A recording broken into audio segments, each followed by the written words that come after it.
वन्दे श्रीपुरुषोत्तमं च परमं धामाक्षरं ज्ञानदं वन्दे प्राग्जिभक्तमेव मनघम् ब्रह्मस्वरूपं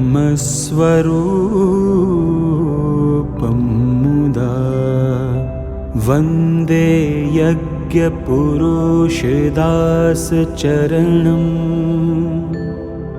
श्रीयोगिराजं तथा वन्दे श्रीप्रमुखं महन्तगुणिनं मोक्षाय भक्त्या सदा।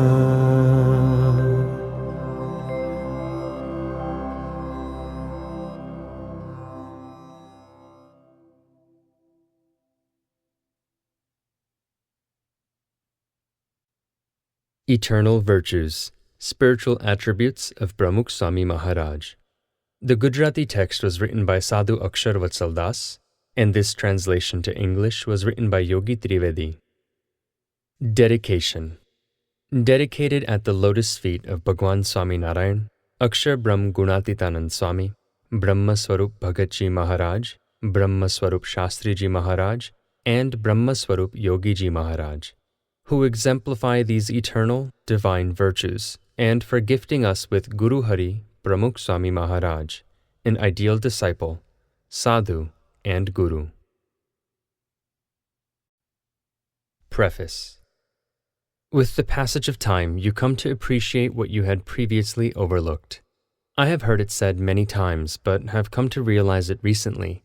It was in 1988 that I first experienced the saintliness of Pramukh Swami Maharaj.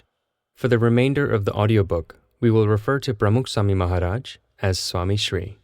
Though I didn't make much of it then, that small incident has since become the guiding light of my life. Swami Shri was having dinner in a modest, white-colored house behind the BAPS Sri Swami Narayan Mandir in Flushing, New York. A few sadhus and devotees were sitting around him, enjoying his darshan. I started reciting a story about Bhagwan Swami Narayan's childhood. Swami Shri was listening attentively. While I was halfway through my story, Swami Shri received a phone call from India. The sadhus and devotees began to talk amongst themselves, and I was heartbroken. No one was listening to my story. I left the dining room and ran into a smaller room at the front of the house. A 5-year-old carries his emotions on his face. I was no different. Anand Muni Swami was the first to notice. He followed me to the room and asked me as to what was wrong. I told him that I felt that I was being ignored. I started crying hysterically. Anand Muni Swami took me to Swami Shri, whose response was short and beyond my expectation. "Sorry. I'm sorry I didn't listen to you. Continue. I promise to pay attention this time." And Swami Shri listened to me intently while he finished his meal. I was overjoyed. I had won. I made Swami Shri realize his mistake and apologize. Little did I realize that this apology would be etched forever in my heart. Though I was too young to understand the extent of Swami Shri's humility, the incident profoundly changed my life. Swami Shri's selfless persona humbled me. This was one of his many liberating virtues. As the years passed, I was fortunate enough to appreciate and experience many of his virtues firsthand. Based on Pujya Akshar Vatsal Swami's original Gujarati text, Jene Gune Rijya Girdhari, this publication, Eternal Virtues, is a humble attempt to bring forth the 39 liberating qualities of God and the Gunatit Sadhu described in the Srimad Bhagavad. It provides a deeper understanding of a true sadhu and his rapport with God. This book does not claim that Pramukh Swami Maharaj is God. It does not compare him to God, nor does it equate him with God.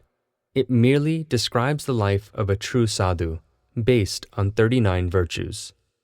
With Pramukh Swami Maharaj's blessing and Pujya Ishwar Charan Swami's guidance, I was able to complete this book in less than a month. Their constant support and motivation have helped me scale new heights. It has forever changed my understanding of God and his Gunatit Sadhu. Truly a blessing.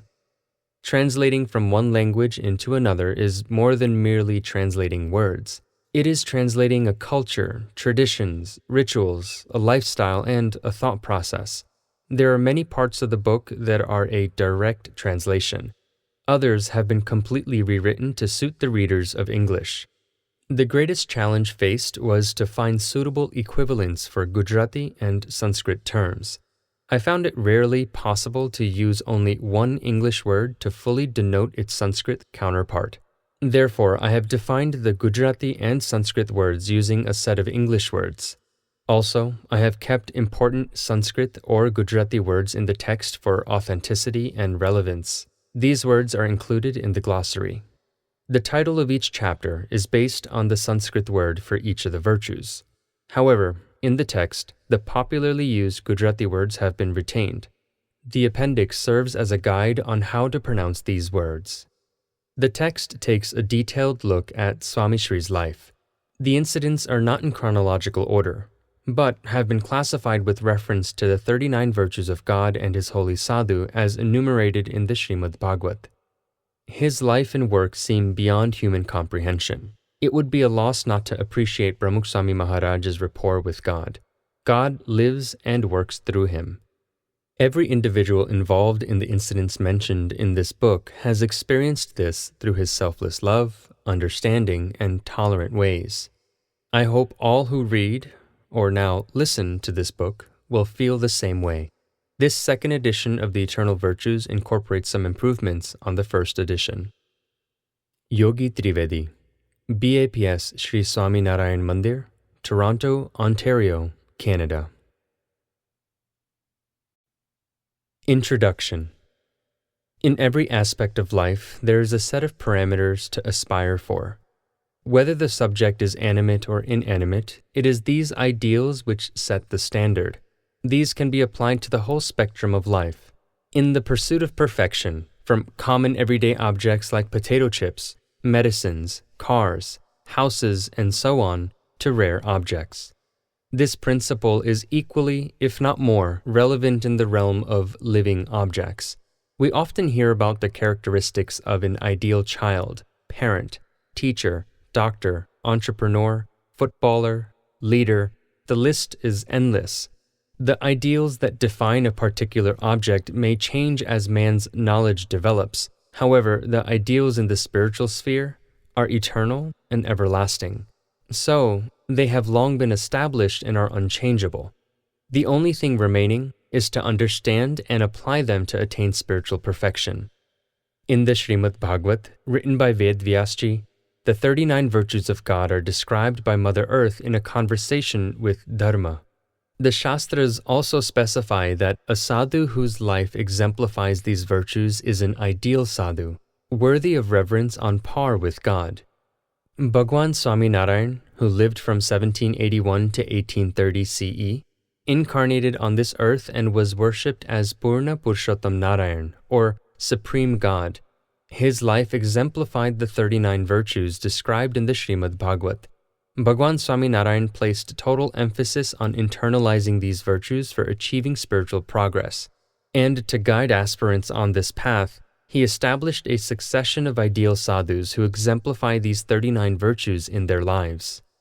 Bhagwan Swami Narayan describes the ideal, holy sadhu who has these virtues as Gunatit, Param Bhagavat, Param Ekantik, Brahma Swarup, and also refers to him as the manifest form of Akshar Brahm, or Akshar, or Akshardham. These terms describe the same virtuous personality. Such a sadhu is in constant rapport with God and is the manifest form of God on earth, through whom God guides and inspires countless spiritual aspirants. The sole purpose of Bhagwan Swami Narayan's manifestation on earth was to help each Atma attain the Brahmrup state, and in that spiritually elevated state, offer devotion to Purushottam. Thus, in Vachnamrut Vartal number 19, Bhagwan Swami Narayan states, whenever a jiv attains a human body in Bharatkand, God's avatars or God's sadhu will certainly be present on earth at that time. If that jiv can recognize them, then he becomes a devotee of God. The challenge, then, is for all aspirants to identify God or his Gunatit Sadhu and follow their guidelines to attain spiritual perfection. Bhagwan Swami Narayan's vision was clear. Whatever else one does, one's spiritual development is gauged by the understanding and application of these virtues, and only by surrendering to one who has perfected these virtues can such perfection be attained. On numerous occasions, Bhagwan Swami Narayan identified Akshar Brahm Gunatitanand Swami as the first in his succession of Gunatit Sadhus, who also continued to stress this essential point. In 1928, Bhagwan Swami Narayan consecrated a grand mandir in Junagadh. While appointing Akshar Brahm Gunatitanand Swami as the Mahant, Bhagwan Swami Narayan said to the Nawab of Junagadh, "I appoint my abode, Gunatitanand Swami, who is as virtuous as I, as the Mahant." These sterling qualities were plainly evident in the life of Gunatitanand Swami. He even inspired many sadhus and devotees to attain such spiritual perfection. Gunatitanand Swami revealed Bhagatji Maharaj as his successor. Bhagatji Maharaj lived from 1829 to 1897. He, too, received great acclaim for his saintly virtues, and under his guidance, many experienced the bliss of God. Bhagatji Maharaj then identified Shastriji Maharaj as the next in Bhagwan Swami Narayan's tradition of Gunatit Sadhus. Shastriji Maharaj lived from 1865 to 1951. Shastriji Maharaj was widely respected, and among the 2,000 sadhus in Vartal, none matched him in saintliness or scriptural wisdom. Shastriji Maharaj established the Bochasanvasi Sri Akshar Purushottam Swami Narayan Sanstha, or BAPS, in 1907, and his saintly virtues served as the bedrock for the Sanstha's phenomenal growth. In turn, Shastriji Maharaj revealed Yogiji Maharaj as his successor. Yogiji Maharaj lived from 1892 to 1971.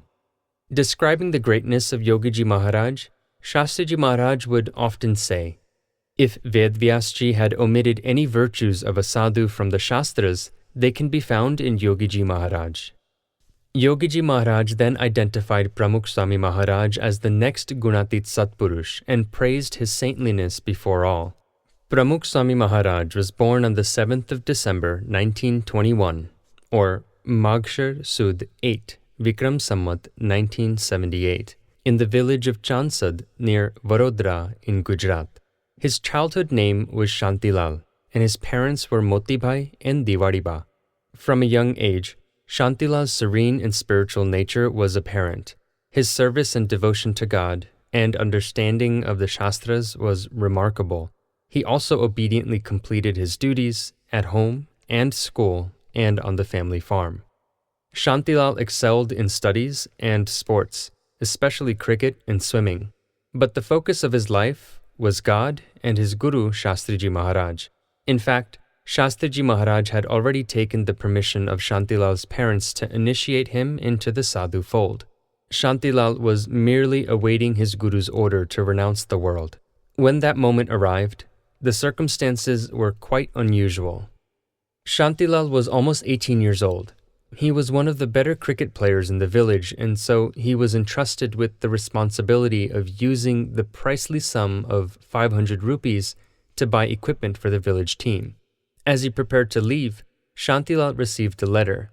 It was from Guru Shastriji Maharaj, instructing Shantilal to leave immediately and join him to become a sadhu. There was no hesitation, no second thoughts. Shantilal showed the letter to his parents and, with their blessings, left home for good. The task of purchasing the cricket kit was passed on to others. Shastriji Maharaj first initiated Shantilal into the Parshad order on November 22, 1939, or Kartik Sud 11, Vikram Samvat 1996, at Babubai Kothari's house in Amliwali Pol in Ahmedabad. Subsequently, on the 10th of January 1940, or Posh Sud 1, Vikram Samvat 1996, Shastriji Maharaj initiated him into the Sadhu order. This auspicious ceremony took place at the Akshar Deri in Gondal. Giving him a new name, Shastriji Maharaj said, "He is the form of Narayan, so he shall be called Narayan Swarup Das." Through his innate saintly nature and sincere service and devotion, the young Narayan Swarup Swami earned the trust and respect of Guru Shastriji Maharaj. At the age of 24, Shastriji Maharaj appointed him as the Kothari of the BAPS Mandir in Sarangpur. Narayan Swarup Swami continued to serve with humility and dedication. Shastriji Maharaj took great pride in the young Narayan Swarup Swami. The late Prabhashankar Pandya often described one such incident that he had witnessed. Shastriji Maharaj was in Atladra. Arjun Bhai Mistri was discussing the design of the front gate of the Sarangpur Mandir. Moti Bhai was standing right next to him. Shastriji Maharaj pointed at Moti Bhai and asked Arjun Bhai if he knew him. Before he could answer, he introduced Moti Bhai as the father of Narayan Swarup Swami. Shastriji Maharaj said, "He has given me his virtuous son. I am forever indebted to him." On May 21, 1950, Shastriji Maharaj appointed the 28-year-old Narayan Swarup Swami as president or as pramukh of the BAPS. Even at that young age, Narayan Swarup Swami, who was now fondly called Pramukh Swami, shouldered all the sanstha's rapidly expanding administrative responsibilities. Shastriji Maharaj left his body for Akshardham on May 1951, and for the next 20 years, Pramukh Swami served sincerely under his guru, Yogiji Maharaj. In January of 1971, Yogiji Maharaj passed away and left his body for Akshardham, and Pramukh Swami became the spiritual guru of BAPS. Having sincerely served for over 3 decades at the feet of his 2 great gurus, Pramukh Swami was ready to lead the BAPS into a new era. Without compromising his saintly ideals, Pramukh Swami Maharaj, or Swami Shri, has been guiding the growth of BAPS ever since.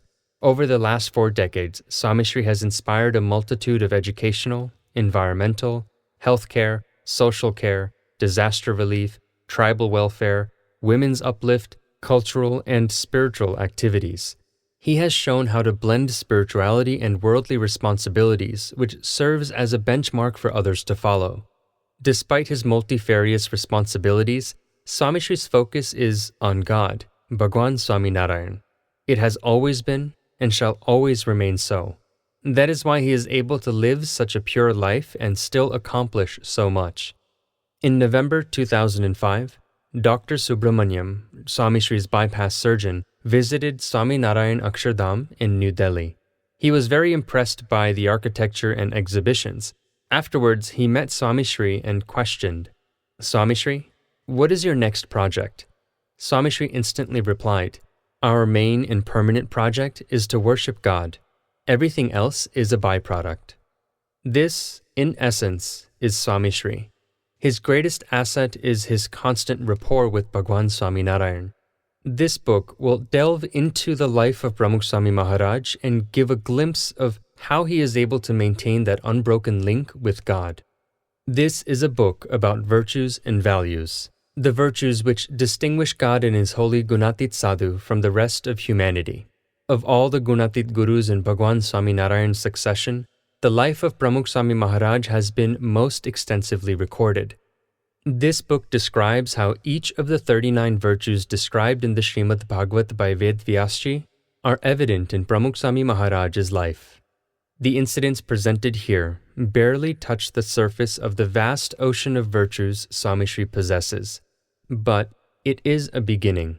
It will certainly give genuine spiritual aspirants an insight into the saintly attributes that all have to perfect to experience the bliss of God.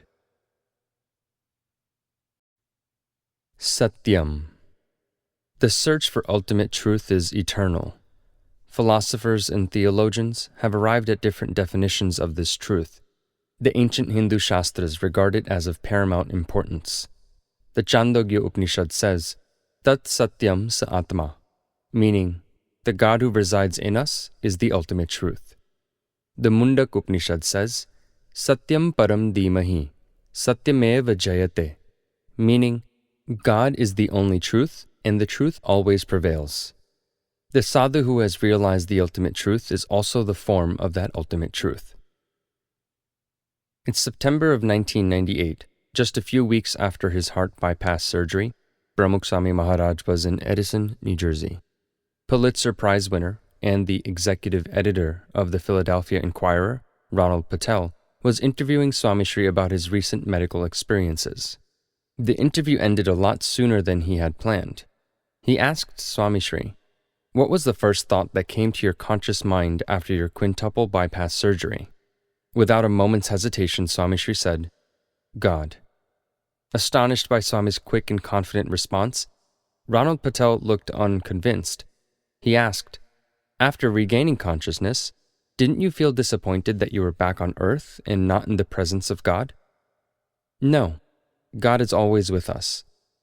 Swami Shri's casual, yet assured and lucid response was enough to satisfy Ronald Patel. After his brief interview with Swami Shri, Ronald Patel addressed the assembly of devotees. "I had planned to ask Swami Shri many questions. After all, that is my job. I am a journalist. Every time I asked Swami Shri a question expecting a nifty or a dodgy response, I was surprised by the simplicity and ease with which he answered the question. I have interviewed many politicians and spiritual leaders, but none that compares to Pramukh Swami Maharaj. His answers do not have a hidden agenda.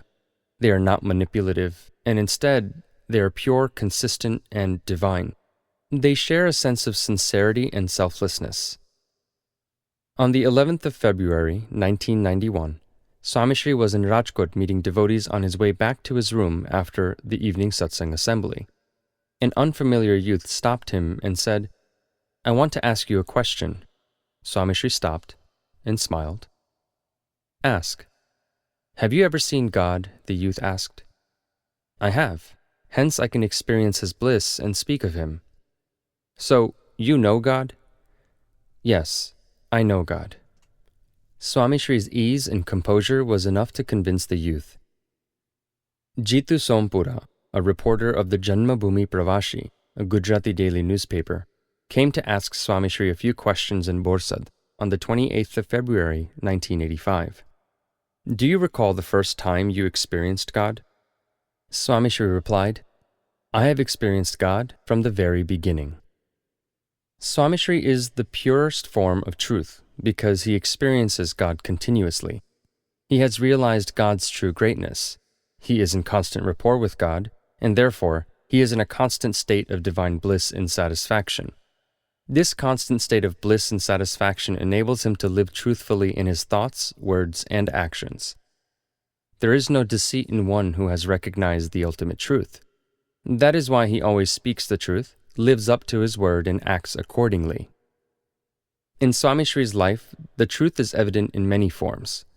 There is a natural genuineness and honesty in all he says and does. Sanjay Ramanbhai Patel, a youth from Toronto, Canada, describes his experience of truth in the presence of Pramukh Swami Maharaj in his own words. Swami Shri walked in and sat down for his morning puja. People were still arriving for his darshan, and the din of their conversations filled the hall. Amid all of this, devotees started singing bhajans accompanied by a few musical instruments. Simply put, there was noise all around. To my surprise, Swami Shri calmly applied the tilak chandlo on his forehead, closed his eyes, and was absorbed in deep meditation. His state of tranquility was obvious from his face. I was dumbfounded. Despite all the commotion, Swami Shri had entered a state of serenity, as if there was no one around him, just the two of them, he and his God. His devotion was charged with a sense of truth and divinity. This experience changed me forever. Swami Shri's actions speak louder than his words, as he's working solely for the benefit of those around him and not for praise or recognition. There is no false portrayal. For him, there is no need to show, boast, or package. He is what he is. It is due to his sincerity and faith that Swami Shri has been able to touch the hearts of millions. The Cultural Festival of India brought the magnificent sights and sounds of India to Europe in 1985. Thousands gathered in London to witness the 30 days of traditional festivities. Shri Manek Dalal, then the chairman of the Bharatiya Vidya Bhavan, decided not to visit the festival despite repeatedly hearing great things about it. Mr. Dalal had a bias against Hindu sadhus. He felt that they often misused their spiritual authority for fraudulent personal gains. However, he was soon surprised. A few weeks after the festival had ended, Swami Shri was visiting the Bharatiya Vidya Bhavan for a spiritual conference, where a small gathering had also been organized. Mr. Dalal was walking past and decided to sit in the assembly. After listening to just a few minutes of Swami Shri's speech, Mr. Dalal felt that there was something different about this sadhu. Swami Shri spoke with his natural sincerity and truthfulness. Mr. Dalal was quick to correct his misperceptions, and he said, "I have heard many sadhus and mahatmas speak, but none are so genuine and simple. There is no manipulation in his speech." Swami Shri's transparent persona changed Mr. Dalal's outlook towards sadhus. One cannot be truthful and selfish. One cannot be truthful and deceptive. Swami Shri lives for the truth. He does not believe in creating a false image or portraying a persona that doesn't exist.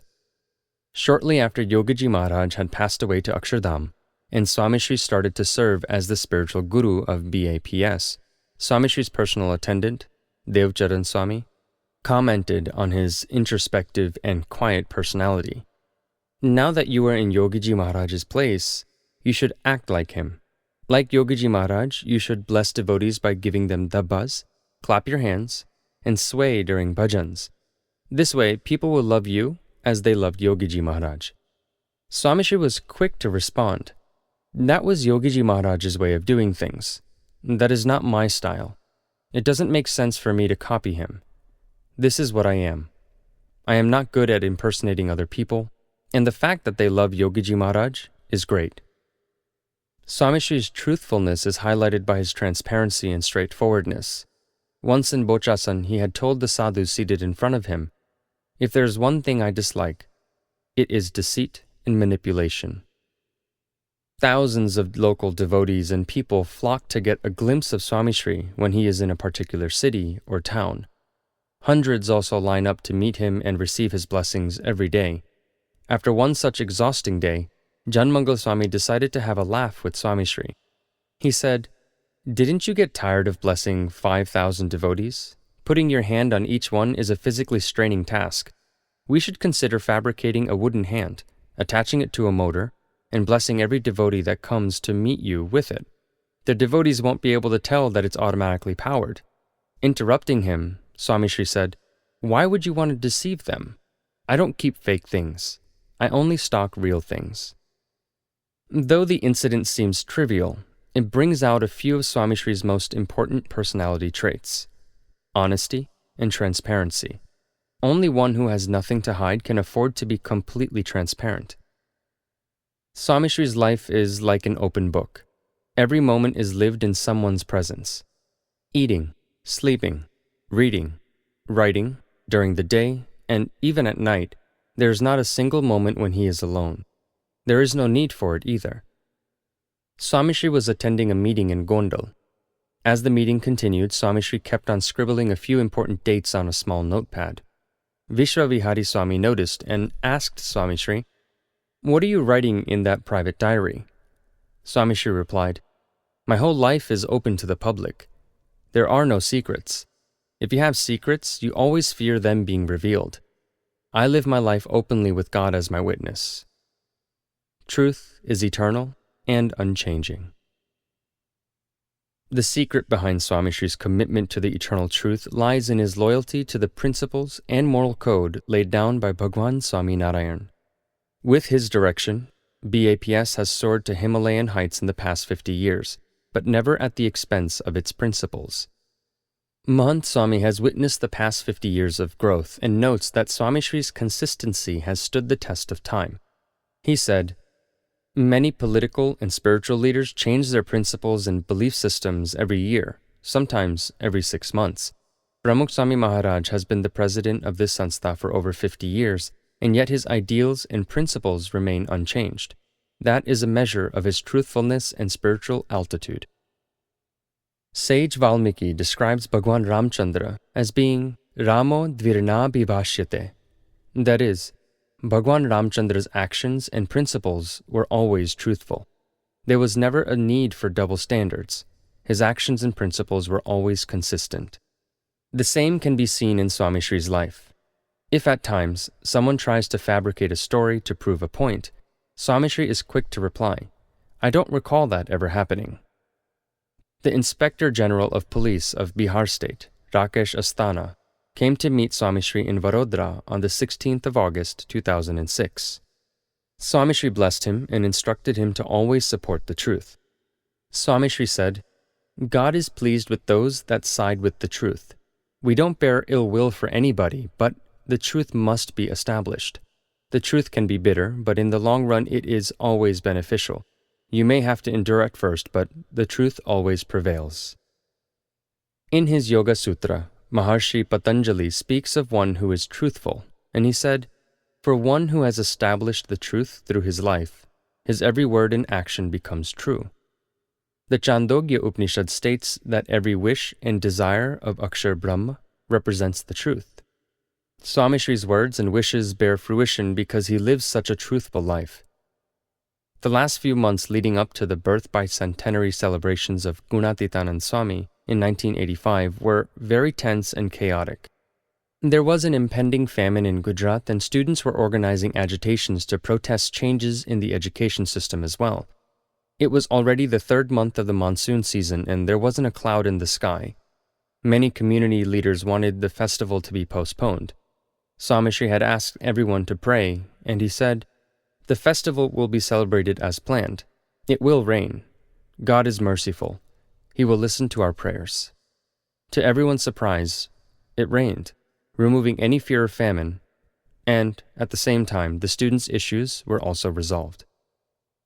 After the land for Swami Narayan Akshardham in New Delhi had been officially acquired, Swami Shri said, "We want to build the foundations in such a way that there will be no problem for 1,000 years." However, India's renowned structural engineer, Sri B.V. Chaudhary, and other experts had their doubts. They said, Pramukh Swami's wish to build a foundation to last 1,000 years in the sandy, earthquake-prone zone on the banks of a river did not seem possible and was beyond our capacity. Yet, Pramukh Swami Maharaj insisted that the task would be accomplished.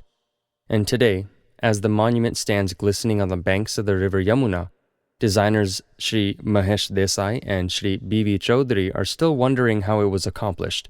They commented, "It seems like a miracle. There's no way we could have found an answer by ourselves. It is due to divine intervention. Now we are confident that this remarkable edifice will glow for centuries to come." A similar observation was noted while shooting for the Nilkant Yatra large-format film that is a part of the cultural exhibitions at Swaminarayan Akshardham in New Delhi. The global adaptation of this is called Mystic India. The shooting was scheduled to begin in the Himalayas on the 3rd of March 2003. Once the shooting crew from America and other members of the shoot arrived in Nepal, they realized the difficulties that had to be overcome. First, it had been raining for many days with no sight of the sun. More importantly, there was no snow on the mountains at Muktinath. Clearly visible were the dull, black stones with no snow or ice and hence no shine. The locals were the first to point out that there was never any snow on the mountains at this time of the year. Without sunshine or snow, the shooting would not be possible. The organizing team of BAPS volunteers telephoned Swami Shri, who was then in Gondal. After listening to them, he said, "God will help finish the filming. Be patient." Another day passed, and yet there was no sign of sun or snow. They also searched for other suitable locations to shoot, but without success. Again, the organizers called up Swami Shri and said, "How will we be able to shoot tomorrow?" Swami Shri told them, "Go ahead with the shooting tomorrow, it will be all right." The next morning, the crew and organizers saw to their delight that the mountains were covered in snow, the rain had stopped, and the sun was shining brilliantly. Buoyed up by this dramatic overnight change, the crew was able to gather an hour of footage in just one day. Award-winning cinematographer Reed Smoot, who witnessed the entire situation unfold, commented, "Along with the 16 voluntary departments working for BAPS, there was a 17th one, nature. And prayers help manage this department. Pramukh Swami Maharaj's prayers." Many would dismiss these occurrences as mere coincidence, but the power of Swami Shri's prayers lies in his unflinching commitment to and faith in truth. His honesty and transparency bring power to his words. Call it divine power. Vedvyasji defines the ultimate truth in the Shanti Parva of the Mahabharata. He says, "One who unconditionally does good to all living beings is the ultimate truth." Swami Shri often says, "I have never even thought of hurting anyone or any being." And he lives by this credo, "In the joy of others lies our own." His prayers resonate with peace and hope for all living beings. On the 6th of April, 1984, the day before Swami Shri was going to meet the Pope in the Vatican, a journalist from the Reuters news agency, Frank Puella, asks Swami Shri a question. "What will you discuss with the Pope when you meet him? Others often discuss politics." Swami Shri replied, "We do not want to talk about politics, but about how the world can become nobler and happier, and how God can be worshipped by all."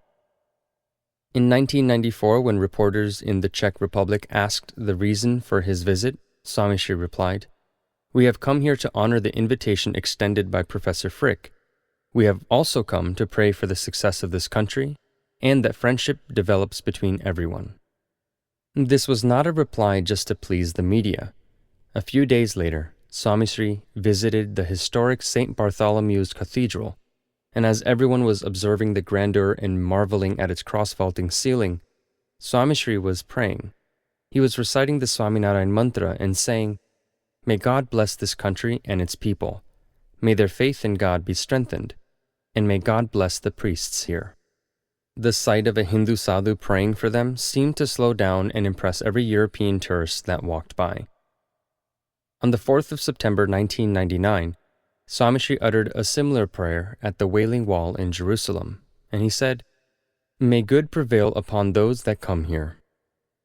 For the benefit of others, Swami Shri has selflessly endured many difficulties. In Atladra, Janmangal Swami jokingly remarked, "So many people come to meet you. If you charge a fee, then the rush will be less." Swami Shri responded, "I do not wish well for just a few people. I wish well for all living beings, so I do not expect anything in return." Only one who is in continuous rapport with God can act selflessly for the good of others. In his bhajan, Brahmanand Swami describes such an ideal sadhu as being param hitakari, meaning he wishes for the highest good for all, by removing the attachment others have for their body and engaging them in the divine form of God. In 1988, Swami Shri was getting ready to leave Praveen Bhai Bhaushar's house in Paris. Pleased with their devout service, Swami Shri said to the devotees, "You have all served wholeheartedly.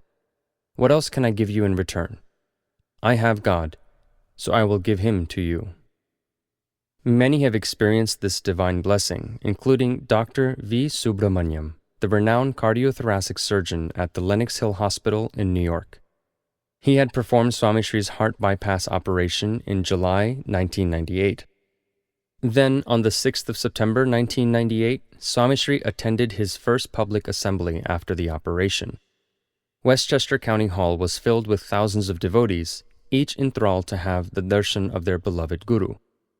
It was an opportunity to honor everyone who had helped during Swami Shri's operation and recovery. When Dr. Subramaniam's name was announced, the devotees applauded with great delight and vigor. Dr. Subramaniam walked from his seat onto the stage and prostrated at Swami Shri's feet on the stage floor. Everyone on the stage and in the audience was astonished by this humble gesture from a self-proclaimed atheist. Addressing the gathering, Dr. Subramaniam revealed, "On the 7th of July 1998, Bhagwan Swami Narayan graced my operation theater in Lenox Hill Hospital. Every day after the surgery, when I went to meet Swami Shri, it felt as if I was going for the darshan of God. It felt as if each glimpse of His purified me a little more." Swami Shri loves all living beings, and this is why He gives them the greatest gift possible, God. Swami Shri's presence has helped many others like Dr. Subramaniam experience God. That in itself is an experience of the eternal truth. Swami Shri often quotes the Vachnamrut and says, "God is the eternal truth. God's words are the eternal truth. The Gunatit Sadhu who beholds God, Akshar Brahma, is also the eternal truth.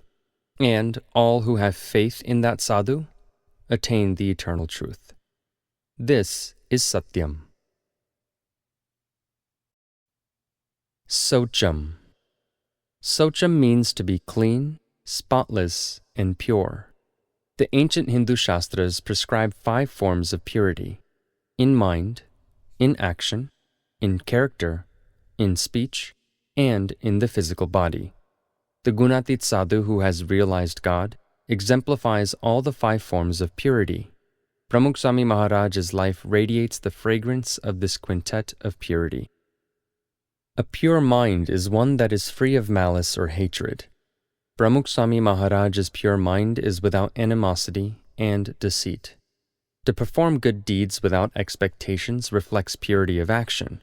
Pramukh Swami Maharaj has been performing good deeds for nearly 90 years without expecting anything in return, except the blessings of God. Whatever the circumstances, to live by God's moral laws is the mark of a pure character. Pramukh Swami Maharaj has resolutely followed the moral code given by Bhagwan Swami Narayan. Purity in speech is to speak that which is truthful, pleasant, and beneficial. Pramukh Swami Maharaj's words have comforted, guided, and inspired millions worldwide.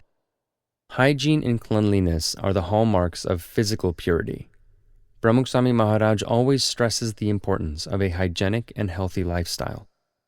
Adi Shankaracharya has grouped these forms of purity into 2 main categories: internal and external. External purity pertains to one's body and the surrounding environment. Internal purity is that of one's mind and soul. Throughout his life, Swami Shri has worked tirelessly to promote such internal and external purity among all: purity of body, mind, actions, and thoughts, and purity in the individual, family, home, mandir, community, nation, and the world at large.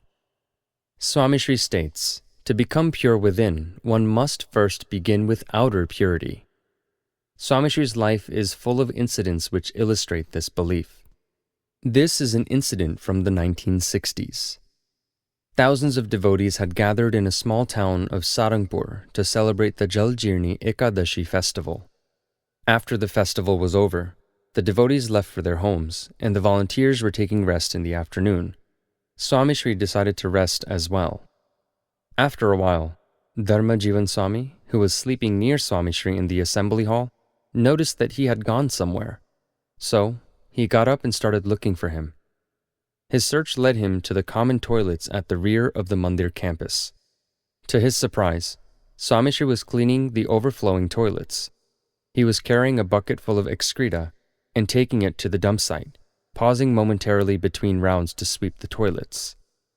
Dharma Jivan Swami quickly ran to Swami Shri and tried to forcibly take the bucket and broom from him. Swami Shri simply remarked, "Don't make noise. You will wake up the other sadhus who are resting. Now, 2 is better than 1. If you want me to finish this sooner, get me some water so that I can clean the toilets." The president of the BAPS Swami Narayan Sanstha happily performed the most menial and repulsive of services. After the Kadash Jayanti celebrations in Gadara in May 1961, Swami Shri joined volunteers in cleaning the dining areas. Also, he had been just as eager in picking up the used datan sticks outside the bathroom in Dharmaj on the morning of his birthday celebrations in 1971. Once, as Swami Shri was passing through the Mandir corridor in Bochasan, he stopped to look at the condition of a bathroom. He peeked in. He smelled a strong stench indicating that the bathroom hadn't been cleaned for some time. Swami Shri walked in, locked it from the inside, and started scrubbing away. The sadhus and devotees assumed that Swami Shri was using the urinal. It was only after he came outside that they realized that he had single-handedly cleaned the whole bathroom. The incidents show that he has an inclination for cleanliness and hygiene, and to clean up whenever an opportunity arises. Swami Shri was staying at a devotee's new house in Anand. The house had just been constructed and still had paint and cement stains on the tiles in the bathroom. Swami Shri went in for a shower and decided to clean the tiles himself. Narayan Charan Swami stopped him and said, "We are only here for a day and a half. Why bother with all that extra effort?" Yet, Swami Shri was adamant. We should leave the place in better condition than we had found it. The devotee was kind enough to let us stay at his place. He might not have had the time to clean up. We should help him. It is our seva. Swami Shri often says, our home and mandir should be clean, so that God would like to stay there. How can you expect God to stay where there is filth? Keeping the mandir clean inspires everyone to keep their homes clean. If everyone keeps their homes and neighborhoods clean, it would make the whole country a cleaner place. Swami Shri's insistence on cleanliness and hygiene has inspired many devotees to adopt and promote a similar lifestyle. Dr. Rajiv Vyas lives in Cherry Hill, New Jersey. A practicing physician, Dr. Vyas has a staff of over 38 physicians and 800 healthcare employees under him. Yet, he begins his day by going to the BAPS Sri Swami Narayan Mandir in Cherry Hill. After darshan, he goes to the public toilets in the mandir and cleans them each morning before going to work. In Surat, a group of affluent youths clean the general toilets every Sunday. Dr. Rohit Patel, Dr. Deepak Patel, Anup Morzaria, and other youths have been washing dishes and cooking utensils on Saturdays in London Mandir for over 22 years. These youths and devotees have pleased Swami Shri with their efforts to clean and tidy their homes, mandirs, and surroundings.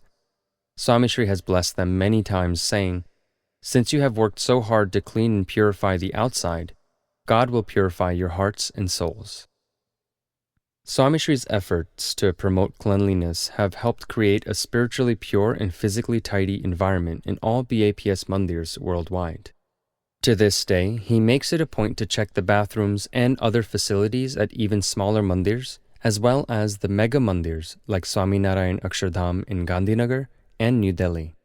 He inspects every nook and corner of the mandir, and in particular the kitchens, dairy room, storage area, public conveniences, and garbhagruh for dirt or clutter. At the students' hostels in Vidyanagar, Swami Shri occasionally makes impromptu checks on the students' rooms. Frantically, the students try to clean them, but Swami Shri's sharp and trained eyes quickly analyze their efforts. He sweetly reprimands those that are not clean and praises those that are. During his stay at Sarangpur in October 1997, Swami Shri was inspecting the mandir grounds. He entered one of the bathrooms and immediately called the head organizers of the housekeeping department to bless them. He said, this is very clean. It should be like this all the time and everywhere. Very good. Even during large festivals, when the arrangements for thousands of people who attend ultimately rest in Swami Shri's shoulders, he undertakes unannounced inspections of the festival grounds to ensure that the proper level of cleanliness and hygiene is constantly maintained. He specially insists that the kitchen and dining areas are kept spotlessly clean. Kotari and Bandari sadhus and volunteers are first to hear from Swami Shri about keeping the mandirs and kitchens under their charge clean. Swami Shri was visiting New York in 2004, where he met Shubodh Bhai Amin. Swami Shri was speaking to him and his Jewish partner about their dairy business, and the conversation veered around matters of cleanliness. Swami Shri said, whenever you make any yogurt, paneer, or even when you process milk, make sure that hygiene is a priority. Ensure that all the utensils and machinery are scrubbed before you start producing any dairy products. You are from Vahelal and a descendant of Vakatba. You come from a family that is very particular about its purity. It only makes sense for you to do this. Swami Shri's devotion to Bhagwan Swami Narayan is reflected through his insistence on cleanliness in Thakurji's thar, ornaments, and the shrine itself. He even stresses the importance of personal hygiene to the cooks that prepare Thakurji's thar. Swami Shri has visited over 250,000 homes, and each Bhadramani echoes the same message. You do not need a large home, but a home that is tidy and clean. Things that belong in the kitchen should never be left in the living room, and vice versa. It is important for us to practice these ideals so that our children learn them. Cleanliness and spirituality are the keys to a happy home. These experiences highlight Swami Shri's insistence on external purity. The following incidents highlight Swami Shri's internal purity and life free of deceit and prejudice. He tirelessly inspires even those who come only into fleeting contact with him to attain internal purity of the mind and soul. Swami Shri insists that community leaders, politicians, and other public figures be pure in character and reputation. Speaking to a local town representative, he said, "You have to lead by example. It is your duty to make this town a better place to live in. You can only do it by living a spotless life so that it makes an impact on the society." Once in Atladra, Swami Shri walked by a few youths who were cleaning the filters of an old air conditioning unit. He stopped and said to them, "The filters of this air conditioning unit became filled with dirt, so it had to be removed for cleaning. Similarly, when life becomes spoilt by bad habits, it is degraded. So you have to inspect your character for impurities and cleanse it." Swami Shri has transformed the lives of thousands of people around the world, and they provide testimony of his contributions in purifying society. A tribal devotee from the village of Uber described his first darshan of Swami Shri, which changed his life. "I first had your darshan in Atladra. I didn't think it was ever going to happen, but it did. It was like a miracle.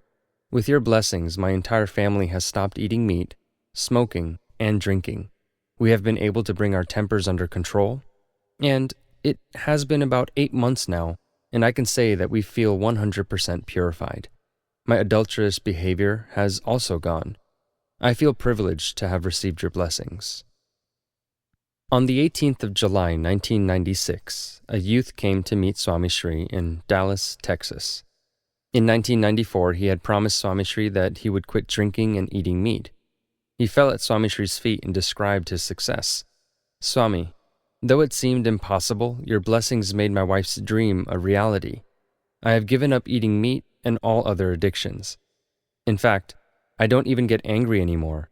I never thought it would be possible, but you made it happen." These are just a few of the countless transformations people have had as a result of their association with Swami Shri. Only one who is clean, pure, and spotless can transform the lives of others. Thousands of individuals have developed inner purity through Swami Shri's blessings, and many more are in the process of achieving it. Daya. Daya is compassion. Compassion is listed as one of the foremost qualities of a true sadhu in the 11th chapter of the Srimad Bhagavat. Sri Tulsidas Ji says in the Ramcharitramanas that a true sadhu has a tender heart that melts on hearing the sorrows and difficulties of those around him. Pramukh Swami Maharaj has an amazing level of personal resilience, but his heart melts with compassion on seeing the suffering of others. Akshar Brahma Gunatitanand Swami has said, "God is the root of compassion.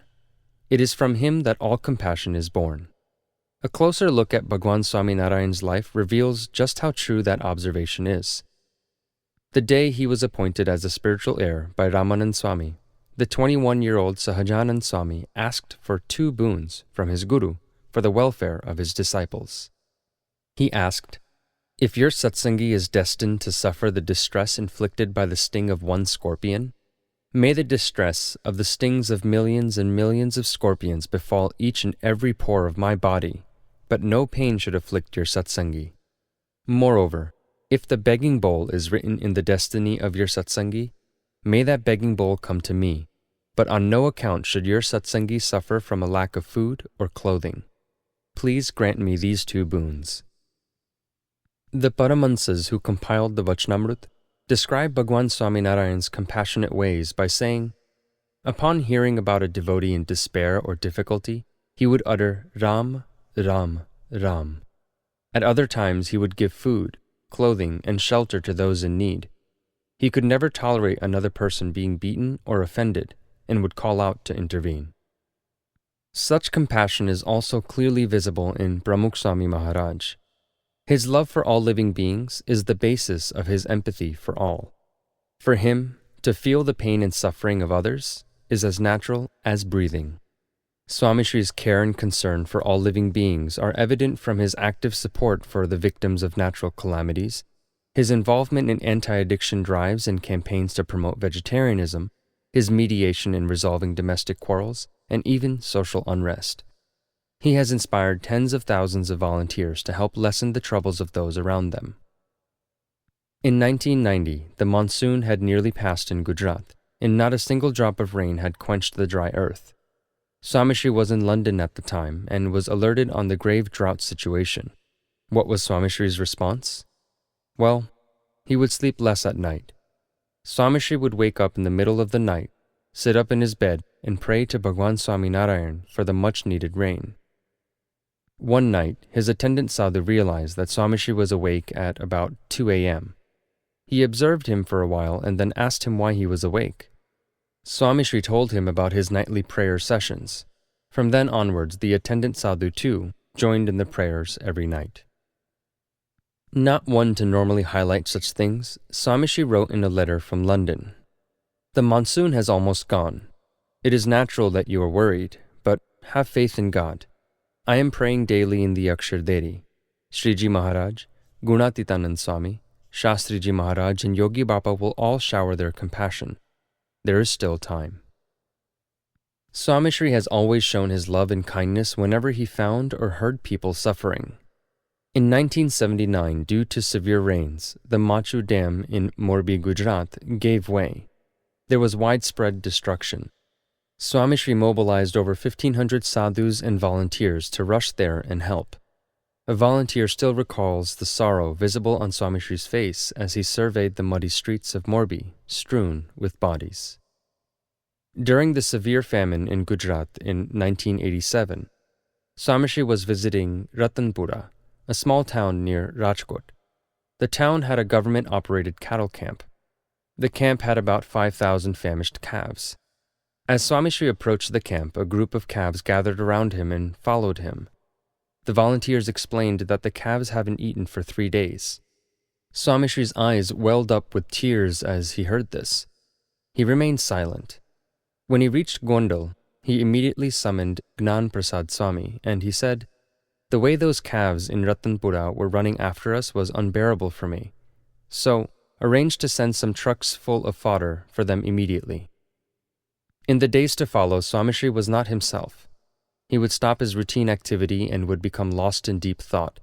He would say, "I can't think of anything else right now.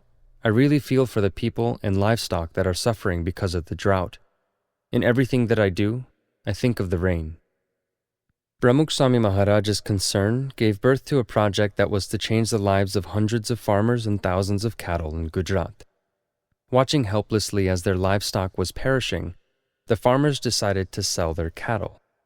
Swami Shri stopped the farmers from doing so. He organized cattle camps to take care of the animals until their owners could provide for them. Swami Shri realized that these animals were the source of livelihood for their owners. The animals were nourished and looked after for a year, till their owners were able to take care of them.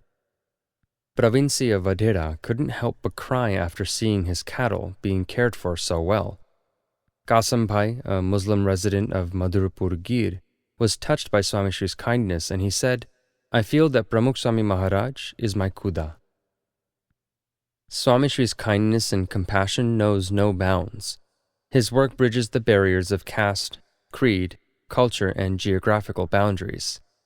During the Maharashtra earthquake of 1993, Swami Shri adopted and rebuilt 2 villages, Samudral and Konjigad. The people of Orissa, who had lost everything in the 1999 super cyclone, experienced similar support and warmth.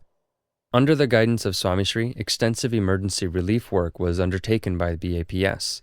Further, 2 villages were adopted and rebuilt along with various other long-term relief efforts.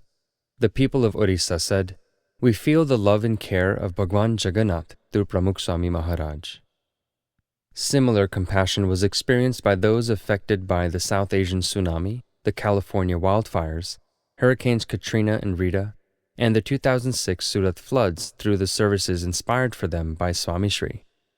He has traveled even to the remote villages affected by such disasters and comforted the unfortunate victims. At 8:46 a.m. on the 26th of January 2001, a devastating earthquake rattled Gujarat. It measured 7.6 on the Richter scale, demolishing buildings, infrastructure, and killing thousands. While most people were still recovering from the initial shock of the earthquake, Pramukh Swami Maharaj had arranged warm meals for survivors by lunchtime. Swami Shri mobilized the BAPS Sanstha's sadhus and volunteers to begin emergency relief work. He was so involved in organizing the relief efforts that he was on the phone the next morning even before taking a bath. For the whole year, Swami Shri coordinated the Sanstha's earthquake relief work. Often, he would stay up till well past midnight to contact people in India and abroad to make the necessary arrangements. At the BAPS relief camps in and around Bhuj, the epicenter of the earthquake, more than 40,000 people were fed warm and nutritious meals daily. Attending to the smallest of details, Swami Shri called Vedagna Swami, the Kothari of Bochasan, regarding the grains that were being sent to Bhuj, and he said, "The grains that are being grinded for the relief kitchens have to be of the best quality. Make sure they are cleaned and shifted for small stones." Swami Shri visited the kitchen in Atladra where food packets for distribution were being prepared. After inspection, he suggested that 2 green chilies be included in each packet, and he explained, "People from the Kutch region enjoy spicy food. Also, they will taste good with the sweets." The survivors of the earthquake will probably never know the care that Swami Shri took in organizing the relief work. Swami Shri personally walked through the rubble-strewn streets of earthquake-devastated villages in Kutch. He showered his grace and compassion on the survivors. He blessed the injured and traumatized victims to lessen their pain and sorrow. More than 500 villages were provided with aid, and 15 villages and colonies were reconstructed.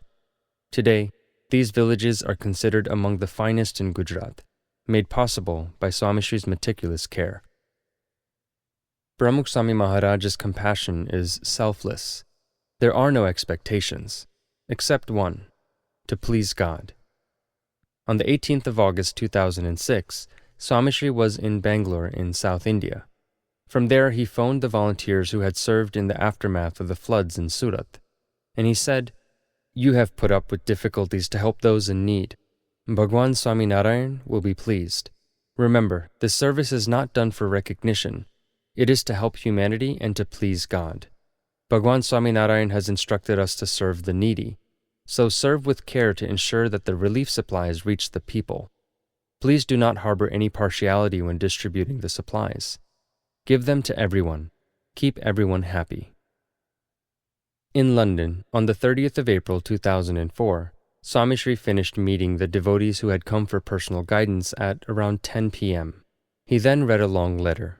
When he finished, he sighed, and revealing his inner anguish, he said, "There is not one happy letter, only letters describing pain and misery. Even in this country there is much conflict, and hearing about them causes me much pain. Many have witnessed Swami Shri's watery gaze even on merely hearing about the misery of others." Swami Shri's tolerance is immeasurable, but he does not tolerate any cruelty to animals. He has been a strong advocate of vegetarianism around the world. He often says, "Every being has the right to live. Killing to survive is just not humane." With this understanding, Swami Shri has successfully convinced hundreds of thousands of people to adopt a vegetarian diet. Speaking to a youth that enjoyed hunting as a pastime, Swami Shri expressed his value for life, and he said, "Just as we have the right to live, don't they? Do not commit such a grave sin. These poor animals live on grass. Do they harm anyone? If somebody hits us, do we not feel pain? They also have feelings. Promise that you will never kill again. You will find the strength to abstain. You will experience peace and happiness." The youth agreed, but while taking the pledge, he murmured, "I will not be able to stay without hunting." Swami Shri heard this, and then, looking directly into the youth's eyes, he patiently explained, "What do you mean? There's nothing you can't live without. Give up that thought. You will get strength from satsang. Hunting does not benefit you or the animals. The poor animals suffer and die. They also have a soul. God has given them an animal body and us a human body. You are a kshatriya, and so your duty is to protect. Killing is demonic, and the more you do it, the more miserable you will become." Out of his compassion towards those that have addictions, Swami Shri has personally counseled and inspired hundreds of thousands of people to give up such harmful habits. No matter how busy he may be, but whenever Swami Shri meets someone entangled in addictions, he always finds time to speak to them and convince them to give up bad habits. He repeatedly reminds people of their vows to eschew their vices and constantly follows up with them for years. Swami Shri was meeting devotees as he walked towards the assembly hall in Ahmedabad when suddenly a youth bowed at Swami Shri's feet. A sadhu started to introduce him, but Swami Shri interrupted. "I know him. How are you, Atul? Are you still on it?" "On what?" asked Atul. "Brown sugar, Atul. I haven't forgotten." Atul couldn't look into Swami Shri's eyes. Swami Shri noticed his body language and he said, "You're still addicted? I have told you so many times. How have you benefited from it? Everyone is telling you to give it up. Is it because they want to harm you?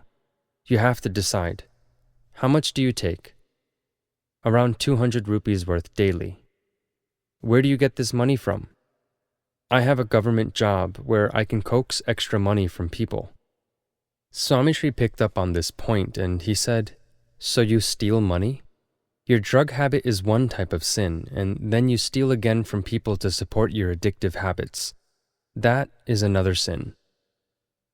After 8 years of persistent effort, Swami Shri was able to save Atul, the only son of a widowed mother, from the fatal grip of a silent killer.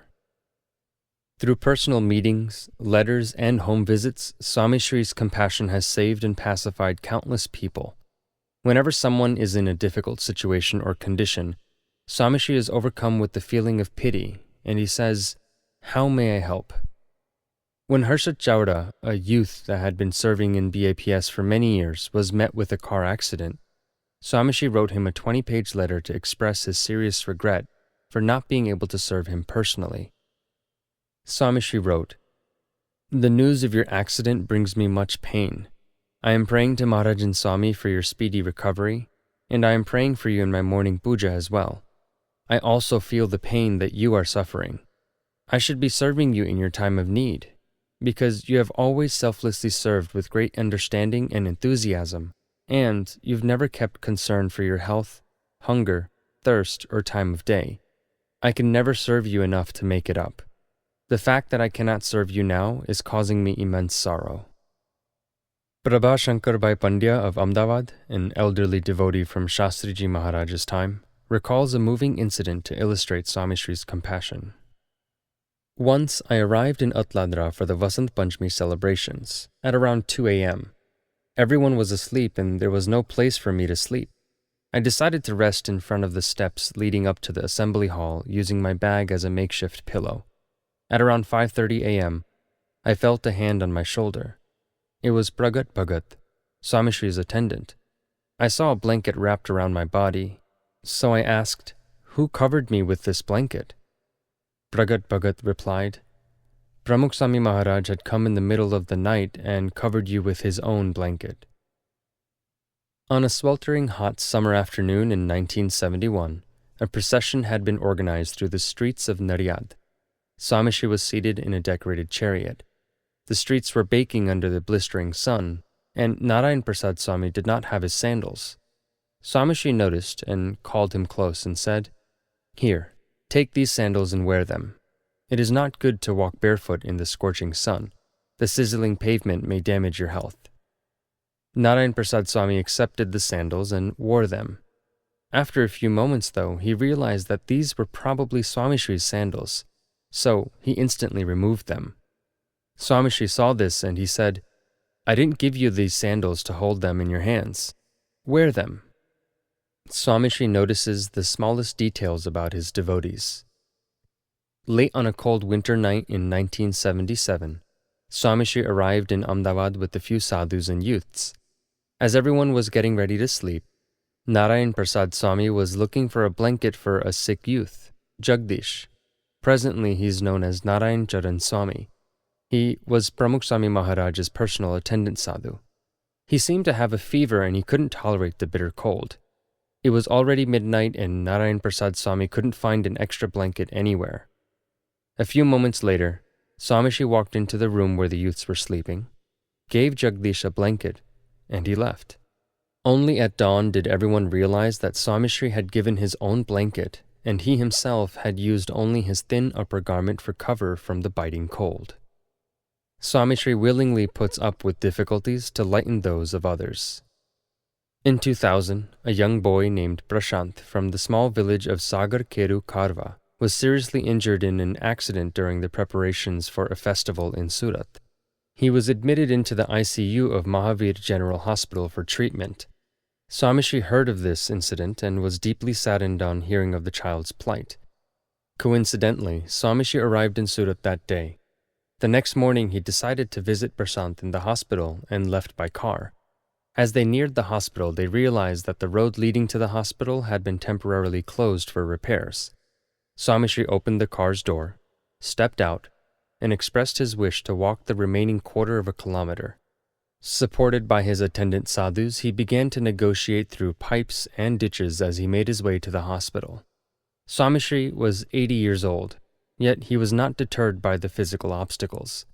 When he reached the hospital and entered the ICU, he placed his hands on the boy's head and whispered, "Prashant, Prashant, Jai Swami Narayan."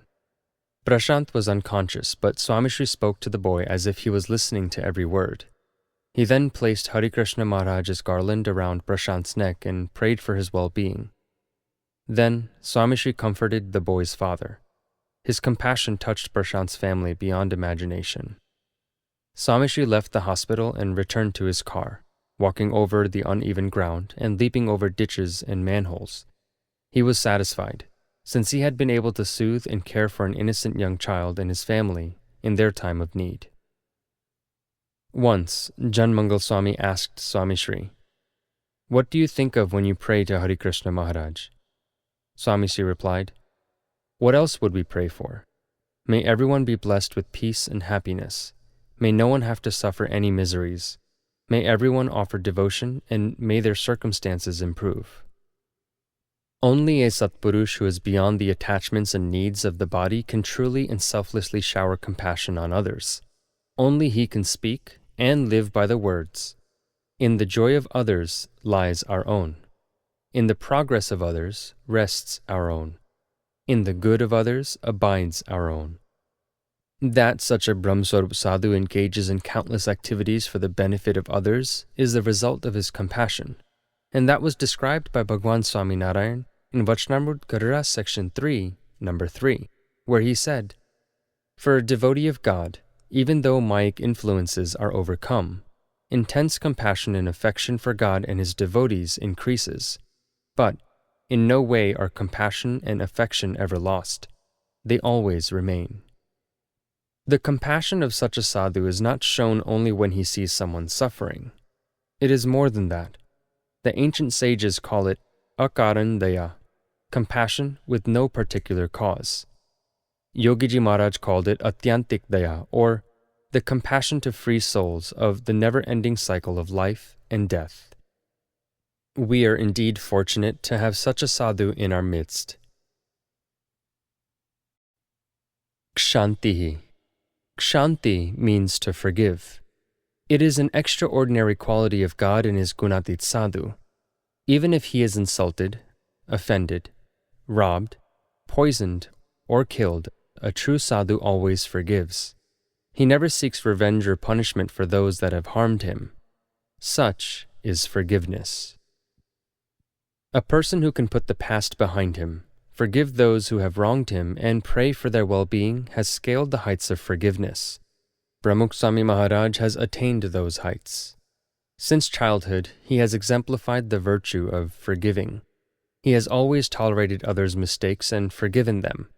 At times, his classmates would pull a prank and get punished by their teachers. Swami Shri was often punished along with the group, though he had no role in the mischief. He would remain silent and accept the punishment. The teachers would realize that young Shantilal wasn't a part of the group and would apologize for punishing him, but he never harbored a grudge against them. Brahmswarup Shastriji Maharaj made Swami Shri the president of the Sanstha in 1950, when he was only 28 years old. His appointment caused envy amongst some of the veterans within the Sanstha. In 1954, one such individual tried to poison Swami Shri. The poison had almost reached Swami Shri's lips when the plot unfolded. Despite the heinous act, Swami Shri forgave the guilty person and cared for him in satsang till his death. Swami Shri made those who had witnessed this terrifying incident promise that they would never mention it to anyone. Swami Shri never mentioned the incident to anyone and looked after the perpetrator's every need. It wasn't until 6 years after that individual had passed away that Dharmajivan Swami revealed the story for the first time. He narrated the incident to the sadhus at the 1989 Sant Shibir. Swami Shri's eyes filled up with tears and he said, "Forget all of that. There's no need to talk about it. Just talk about the service he had performed." Swami Shri's profound compassion touched everyone. In 1971, Swami Shri became the spiritual successor of Yogiji Maharaj.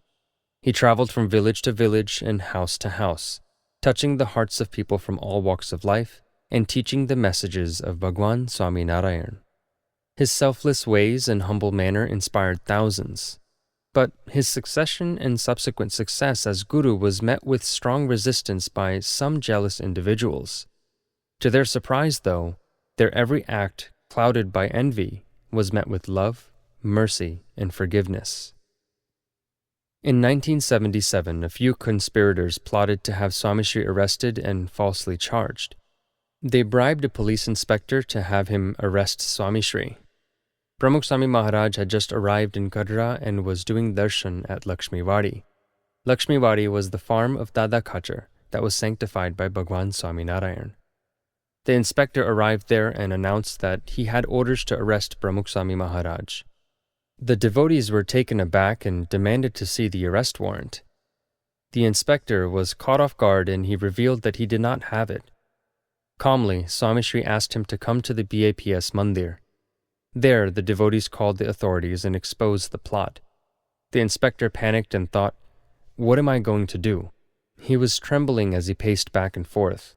Swami Shri noticed that the inspector was near tears and he called him close. He placed his hand on his head and he said, "Don't worry. It's almost lunchtime, so take lunch before you leave."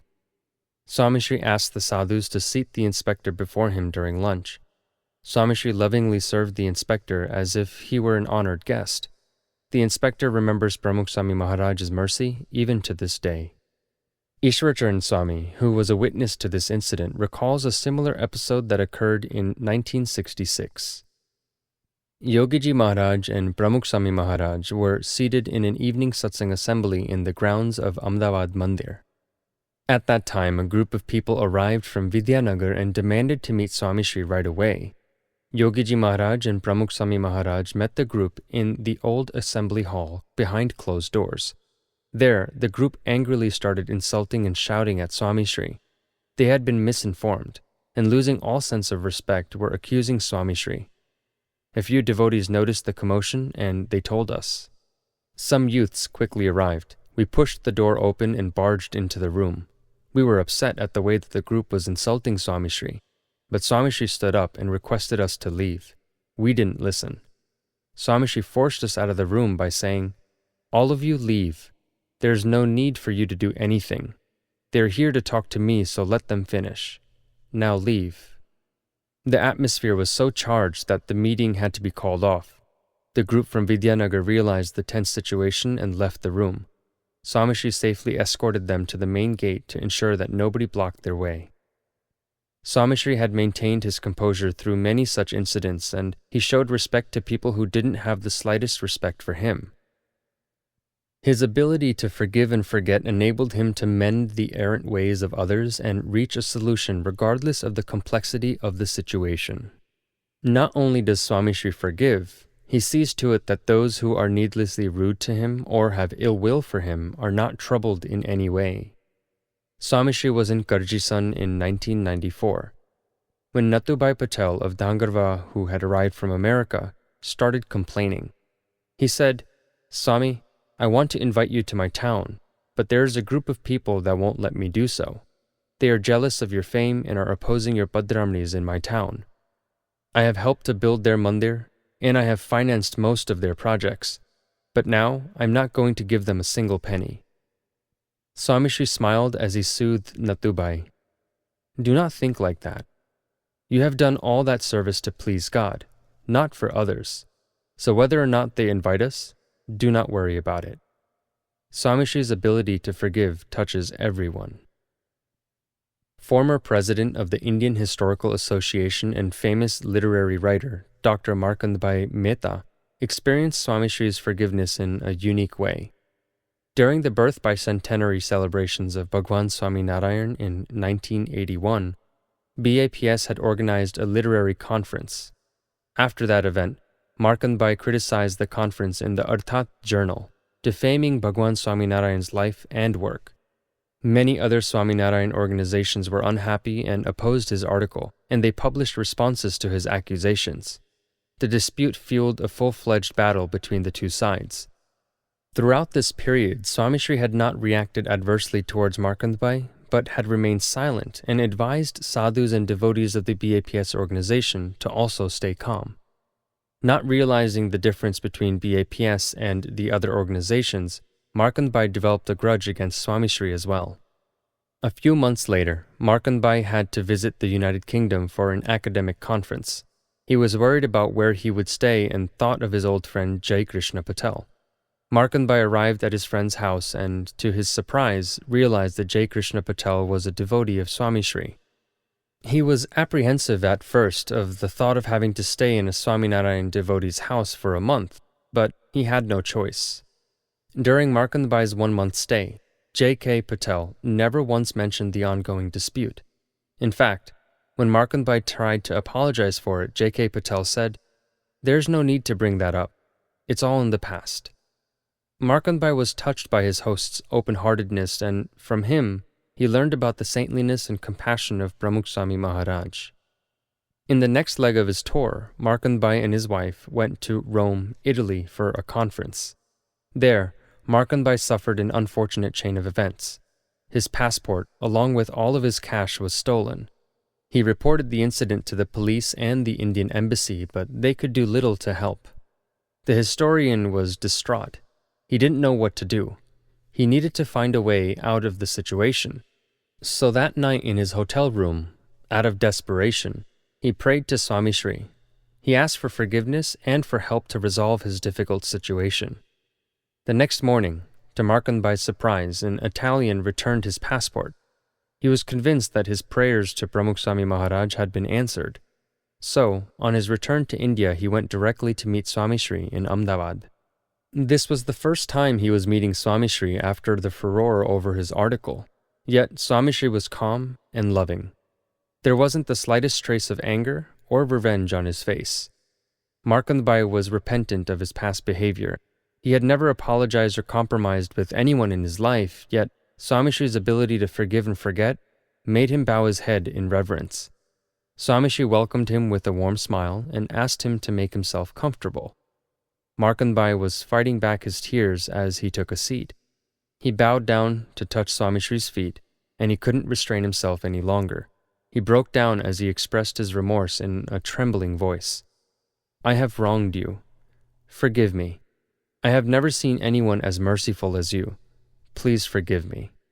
Swami Shri gave him a glass of water and wiped his tears. "Forget everything," Swami Shri said. "It never happened." Markandebai will never forget Swami Shri's unconditional mercy. Another incident explains how Swami Shri is able to be so forgiving. Swami Shri was in New York Mandir having breakfast, surrounded by sadhus and devotees.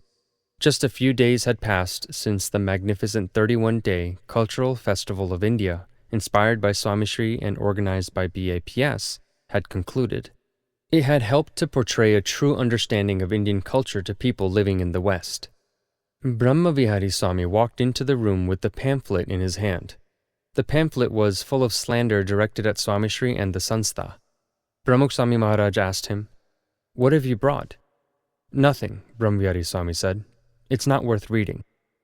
Swami Shri replied by saying, "Why do you say that?" And then he insisted that Brahmavihari Swami read the article aloud. Brahmavihari Swami read the title of the article and Swami Shri doubled up with laughter. The sadhus were surprised. "We should give them a stern rebuttal," someone suggested. Swami Shri immediately refused. No, we should continue what we are doing. There is no need to argue. God is watching everything. Again, someone reasoned, responding to their false accusations is not arguing. We are just clarifying their misconceptions. Gunatitanand Swami used to say, one should at least assert when needed. Swami Shri replied and said, asserting can be tiresome too. That has never been Shastriji Maharaj's policy. If they insult us, curse us, or even hit us, we should never retaliate. We should always forgive. But there were only 5 sadhus in Shastriji Maharaj's time. They didn't have the time to respond. Now, there are many of us. Interrupting in mid-sentence, Swami Shri said, if you have extra time, then pray to God and do bhajan. Don't retaliate. Swami Shri did not even ask how many pamphlets had been printed or where they had been distributed. A prominent writer had for many months written false accounts about Pramukh Swami Maharaj and his work in a daily newspaper. Some sadhus couldn't take it anymore. They decided to respond to the articles. Swami Shri found out, and he sternly told the sadhus, there is no need for that. Did Shastriji Maharaj and Yogiji Maharaj ever respond to such things? I want you to promise me that you will never react to such articles. The sadhus tried to explain their reason. Even Bhagwan Krishna beheaded the evil demon Shishupal after 100 offenses. Swami Shri would not listen.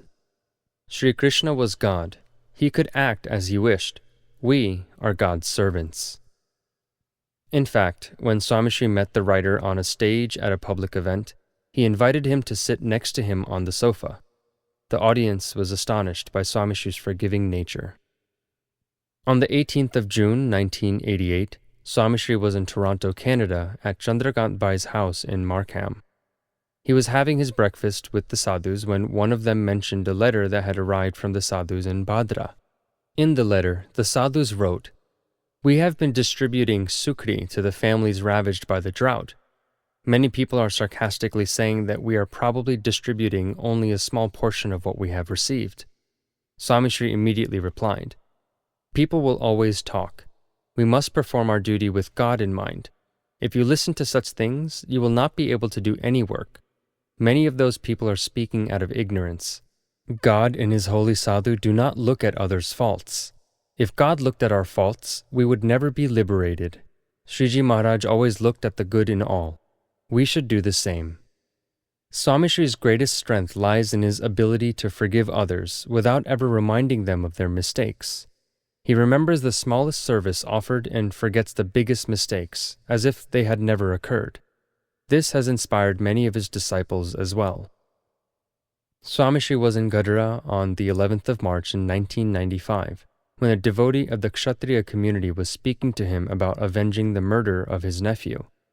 He said, I am going to kill that man. People in the village are calling me a coward. I will show them that they are the cowards. Swami Shri tried to calm the man by reasoning, and he said, by killing the man, you will be held accountable for his life. Your nephew will not come back if you murder this man.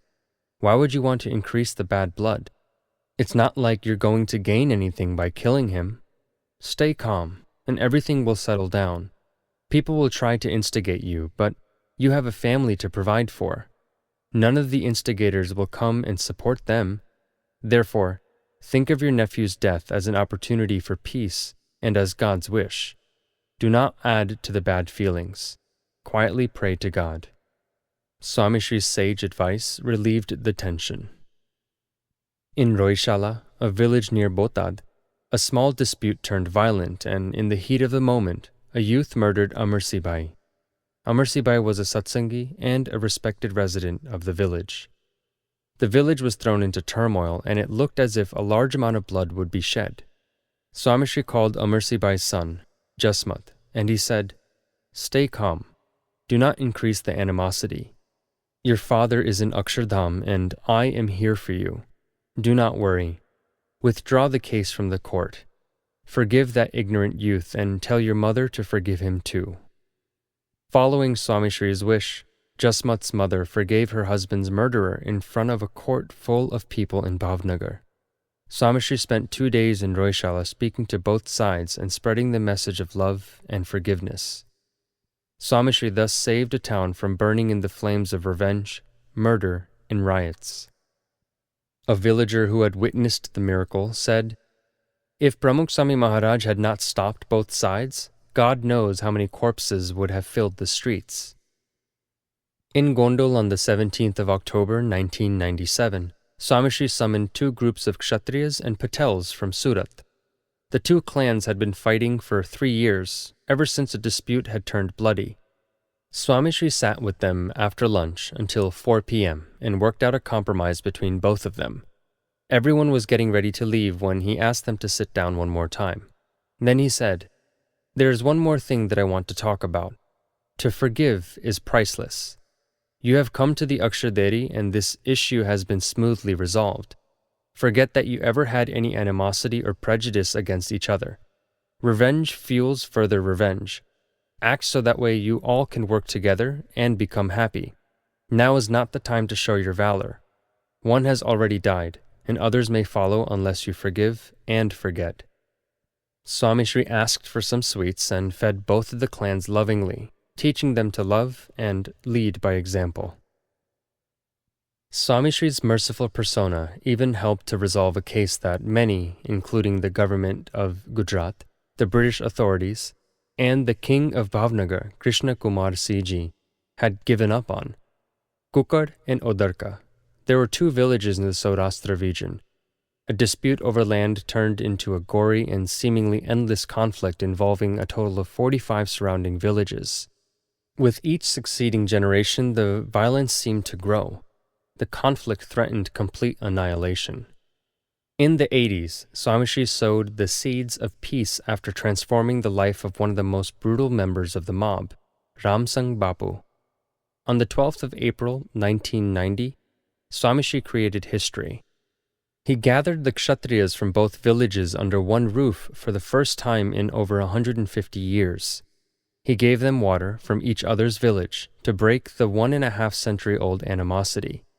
It was the first time the Kshatriyas had seen each other smiling, laughing, and happy. The leaders were amazed at Swami Shri's patience and ability to inspire forgiveness and said, "The work that the British and Indian governments could not accomplish has been accomplished by Pramukh Swami Maharaj." One who shows mercy to all is able to lead others. Forgiving, even when one is capable of retaliating, is something that only a true sadhu can do. A sadhu in whom God resides. Bhagwan Swami Narayan states in the Vachnamrut, "No one but the true sadhu can forgive despite being able to punish." Swami Shri has accomplished that impossible feat without even being aware of it. Pramukh Swami Maharaj gives contemporary meaning to the Vedic concept of Ajata Shatru, or one with no enemies. Tyagaha. Tyag is renunciation. Renunciation is letting go of those things that hinder one's quest for moksha. This tradition of renouncing has persisted in India for thousands of years. The Upanishads explain the importance of tyag. One who wants to attain God must let go of all worldly attachments. The ultimate form of tyag is not just letting go, but also selflessly sacrificing oneself for the benefit of mankind. Pramukh Swami Maharaj has lived this true form of tyag.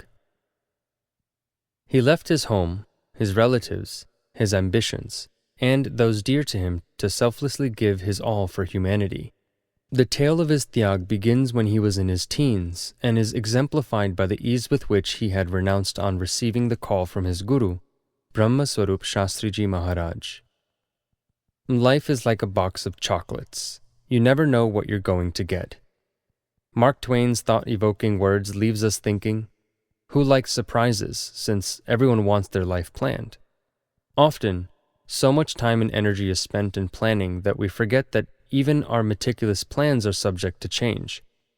In his youth, Pramukh Swami Maharaj faced one such surprise, which entirely altered the course of his life. It was a test of his tyag. He passed. A short letter from Guru Brahma Swarup Shastriji Maharaj is all it took for him to renounce his family and friends. He had aspirations of pursuing higher education to study English, but, at the word of his guru, his tyag was spontaneous. Famous sages or kings have, in the past, renounced worldly life after months or years of contemplation. For example, King Bharat, Mahavir, Gautam Buddha, or Bhartuhari. All of them considered their options and made a calculated decision based on their experiences. However, for young Shantilal, the decision was instantaneous. He shed the fetters of worldly life as easily as a snake sheds its skin. On the 11th of November 1939, 18-year-old Shantilal was initiated into the Parshad fold at Babubhai Somnath Patel's house in Amliwadi Pord, Ahmedabad. It marked the beginning of a selfless life dedicated for the benefit of everyone.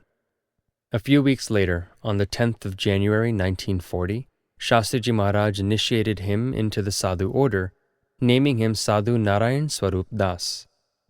For almost 7 decades now, Swami Shri has lived by the sentiments with which he had renounced, to selflessly serve humanity. Swami Shri has lived the principles of Tyag as prescribed by Bhagwan Swami Narayan. When Swami Shri was 28 years old, the aging Shastriji Maharaj wished to appoint him as the president or pramukh of BAPS in his place. However, Swami Shri refused to accept the position or authority since he only wanted to serve. But after many weeks of convincing, he finally agreed. Delighted by his acceptance, Shastriji Maharaj arranged a special gathering at Amriwadi Pord in Ahmedabad on the 21st of May, 1950. There, Shastriji Maharaj declared, "I place Shastri Narayan Swarup Das in my place. From now onwards, listen to him and follow his command as you would mine." Being appointed the head of such a large organization at the young age of 28 imposed great responsibility on Swami Shri. But he was undaunted by it. He saw it as a chance to serve. While turning to his guru, he pledged, "Today, in front of my guru and all of you present, I vow to loyally and faithfully serve the sanstha without concern for my body, and to repay the trust that you have placed in me. I will work my hardest so that the sanstha that you have established and the Akshar Purushottam Upasana flourishes. I will pay attention to every detail and work with utmost determination and diligence to please all of the satsang and earn your blessings and respect. I hope all of you will guide me." Swami Shri has lived by that promise all through his life. He has made sacrifices for people from all walks of life, giving up the personal element. In fact, volumes can be written just on his tyag and sacrifices for the good of others. Further, the BAPS Swaminarayan Sanstha has grown from its humble origins into a worldwide organization over the past 50 years. Yet, not even a square inch of land or a single penny is in Swami Shri's name. Every single penny donated has been used to serve humanity in a variety of ways. The Srimad Bhagavad Gita defines tyag in a unique way. One who renounces not the performance of good deeds, but renounces the desire for the fruits of those actions is a true tyagi. This is truly hard to achieve. Swami Shri not only has sacrificed and acted for the betterment of those around him, but he has never expected anything in return, except God's and his Guru's blessings. He often speaks of it in his speeches by saying, "We should serve with the intent of pleasing God. Never worry about the result. That is God's wish. For us, the only expectation is that God is pleased. Apart from that, we should never wish for anything else in return." In everything that he has accomplished, Swami Shri humbly credits Bhagwan Swaminarayan for the success, be it Swaminarayan Akshardham in New Delhi, international cultural festivals, the outstanding relief work after natural disasters, or the schools and hospitals that he has inspired. This represents his devotion and tyag. The following incidents demonstrate Swami Shri's lifelong selfless service and sacrifice. Sri Satya Narayan Kabra, a scholar of the Upanishads and the Srimad Bhagavad Gita, came for Swami Shri's darshan in Mumbai and confessed, "Even though I have studied the Shastras, I feel lost and uneasy. I don't know what to do." Swami Shri's reply to Satya Narayan Kabra was based on the principles he had practiced in his own life. Swami Shri said, "We tend to carry the weight of our own actions. However, As Bhagwan Shri Krishna advises Arjun in the Gita, we should perform actions but without expectation of the fruits of those actions. If we offer everything to God, it does not cause attachment. Whatever happens in this world is due to the wish of God. All actions take place by His wish. We believe that I did all this, so we have to suffer the consequences of this. So, leave everything to God. Do not even wish for the fruits of those actions. The feeling that I do certain good deeds so I should get the benefits nourishes one's ego, and that is why there is conflict. By desiring the fruits of one's actions, one suffers joy and sorrow and experiences unrest in the mind. On the 29th of April 1995, after a long and taxing administrative meeting in Bardoli, Swami Shri was getting ready to go to bed at 10:30 p.m. Swami Shri's personal physician, Dr. Kiran Doshi, asked him, "After the meeting, do you feel stressed by the—" Swami Shri started laughing and interrupted him midway.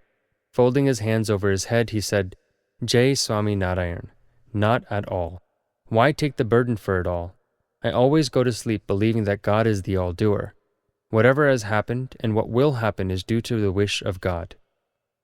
Ajay Verma, Superintendent of Police for Bihar State, came to Ahmedabad for Swami Shri's darshan and said, "I have been very eager to meet the creator of Swaminarayan Akshardham in New Delhi." Instantly, Swami Shri attributed everything to God. God is the creator of all. He is the one that inspires us all. A sadhu once asked Swami Shri, "People honor and respect you for all that you have accomplished. How does that make you feel?" "The honor is for God," Swami Shri said. "I am not capable of breaking even a dry leaf. It is because we follow God's wish and please Him that we are respected. No one would even look at us otherwise. The only thing that we should focus on is serving and pleasing Bhagwan Swaminarayan. We should always serve Him humbly without expectations." It may be easy to give up one's home and loved ones. It may be simple to renounce materialistic pleasures, but to let go of one's expectations and the credit that one feels one deserves is nearly impossible. Who can do it? Only a person who is complete, content, and wishes for nothing but God can achieve such a state of tyag. The Srimad Bhagavad Gita says, "Wisdom is greater than knowledge, meditation is greater than wisdom, and renunciation of the fruits of all actions is greater than this. The tyag of the desire of such fruits gives unlimited peace." The Kaivalya Upanishad states, "Immortality cannot be achieved by wealth, power, or good deeds. It can only be achieved by tyag." Pramukh Swami Maharaj lives the great tyag that the Ishavasya Upanishad talks of in its first mantra. Immortality can only be achieved by letting go. Pramukh Swami Maharaj has attained that immortality by giving up everything. Santosha and Arjavam. Arjavam is simplicity, transparency, and straightforwardness. One who is very simple-hearted and does not have a trace of deceit or trickery. He is not cunning or manipulative. He is content with the divine joy of God. Santosh is contentment or fulfillment in any situation. Yogiji Maharaj used to say that one should adjust to circumstances by making do with whatever one gets, whenever and wherever. Swami Shri lives by this motto of Guru Yogiji Maharaj. These qualities of Arjavam and Santosh are innate in Pramukh Swami Maharaj. Since 1950, Swami Shri has been the president of BAPS and the heart and soul of hundreds and thousands of young and old devotees around the world. He is a highly respected sadhu of India and has been honored by hundreds of leaders for his service to humanity. Yet, Swami Shri's life resonates with simplicity and contentment. In fact, these qualities are so natural that they are often taken for granted. Due to his simple and straightforward nature, people from all walks of life find it easy to form a bond with him. They are able to present their problems and get practical solutions. Children, teenagers, adults, seniors, tribal folk, executives, community leaders, and spiritual leaders all find peace and solace in his simplicity. Swami Shri has made over 17,000 city, town, and village visits throughout the world. But his attendant sadhus report that not even once has he asked for a specific car, facility, bed, sofa, or amenity for his use. When he was a young boy, his mother, Diwariba, would have to make sure that he had his meals. He wouldn't ask for food even when he was hungry for fear that he might cause inconvenience to someone. His ability to be simple, transparent, and content has become more evident with the passage of time. Swami Shri's ability to adjust is apparent through his spiritual tours in India and around the world. He never gets upset when there is a lack of facilities. He smiles and he says, "It is fine the way it is. Don't worry about it. A little hardship isn't going to kill us." On the 14th of September 1975, Swami Shri was on his way for the Murti Pratishta in the village of Kara Tarav in the Bhavnagar district. It started raining and the dirt road soon turned muddy. A few kilometers into their route, the Fargo van got stuck in the mud. The sadhus, devotees, and even Swami Shri tried to push it, but the van would not budge. Someone suggested that they place stones under the wheels and then the van could be pushed out. It was still raining and Swami Shri's clothes were wet. The sadhus suggested that Swami Shri wait under a tree while they tried to get the car out. The sadhus and devotees began to gather stones to put under the wheels, and Swami Shri joined in as well. The sadhus tried to stop him. "There's no need for you to lift the stones. There are so many of us." Swami Shri replied, "There's nothing wrong with lifting a few stones. I used to lift stones in Shastriji Maharaj's time. I did physical work during Yogiji Maharaj's time too. It's nothing new."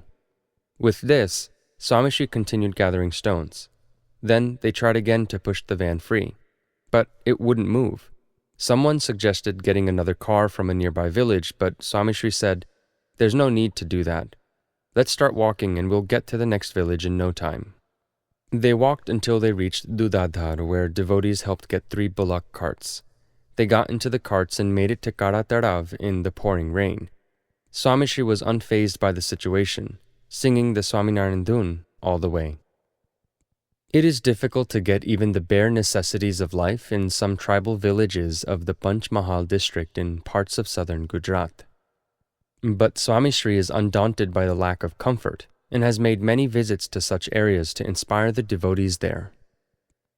Traveling with Swami Shri in the Bhal region of Saurashtra was always a challenge. The region is known for its scorching heat, erratic electricity supply, hard water, and dusty air. Swami Shri would travel from village to village for months on end, satisfying devotees, not once complaining about the hardships. In 1985, Swami Shri was in Navsari getting ready to retire for the night, when an attendant sadhu noticed a lot of dirt on the blanket. Swami Shri asked him, "What are you doing? Is it dusty?" "Yes, I'm cleaning it," replied the sadhu. Swami Shri commented, "Our body is made of dust as well." Swami Shri's words reflected his understanding of this philosophical truth that night. It was very cold in the night, but Swami Shri fell asleep with just a light blanket for cover. In the morning, the attendant sadhu noted that in his sleep, Swami Shri had taken a mosquito net and wrapped it around himself for extra warmth. But he never complained about the arrangements, believing his body to be of dust. It was summer vacation time at the end of the 1968 and 1969 academic term, and many students had gone home from the Akshar Purushottam Chhatralay in Vidyanagar. However, some of the students in one of the rooms were reading late into the night. At around 1 a.m., they heard a knock on the door. The door had not been locked, so Swami Shri opened it and stood before the students. Assuming that Jai Krishna Bhagat and the other Parshads were asleep, Swami Shri came to the room where the lights were on. He looked exhausted from the traveling, and one of the students offered to go and wake the Parshads up. Swami Shri stopped him and he said, "Let them sleep. I will just sleep here on the floor." So, that night, Swami Shri, the president of the Sanstha, slept on the floor while the students went to sleep in their beds. Swami Shri's ability and spirit of accommodation has been the hallmark of his life. Be it in matters of food, accommodation, rest, etc., a brief dialogue between Swami Shri and the editor of Garvi Gujarat magazine on the 8th of May 2004 in London brings this out. "You travel all around the world. So which city or place are you attracted to the most? I'm attracted only to God, replied Swami Shri. A common experience in small villages and large cities are the glitches in organizing Swami Shri's schedule. This is especially evident during Swami Shri's Padramnis, or home visits for sanctification.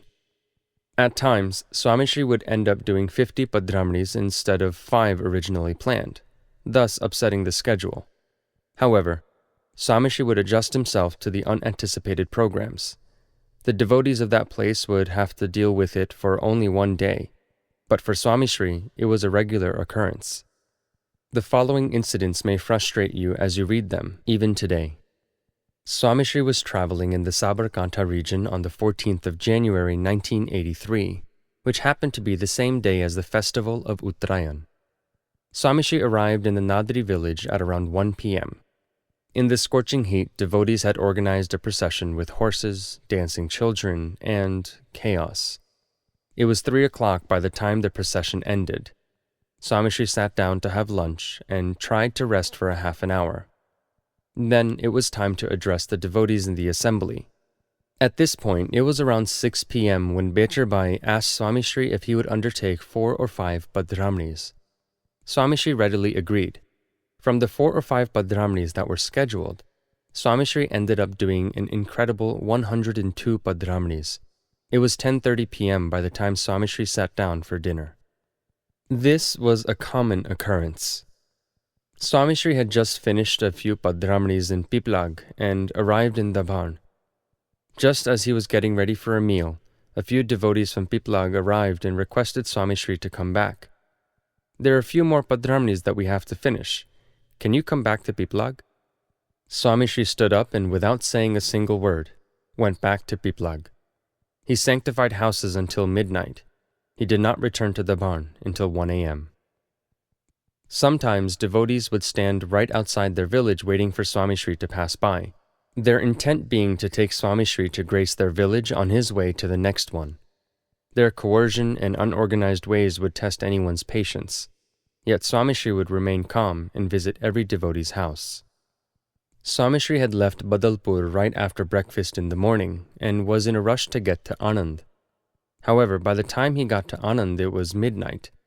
Swami Shri had stopped to grace 13 villages on the way, not to mention a few dozen Padramnis in each village.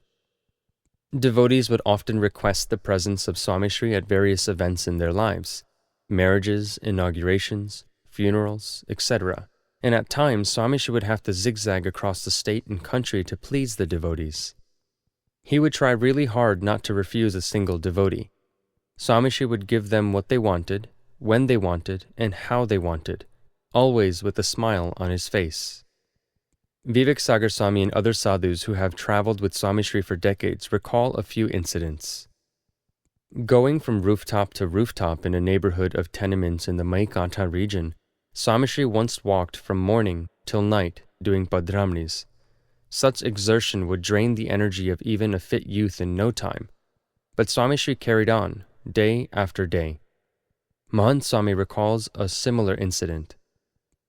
We were traveling in Bamangam. The region is very hilly, with steep mounds to climb at every turn. It was around 3 p.m., and Swami Shri looked exhausted. It looked as if his feet were in pain. In fact, I was on the verge of collapsing. Suddenly, I was overcome with pity for Swami Shri. Why was he traveling like this at this age? He should rest. Just as I was about to say something, Swami Shri smiled at me. I was getting annoyed. He was putting himself through so much, his body was giving way, and here he was, smiling. He opened his mouth to say something. I thought he would admit that he was exhausted. Then he said, Yogiji Maharaj had traveled to all of these villages. He wasn't even thinking about the hardships he was suffering. The scorching summer sun in the Saurashtra and the Sabarkantha region is unbearable. To make things worse, the erratic electricity supply meant that the use of lights and fans was rarely possible. On one such tour in the Sabarkantha region, Vivek Sagar Swami offered a suggestion. It would be better if we traveled in these villages after the monsoon and stayed in Mumbai during the summer months. It's not as hot during the summer in Mumbai. Swami Shri disagreed. He said, It is better to travel in these villages during the summer. After the monsoon, the villagers become very busy with their farm duties and it would be an inconvenience for them. In the following days, he visited over 87 villages in 27 days in the sweltering summer heat, often reaching 45 degrees Celsius, or 113 degrees Fahrenheit. Swami Shri's ability to tolerate such inconveniences stems from his devotion to Bhagwan Swami Narayan. On one occasion, he was in Mumbai doing Padramnis. He arrived to Avinash Bopat's home in Mulund. The host apologized for the inconveniences Swami Shri had to suffer on his way there. Swami Shri interrupted him mid-sentence and he said, "Where there is such love, there is no trouble. One who wants to worship God should ignore the inconveniences. Make do with whatever one gets at the time. Never think about the physical hardships. As long as one can worship God, nothing else matters, even if one only has the shade of a tree." Swami Shri is a living example of this philosophy. It's not something that he merely talks about. Swami Ram Swarup Shastri, the former chairperson of the Akhil Bharat Sadhu Samaj, says that Pramukh Swami Maharaj is a simple, transparent, and straightforward sadhu. This is the true definition of a sadhu. His actions are a practical lesson in simplicity and contentment. For decades, Swami Shri has traveled around the world. His passion to bond with every single devotee sets him apart from others. He has always insisted on meeting devotees individually. Sometimes it would take hours to meet all the devotees after an assembly, but Swami Shri never lets go of such an opportunity. As Swami Shri aged and his health started to decline, a few sadhus suggested alternatives. On the 9th of December 1984, during Swami Shri's 74th birthday celebrations in Mehsana, Narayan Muni Swami approached him. As usual, Swami Shri expressed his wish to meet all the devotees individually after the celebration assembly. Narayan Muni Swami had other ideas. "We have organized things differently this time. Instead of each devotee meeting you individually, 4 separate lines of devotees will come to receive your darshan at the same time. They will be able to have your darshan at close quarters, and you will be able to see them as well." Swami Shri tried to argue his point, but Narayan Muni Swami was very persistent. After a few minutes, Swami Shri agreed. "It is best to listen to a sadhu. I will do as you say. God resides in all of you." Swami Shri adjusted to the wish of the organizing sadhus.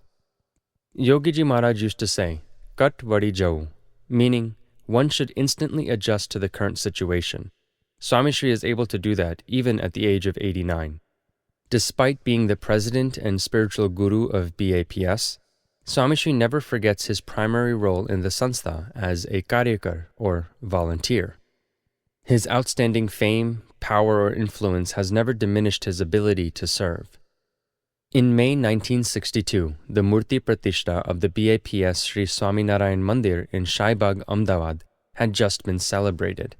Thousands of devotees had joined in the festivities, and as night fell, all of them started heading towards their homes and villages after having dinner. Late into the night, a youth was trying to wheel a cart of waste up a slope to the dumpster at the back of the mandir grounds.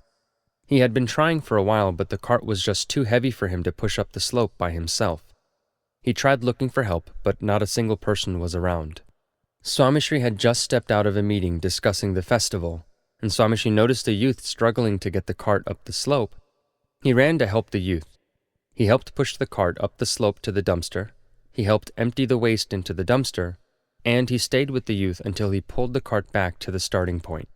Today, that youth, now known as Narayan Prasad Swami, remembers that incident and the ease with which Swami Shri was able to join him in such a menial service. He recalls another incident revealing Swami Shri's cooperative nature.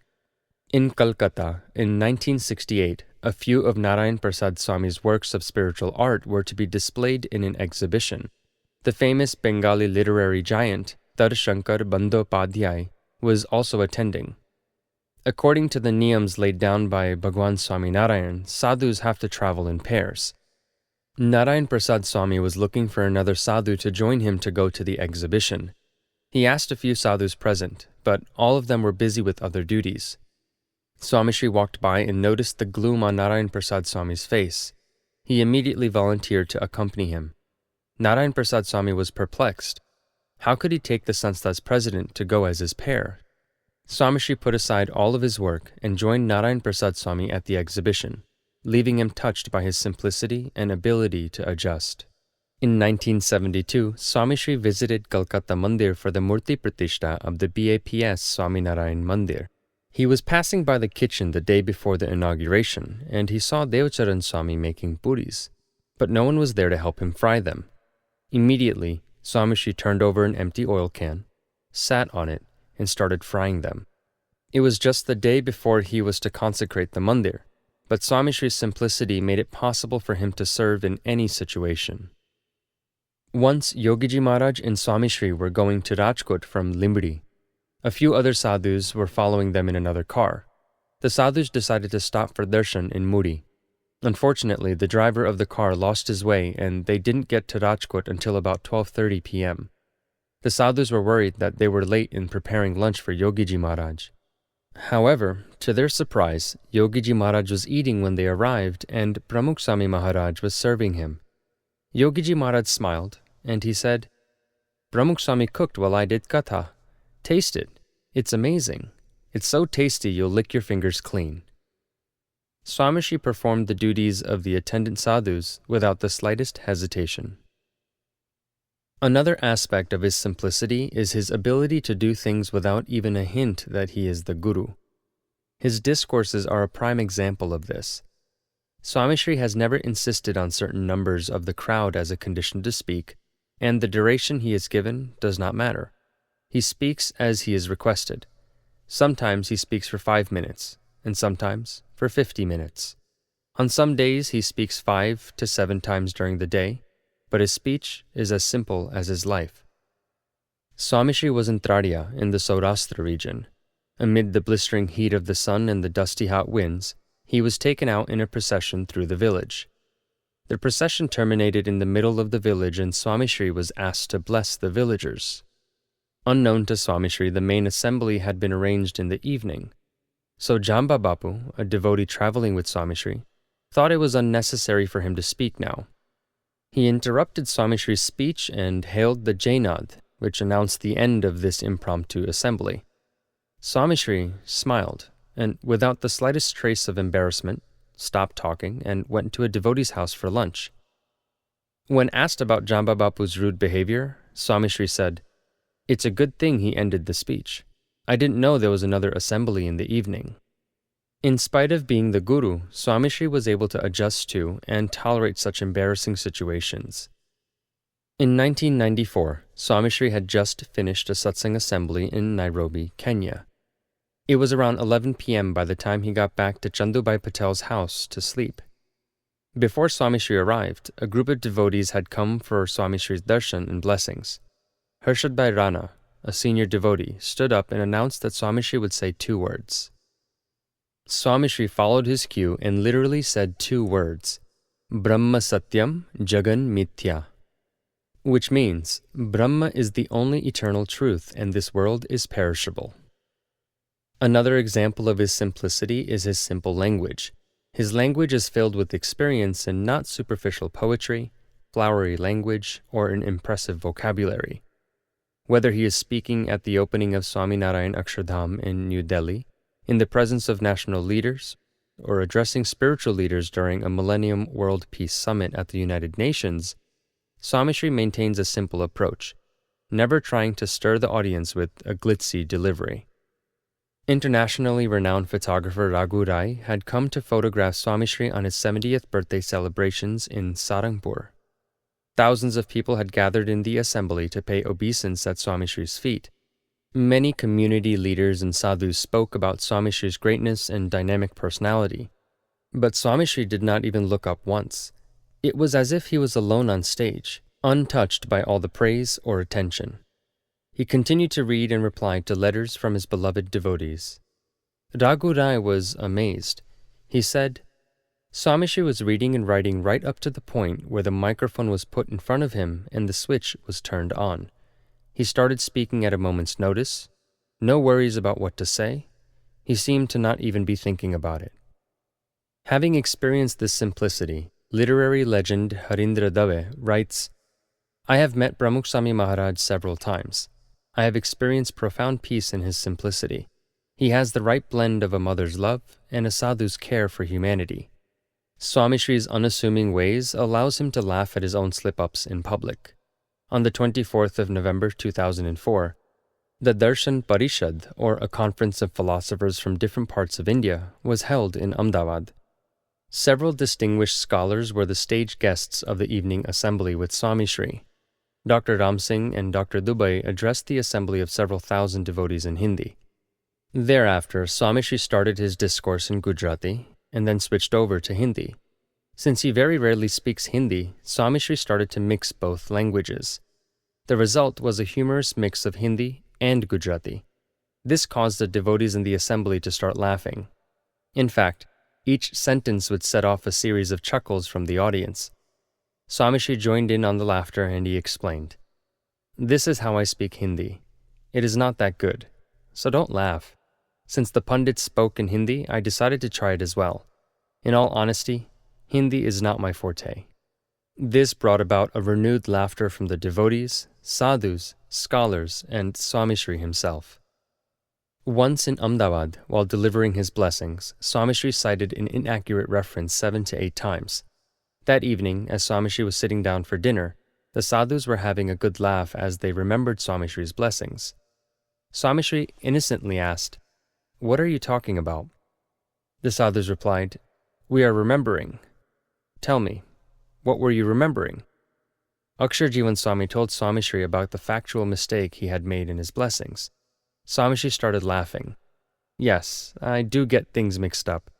I am not as learned as Sakshar," referring to Akshar Swami, "so I forget sometimes." Akshar Swami hesitantly tried to explain himself and he said, "No, I was just trying to say." Swami Shri said, "No, I admit that I was wrong. I am not learned, so I mess up.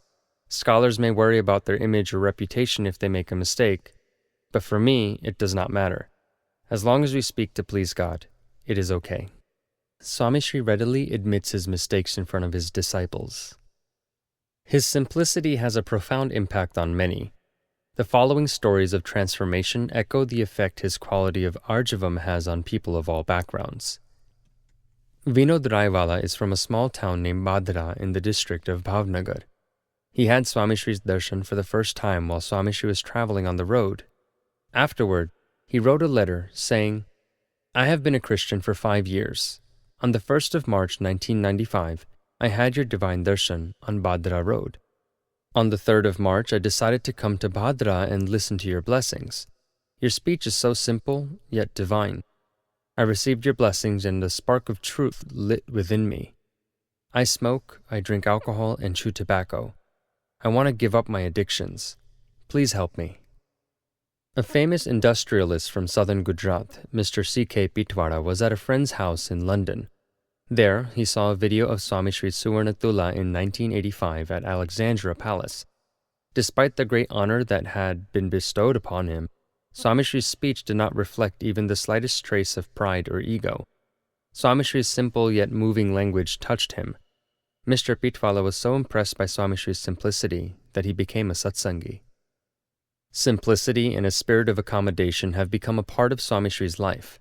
He is always willing to adjust as long as his niyams are not compromised. Swami Shri knows that adjustment is the key to world harmony. Dr. David Body is the headmaster at the famous St. James Independent School for Senior Boys, which also teaches Sanskrit in London. On the 6th of May 2004, he asked Swami Shri an interesting question. What is the answer to developing world peace? How can we teach people of this world to live in harmony? Swami Shri replied, "If everyone learns to compromise, world peace would become a reality." Swami Shri's simple answer touched Dr. Body's heart. Swami Shri has always been able to compromise and adjust to any situation, and yet, at the same, remain satisfied and content. In 1986, Swami Shri visited Jamnagar and stayed in the apartment of Dr. Harshadbhai Joshi, who was studying medicine at the time. There were leaks in many parts of his apartment. Water dripped from the ceiling, and rainwater would constantly flow from the bathroom ceiling. While Swami Shri was in Atladra in 2006, Dr. Joshi reminded Swami Shri of his visit to his house in 1986. He said, "I'm sorry that I was not able to take proper care of you then. You must have had to put up with a great deal of inconvenience." Swami Shri put him at ease. He said, "One should learn to deal with happiness and sorrow in life. That kind of experience trains one for difficult times in the future. One should learn to be happy and comfortable everywhere." Swami Shri often says that if one learns to be content with what God has given us, there will not be any sorrow. If we wish for things and then don't get them, we will be distraught and saddened. If one is content with whatever God gives us, then peace is attained. It is this profound spiritual understanding that enables Swami Shri to be satisfied and transparent at all times. In the Mahabharata, Ved Vyasji says, "Deceit is evil. Transparency and simplicity are the way to God. This is true knowledge. What's the point of discussing the rest?" Samyam. Samyam is equality, fairness, and impartiality. It is a special quality of God in the God-realized sadhu. Maintaining one's composure and remaining happy in any adverse or extreme situation is samyam. One who sees God equally in the young and old, the rich and poor, success and failure, joy and misery, the priceless and the worthless, is described in the Srimad Bhagavad Gita as a gunatit Brahmaswarup sadhu. Pramukh Swami Maharaj is such a sadhu. In the Vachnamrut Gadara section 2, number 13, Bhagwan Swaminarayan states, "All of the attractive vishays are the same to me. Also, a king and a beggar are the same to me. Further, to rule all the realms and to beg for food carrying a broken begging bowl are the same to me. Even sitting with honor on an elephant and walking on foot are the same to me. Whether someone honors me with sandalwood paste, flowers, fine clothes, and ornaments, or throws dirt on me, all are the same to me. Whether someone praises me or insults me, both are the same to me. Gold, silver, diamonds, and waste are all the same to me. Moreover, I look upon all devotees of God as being equal.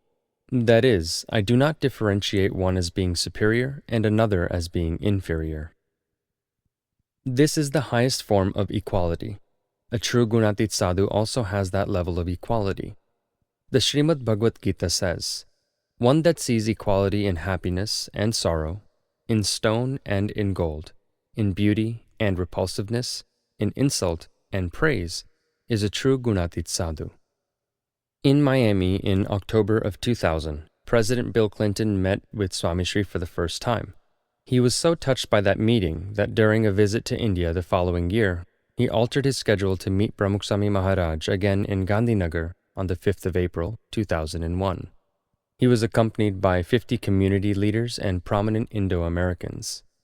President Clinton lost track of place and time as he continued to praise Swami Shri's loving nature.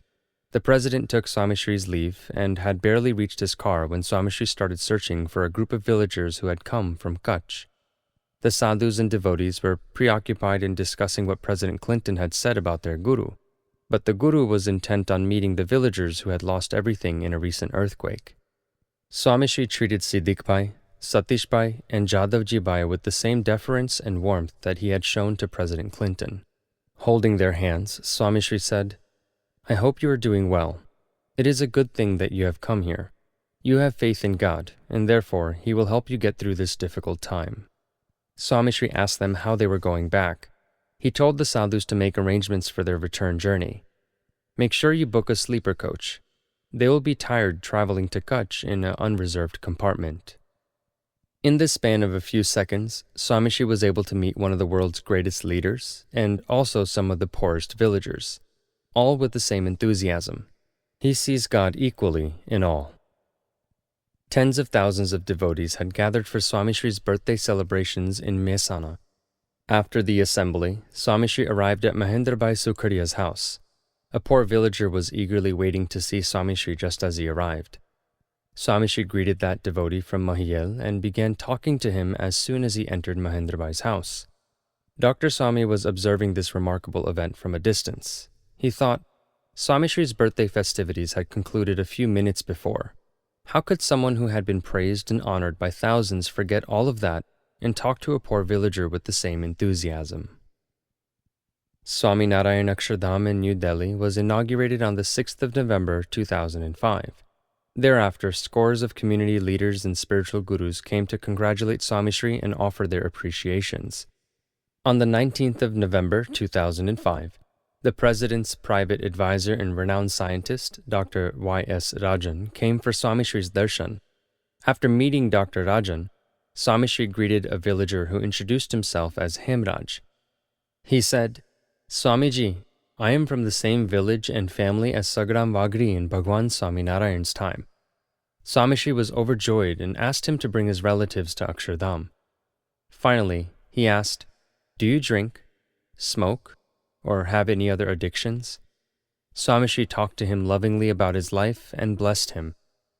Swami Shri saw God in both the President's advisor and a tribal villager. In 1994, Swami Shri had just performed the Murti Pratishta of the BAPS Hari Mandir in New Delhi. One morning, he asked the sadhus if they had seen Dhanji Vagri of Surendranagar who lived in New Delhi. The sadhus were surprised by Swami Shri's question, especially since none of them knew him.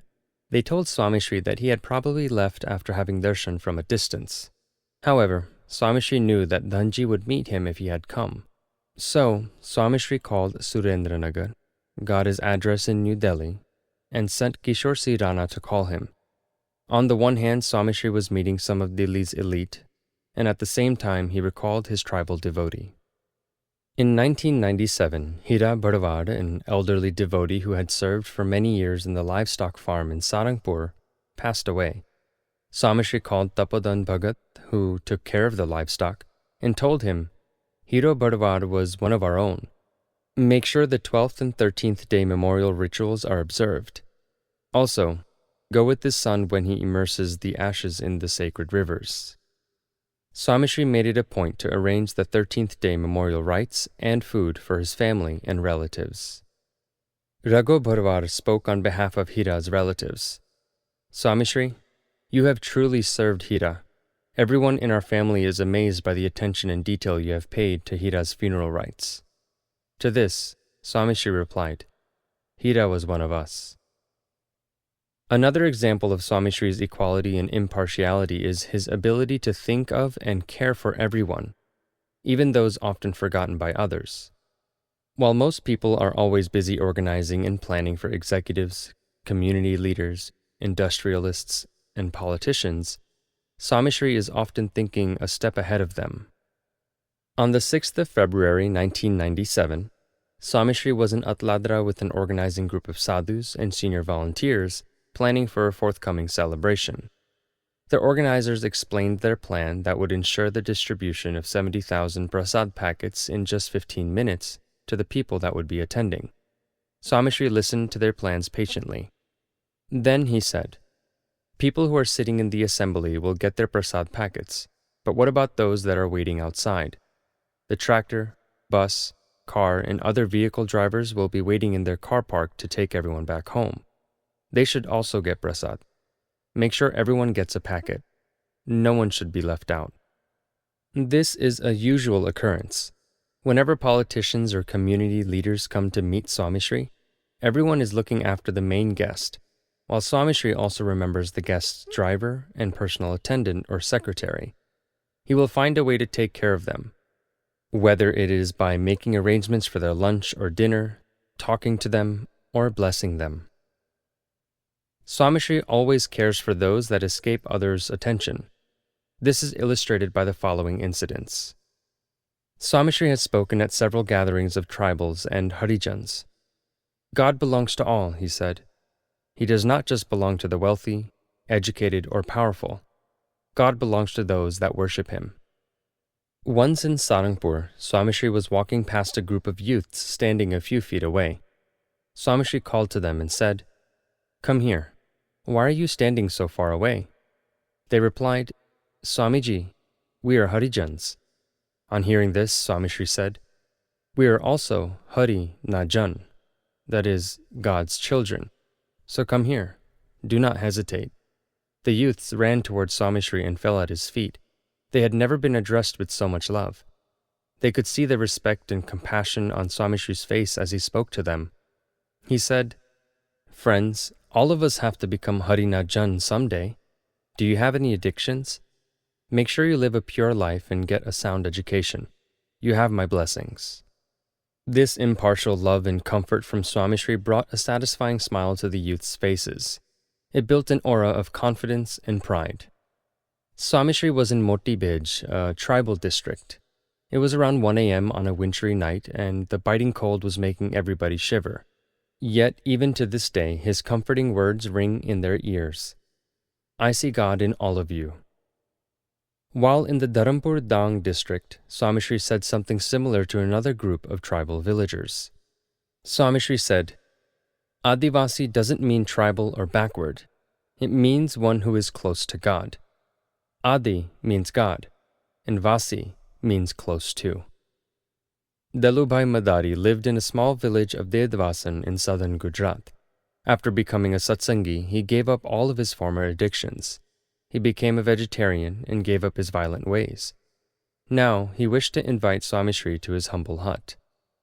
When Swami Shri finally graced his hut, Dalubhai danced with joy. However, there was one small problem.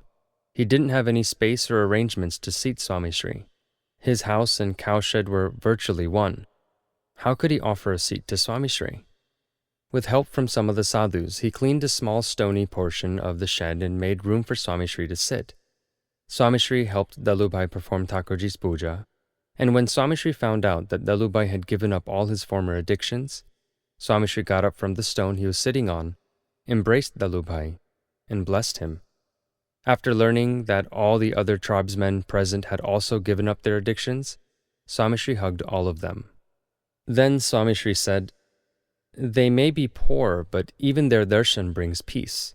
They are pure. How could anyone call them backward? These huts are like places of pilgrimage." It was difficult for the tribal folk to appreciate Swami Shri's glory from a worldly perspective, but they were touched by his sense of equality and impartial love. Swami Shri was walking from his room in Sakni to the mandir. A few unkept tribals were seated on either side of the road, totally uninterested in their surroundings. Swami Shri stopped and greeted them. "Jai Swami Narayan," he said. The tribals paid no attention at first. After Swami Shri repeated the greeting a few more times, they looked up at him. Having made eye contact with them, Swami Shri continued, "All of you should come for darshan in the mandir daily. The mandir is not just for the wealthy and upper classes, but it is for all. Sit and pray for a while and you will experience peace. If everyone comes to the mandir and you don't, we feel bad. So make sure you come. Also, if you have any addictions, shed them. Addictions are a waste of money. The monsoon is approaching. If your house is not proper, it may collapse or leak. In the winter, you will feel cold. In the scorching summer, you will feel hot. By indulging in addictions, you are inviting difficulties. You remain poor, cannot repair the house, and your children are unable to study. But by saving money, by giving up smoking, drinking, etc., you can improve your house, educate your children, and have decent clothes. All this will benefit you. We don't want your money, but if you come and do darshan every day, it is worth thousands of rupees for us." Swami Shri sees God in all. He not only treats everyone as equal, but he also asks others to do the same. Swami Shri's practical applications and experience-based teachings help convince even the staunchly orthodox. According to a tradition that had carried over in the Swaminarayan Sampradaya, Parshads from the lowest strata of society were not given the Bhagavati Diksha, or the initiation into the saffron robes. In 1981, Swami Shri discontinued it by initiating the Parshads into the Sadhu order. This is probably the first time something like this had happened in the Hindu community. There are many such instances where Swami Shri has offered his love equally to all who meet him. It could be a felicitatory function organized by the British and Canadian parliaments or royalty, or an address to the United Nations, or meeting Adivasis and Harijans in their humble huts. In each instance, he has blessed and spoken with the same humility and enthusiasm. He truly sees God in everyone. Many times the situation is so intense that it would have shaken the strongest of people, but Swami Shri has maintained his composure. In 1974, a grand welcome assembly was held in honor of Swami Shri at the Alexandra Palace in London. A few days later, Swami Shri was back in India traveling in the nondescript village of Roishala in the Saurashtra region. He was staying in a mud house. One morning, Subhash, a youth from London traveling with Swami Shri, commented and said, "This is a far cry from Alexandra Palace." Without hesitation, Swami Shri replied, "Subhash, 100 Alexandra palaces do not add up to this little mud house. Look at the affection of these poor devotees." In 1982, just a few days after returning to India from London, Swami Shri went straight to the villages in the Khandesh region of Maharashtra. The scorching summer heat was unbearable and the villages lacked even simple facilities such as an indoor toilet. Yet, Swami Shri was equally at ease in these small villages as he was in London and toured them with the same enthusiasm. Swami Shri is held in high regard because of his spotless character and selfless service. His simple yet dynamic persona has touched millions around the world. Yet, for various reasons, people have heaped insults on Swami Shri. Even though he is capable of responding to such unfounded attacks, Swami Shri swallows the poison, digests it, and forgets it. Once a group of individuals launched a media campaign against Swami Shri. They published thousands of pamphlets and books and distributed them throughout India. At one stage, they insulted Swami Shri in a manner that went beyond all bounds of decency. Yet, Swami Shri remained composed and didn't utter a single word and stuck to his daily routine. He met the devotees, blessed them, and continued as if nothing had happened. Not a single expression on his face changed. He remained as jovial and relaxed as before. Swami Shri could have easily given a response or a clarification, but Swami Shri didn't say a word. He didn't even let the sadhus or devotees write or say a word. Swami Shri often says, "When you are praised, it feels great. You should feel the same when you are insulted. If you don't feel any ill will for those that wrong you, then you have attained a state of equanimity in honor and insult. We are the Atma. We are not this body. We must eradicate our Dehabhav." A leading scholar of the Bharatya Vidya Bhavan, Sri Bhai Shankar Purohit, who had witnessed Swami Shri's equanimity for years, writes, "Swami Shri has effortlessly accomplished things that the government and wealthy individuals could not, with his calm and easygoing personality. He gives all the credit to Bhagwan Swami Narayan. He can meet the leaders of this world and then meet an Adivasi villager with the same affection. His voice and enthusiasm don't change for a second. He is a living example of what the Bhagavad Gita calls samatvam yoga yuchyate, or a true sadhu that possesses equality towards all." Bhagwan Sri Krishna states in the Bhagavad Gita, "An ideal sadhu that worships God with his body, mind, and soul is the only one that is able to love every living being equally. He is able to see God in them." Tulsidas Ji states in the Ramcharitamanas, "One who can maintain his composure in praise and insult is dearer to me than life. That sadhu is full of all divine qualities and is a storehouse of bliss." Titiksha. Titiksha is to tolerate with understanding. Most people tolerate because they are forced to and have no other option. Tolerating when you are in a position to counter or respond is a great spiritual accomplishment. Pramukh Swami Maharaj has tolerated all his life, from serious physical ailments to a variety of bewildering situations. Swami Shri has perfected the ability to tolerate physical, natural, and spiritual problems with a smile. Swami Shri often describes the importance of tolerance. On one such occasion, he said, "This body is home to many diseases, just as the world is home to sorrow and unhappiness. Just as people are likely to come and stay at one's home, one is likely to get sick and have to deal with difficulties. It is natural. Sri Rama, Sri Krishna, Shastriji Maharaj, Yogiji Maharaj, and great devotees such as Mirabai and Narasimha Mehta all have had to face and tolerate difficulties. If one lives with understanding and wisdom, obstacles do not appear like obstacles. One who has this understanding experiences happiness, even in troubled times." Swami Shri speaks from personal experience. His ability to tolerate is amazing. Be it heat and cold, hunger and thirst, illness, or any other difficulty, he tolerates without a murmur. Swami Shri has tolerated for us. Swami Shri has an inbuilt knack for silently tolerating without complaining since childhood. His life provides an ideal example of tolerance. The largest chapter of tolerance from his life is his lifelong vicharan to help mankind. Just as the sun doesn't take even a day's rest, Swami Shri has continuously traveled around the world to assist those in need. These travels take a toll on his body. They place physical and mental strain on Swami Shri, but he has never complained. No regularity in his routine is possible because of the demand on his time.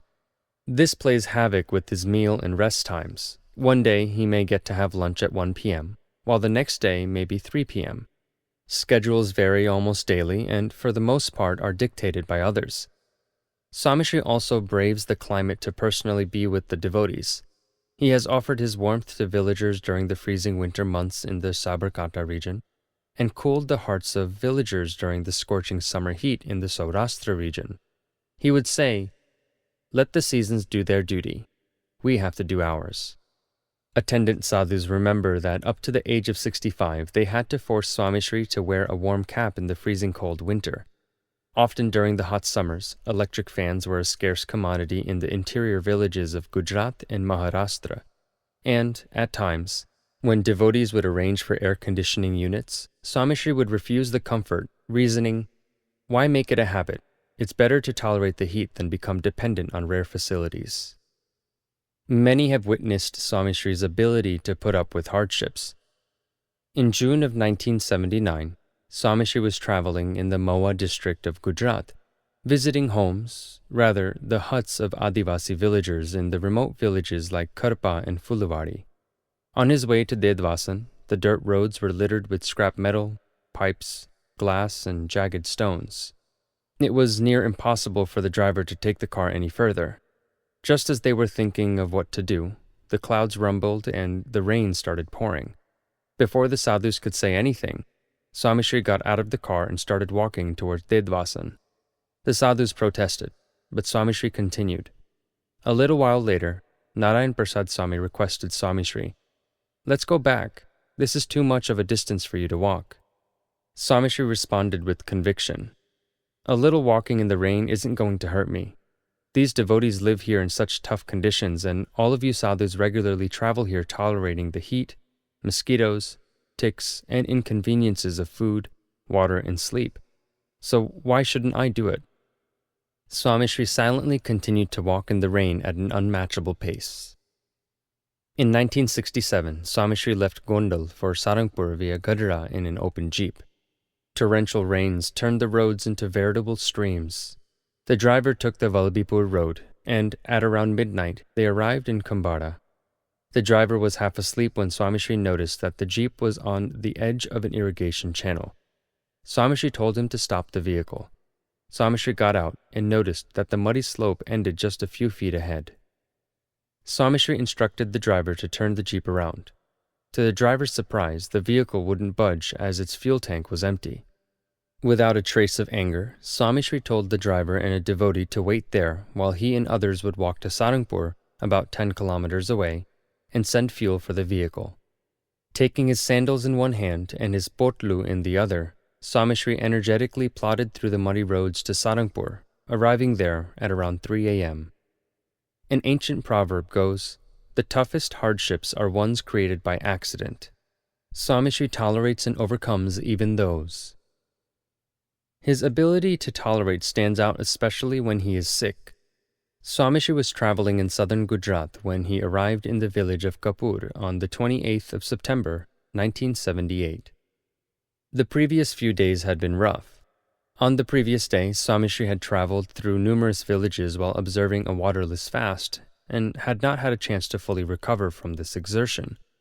In any case, the schedule continued. Swami Shri was at Suman Bhai Bhakta's house, and an assembly was underway. As Vivek Sagar Swami was speaking to the audience, Swami Shri sat peacefully, turning his mara. The other sadhus started noticing a change of expression on Swami Shri's face. His skin was changing color, and he looked really uneasy. Swamishri looked like he was going to collapse. As he spoke, Viveksagar Swami noticed this and, in mid-speech, he put his hand on Swamishri's wrist to check his temperature. To his surprise, Swamishri's body was very hot. Viveksagar Swami immediately ended the assembly and helped to get Swamishri to Jitubai Shah's house. The sadhus helped Swamishri get to his room on the second floor, and as soon as they brought him to the bed, he fell onto it, exhausted. A doctor was called, and in the meantime he was given some medicine, but his condition seemed to deteriorate by the minute. He was barely conscious when he started mumbling instructions. The sadhus tried to listen to make out his words. After a few minutes, they realized what he was saying. Swami was saying, "I hope Sumanbai's father is not offended. I wanted to stay for the whole assembly. I didn't want to finish it early. We didn't get to go to Mahendrabai's house. He has come all the way from Madi." Swamishri was so weak with the fever that he couldn't even turn in bed. At around 11:30 a.m., Swamishri mustered every ounce of strength in his body to sit up. And then he said, "Have you prepared Thakurji's meal? Make sure you offer thar on time." He laid down only after receiving a confirmation from the sadhus. From the start until the end of this incident, Swamishri hadn't uttered a single word about himself or his discomfort. In the following days, Dr. Ramanbhai Patel of Bardoli treated Swamishri for jaundice. Also, Swamishri was suffering pain from a gum abscess. Dr. Labshankar Bhai, an experienced dentist from Rajkot, came for Swamishri's darshan in Sakri. Upon hearing of Swamishri's toothache, he decided to examine it. As Labshankar Bhai opened Swamishri's mouth and gently touched the gums, pus oozed out. Labshankar Bhai was amazed by Swamishri's threshold for pain, and he commented, "Only Swamishri can tolerate so much." Swamishri never complains about physical ailments. He endures them with a smile and without as much as a sigh. There are many more examples. In 1984, Swamishri was in Naryad for the mandir's groundbreaking ceremony. The mandir grounds hadn't been cleaned properly, and as Swamishri was walking, a 4-inch thorn pierced through Swamishri's slippers and lodged in his foot. He stopped in his tracks due to the sudden pain. A few sadhus ran up to Swamishri, but he pulled the thorn out of his foot before they could say anything. Blood started to gush out from his foot. Swamishri turned around to the sadhus and instructed them, "Do not tell anyone." But how could such an event be kept a secret? Everyone came to know of the incident, and a few sadhus decided to rebuke the organizers for not clearing the grounds properly. Swamishri called the sadhus and he said, "There's no point in blaming anyone. You're bound to get hurt sometimes. You can get hurt outdoors, inside your room, or even in your bed. You can't control such things." Swamishri readily tolerated the physical pain, but made sure that the devotees or organizers were not hurt verbally. A similar incident took place when a heavy-duty staple entered Swamishri's foot while he was walking in Navsari Mandir. Swamishri again tolerated the discomfort and continued his activities. Sometimes an incident may seem really insignificant, but the lesson learned from it is colossal. Swamishri has tolerated numerous illnesses without uttering a word. Ordinary complaints that are rather common with most people, such as, "My head hurts," or "My feet are killing me," are never heard from his mouth. In spite of frequent warnings from physicians, Swamishri has continued to serve the devotees, tolerating all that comes his way. He has had operations to remove his gallbladder, cataracts, and a benign tumor. He has suffered a heart attack and subsequently had a quintuple coronary bypass surgery. Also, he has troublesome arthritis in several joints and is prone to an attack of frozen shoulder. In each instance, he proves to be an ideal patient, never complaining or asking for special arrangements. In 1983, in Sundalpura, a town near Anand, Swamishri suffered a severe heart attack. His ability to tolerate touched all those present. His attention was not drawn to his own health. He was worrying about arrangements for others.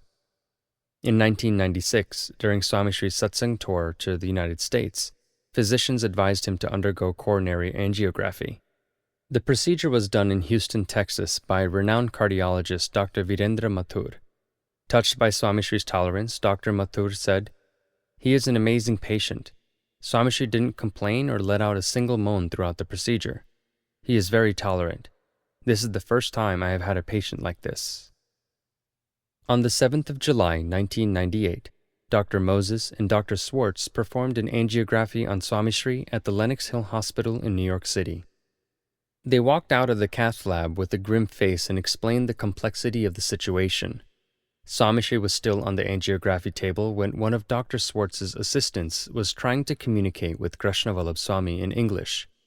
Krishnavallabh Swami was having trouble understanding the doctor and couldn't respond since he didn't speak much English. Swami Shri was observing this comic interaction laying down on the table and started laughing out loud. The young doctor was amazed to see that Swami Shri, still hooked up to the machines and moments away from an emergency bypass surgery, was able to enjoy a lighter moment. Explaining the results of the angiography, the physicians suggested that Swami Shri have immediate bypass surgery. Swami Shri listened to them and attentively agreed. "Whatever God wishes," he said. Swami Shri was turning the mara and then went soundly to sleep for 2 hours. As preparations were made for the operation, how can one sleep so soundly in such a critical situation? Only Swami Shri, who places everything in the hands of God, can. In the weeks following the bypass surgery, Swami Shri was recovering at Dr. Mahendra Bhai Patel's house in Westchester. Swami Shri was suffering from aching pain in his shoulder and upper back. One day, when he was lying on the bed, Dr. Kiran Bhai Doshi and Yogi Charan Swami noticed that Swami Shri was in pain. Dr. Kiran Bhai broke the silence. "Is that paining you?" he asked. "Yes, it has been hurting me for some time," replied Swami Shri. An immediate decision was made to start physiotherapy for this. So, a physiotherapist came to examine Swami Shri's shoulder. "Swamiji, my name is John. I'm going to press on your shoulder. I will start off gently and then apply more pressure. Tell me to stop when you can't bear the pain." Swami Shri nodded in approval. John started the therapy. Swami was silent. At one point, John's thumb was hurting him from the force of pressing down. But Swami Shri remained silent. John was startled by Swami Shri's capacity to bear pain.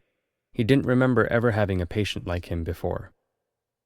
A couple of months after the bypass, Sam Pitroda, a renowned entrepreneur, came for Swami Shri's darshan. In fact, Mr. Pitroda had a bypass surgery a few years before as well, and he reflected, "The first 2 months or so you will feel uneasy. You will have heaviness in your chest, almost like having a brick hanging from your throat. Do you feel it?" "Yes, I feel it, but it's getting better," Swami Shri agreed. The attendant sadhus were surprised by Swami Shri's answer because he had never mentioned it to anyone before. He had tolerated it without saying a word. After being diagnosed with arthritis in his heel, Swami Shri started laughing and sang a famous bhajan that said, "This body is old now, this body is old." Narayan Muniswami interrupted and said, "You have gone through enough now. It's time for you to—" It was Swami Shri's turn to interrupt this time, and he said, "I haven't endured anything. Everyone is supposed to endure a little pain, but my body works fine. I have no other problems. I am not bedridden. I can sleep well. I can digest what I eat. What else can I ask for? How much more grace do I need from God?" In Ahmedabad, cardiologist Dr. Madhubhai Patel took Swami Shri's ECG, and then he commented, "Swami Shri, you need to rest. Your cardiogram looks a little different from what it had been last time. It looks like you had done a lot of traveling this past winter." Swami Shri smiled and didn't say a word. Later that afternoon at lunchtime, Swami Shri jokingly told Krishnavallabh Swami, who cooks his food, "My test results are not normal. The doctor told me that I eat too much. I'm going to have to cut down." Imagine someone laughing at such a serious test result. Swami Shri tolerates everything with the understanding that his real form is not the physical body. He is the Atma. A few days later, Dr. Bhuva had come for Swami Shri's darshan in Sarangpur from Bhavnagar. He looked at the cardiogram reports and started to instruct Swami Shri. "It's called a lateral extension. Basically, the blood isn't circulating properly in your heart. It may permanently damage the heart. It's serious. You should stop the rigorous traveling." Swami Shri answered with ease, "I have no problem sleeping, even though it's a different bed every night. I can digest what I eat. I don't visit many houses now, so there isn't much exertion. According to your theory, walking out of this room is exertion too. Plus, I am bound to face a few health issues, as I am getting old. Even after repeated warnings from physicians, Swamishri was adamant on continuing his vicharan. Most people who get such serious warnings would think twice before even climbing a flight of steps. Swamishri was undeterred. Once, a few doctors from Mumbai had arrived in Sarangpur to examine Swamishri's heart. Dr. Kiran Doshi, Dr. Panchar, Dr. Samani, and Dr. Bhagubai Patel examined Swamishri's cardiogram and were greatly concerned at what they found. Dr. Samani explained the situation. The lateral extension is getting worse. Your heart muscles need a certain amount of blood, and that is why we have arteries leading to the heart. If one of them is blocked, enough blood is not delivered, and that could lead to serious problems. Therefore, take it easy and don't exert yourself too much. Swamishri remained silent. Dr. Samani was confused. Why was Swamishri ignoring him? You are listening to me, right? Or would you rather just not talk about it? Swamishri said nothing as he flashed an innocent smile across his face. It was time to change the subject. Swamishri was in Kolkata in 1993. He started having dizzy spells and was losing balance. Physicians suspected that there was inadequate blood circulation to the brain. They decided to rush Swamishri to Mumbai and told him to cancel his vicharan plans in Kolkata. Swamishri refused. He said, I pray to God for everyone's well-being and bless the devotees. I am sure God will bless me. All of you pray daily too. Everything is going to be fine. A few more days here will not make a big difference. The devotees have worked very hard to plan the program here. So let us complete the schedule here and then go to Mumbai. Leaving now would spoil their efforts. There is no need to rush. Nothing will happen. Swamishri was willing to tolerate anything just so that he could please the devotees.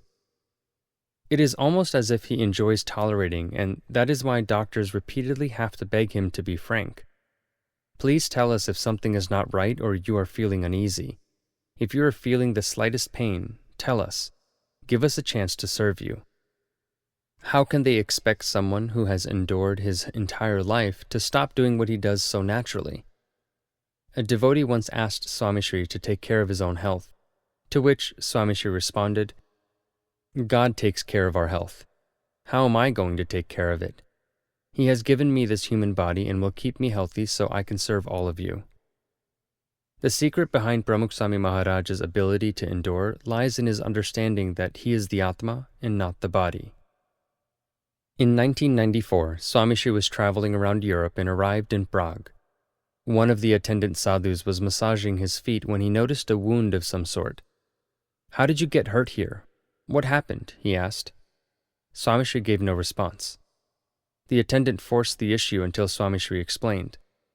The body is bound to get hurt sometimes. It's not a big deal. Swamishri brushed off the wound as if it didn't exist. His physical tolerance is beyond imagination, and his mental and emotional endurance surpasses even that. Swamishri listens to those that arrogantly and ignorantly insult him without uttering a word in protest. Harkishan Mehta, the editor of Chitralekha, a widely read Gujarati weekly magazine, interviewed Swamishri in Mumbai. He was curious to know about Swamishri's views on tolerance. How do you feel when somebody insults you? Swamishri replied, I'm not bothered by it. If we are right, it doesn't matter what everyone else says. One day, they may realize the truth. But don't you want to correct the misconceptions or answer the criticism? No, not at all. On the 13th of February, 2007, Swamishri was talking to a few sadhus in Mumbai. The sadhus asked him, You always tell us to endure, but for how long can one tolerate? Don't you think it's best to clarify and respond sometimes? Swamishri's response reflected the essence of his life. He said, Keep tolerating. There is no end to it. You have to respect and love even those that offend you. Look at Yogiji Maharaj's life. He endured till his very last breath. If you tolerate their mistakes and insults of others, one day they will realize their mistakes. You can change them without saying a word. He who remains silent achieves everything. Confronting the individual may cause more conflict. Be patient and humble. You will never be able to teach others a lesson. Tolerating will change them. Tolerate till the very end. In 1987, the Mumbai bureau chief Kanubhai Mehta of the Gujarat Samachar newspaper came for Swami Shri's darshan. He asked Swami Shri a few questions. Do you ever have any regret for anything in life? Swami Shri replied, Regret? For what? I act according to God's wish, realize that He is responsible for everything, and so I have no regrets. What do you enjoy the most? Is there a specific incident or moment that you cherish? I enjoy everything, Swami Shri said. Every incident in my life is joyful. God is the source of all joy. Swami Shri enjoys everything, including the hardships, difficulties, and insults, all in order to please his devotees. Swami Shri's tolerance is outstanding. Uparatihi and Viraktihi.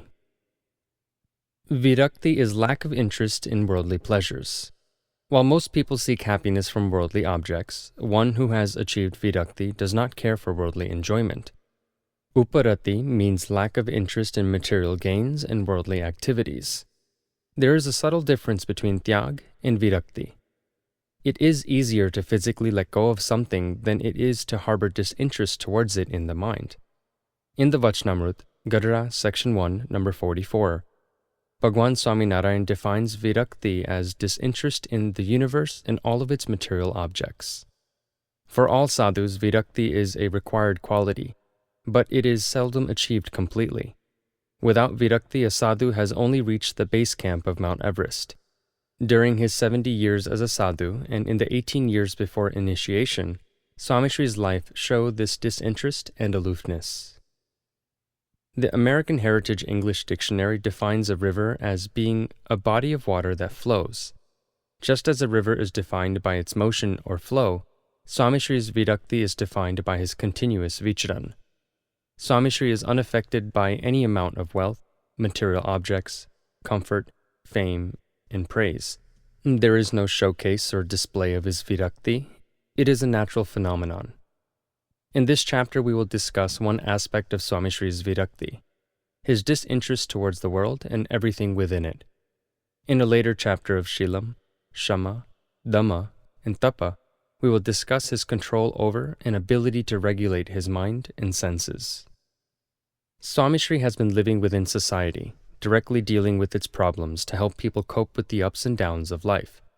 He is frequently honored by local, national, and international dignitaries, yet Swami Shri has never sought or desired worldly fame or pleasures. He has never asked anything for his personal needs. Thousands of devotees place the world's comforts at his feet, yet he remains distant. It's amazing that nothing has ever been able to tempt him. In 2004, Swami Shri was on his way to an evening satsang assembly at the Raritan Center in Edison, New Jersey. Jaimin Patel and Hitesh Patel were driving Swami Shri to the venue in a new top-of-the-line luxury car. Knowing that Swami Shri spends much of his time in a car traveling in the villages, they wanted to offer this comfortable car for Swami Shri's use. After taking the first few minutes to explain the features of this fine vehicle, they daringly posed a question to Swami Shri. This car would be perfect for you, right? Swami Shri understood their intention and replied, I am fine with whatever we have in India. Old is gold. Swami Shri tried to change the topic, but the youths persisted. You build new mandirs all the time, and each one is built differently with a new architectural design and pattern. So why not take this new car? Mandirs are made for God, Swami said. They benefit thousands of people worldwide. This car would only give comfort to me. Hitesh tried to argue from a different angle. He said, when Shastriji Maharaj designated you as the pramukh of our sanstha, he told you to please and satisfy the devotees. Well, we would feel satisfied if you accepted this car as a token of our devotion. We have always pleased and satisfied you, he replied. We sit with you. We talk to you. And then Hitesh insisted and he said, Swami, we want you to take it. It's our deep wish. Never wish for such things, Swami Shri interrupted. The youths were humbled by Swami Shri's Virakti. They were offering one of the world's finest vehicles to him. Yet, Swami Shri was not interested. He was not tempted by it at all. Swami Shri has never asked for or accepted luxuries in the name of convenience. On the 16th of October, 1994, Swami Shri was sitting with a few youths and sadhus in Vidyanagar. One of the youths suggested buying a helicopter to help ease Swami Shri's hectic and exhausting traveling routine. Swami Shri interrupted him and said, "One should desire liberation, not worldly comforts." Bhagavad Charan Swami added, "I agree with you, Swami Shri. You don't need a helicopter, but I do think that you need a new car. I can barely fit in the car of yours." Swami Shri smiled, and he said, "Rather than changing the car, I think you need to lose a little weight. You should condition the mind and body so that it is comfortable anywhere. You should be able to sleep equally well on a dusty road or in a king-size bed." Swami Shri has lived that lesson throughout his life, traveling on dusty, potholed roads in open jeeps, from tractors, bullock carts, and even a Mercedes-Benz to please devotees. Once, Swami Shri said, "You can only be content if you develop the understanding that even when among the masses, you are alone in a jungle, and if you are in a jungle, that you are surrounded by the masses." It seems like simple and free advice, but it is the essence of living a happy life. Swami Shri's indifference to material objects has inspired thousands of individuals to live this spiritual lifestyle. Even when traveling to foreign countries, Swami Shri seldom visits tourist attractions. At times when local devotees are insistent, Swami Shri will very occasionally go along just to satisfy them. He is never influenced by or interested in these entertainment spots. Swami Shri never wishes for recognition and power. Rather, he dislikes such things. On the 12th of April, 1995, when Swami Shri was in Bharuch, a discussion on the Narmada Dam project arose. Referring to the delays caused by political corruption throughout the project's history, a local community leader expressed his confidence in Swami Shri, and he said, "If you were in the office along with the team of your sadhus, you would complete the task in no time." Taking Swami Shri's silence as a sign of approval, the individual started discussing the plan in detail. Swami Shri listened to him patiently and then expressed his thoughts. For a sadhu, devotion, mara, and service are his main duties. It's not a sadhu's role to get involved in these things. Then, Swami Shri added, "The pleasures of the entire universe doesn't compare to the bliss experience from worshipping God. For a sadhu, worshipping God is his duty." On the 4th of November, 1997, Swami Shri was traveling in the Eurostar train from London to Paris. He was quietly turning his mara when a devotee started discussing the government infrastructure. Harshad Bhai Rana from Nairobi, who was traveling with Swami Shri, said, "The government should place their power in Swami Shri's hands. He would do a great job." In reply, Swami Shri raised his right hand slightly, showing his mara, and he said, "My hands are busy turning the mara. I have no time for anything else."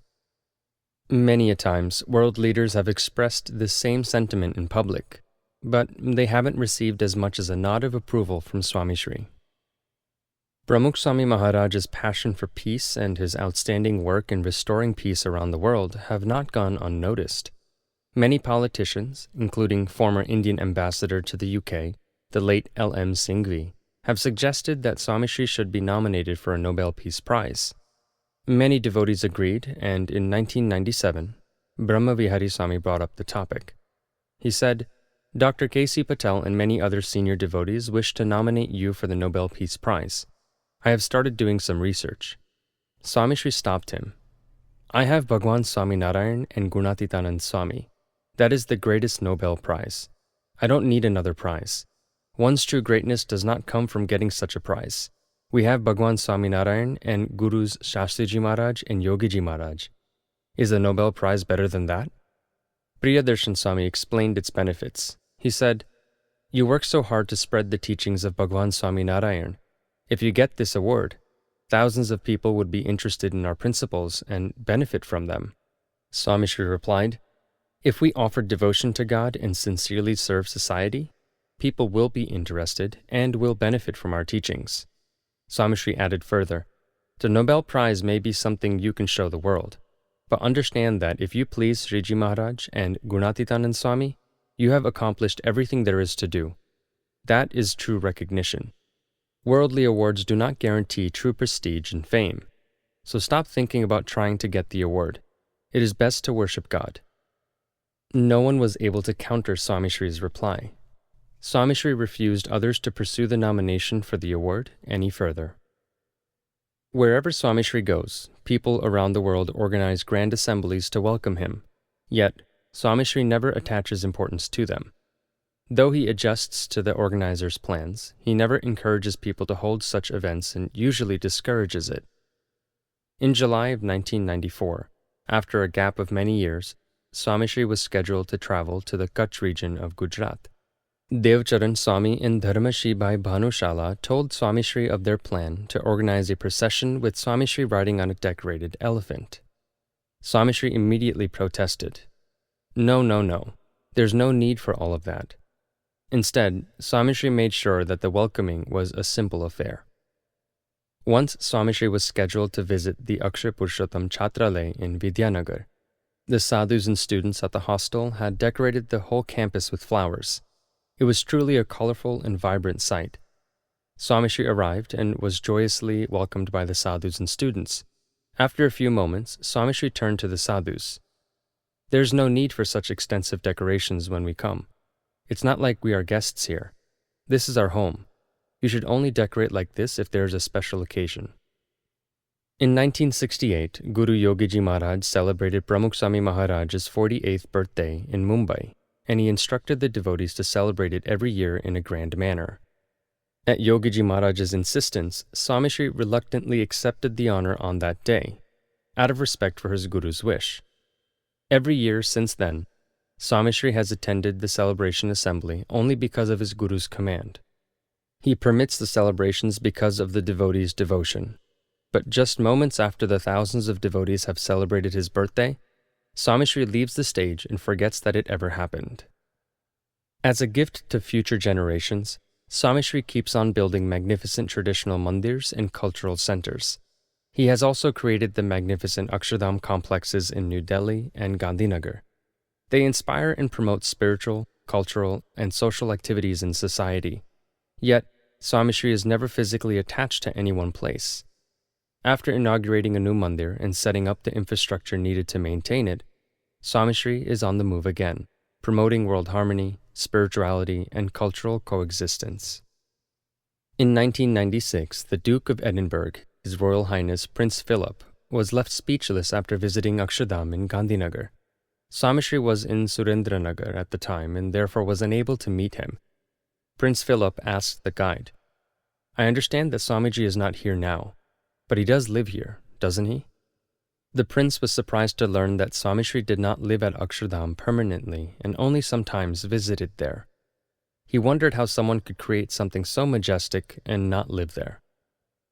On the 10th of November, 1997, Pramukh Swami Maharaj honored Prince Philip's invitation and graced Buckingham Palace.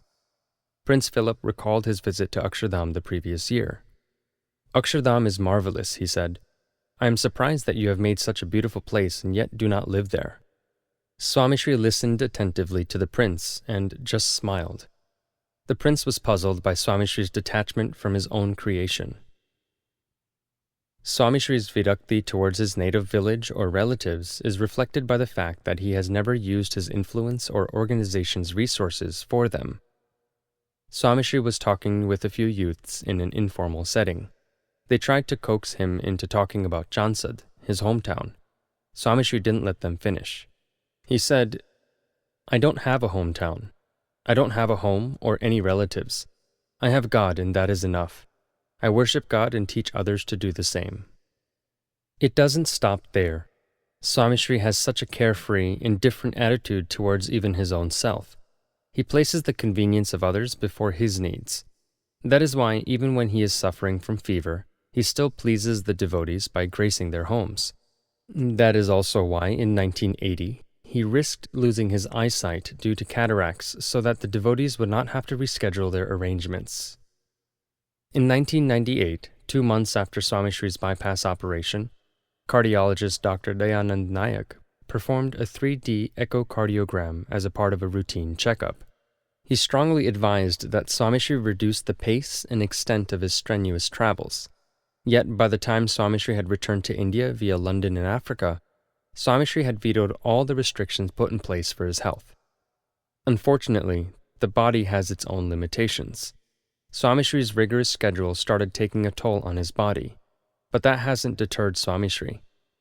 In 2007, while Swami Shri was in Pune, physicians were concerned for his health and decided to get a full checkup done in Mumbai. After performing numerous medical tests, the physicians again instructed Swami Shri to stop traveling. They strongly urged him to stay at one place. However, less than 3 months later, drawn by the heartfelt devotion of the devotees, Swami Shri embarked on an extensive 6-month spiritual tour to Kenya, Uganda, Tanzania, the United States, Canada, and the United Kingdom. Hitesh Patel had come to Bochasan for Swami Shri's darshan from London. Upon arrival, he told Swami Shri the first thing that he had noticed. "Swami, you have lost a lot of weight. Your hands are all wrinkled. You don't look healthy." Swami Shri pulled him close so others couldn't hear, and he told him, "That's what happens when you get old. God is calling." Swami Shri stopped for a few moments, smiled, and added, "Hitesh, don't worry about my body. I'm getting old. I am bound to get sick. Talk about the Atma. The Atma is eternal. It never gets old. And if you focus on your Atma, you will always be at peace. That's the only way to eternal happiness." Dr. Bhaskar Bhai Vyas had gone for Swami Shri's darshan to Sarangpur from Ahmedabad. At the first instance, he commented on Swami Shri's health and he said, "Your body is shriveling up. You have lost so much weight." Swami Shri spoke with indifference and he said, "Of course it's going to shrivel up. In fact, one day it will disintegrate to dust as well." Dr. Bhaskar Bhai said, "There's so much left to do for satsang." Swami replied, "God will take care of all of that. Once we are done with our work here on earth, we all go our own way." Swami Shri's Virakti can be summed up with one final incident. On the 6th of August, 1994, Swami Shri was visiting Prague in the Czech Republic in response to Professor Frick's invitation. He was going to take the visiting devotees and sadhus sightseeing of a famous church. Swami Shri was staying back at his lodgings, called the sadhus responsible for his correspondence, and offered, "You can go with them if you want. Just leave the letters here."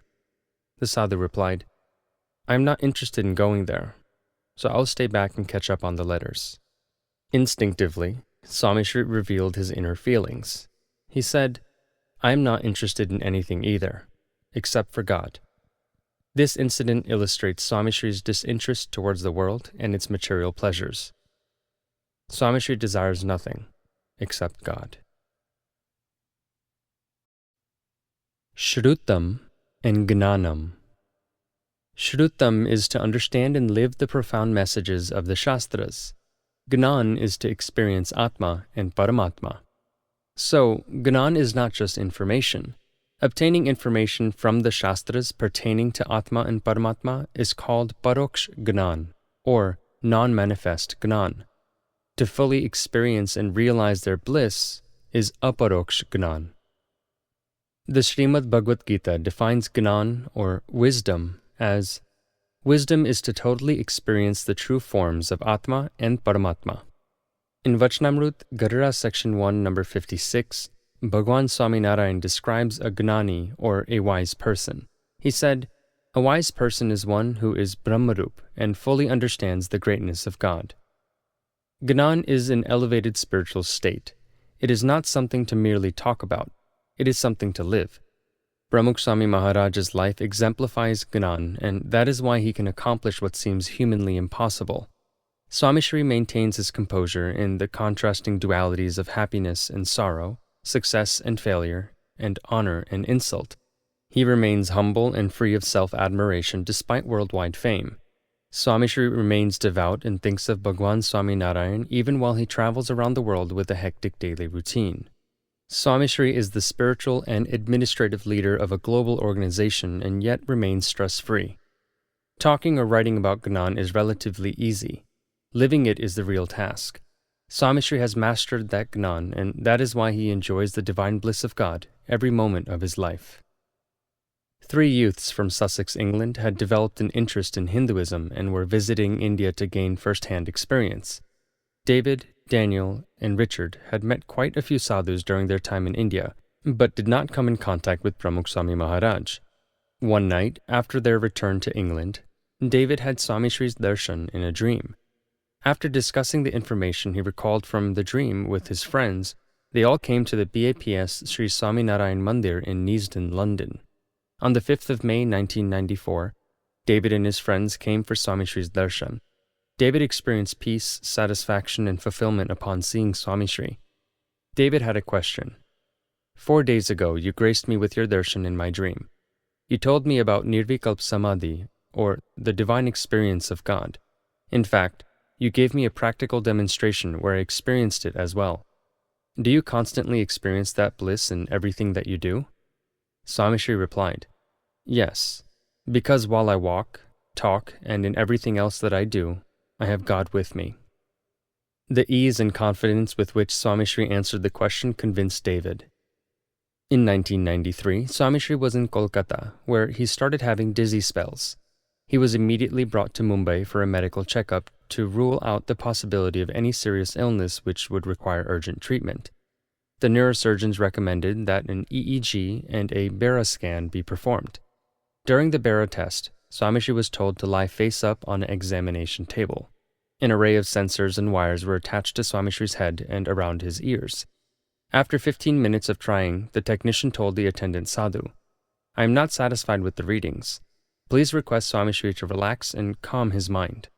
The attendant explained the instructions to Swami Shri, but he found that Swami Shri was completely calm and relaxed. The second attempt yielded the same results. The technician again asked Swami Shri to remain calm and free of thought. Then he tried for a third time. Yet again, the readings were not satisfactory. Swami Shri then came back to the mandir after the incomplete test. As Swami Shri was going to bed that night, the attendant sadhu explained that the physician had called and said they needed to do the test again. Swami Shri immediately refused. The attendant sadhu explained the importance and urgency of the tests to diagnose the illness.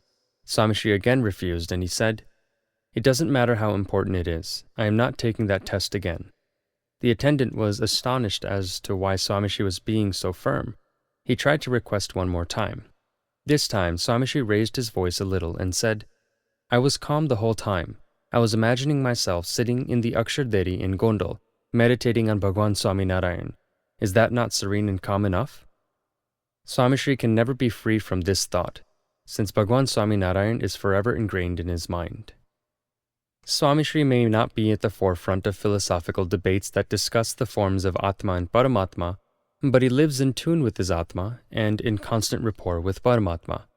Despite being swamped with various tasks and constantly traveling, each moment of Swami Shri's life reflects his devotion to and oneness with God. Once, while Swami Shri was in Bochasan, Paramanandji and Adhyatmanandji, sannyasis of the Divya Jivan Sangh, asked him a few questions about his constant rapport with God. We had the good fortune of your darshan last year in Kolkata during your birthday celebrations. Does that mean that you were born? Swami Shri answered with confidence, and he said, From a worldly standpoint, yes. Spiritually, there is no birth or death. The sannyasis were surprised. There is no death? No. I am Atma, Akshar, eternal and indestructible. Akshar and Paramatma are two different entities, they asked. Akshar serves Paramatma, Swami said, yet they are inseparable. Paramatma lives within Atma. Dr. Raymond Williams of Wabash College in Indiana, in the United States, had asked Swami Shri a simple question. He said, Who are you? To this, Swami Shri gave a simple answer. I am Akshar Brahma. Responding to a letter written to him in English, Swami Shri clearly illustrated his constant awareness of the aparoksh gnan that separates him from ordinary mortals. He wrote in English, I am Brahma. The Taittiriya Upanishad declares, Akshar Brahma is the living form of Gnan. That is probably why Swami Shri's wisdom practically resonates from his words. A teenager once asked Swami Shri how often he is able to experience the bliss of Akshardham. Swami Shri responded in one word, always. On the 12th of July, 1994, a youth asked Swami Shri, Which is your best time of day? I enjoy every moment because Bhagwan Swami Narayan is always with me, he replied. Once, after Swami Shri had performed Arti in the Aksharderi in Gondal, 2 kids came to ask a question. Swami Shri was in a rush, but he listened to the children attentively. "How do you experience God when you perform Arti?" they asked. "I experience God as if He is standing right in front of me, just like the 2 of you are standing in front of me." The secret to Swami Shri's bliss and constant serenity is his ability to experience God. He is able to apply the wisdom of Atma and Paramatma practically. Swami Shri's oneness with God is constant, 24 hours a day, 7 days a week, 365 days a year. He stays amidst us and with us, yet he is on a divine plane. This is often portrayed in his conversations. On the 14th of May, 2004, Swami Shri was getting ready to leave from London for New York. Nainesh Patel, a local youth, started talking to Swami Shri while he was having dinner. He said, "London is like your home. You should never go from here." Swami Shri's understanding of the Atma followed, and he said, "Friend, wherever I go, it is my home. Akshardham is eternal and everywhere. Whether I am in a palace or in a small villager's hut, I am always at home. Therefore, it doesn't matter if you are from London or anywhere else. Understand your Atma. We are all from Akshardham." Vishwavihari Swami phoned Swami Shri, who was then in Nairobi, and he asked, "When are you going to come back to Ahmedabad?" Swami Shri gave him a humorous but philosophical answer. "I don't come or go. I am here in Nairobi and over there in Ahmedabad as well. I am everywhere." Bhagwan Swami Narayan describes this Brahmrup state in Vachnamrut Loya number 10. He said, "Such a devotee may reside in a kingdom, thousands of people may be under his command, and he may be wealthy, but he himself does not feel, 'I have become very great.' Furthermore, if the kingdom is destroyed and he begs for food from house to house with an earthen begging bowl, he does not feel, 'Now I have become poor.' This is because he remains absolutely carefree in his own bliss, and he knows the greatness of his own self and that of God." In 1992, soon after Swami Narayan Akshardham in Gandhinagar had been inaugurated during the Yogiji Maharaj birth centenary celebrations, Pramukh Swami Maharaj left Gandhinagar for Naryad. In Naryad, Swami Shri was sitting with a few devotees and sadhus when one of the devotees said, "Do you feel lonely here? There were tens of thousands of people in Gandhinagar and there are only 5 people here." Swami Shri replied, "I have God with me, so I am never lonely. I continuously enjoy His company. If you don't have God, you would feel lonely even if you were with all the people in the world." Once, Janmangal Swami noticed how busy Swami Shri was and he said, "You are always busy doing work." Swami Shri replied, "I am never busy doing work. I am always worshipping Bhagwan Swami Narayan." Being able to remember God even in the midst of constant activity is one of Swami Shri's greatest abilities. Swami Shri calls it the Atma Paramatma technique. A prominent Hindu spiritual guru and lifestyle reformer, Sri Sri Ravi Shankar, came to visit Swami Narayan Akshardham in New Delhi and to meet Swami Shri. As he was leaving, Swami Shri gave him a framed picture of him standing in front of the Akshardham monument taken just a short time before. Sri Sri Ravi Shankar was amazed by the speed with which it had been edited, printed, and framed. Swami Shri smiled and said, "This is the magic of technology, but the greatest technology is of Atma and Paramatma. There is nothing greater than that." Swami Shri not only lives with this technology, he teaches it to all those around him. He wants those around him to experience that same bliss of God.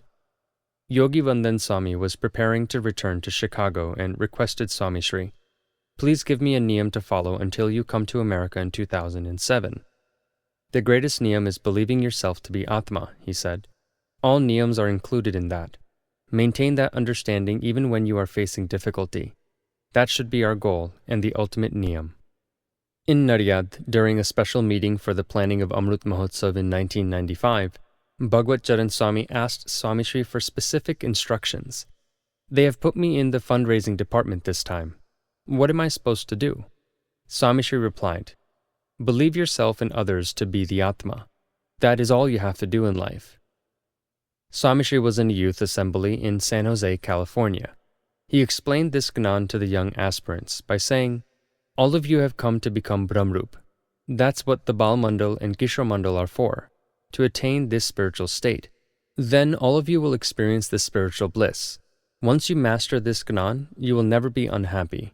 You will be able to experience this bliss regardless of the circumstances around you and in all the activities that you do.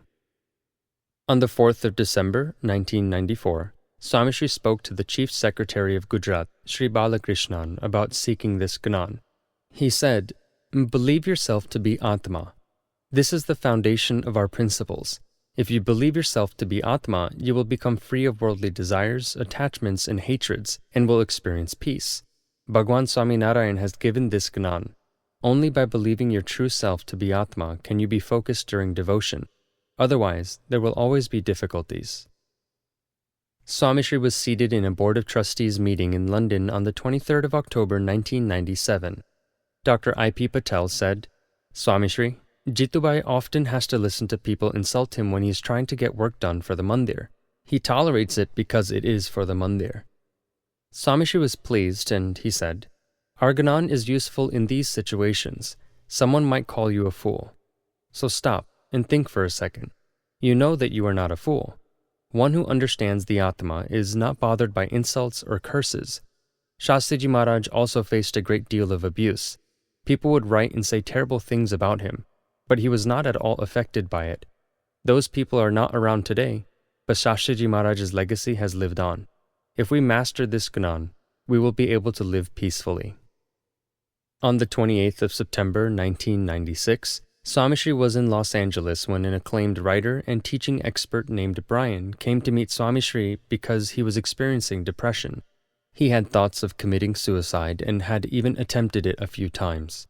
He asked Swami Shri, "Who are we? What is the meaning of life?"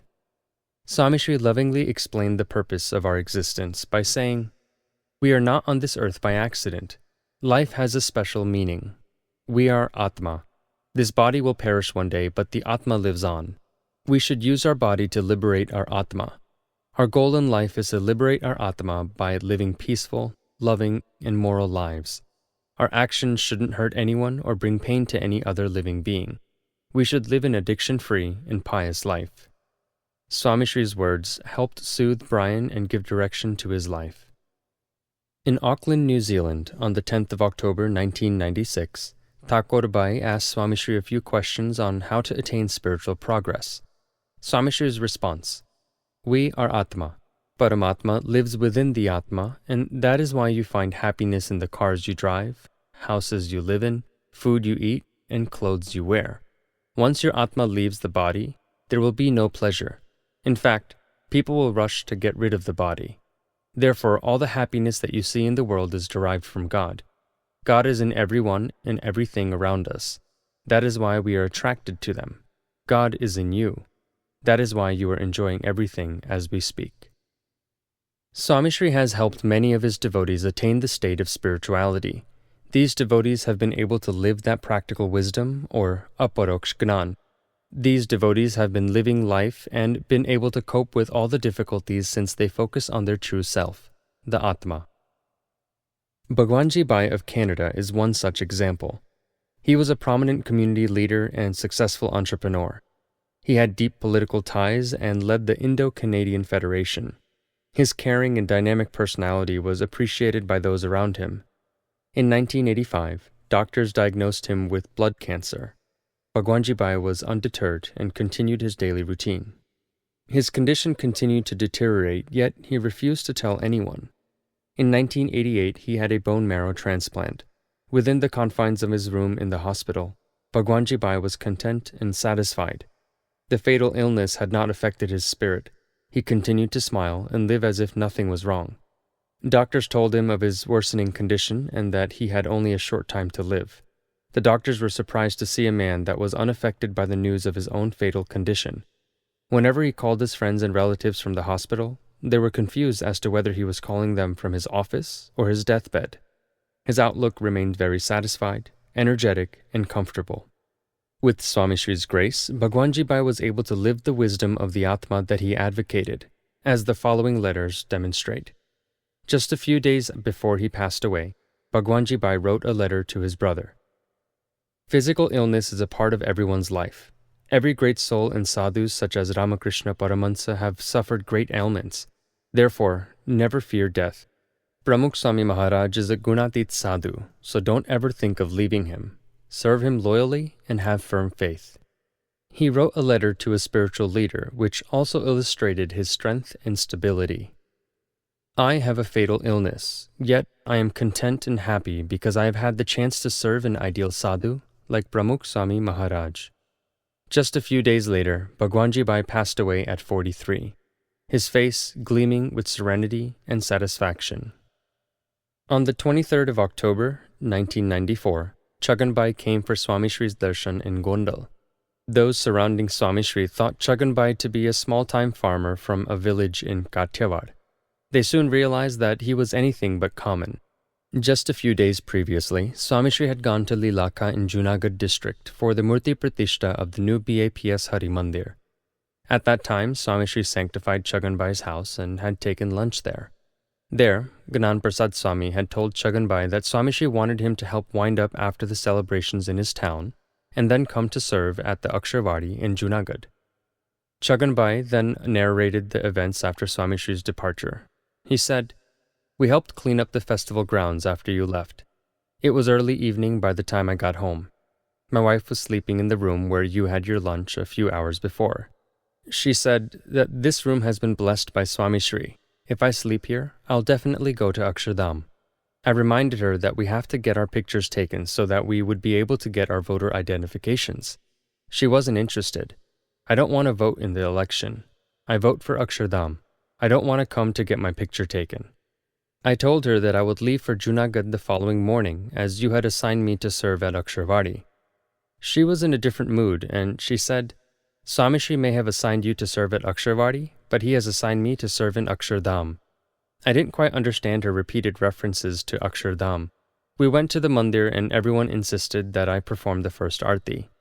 After arti, we came home and she went to milk the buffalo. Just as she was entering the house, she collapsed. She breathed her last. I thought in my mind, she is lucky. You took her to Akshardham. Chaggan Bai spoke clearly and without the slightest sorrow in his voice. He was convinced that his wife had attained Akshardham. Chaggan Bai made the arrangements for his wife's funeral and then immediately left for Junagadh as he had been instructed by Swami Shri. When Swami Shri learnt of his situation, he called Chaggan Bai to Gondal. He told Chaggan Bai to go back home and to complete his wife's remaining funeral rites. Chaggan Bai, you have done like Parvat Bai. You must go back home and stay there until the rites are finished. Do not rush to Junagadh. You have to carry out your worldly duties as a husband. Both you and your wife have achieved a great understanding of satsang. Chaggan Bai folded his hands and agreed to follow Swami Shri's wish. He was not in the slightest upset or dejected by his beloved wife's demise, since he knew that she was in Akshardham. Sant Swami was an aged and senior sadhu from Shastriji Maharaj's time. He was suffering from a severe heart ailment in his final days, yet he remained surprisingly calm. Swami Shri came to visit him in Sarangpur when he expressed his conviction. If Bhagwan Swami Narayan wants to take me to Akshardham, I am ready. If he wants me to stay, I am ready. I have served Shastriji Maharaj, Yogiji Maharaj, and you. I am content. I have no desires, fears, or regrets. Swami Shri's wisdom has helped countless devotees cope with circumstances that would otherwise cause trauma, depression, and mental instability. Yogendra Bhai Parmar is one of these people. Losing his 16-year-old son, Shriji, Yogendra Bhai digested the news with ease.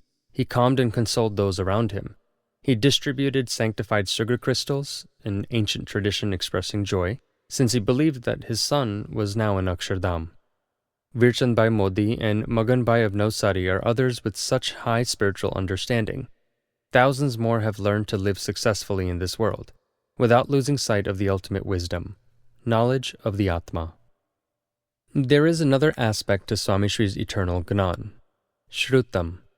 Shrutam means to experience the profound message of the ancient Shastras. Swami Shri often jokes and says that, I was born a farmer. Yet, Swami Shri is able to reveal the profound meanings behind many scriptural verses as if he had experienced them firsthand. His ability to enlighten even the scholarly has continued to amaze Vivek Sagar Swami, Shruti Prakash Swami, Bhadresh Swami, Svetvaikunt Swami, and other learned sadhus. In Saranpur on the 24th of April, 1987, Swami Shri and a group of scholarly sadhus had gathered to discuss spirituality and to discuss philosophical issues. In the morning discourse on the previous day, Swami Shri had explained parts of the Bhakta Chintamani. The sadhus wanted further clarification on the particular verse, Choto ek anadisho chodoi, meaning, you are alone, yet it appears as if there are two of you. Swami Shri explained, the sages had gathered in Badrikashram. They were awaiting the arrival of Nar and Narayan. The sages first saw Nar alone. The sages felt as if that they had seen God because they had the darshan of his ideal devotee. Nar was an ideal devotee of Bhagwan Narayan. We often hear people say, he is a man of God. Similarly, you can see God through his ideal devotee. That doesn't mean that God is dependent on his devotee. God can choose to give darshan as he pleases, whether it is through his devotee or alone. Swami Shri continued, in the Shikshapatri, Bhagwan Swaminarayan has said that when God is seen to be alone, understand that his ideal devotee is enveloped in God's form due to their divine love and oneness. Similarly, when the devotee is seen alone, God is always within him. That doesn't mean that God is the devotee or the devotee is God.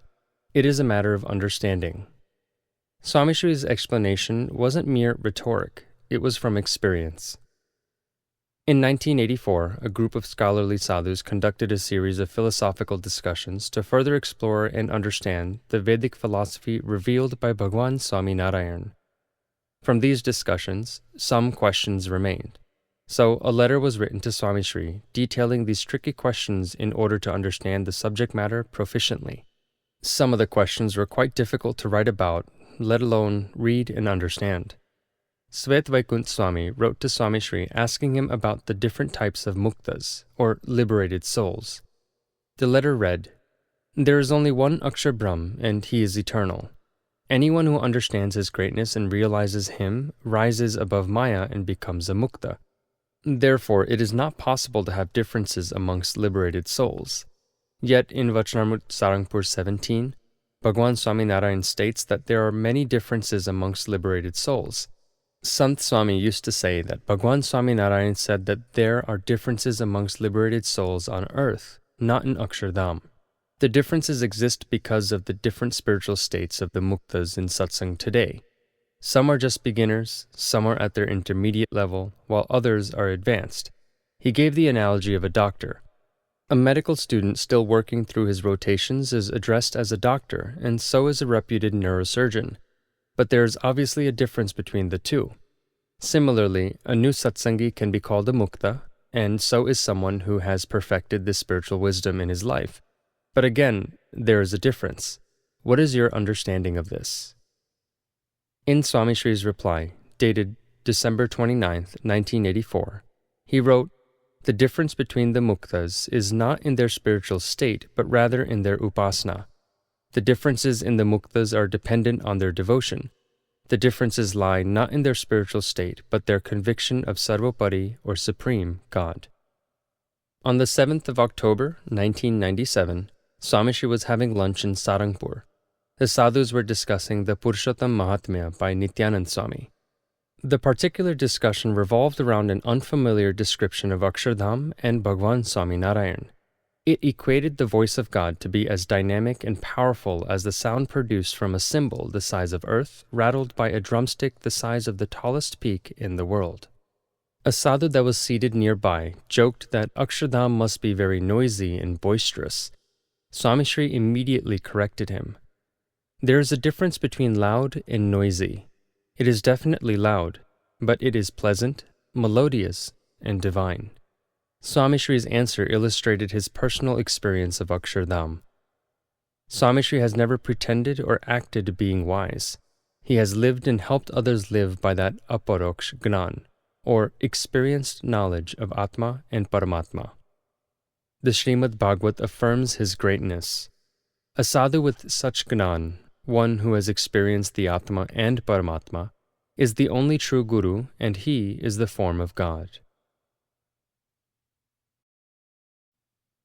Shilam, Shamaha, Damaha, Tapaha. Shilam is a morally sound character. Shama is to control one's mind and free it from worldly desires. Dhamma is to curb one's senses from excessive and immoral indulgence in the five sense objects. And tapa is to control one's senses from indulging in the sense objects, and then to focus them towards one's atma to experience the divine bliss of God. God in human form is above the influence of the mind and senses. The virtues of Shama, Dhamma, Tapa, and Shilam are innate in God.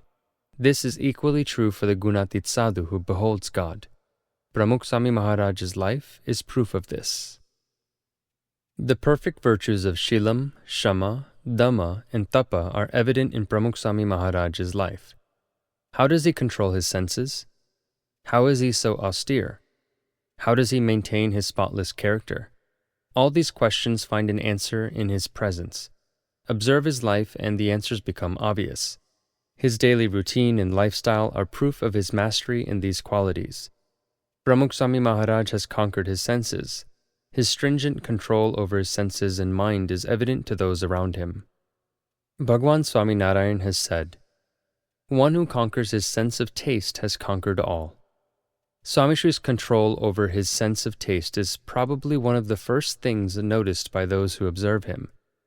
In 1959 and 1960, Swami Shri had joined Brahmswarup Yogiji Maharaj for the first time in his Vicharan abroad. Arunbai, presently Ishwarcharan Swami, was traveling with Yogiji Maharaj before being initiated as a sadhu. He was one of the first to observe Swami Shri's control over taste.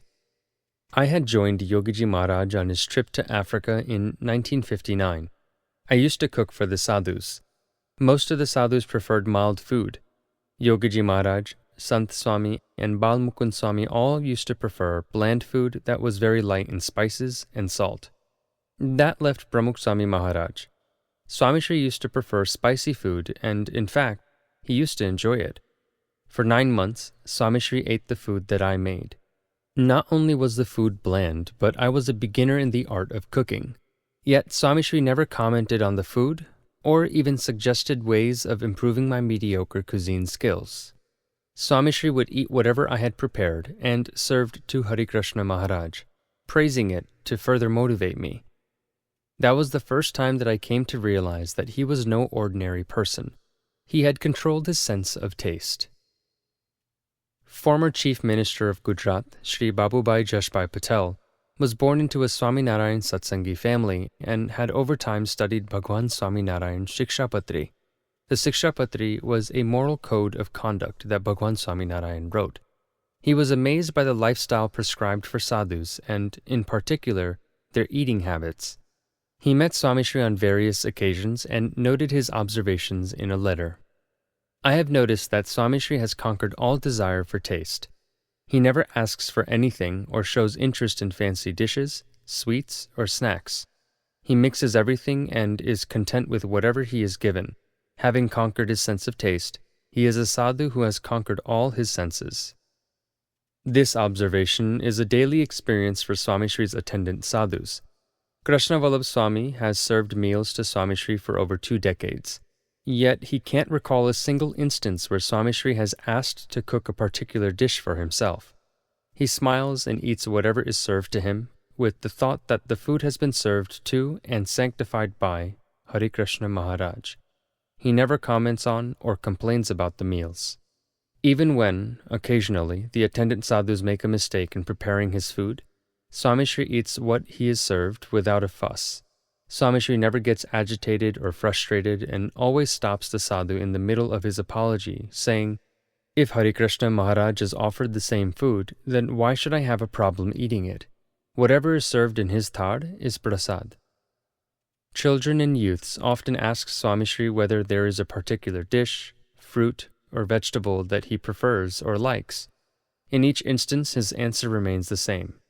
"I like everything that has been offered to Hari Krishna Maharaj." In 1990, Swami Shri was in Cardiff, England, and was attending an assembly in a local community center. The attendant sadhus left from the hall early to prepare Hari Krishna Maharaj's thard and cook for the rest of the sadhus. When they arrived at the devotee's house, they realized that there was still a lot to be done. They hurriedly prepared the meal and offered thar to Hare Krishna Maharaj. After a while, Swamiji arrived and sat down to have his dinner. There were still a few padramnis left before Swamiji could call it a day. The sadhus hastily served Swamishri and prepared for the remaining house visits. Swamiji was attentively listening to the devotee's report and speedily eating his meal. At the end, Swamishri ate khichdi and kadhi. The attendant sadhus served some more kadhi to Swamishri. He drank it without the slightest hint of displeasure and completed his meal. In the meantime, a sadhu came running from the kitchen and called out, "Don't give Swamishri any kadhi. It tastes weird and has a foul odor." The attendant sadhu rushed to see what was wrong with the kadhi. After looking around, he realized that instead of using yogurt, he had used sour milk to make the kadhi. He tasted the kadhi and barely got it past his lips when he was forced to spit it out. He realized that the spoiled kadhi would probably irritate Swamishri's sensitive stomach. He ran to where Swamishri was seated and started to apologize. "Swamishri, I'm sorry. I should have been more careful." Swamishri stopped him mid-sentence and smiled and said, "It really isn't a big deal. Hare Krishna Maharaj was offered the same kadhi in thar, and I have no problem eating his prasad." Over the years, during his travels from village to village, such occurrences have been common. Swamishri has pleased devotees by accepting whatever they bring to him with devotion. Bitter orange juice in Mumbai, fresh green chana still covered with dirt, bitter cucumbers, and excessively salty dishes have all been eaten by Swamishri without a murmur. Once, a devotee brought some flour that he had ground with his new hand mill. He was so excited to provide flour for Swamishri that he forgot that the new hand mill had to be used a few times to make it free of any loose particles before grinding the flour for making Swamishri's meal. Yet the flour was used to make the rotlis. Swamishri finished his meal, and when the sadhu sat down to eat the rotlis made from the flour, they realized that there were very small grains of stone in it. Yet Swamishri had eaten the rotlis without the slightest change of expression on his face. For many years now, Swamishri has been eating the same simple food every day. He never eats anything different, even on special or festive occasions. If someone brings something with a lot of love for him and tries to force him to have some, he is usually never successful. If he is, Swamishri has a pinch of the delicacy, just to satisfy the devotee. Once, while Swamishri was in Sarangpur, Yagnesh Swami brought some sugarcane juice. As soon as he entered the room, Swamishri stopped him. "I told you not to bring any yesterday, and yet you have again brought some today. I don't want any. Please take it back." The sadhus tried to persuade Swamishri. "Just have a little since he has brought some. He won't bring any tomorrow." Swamishri smiled and remained firm. "No. If I have some today, he is sure to bring some more tomorrow." Swamishri often says, "Don't accept everything that you are given. Learn to accept only what you need." This saying has been the foundation of his lifestyle. In the afternoon, after the sadhus offer fruits and fruit juices to Hare Krishna Maharaj, they used to bring some to Swamishri. He accepted a few kernels of popcorn or a few slices of fruit, and then would tell them to take the rest back. Swamishri stopped this routine since long back. In fact, since 2007, Swamishri has stopped having lunch and subsists on a frugal breakfast and dinner. In the Srimad Bhagavad Gita, Bhagwan Shri Krishna explains the 3 different types of tapa, or austerities. The first type is physical, which includes respecting the learned and wise, purity of the body and mind, simplicity, celibacy, and non-violence. The second aspect is verbal. One should never say things to hurt or offend others. One should always be honest, caring, and helpful. The third aspect is that of the mind and involves freeing one's mind of all desires.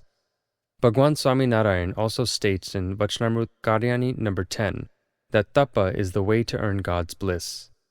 Swamishri lives all 3 aspects of tapa in his life, setting an ideal example for others to follow.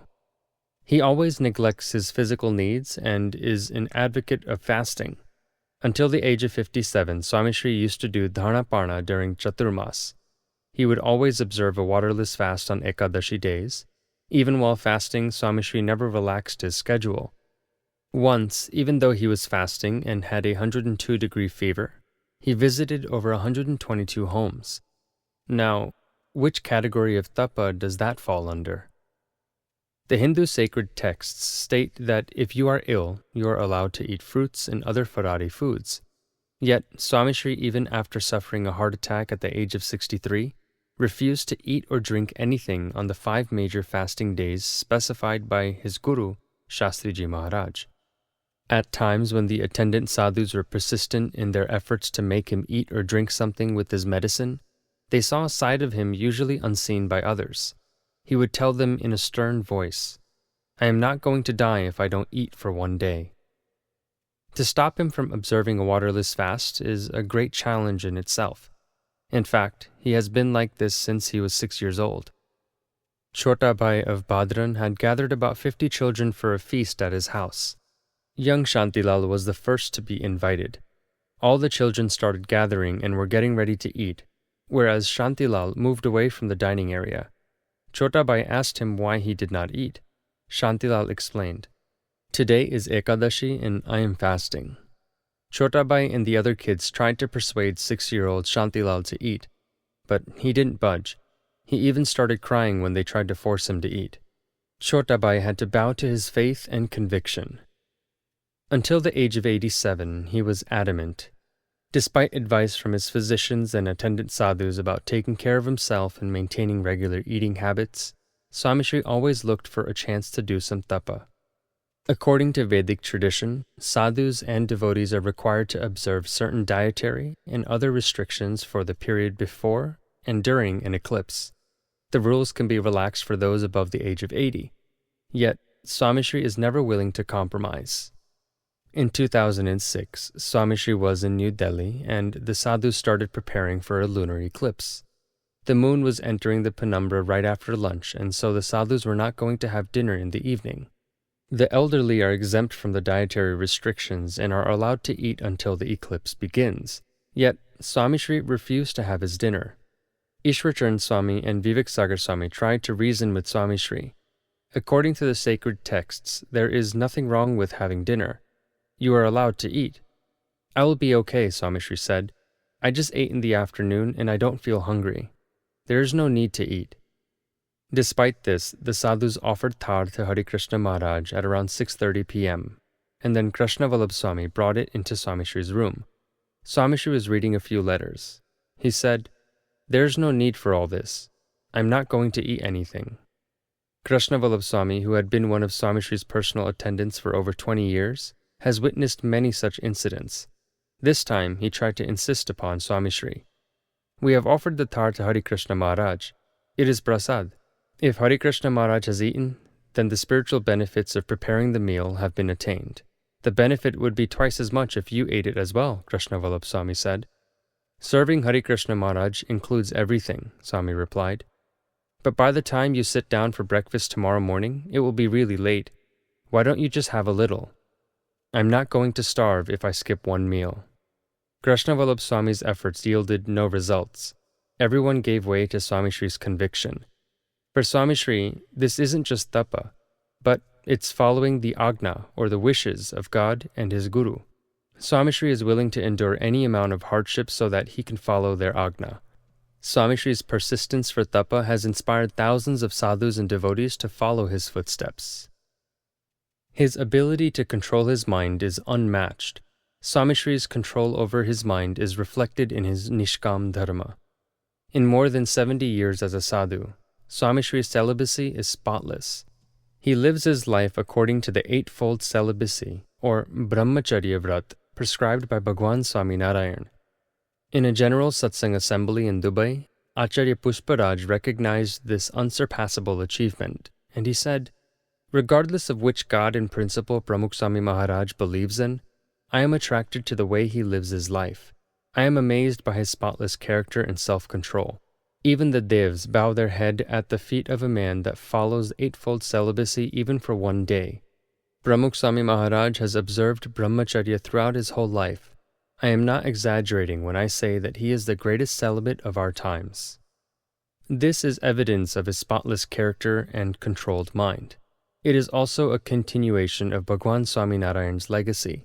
More than 150 years ago, in Vachnamrut Garura Section 2, number 33, Bhagwan Swaminarayan had said, "I swear by the lives of these Paramahansas that from the day I was born to this very day, I have never harbored an improper thought regarding women or wealth, either in the waking or in the dream state." Swami Shri is at a spiritual state where his mind and senses experience the constant bliss of God. He desires nothing. The Srimad Bhagavad Gita says, "The great ascetic soul that continuously experiences God's bliss never stumbles from that peak of spirituality." That is control. That is nirvikalp samadhi, or constant rapport with God. Aishwaryam, Balam, Bhagaha. Aishwaryam is the power to sustain all living beings. Balam is the strength to control the mind and life force of all. Bhaga is the perfect blend of Aishwaryam, Balam, Gnan, strength, and courage. The Brihadaranyaka Upanishad sings the glory of God and states, "Eternal, omniscient, and omnipresent God controls and sustains all by residing within." The Gunatit Sadhu is blessed with these qualities of Aishwaryam, Balam, and Bhaga through his constant rapport with God. It is God's power that works through him.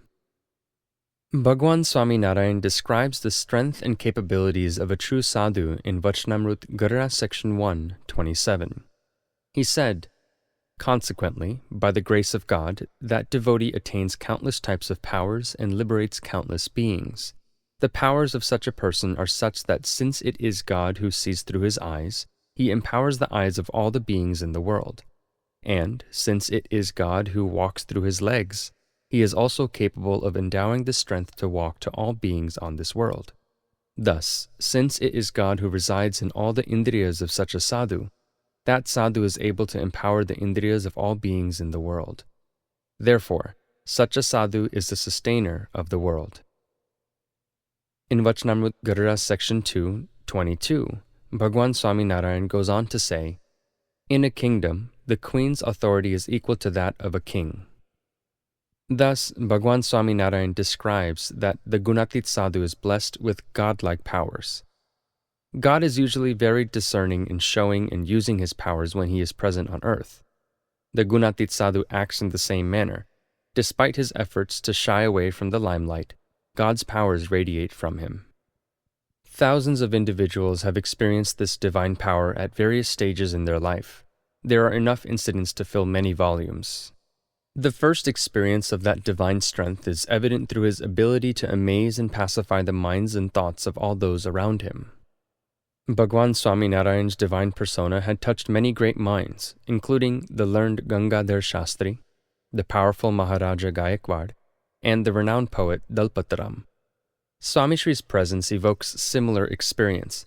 Even those meeting him for the first time, and that too for only a brief moment, are overcome with bliss and joy, almost as if experiencing God. That experience stays with them as a part of their life. It is indescribable and eternal. This is felt by people from all walks of life, belonging to different religious, ethnic, intellectual, social, and spiritual backgrounds. They are captivated by his darshan, loving eyes, caring touch, or simply from being in his presence. The following are just a few of those touching experiences. The founder of the BITS Pilani University in Rajasthan, India, Dr. A.D. Bohra, came to meet Swami Shri in Jodhpur on the 13th of March, 1994. Narrating his experience, Dr. Bohra said, "We are very fortunate to have such a great soul here today in this relatively small assembly. Such a sadhu is very rare to find. His darshan makes me feel at ease and pacifies my mind. I had first met Pramukh Swami Maharaj 15 years ago in Nairobi. I felt a spiritual current that calmed my senses as I touched his feet. He put his hand on my head. I was left speechless. It was a unique experience. He looks the same today. He is as loving, energetic, and peaceful as he was then." The late Dr. L.M. Singhvi, the former High Commissioner to the UK, had felt something similar when he first met Swami Shri in London on the 9th of November, 1997. Dr. Singhvi recalled, Swami Shri's touch has left me spellbound. It is not his speech or articulate manner that impresses me. I was simply bound by his divine touch. I have met many sadhus, but nothing compares to this experience. Speaking to an assembly in the BAPS Mandir in London, he continued, Since receiving the blessings of Swami Shri, I feel that I have developed a relationship with someone divine. The relationship is not with a human or an organization. It's with God. God is present with us in His human form. God has been mentioned in our sacred texts, but the form of God is present today through Swami Shri's love and care. It is not this marvelous mandir or the hundreds of educated sadhus or the thousands of devotees that worship Him that really impresses me, but it is the feeling that I can experience God through Him. Dr. Faisal Zida, a renowned physician and president of the International Hospital in Bahrain, is a devout Muslim and has also been attracted by Swami Shri's divine persona. He once said, Pramukh Swami Maharaj holds a very important place in our lives, in our thoughts, and in our spirituality. He is my guru and serves as a guiding light in everything that I do. The first time I met him, I felt as if he was surrounded by angels and liberated souls. We live in an era where seeing is believing, he said. We only believe in things we have seen, heard, or experienced. The first time I met Swami Shri, I experienced something that is really hard to describe. It was a realm totally foreign to me. I had never experienced anything like this before. I felt as if I was in the presence of the ultimate divinity. The experience was constant. It is impossible to describe it. It is an experience of the soul, not one of the mind. This wasn't a one-time experience. I have experienced divinity every time I have met Pramukh Swami Maharaj. This is only possible because of the divine entity that resides within him. God works through him. It is true that all religions are different paths that lead to God, he continued. But I believe that the path leading to God that is most appropriate and suitable is the one prescribed by Pramukh Swami Maharaj. On the 22nd of September 2007, a prominent surgeon in Atlanta, Georgia, Dr. Asif Tofik, came for Swami Shri's darshan during the Muslim holy month of Ramadan. The next morning he returned for Swami Shri's darshan and described his experience. He said, I felt a divine wave surge through my body when Swami Shri placed his hand on my head. I couldn't even sleep at night because of that divine joy. Swami Shri's divine face was in front of my eyes throughout the night. R.K. Lakshman, the creator of Uncommon Man, is the renowned cartoonist of the Times of India. He has been featured on the cover of Reader's Digest and is hailed as India's, if not Asia's, greatest political cartoonist. He is a close friend of former Indian President Dr. APJ Abdul Kalam. After the opening of Akshardham in New Delhi, the president repeatedly suggested that he visit the newly opened complex. R.K. Lakshman visited Swaminarayan Akshardham for 2 days and, at the end, came to meet Swami Shri. He was mesmerized by Swami Shri's darshan, and he commented, The president flew me in from Mumbai. He asked me to stay with him at the Rashtrapati Bhavan. He urged me to visit this complex. If I hadn't accepted his invitation, I would have missed out on the chance of a lifetime. I don't have words to describe it. I will never forget this experience. There was silence in the room as Lakshman stopped abruptly. He was lost for words. His lips were moving as if trying to say something, but his eyes were still, focused on Swami Shri. Tears fell from the corner of his eyes, reflecting the deep emotional impact Swami Shri's presence had made on him in that brief meeting. Everyone was amazed to see the nation's boldest critic in tears. After a few minutes, he managed to repeat 3 words. Nothing to say. Nothing to say. Leaving the room after having Swami Shri's darshan, he said, It feels like I was swept in a whirlwind of peace and stability. The experience changed R.K. Lakshman, and his wife was the first to notice. She said, I have never seen my husband so amazed and so touched. It is a miracle. Jeanette is a native of Holland and was introduced to BAPS through a longtime family friend and devotee, Han Kopp. She was touched by the social services carried out by BAPS and Swami Shri's life and work. She became a devotee and started actively participating in satsang activities. Her husband was taken aback by her sudden involvement and was worried about her sudden change in lifestyle. In 1984, when Swami Shri was visiting Antwerp, Belgium, Jeanette persuaded her husband to have Swami Shri's darshan. He went to meet Swami Shri and sat down next to him, quite uncomfortable with the whole idea still. A few minutes later, he walked out of Swami Shri's room and he was convinced. It was improper for me to form an opinion before meeting him. I never let anyone touch me, but the way he put his hand on my head left me speechless. I liked it. It was different. Very peaceful. Very peaceful. Mozari Imam lives in Cairo, Egypt. He has a liking for India and the Hindu way of life. After visiting Swami Narayan Akshardham in New Delhi, he decided to meet Swami Shri. He made the trip to Gujarat and arrived in Sarangpur on the 20th of March 2007. He sat for darshan in Swami Shri's morning puja and was touched by Swami Shri's devotion towards Hari Krishna Maharaj. He came to meet Swami Shri afterwards and was gripped in a spell of joy. He said, "You are an amazing person. I'm going to tell my friends in Egypt all about you." On the 7th of October 1997, Shri Kothari came to Sarangpur for Swami Shri's darshan from Nanded. He had come out of curiosity. He had made up his mind to leave if he felt the slightest discomfort or uneasiness. To his surprise, he felt himself at home. He spent 5 nights in Sarangpur enjoying Swami Shri's divine bliss and mentioned to a volunteer that he had never slept so peacefully before. Peter Henkel, a resident of Trinidad in the West Indies, first had Swami Shri's darshan in Atlanta in 1988. He was so impressed by Swami Shri's persona that he changed his name to Parikshit and became a practicing Hindu. 19 years later, in 2007, in New York, he clearly remembered his first experience of Swami Shri's darshan. "I was sitting in Swami Shri's puja in the morning. After completing the puja, he looked at me. I still remember that divine glance. That image is forever inscribed in my heart." Swami Shri was in Chino Hills, a suburb of Los Angeles, California, in September 2007. Hale, an African-American youth living in the neighborhood, came for his darshan. He was so attracted to Swami Shri that he started coming for Swami Shri's darshan every day. On the 9th of September 2007, Hale met Swami Shri and expressed his feelings. He said, "Every time I come into this campus or I am in your presence, I feel at peace and experience that state of bliss that you are always in." In a satsang assembly organized in Forest Hill, New York on the 5th of June 1988, Congressman James H. Robert had come to welcome Swami Shri.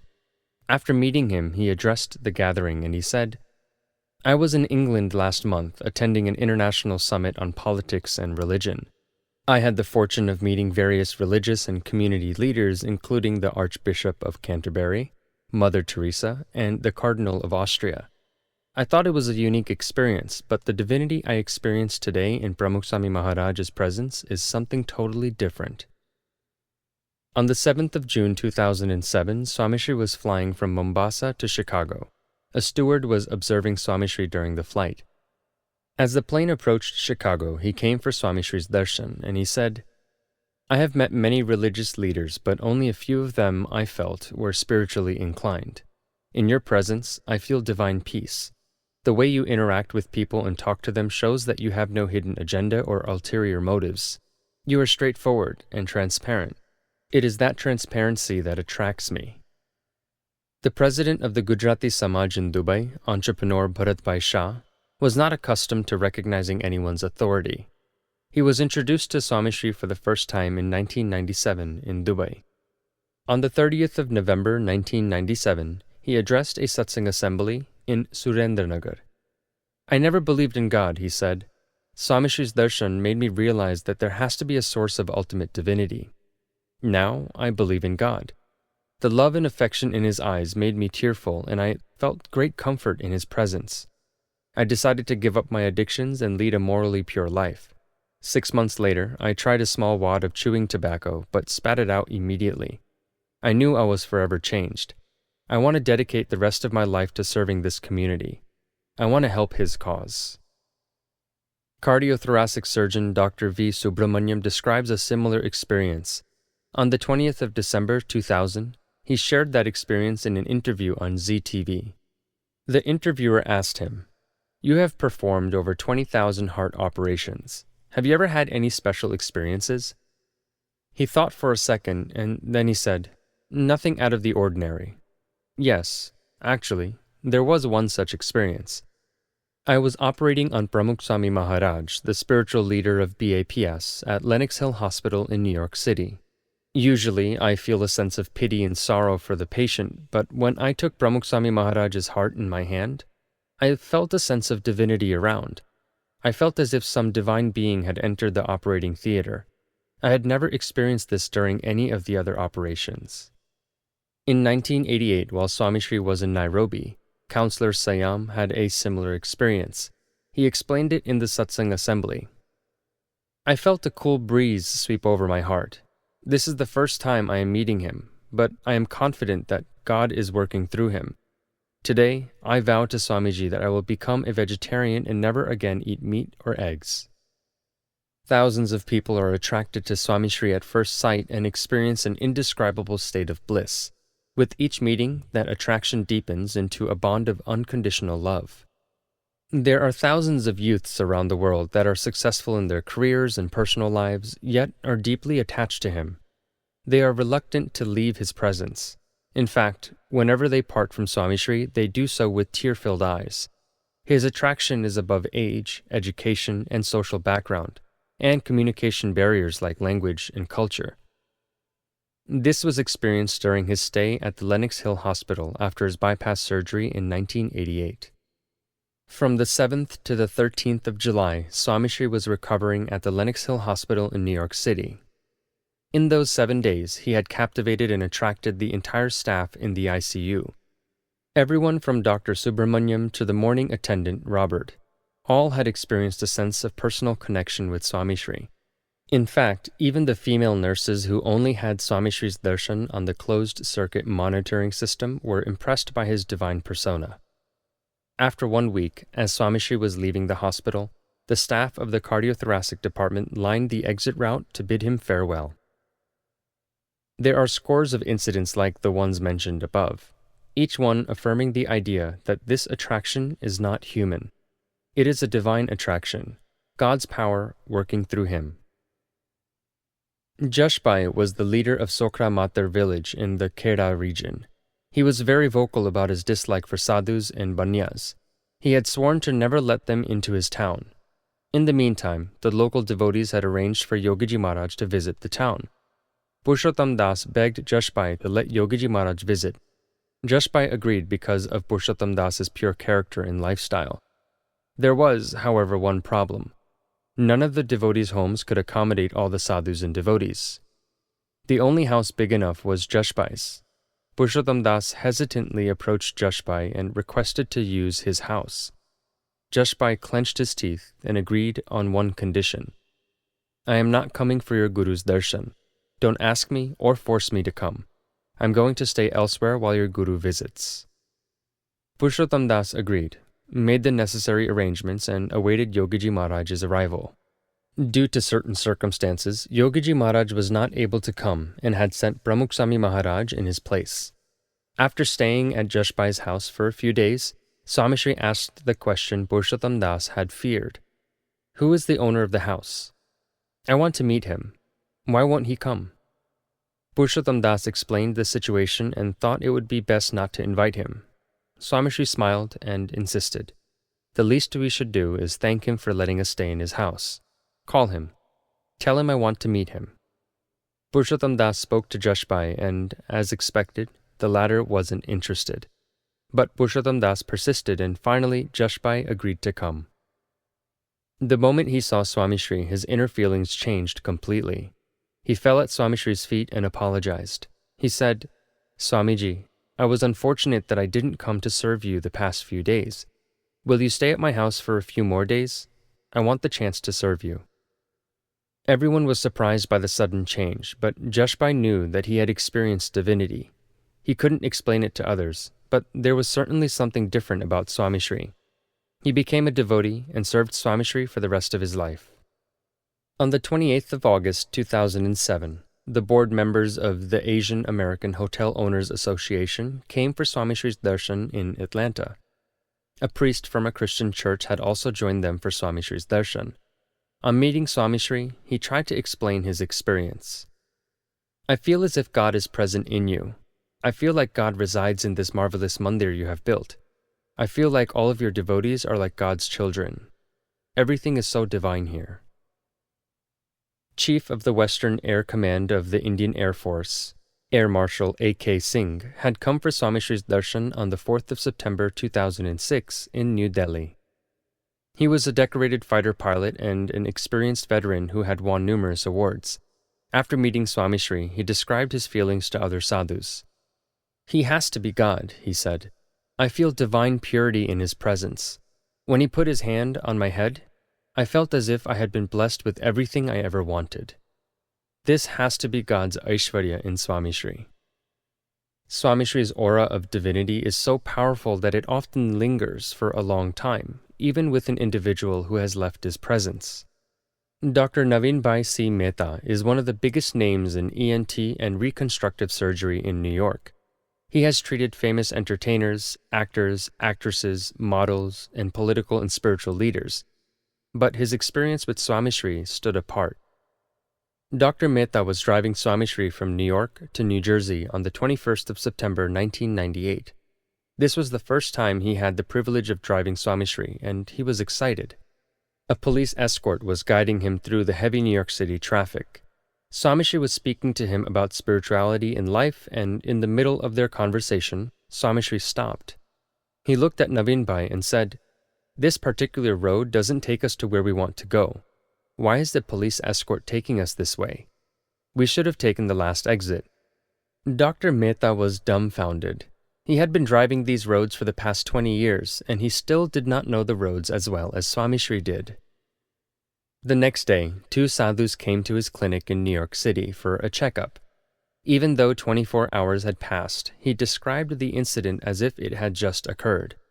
The joy of those 3 hours is indescribable. I have met Pope John Paul II and many other religious leaders, but Swami Shri is different. The only word I can think of is divine. God is present in him. No, he is definitely God. Many prominent community leaders and dignitaries have experienced a similar state of excitement and joy. They find it hard to compare this experience with anything else in their lives. The only words they seem to pull from their word banks are inexpressible and unparalleled.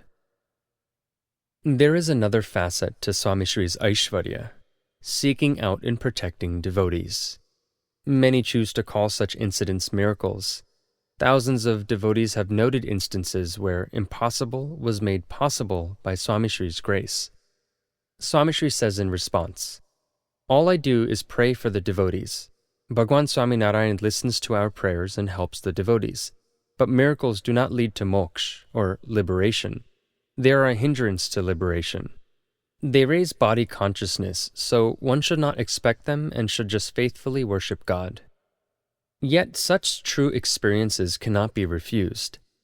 Dr. A. Srinivas Raghavan, a scholar of the Ramanuja School of Philosophy, who is respected for his work throughout India, experienced such a miracle. During the birth bicentenary celebrations of Akshar Brahma Gunatitanand Swami in 1985, he had come to Ahmedabad for 3 days from Chennai to chair the Bhakta Bhagwan Relationship Conference hosted by BAPS.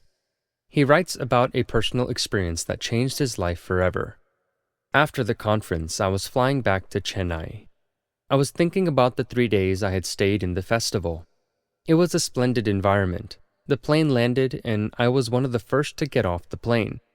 As I was putting my foot on the first step, I felt a sudden weakness in my body. I thought that something was happening to me. I couldn't even muster the strength to ask for help. I thought I would collapse. I was even having trouble breathing.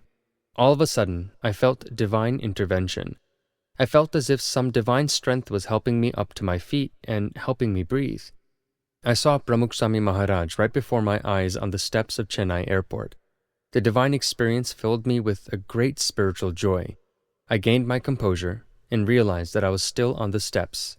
Only now, I was fit to continue my journey. Hancock is a retired Dutch teacher who lived in Holland for many years. His experiences alone can fill an entire section of this book.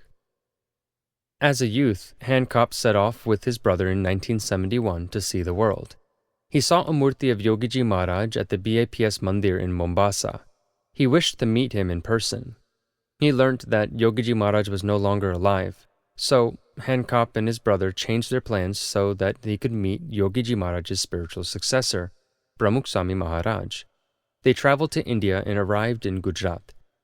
The rest of the story is better told in his own words. We finally reached Gondal after traveling by road and struggling to cope with the scorching summer heat. I had a terrible headache. I was starving beyond belief and could barely function. When we reached the mandir, Swami Shri was having lunch. After lunch, Swami Shri came to meet the devotees. This was the first time I had seen Swami Shri. There was something different about him. The transparency and innocence I had seen in Yogiji Maharaj's picture in Mombasa was clearly evident in Swami Shri. What surprised me the most was the fact that I felt as if I had just had the darshan of Yogiji Maharaj. My regret for not having been able to have Yogiji Maharaj's darshan while he was alive vanished. I was not hungry, nor did my head ache anymore. It felt as if his darshan and presence had satisfied me for eternity. After a few days, we took leave and flew to Karachi. We had a room in a nice hotel on the seashore and were planning on staying there for about 10 days. It turned out to be a life-changing experience. On the beautiful summer day, my brother and I decided to take a walk on the seashore. We noticed that there were a lot of children playing in the shallow sea water. Some of them were playing with inflated tubes, dancing and jumping to the beat of the pounding waves, giggling and smiling as we passed them. I noticed that one child had lost grip of his tube and it was floating away into deeper waters. The child started to cry. I told him not to cry. I would get the tube for him.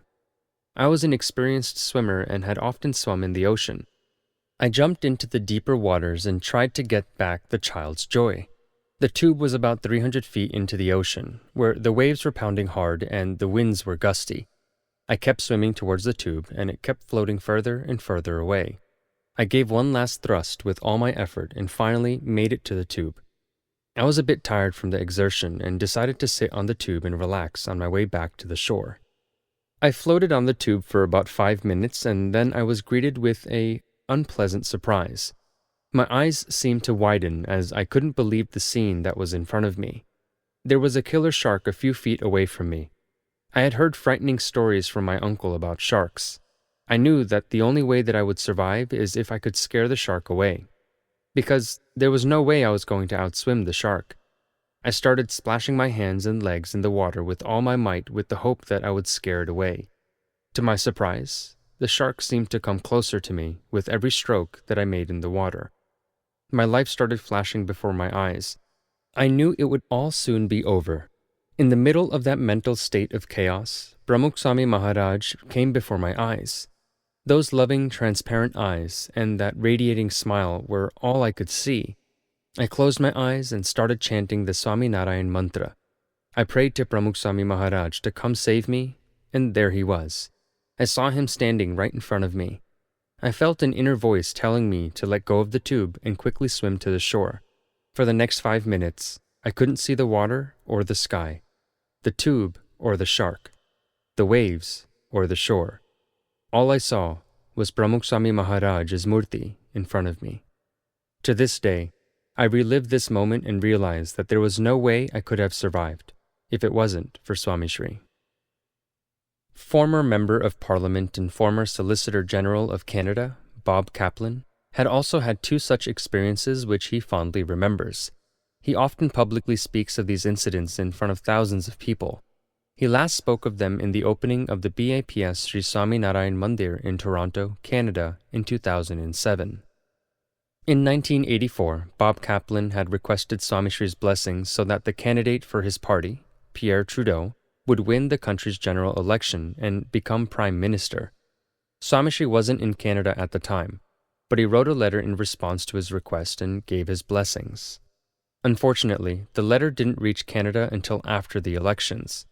After receiving the letter, local devotees, Bhagwanji Bhai Mandavya and Narsi Bhai Patel, hand-delivered it to Bob Kaplan.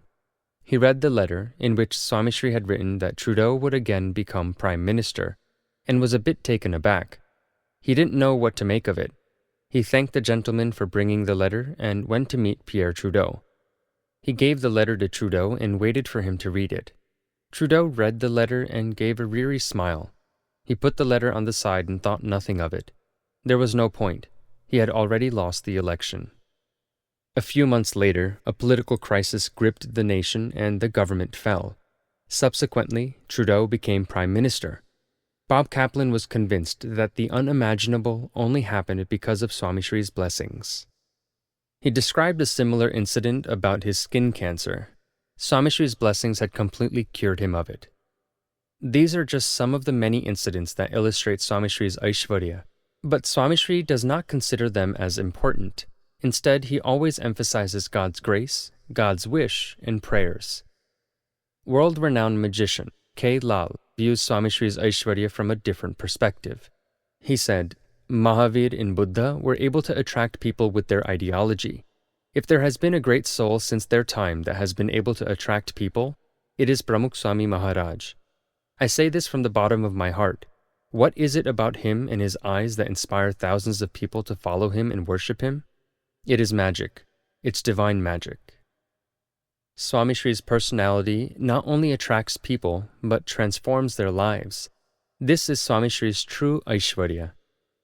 He works a different type of miracle.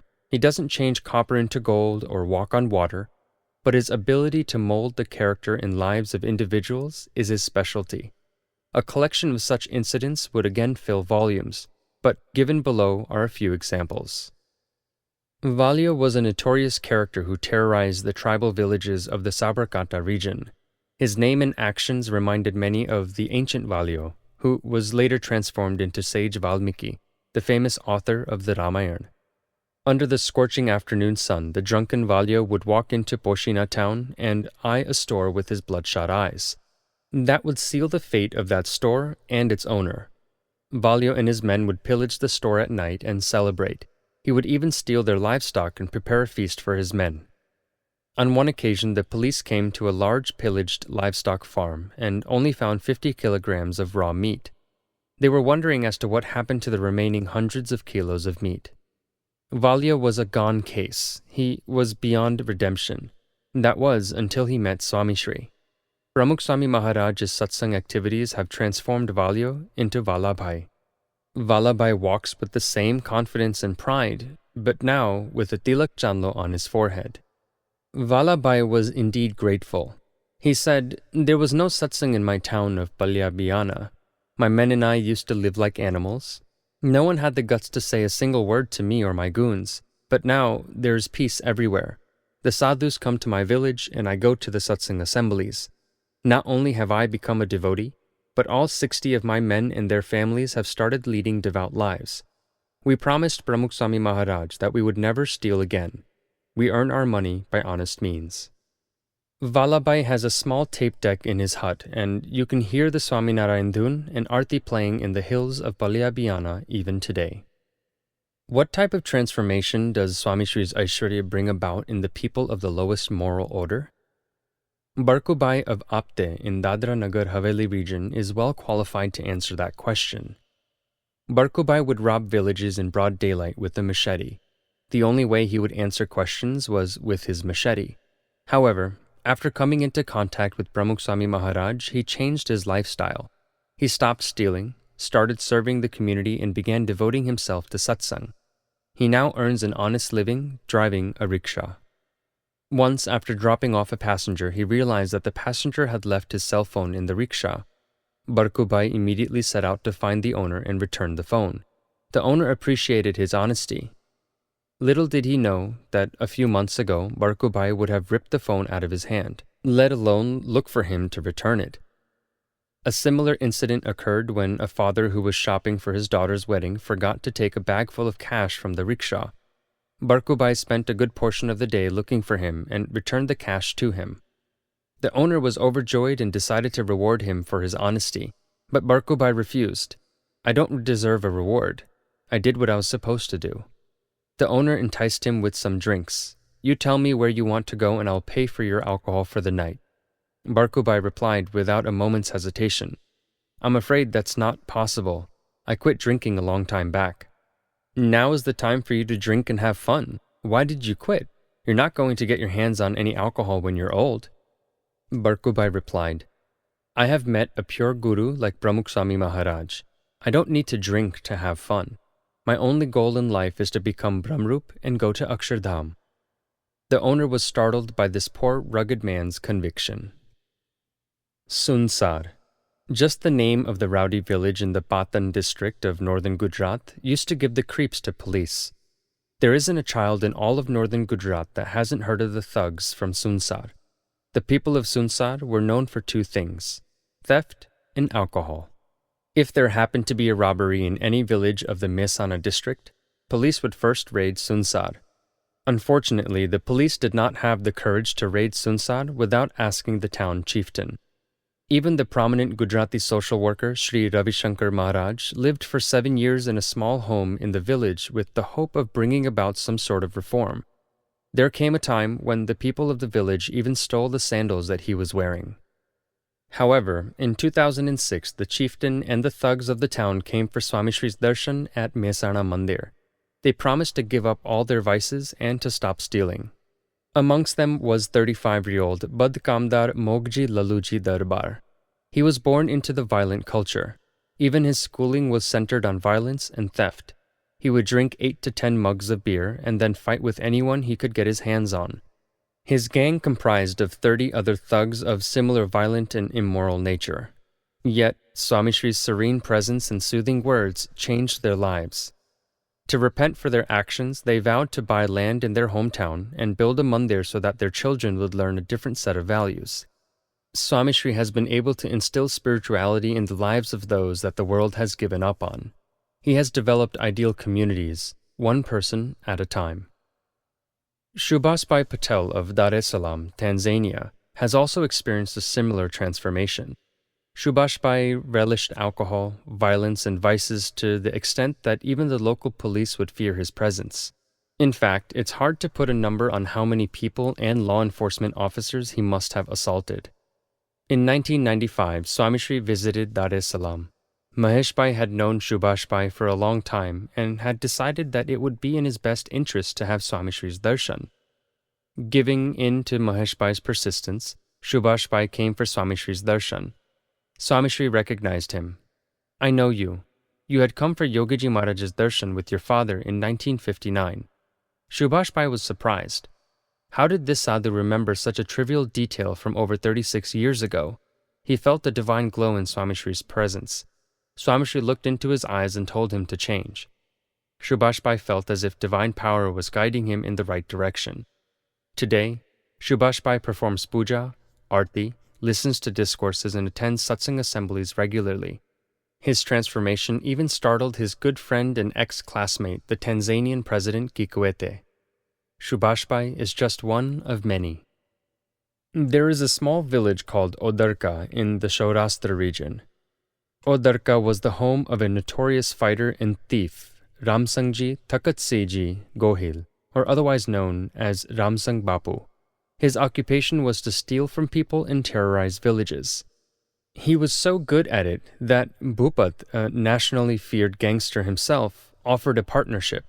Bhupat had told Ramsang Bapu that with you on my side, I can even rattle the national government. He offered half his profits to Ramsang Bapu, but the latter was not interested in such high-profile action. Describing his original nature, he would say, If you had seen me before, you would have thought that I was Ravan or Kansa's brother. I was destined to die a very painful and humiliating death. But Pramukh Swami Maharaj changed my life. Swami Shri visited his house in Odarka and talked to him about the repercussions of violence, theft, and hurting others. Ramsang Bapu followed Swami Shri's wish and started to live a morally pure life, giving up his vices and violent ways. Pramukh Swami Maharaj had transformed him into a devotee. His transformation helped the people of the region sleep better at night. For the rest of his days, Ramsang Bapu lived a pious life based on the codes of satsang. On the 13th of October, 1997, Swami Shri promised Ramsang Bapu that Bhagwan Swami Narayan would take him to Akshardham very soon. In just 13 days, Ramsang Bapu breathed his last while telling his son, Janak Singh, that Bhagwan Swami Narayan and Pramukh Swami Maharaj have come to take me. I am going. Changing misfits in society is common, but what is not obvious is the type of transformations Swami Shri brings about. His divine Aishwarya enables people to rid themselves of anger, lust, greed, and arrogance. This is by no means a small feat to accomplish. Though most people would not like to talk about such personal inner change before others, the following are representative of people's experiences. Virchand Modi of Kerala had changed a lot. His current joyful and devout nature bears no signs of his previous hot temper. He admits, "I don't know how it happened, but it did. Swami Shri's grace helped me overcome my anger." A youth from Dallas, Texas, came to meet Swami Shri on the 18th of July in 1996, and he professed, "I came for your darshan last time you were in Dallas, and you had lovingly put your hand on my head. Since that day, I have never lost my temper. You rid me of my anger. I started believing in God, and now I live a morally pure life and eat a vegetarian diet." The elderly Purushottam Bhagat who serves in Bochasan Mandir, Joseph Maturia, the former Kenyan Minister for Lands and Settlement, and many others testify that Swami Shri has cleansed them from within and inspired them to progress on the spiritual path. Joseph Maturia had Swami Shri's darshan in 1985 and, in an assembly of thousands, promised to stop drinking alcohol. Not only did this come as a surprise to those present there, but also to people of his country. He didn't stop there. He returned to Kenya and convinced scores of his friends to stop drinking alcohol. He came for Swami Shri's darshan on the 12th of May 2007 at Nairobi Mandir, and he confessed, "Swami Shri helped me stop drinking 22 years ago. I have never had the urge to drink after that. It has really changed my life." There is more to Swami Shri's Aishwarya. Hundreds of thousands of children, youths, and adults the world over lead upright lives inspired by Swami Shri's Aishwarya. Hundreds of young, talented, and educated youths are giving up their ambitions and devoting their lives physically and mentally to help society by becoming sadhus due to his Aishwarya as well. His Aishwarya can be seen in the smiles of inner satisfaction gleaming on the faces of those that have purified their body, minds, and souls. Miracles tend to overwhelm the common people. The popular conception is that the greater and the more frequent the miracles, the greater the guru. But according to the Hindu Shastras, miracles are not evidence of ultimate spirituality and divinity. One of Muktanand Swami's bhajans emphasizes this point. Parcho iche tene pamar janavo, or no one who expects miracles to be spiritually inferior. A sadhu's greatness is measured by his sterling qualities and not by the miracle he performs. The greatest Aishwarya of a God-realized sadhu is spiritual in nature. God resides in him eternally.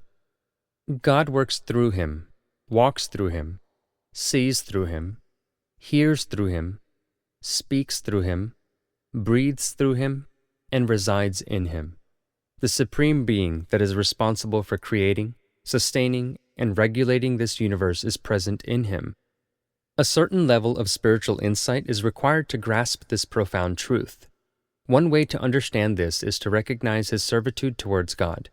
Despite possessing God's Aishwarya, Swami Shri never forgets that he is God's servant.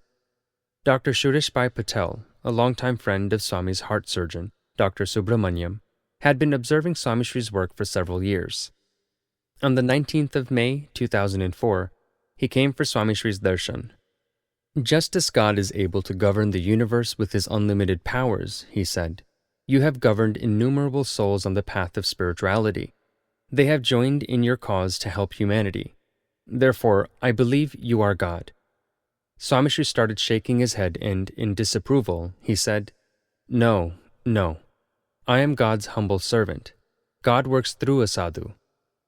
This wasn't just a memorized reply. He believes this from the bottom of his heart and lives in that way. The fact that God has graced him with his Aishwarya, and yet Swami Shri has never let it go to his head, is a special strength in itself. Me, I, and mine. These are words that are common in most successful people's vocabulary. Swami Shri has neither used them nor bothered to learn their use. Is that not Aishwaryam? Svatantriyam, Shauryam, Tejaha. Shauryam is courage. Tej is the ability to be free from influence. Svatantriyam is to be free of expectations. These virtues of God contrast his qualities of patience, truthfulness, compassion, and tolerance. But the truth is that these are also God's divine qualities. The Gunatit Sadhu is blessed with these godly attributes as well.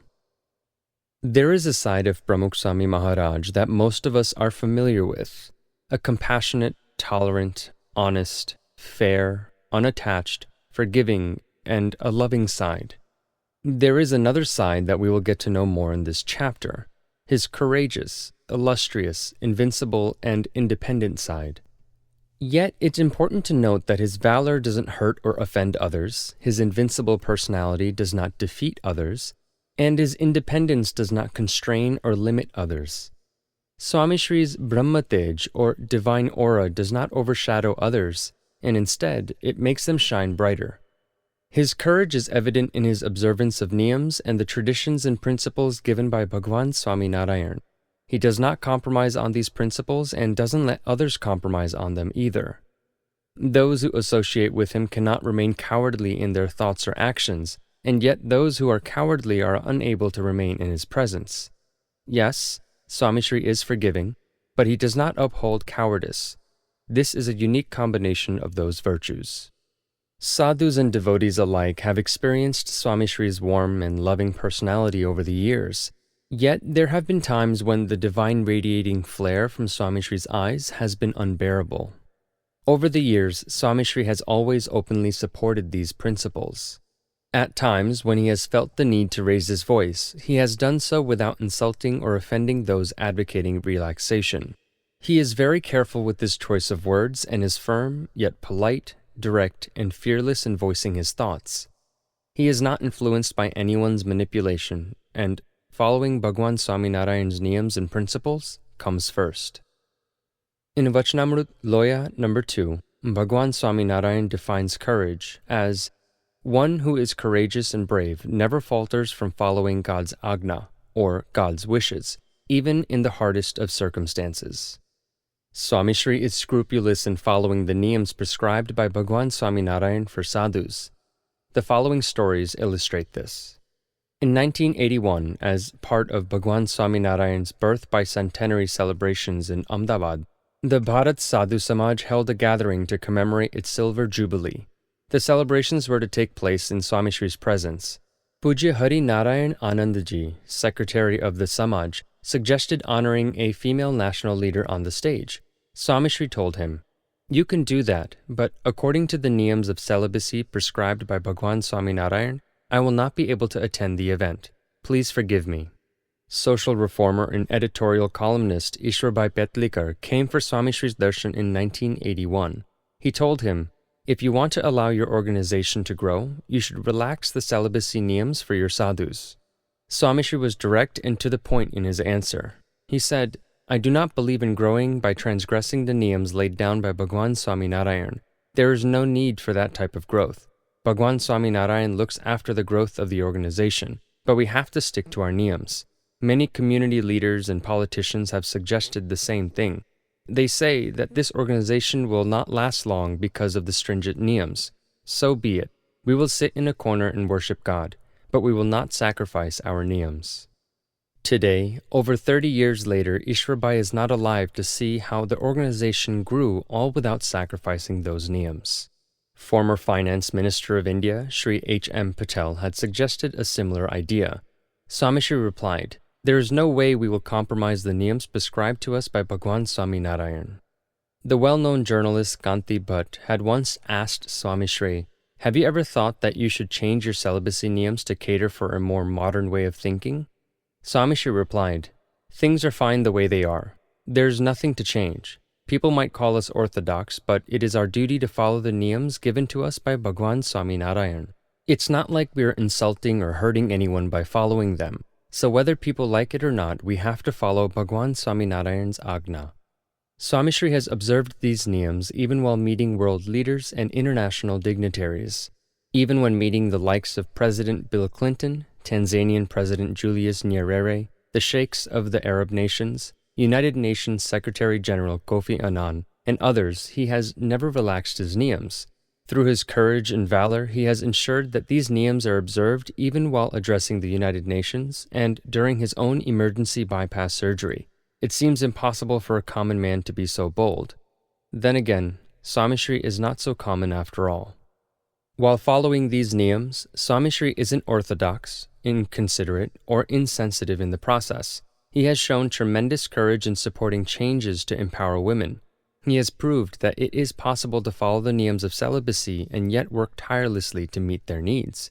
The BAPS Swaminarayan Sanstha has worked around the clock to meet women's educational, medical, spiritual, cultural, social, and domestic needs. In fact, the BAPS women's activities have impressed many in several ways. Dr. Hannah Kim, a PhD from New York University, has studied the BAPS women's wing for the past 15 years. She comments, "I have observed the devotion, creativity, and inspiration the organization has provided to these women. It is all possible because of Pramukh Swami Maharaj's blessings. I have witnessed their organizational skills, execution skills, and motivational skills. Not only do their families benefit, but it also helps society as a whole. Women are fortunate to have a platform like this where they can develop and present their talents," she said. Pramukh Swami Maharaj's guidance provides them with the direction for a brighter and a more promising future. It is truly an amazing gift that empowers and guides women. Swami Shri has also stressed education and academic excellence for women in tribal villages. He said, "Educating a woman helps to educate the whole family. It has been 50 years since India's independence, and the illiteracy rate are still high in this country. If women are educated, it will help us create a brighter future for our children and community. Women may think that they can make more money if they start working now, but in the long run, it is important to have an education.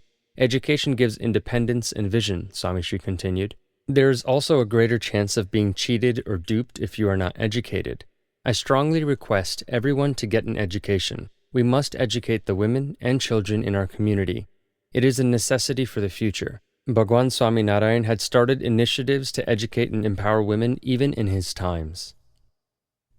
Under Swami Shri's guidance and inspiration, the Sanstha has been able to set up numerous academic institutions and programs for women all over the world.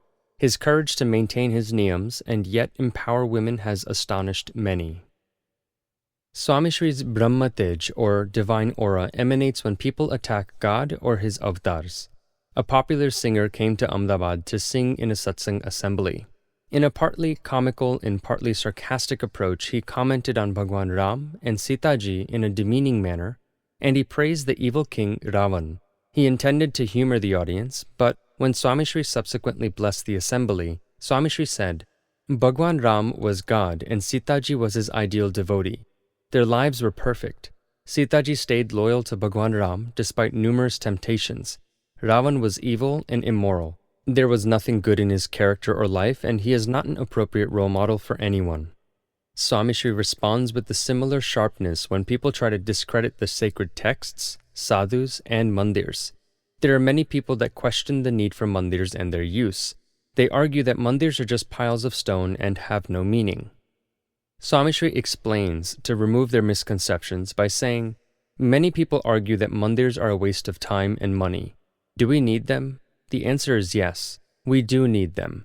Our community needs schools because we have to fight illiteracy.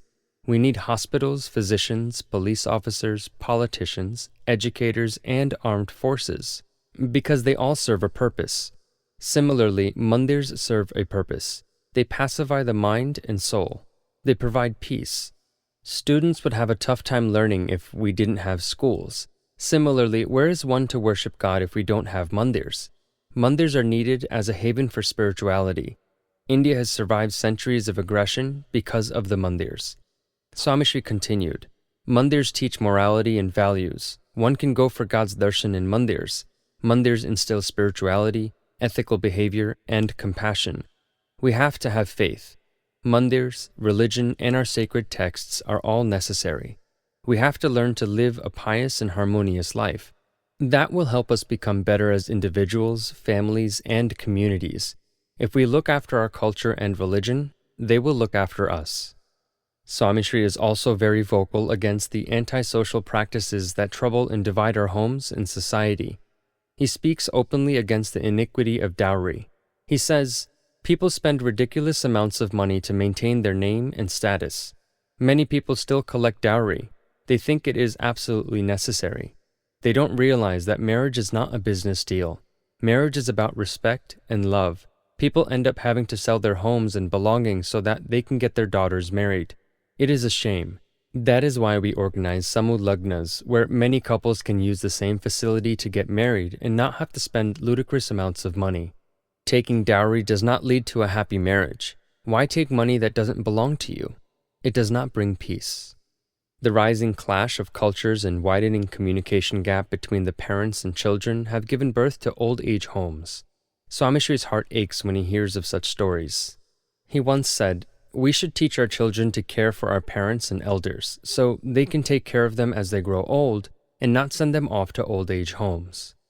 In one particular instance, Swami Shri told a youth who was considering sending his parents to an age-old home, "Take care of your aging parents. They clothed you, fed you, and cared for you while you were growing up. They were patient with you and gave you what you wanted. Now it's your turn to return the favor. Be patient with them and take care of them." Swami Shri valiantly opposes immoral activities, even those that take place under the authorization of religion or spirituality. He was very forthright on one such occasion. In 1984, Catholic Bishop John L. Markovsky met Swami Shri in Houston. He was explaining the various community activities supported and funded by his diocese. He mentioned that holding bingo sessions helps to financially support many of the schools and hospitals the diocese ran. Swami Shri asked, "Has the Bible sanctioned gambling?" "No, it hasn't been mentioned in the Bible," said the bishop. "Then how can you promote gambling in the name of God?" "If religious institutions sanction gambling," Swami Shri said, "children and youths will think it's okay to gamble and try to make money the easy way. Gambling can lead to stealing and debts." The bishop was left searching for an answer. He did come up with one in a few seconds. "We are all humans. Humans need some sort of entertainment."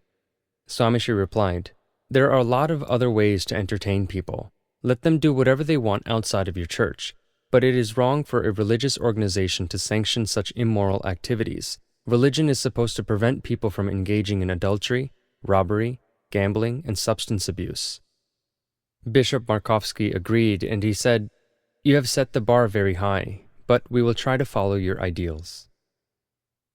Swami Shri is against gambling, bribery, and lottery games since they promote immoral ways.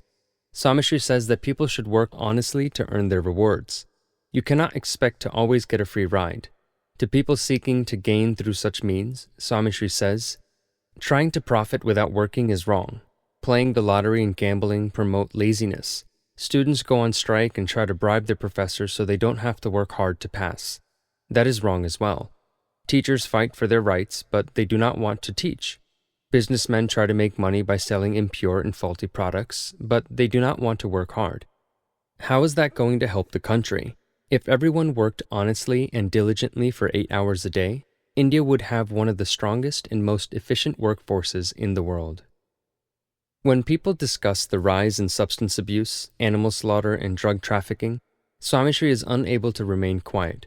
His valor is evident. He says, "There is a rise in the number of slaughterhouses and fishing centers all over the world. People like to spread propaganda to make money. They say that eggs are very nutritious, and some people even claim that eggs are a part of a vegetarian diet. Do eggs grow on trees? They have catchy marketing slogans to get people to start eating them. Slaughterhouses have changed the state of our nation," he continued. "How can one be happy by taking innocent lives? Every living being has the right to live, and you cannot become happy by taking the life of others." Swami Shri has clearly told community leaders, politicians, and even industry leaders about his views. He was very bold in pushing for the Narmada Dam project too. He has bravely inspired people to petition for it and has spoken about it to thousands. He has courageously campaigned for those suffering in Gujarat. Swami Shri has strongly reasoned against conversions as well. He said, "Is it fair to bribe and coerce people into changing their beliefs? You are taking advantage of their ignorance." In 1980, in a dialogue with the Archbishop of Canterbury, Swami Shri reasoned, "A true Christian should flawlessly follow the 10 Commandments. How many Christians in the world follow the 10 Commandments?" "Very few, Swamiji," replied the Archbishop. then wouldn't it make more sense to focus on making those Christians true or perfect Christians?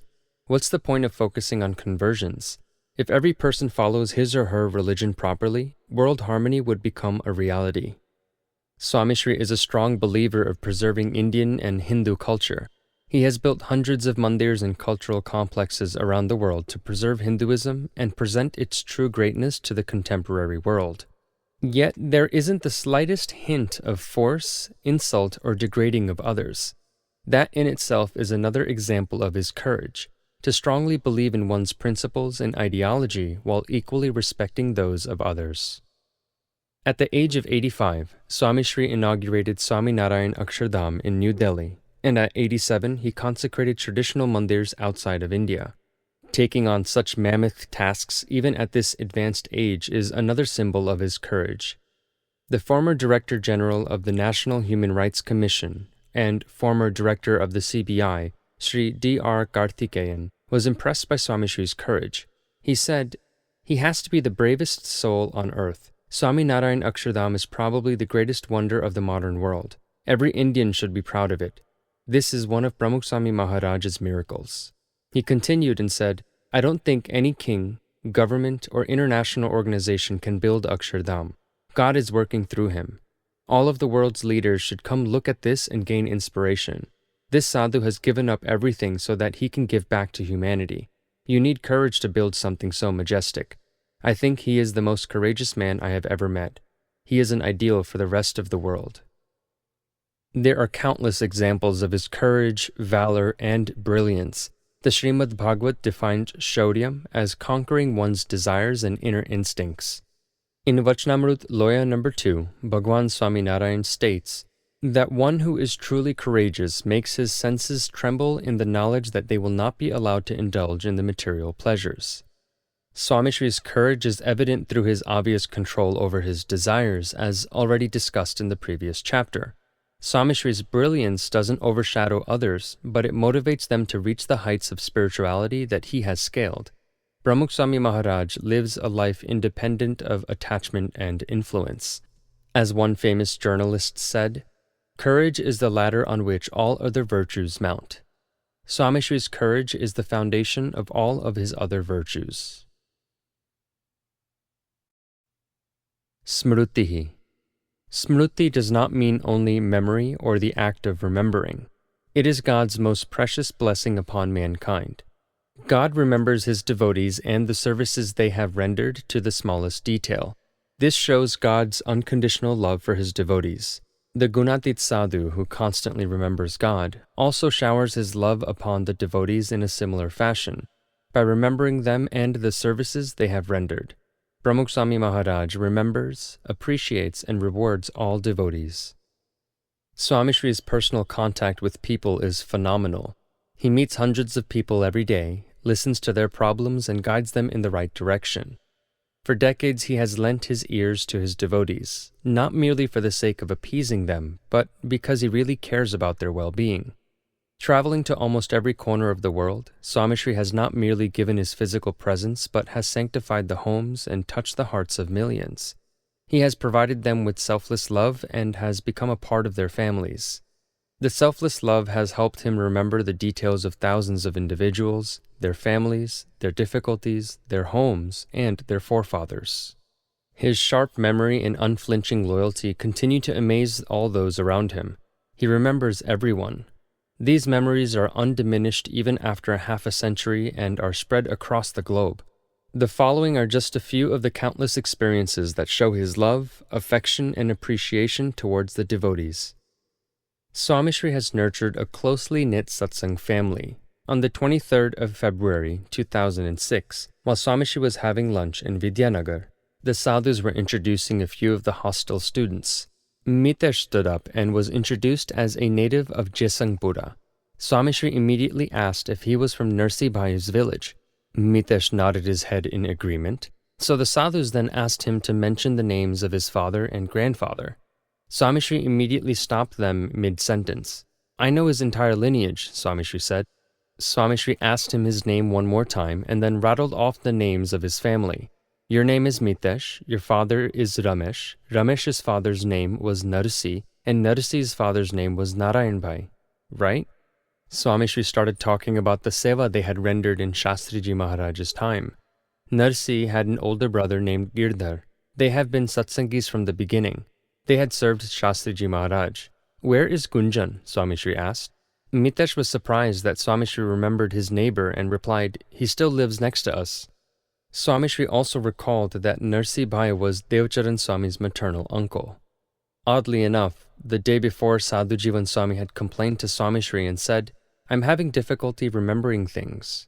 Swami Shri had also confessed, I also have trouble remembering things. That obviously isn't the case when it comes to remembering his devotees. On the 26th of December 1998, Swami Shri was in Sarangpur. Param Swarup Swami introduced a devotee to him and said, this is Bechar Bhai. He is from Roishala. Swami Shri looked at him and, thinking that he had met him before, he asked, where did you live before you moved to Roishala? Param Swarup Swami said he has always lived in Roishala. Bechar Bhai moved forward and he passed Swami Shri. When he was called back, Swami Shri was still in doubt. Where were you living before you moved to Roishala? I used to live in Chakampar. I had lived there for 15 years. There was a sparkle in Swami Shri's eyes, and he grabbed Bechar Bhai's hand, saying, now I remember. We had come to your house twice in Chakampar for Padramnis. How is everything? I hope you are doing well. When did you move to Roishala? Swami Shri thereafter engaged in a lengthy and loving conversation with Bechar Bhai. As Bechar Bhai was leaving Swami Shri's room, Param Swarup Swami asked, how long ago did Swami Shri visit your home, and how does he remember? Bechar Bhai replied, about 45 years ago. But Bechar Bhai couldn't reply to the second question of how does he remember, and he was left speechless. Most people are simply amazed when Swami Shri remembers such minor details about thousands of his devotees. They can't seem to figure out how he does it. On the 13th of September 1993, Swami Shri was returning to his room on the 5th floor at Dadar Mandir in Mumbai after his walking session. Vivek Sagar Swami was waiting by the elevator with a devotee. Swami Shri recognized him from a distance. Ah, Narendra, when did you get here? Swami Shri hadn't seen Narendra Bhai for over 50 years. We had held a Parayan in Karachi decades ago. You were barely a toddler. You are Jivranjani's son, and Swami used to travel in your father's car.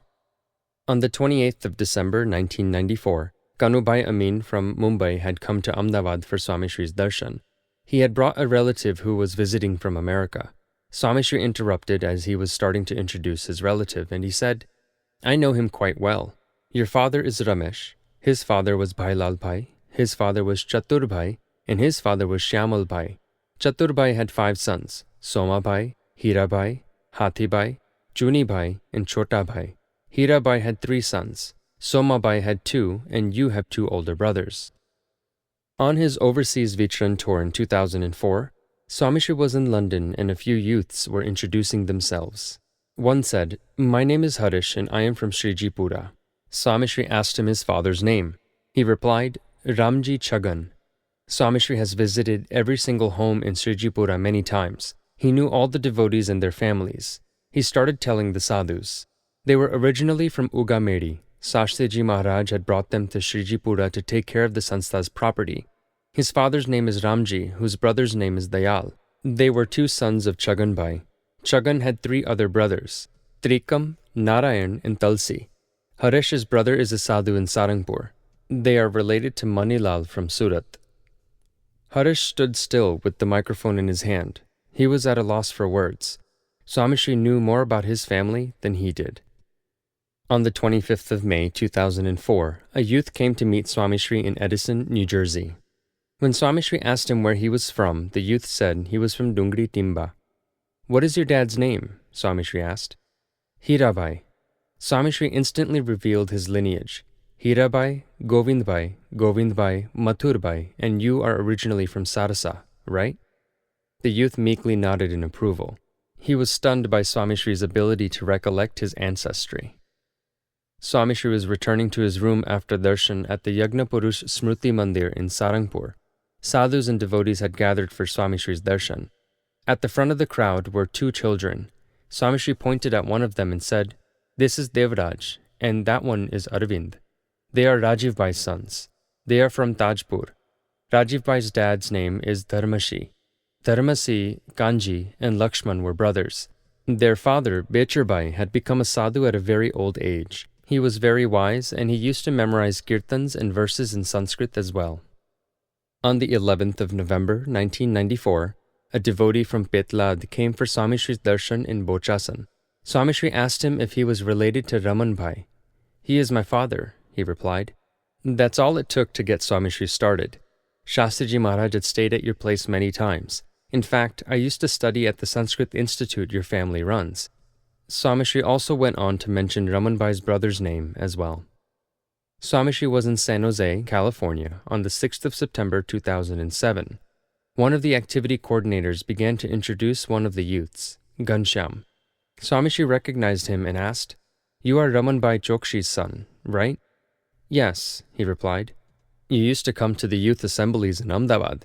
You used to play tabla as well. You have an older brother." Ghanshyam mentioned his brother's name and said it was Mani Bhai. "Yes, that's it," Swami Shri said. "Mani Bhai Chokshi." Ghanshyam was moved by Swami Shri's recollection of such minute details, but Swami Shri knew that the details were anything but minute for Ghanshyam. They were the gateway to his heart. On the 29th of June 2007, Swami Shri was in Chicago meeting a devotee from Detroit. He asked him about his native place in India. He replied, "Palyad." "You are from Palyad?" Swami Shri said. "One of our devotees lives there. His name is Govind Bhai Shiva Bhai." "That's my father," he replied. "Govind Bhai has a lot of energy," Swami Shri said. "He can rattle windows with his Jainad. Why don't you do the same? Call out the Jainad." Realizing that Swami Shri remembered this distinctive detail about his father, the devotee hailed the Jainad with great enthusiasm. Swami Shri laughed and blessed him with a pat on his back. A sadhu was introducing a devotee to Swami Shri, and he said, "He is from Bhavnagar." "What is your dad's name?" Swami Shri asked. "Shamji Bhai," he replied. "Shamji Bhai Titi?" Swami Shri asked. "Yes."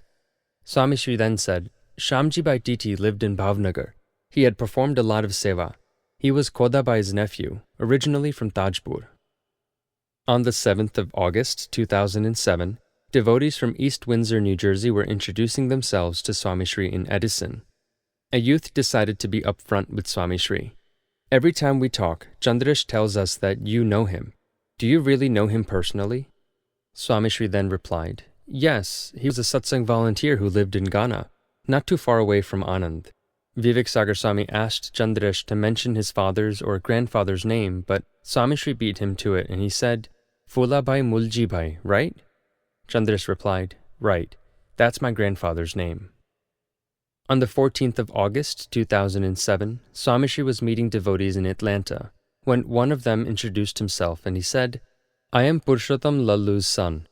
Swami Shri instantly remembered him. "I knew him very well. He used to live in Badran. His wife was also faithful and a devout satsangi. When we were studying in Badran, she would regularly send groceries with Purushottam Lallu on the day after Ekadashi so that we could prepare food for Parna." The devotees were surprised that Swami Shri remembered and appreciated his parents' seva after so many years. In Houston on the 3rd of July 2007, Swami Shri was being introduced to a local Karyakar. "This is Vasudev Bhai. You know him pretty well."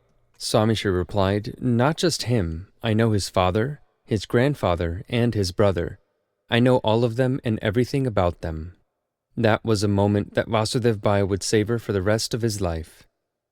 Swami Shri not only recalls people, places, and names, he remembers the history and meaningful events in the devotees' lives to the smallest detail. At times, his accuracy and detail make those present feel as if the event just took place yesterday. Or rather, it is taking place right now in front of their eyes. On the 28th of April 2004, Bhanubhai Patel of London came for Swami Shri's darshan with an elderly relative. The relative told Swami Shri, "You undertake a lot of hard work. Everything is due to the grace of Bhagwan Swami Narayan," Swami Shri said. And then turning to Priyadarshan Swami, he explained, "This is Bhanubhai's father-in-law. His name is Somabhai. We had gone to Kampala in 1959 to bless Bhanubhai on the day of his wedding." The 87-year-old Somabhai was nearly in tears. Swami Shri had remembered him after all these years. On the 8th of August 2007, devotees of Edison, New Jersey were describing their satsang discussion sessions to Swami Shri. They introduced Natubhai, who supervised the sessions. Swami Shri immediately recognized him, and he said, "You used to live in Ahmedabad, right?" "Yes," he replied, "in Ambavadi." "We have been to your house in Ambavadi," Swami Shri replied. In 1994, Swami Shri was in Bhuj when he pointed to an elderly devotee walking towards him and said, "That is Govindbhai. He is 85 and still moves around independently. In Shastriji Maharaj's time, when the first Swami Narayan Mandir in Nairobi was built, he was a trustee. He had helped to build it.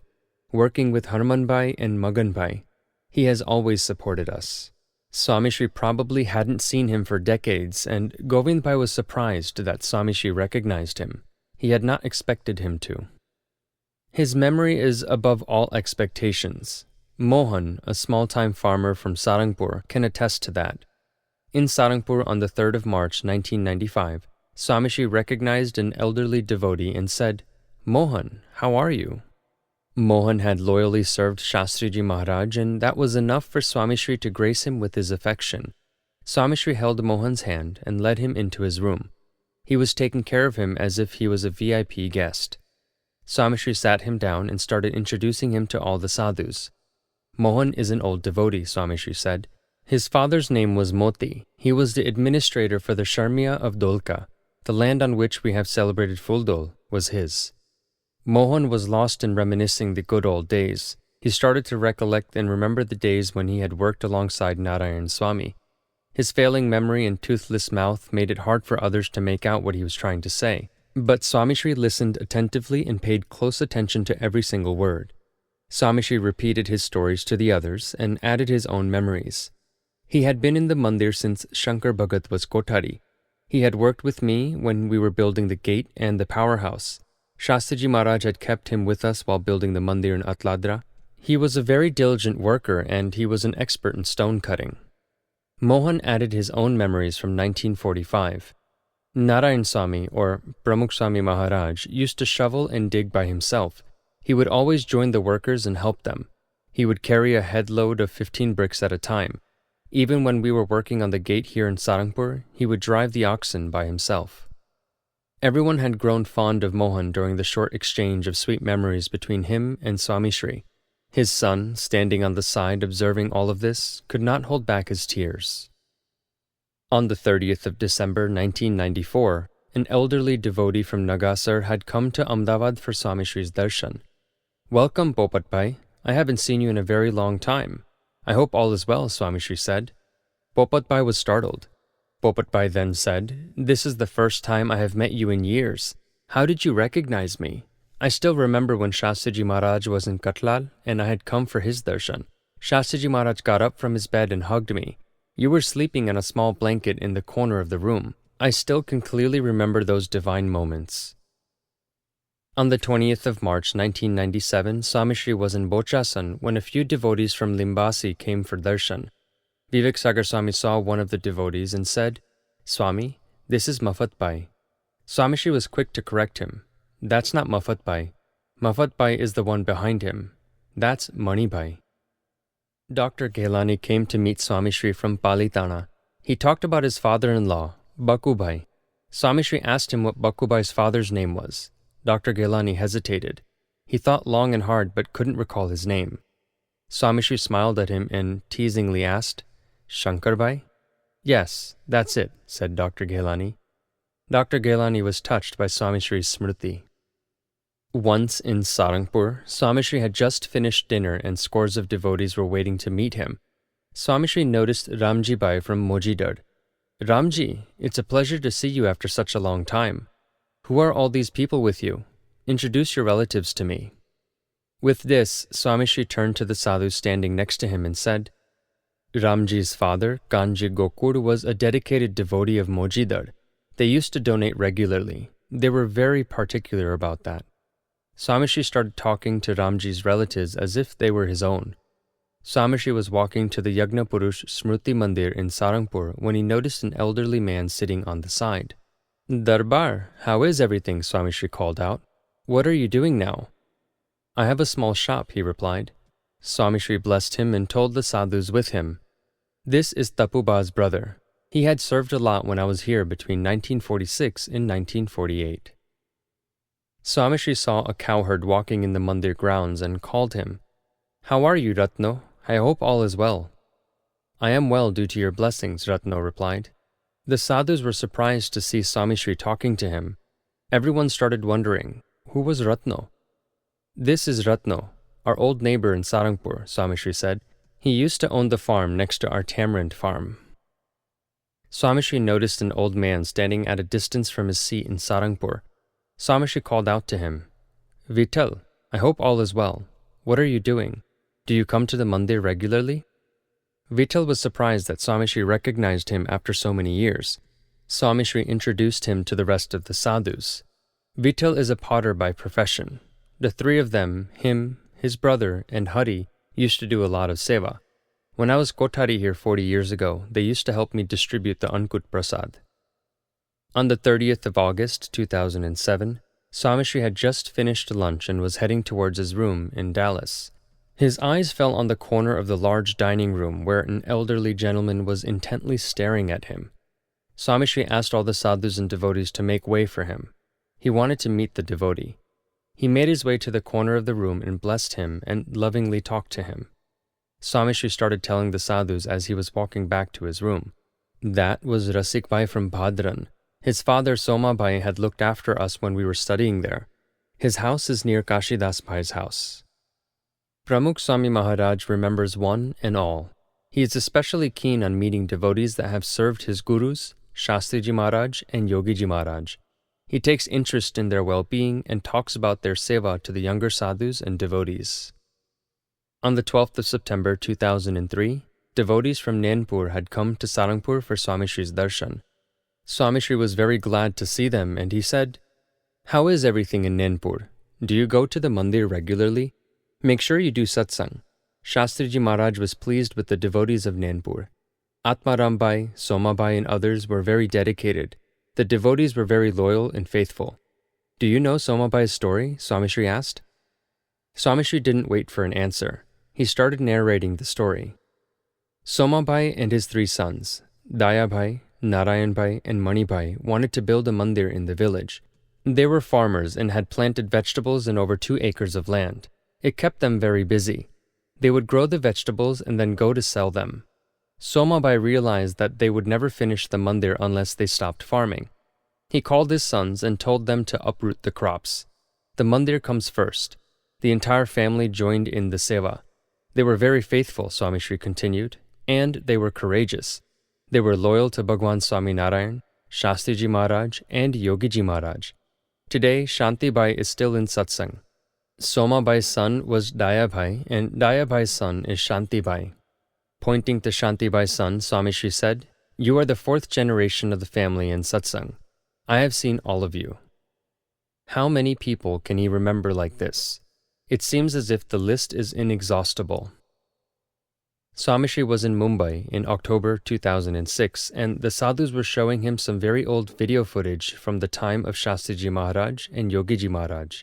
As expected, Swami Shri could put names to the faces in a flash. That's Jaspai from Vaso, grandfather of Dinu Bhai Amin. That's Jaspai Bhailal Bhai and Bhailal Bhai Purushottam Bhai. Purushottam Bhai had darshan of Bhagatji Maharaj. Jaspai was a great devotee. If Shastriji Maharaj was coming to Mumbai, Jaspai would walk from house to house telling the neighbors about his guru's arrival. If the plans changed, Swami Shri continued, Jaspai would again go from door to door telling them his guru was now not going to come. He was very dedicated. Swami Shri not only remembers and appreciates those in his presence, but even remembers those faces that have left the world for decades. They are eternally inscribed in Swami Shri's memory. Yagna Purush Upanishad, a publication based on photographs taken during Shastriji Maharaj's time, was being prepared. The photographs were shown to Swami Shri.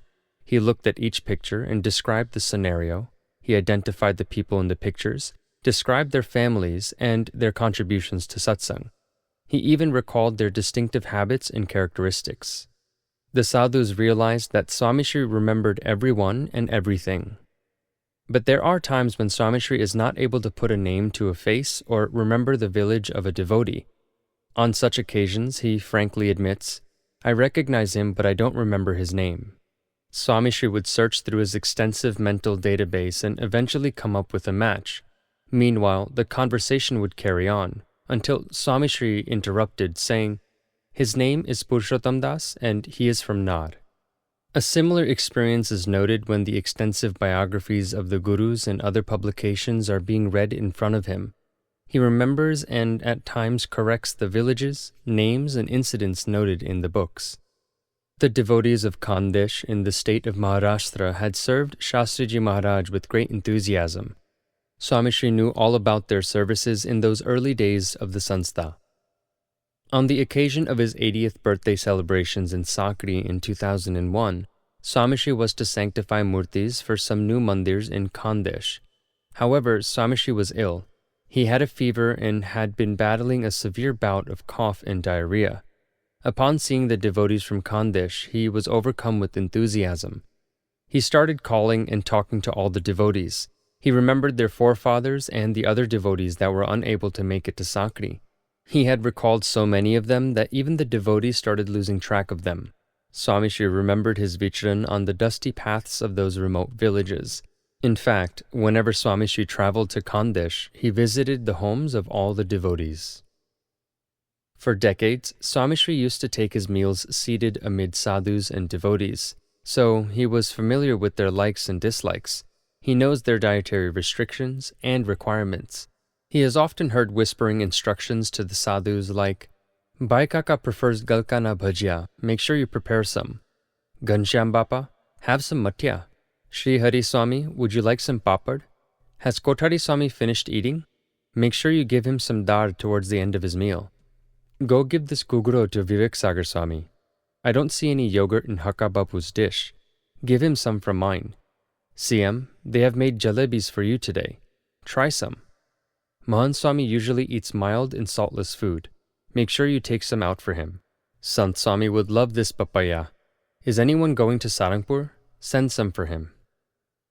Swami Shri has served and cared for thousands. His unconditional love has left a lasting impression on the hearts of many individuals. Caring for and accommodating other people's needs have always been his forte. His specialty, though, is remembering a specific need of each individual.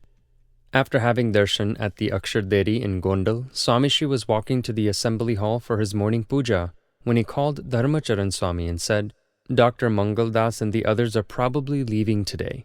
Make sure you give them prasad and send some for Verma Sahib as well." Once, after puja, Swami Shri called Gnan Prasad Swami and told him to make arrangements for Raman Bhai. He said, "Raman Bhai is leaving today by bus. See to it that you send someone to drop him off at the bus stop.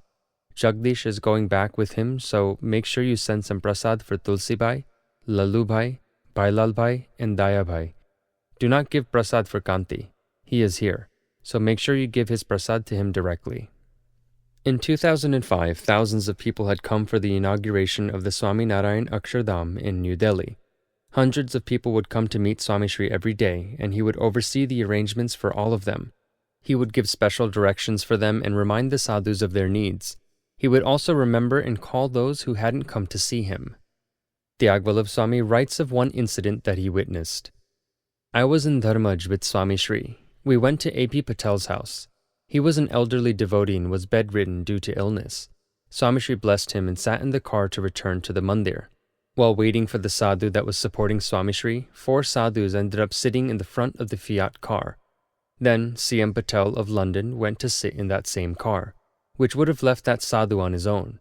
So, I told another devotee to explain this to C.M. Patel and to ask him to walk to the mandir, which was nearby.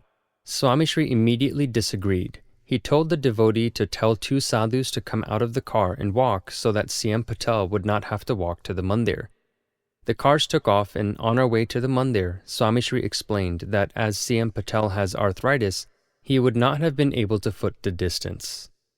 He remembers the specific needs of his devotees, saying, "Make sure you put a chair for Ishwarcharan Swami in the meeting. He has a back problem. Don't let him sit on the floor. Have you made arrangements for Balmukund Swami? Make sure his room is on the ground floor. He cannot climb the stairs. Don't force Tyagvallabh Swami to eat sweets. His sugar level is really high. Make sure you feed Sarvamangal Swami properly. He is not doing well. Another important aspect of Swami Shri's Smriti is his desire to meet each and every one of his devotees. Traveling around the world, meeting tens of thousands of devotees, Swami Shri remembers exactly which ones haven't come to see him. In 2007, when Swami Shri was in Edison, New Jersey, thousands of people were attending the evening assemblies. One evening after dinner, Swami Shri was meeting hundreds of devotees and noticed a gray-haired gentleman fold his hands and walk past Swami Shri. Swami Shri stopped him and called him out. "Kanti, don't walk away like that. Come here. Where have you been?"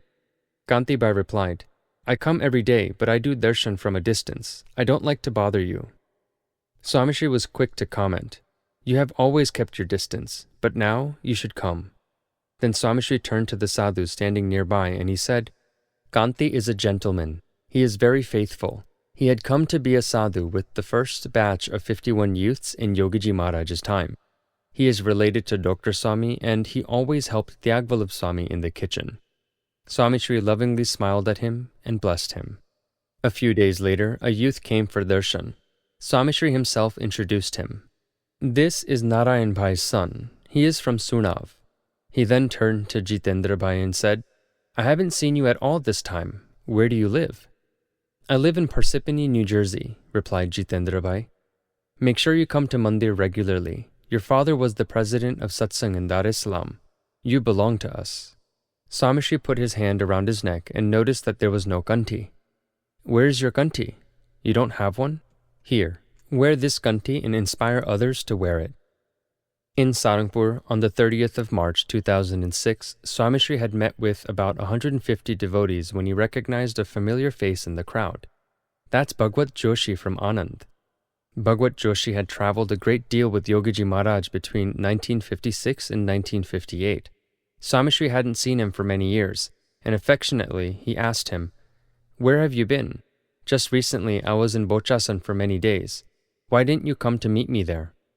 Swami Shri repeated the question several times, and then Bhagwat hesitantly answered, "It's so difficult to meet you nowadays. No one lets me in."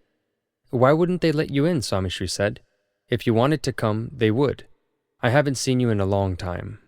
There was a sense of belonging in Swami Shri's voice. "Before you used to come so often. Now, whenever I come, make sure you come and see me." Vivek Sagar Swami added, "Just look for me. I will bring you in to meet Swami Shri." Swami Shri reasoned, "Why do you need to bring him? He can come by himself. He can manage that much at least." Swami Shri's paternal love left Bhagwat in tears. Swami Shri was leaving Naryad on the 5th of December 1994, and he realized that he hadn't seen Natubhai, a physically disabled devotee. "Someone phone him and tell him that we are coming to meet him on the way." Then Swami Shri told the driver to take the car to his house. He went inside and blessed him.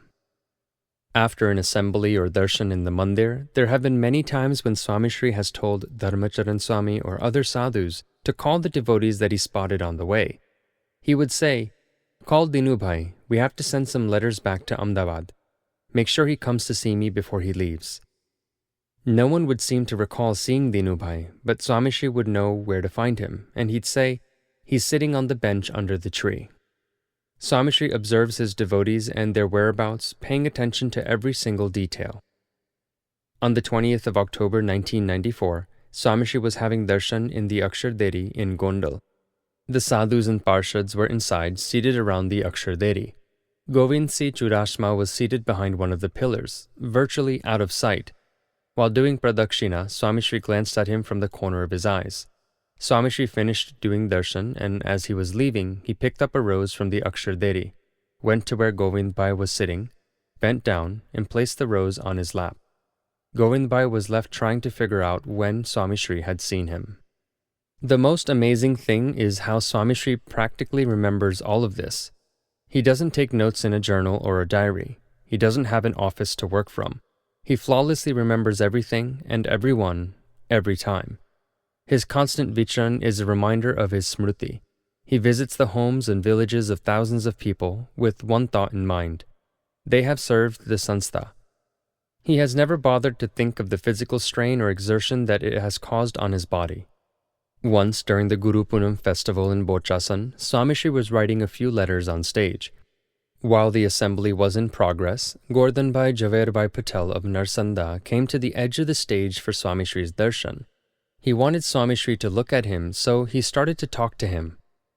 Swami Shri couldn't hear him properly, so he walked over to the edge of the stage and bent down to listen to him. He realized that Gordhanbhai was inviting him to grace his house. Swami Shri explained to him that he was short on time but would definitely come another time. A local sadhu had heard his dialogue and turned to speak to Swami Shri after Gordhanbhai left. "Don't bother going to his house. It's not worth it."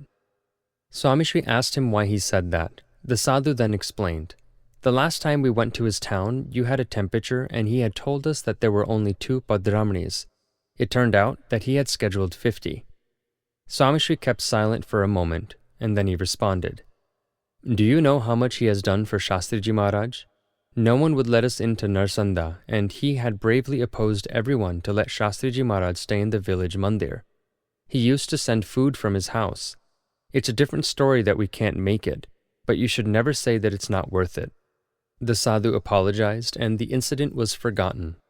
Then a few days later, Swami Shri had gone to Vartal for darshan. He stopped his car and turned it toward Narsanda. Gordhanbhai was sitting on the swing in his yard when he saw Swami Shri's car. He started crying with tears of joy. He couldn't believe his eyes. Swami Shri had come to Narsanda. Gordhanbhai welcomed Swami Shri to his home and took him upstairs, where he had just added a second floor. Swami Shri showered sanctified flowers there and then prepared to leave. Gordhanbhai was at a loss for words, but Swami Shri spontaneously said, "You have done so much for Shastriji Maharaj."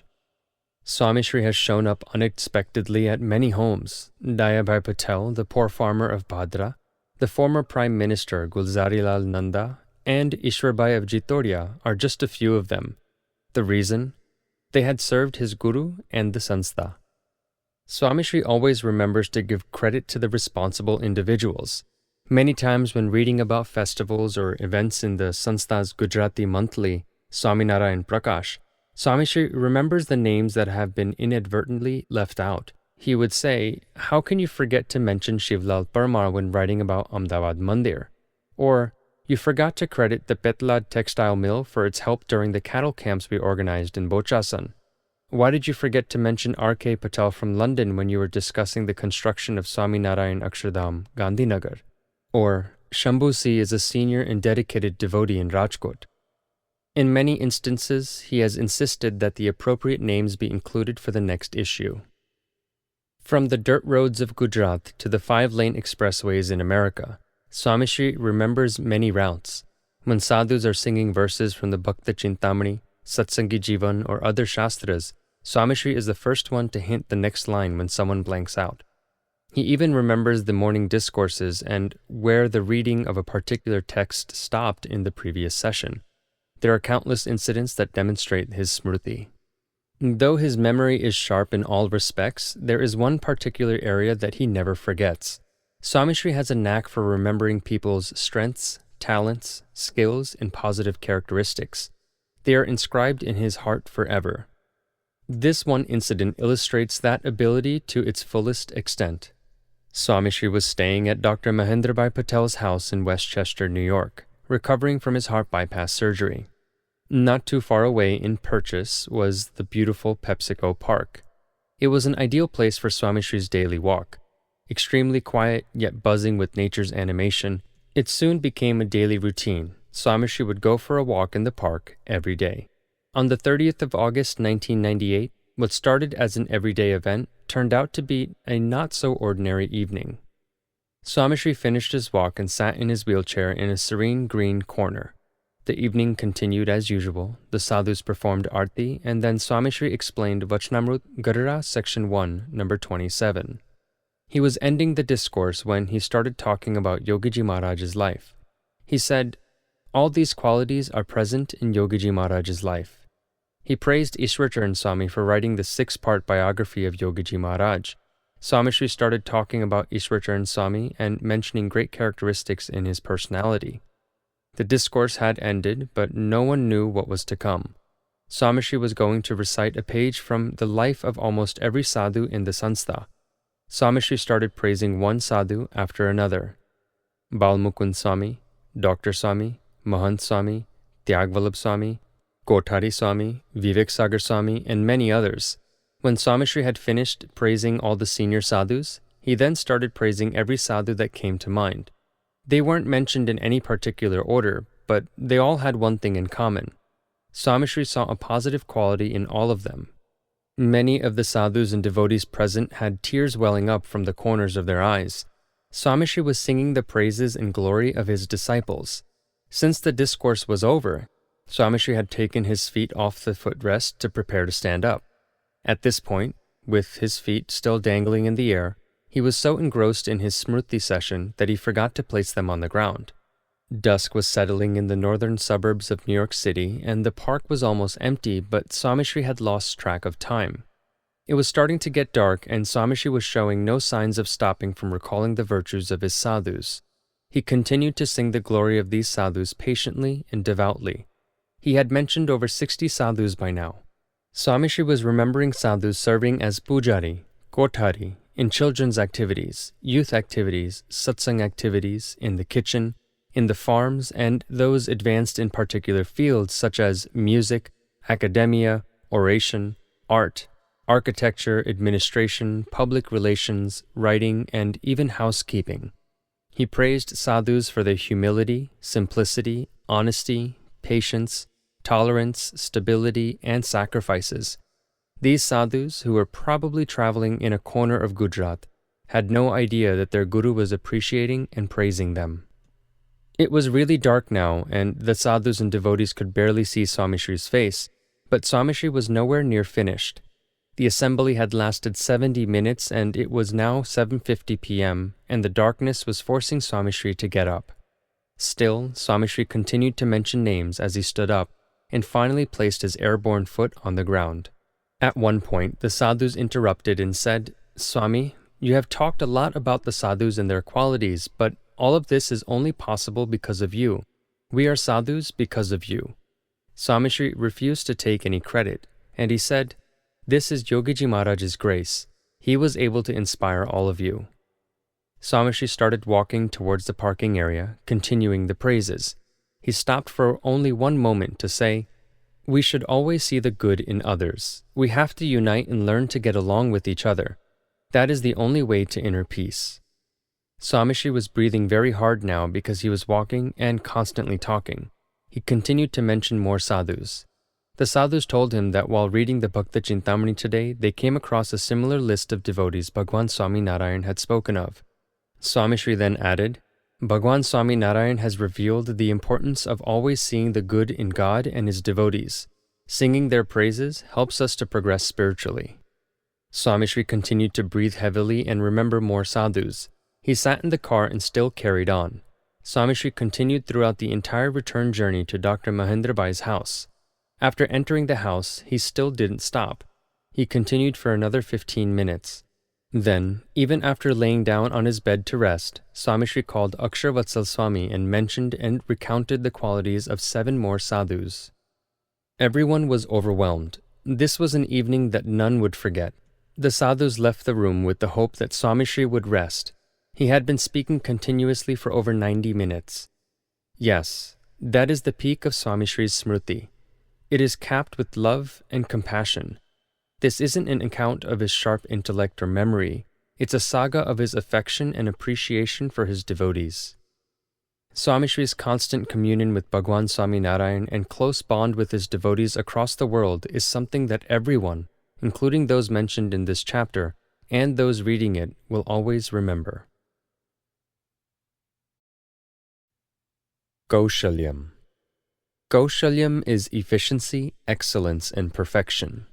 The ancient Shastras describe God as being the source of all knowledge, skills, and talents.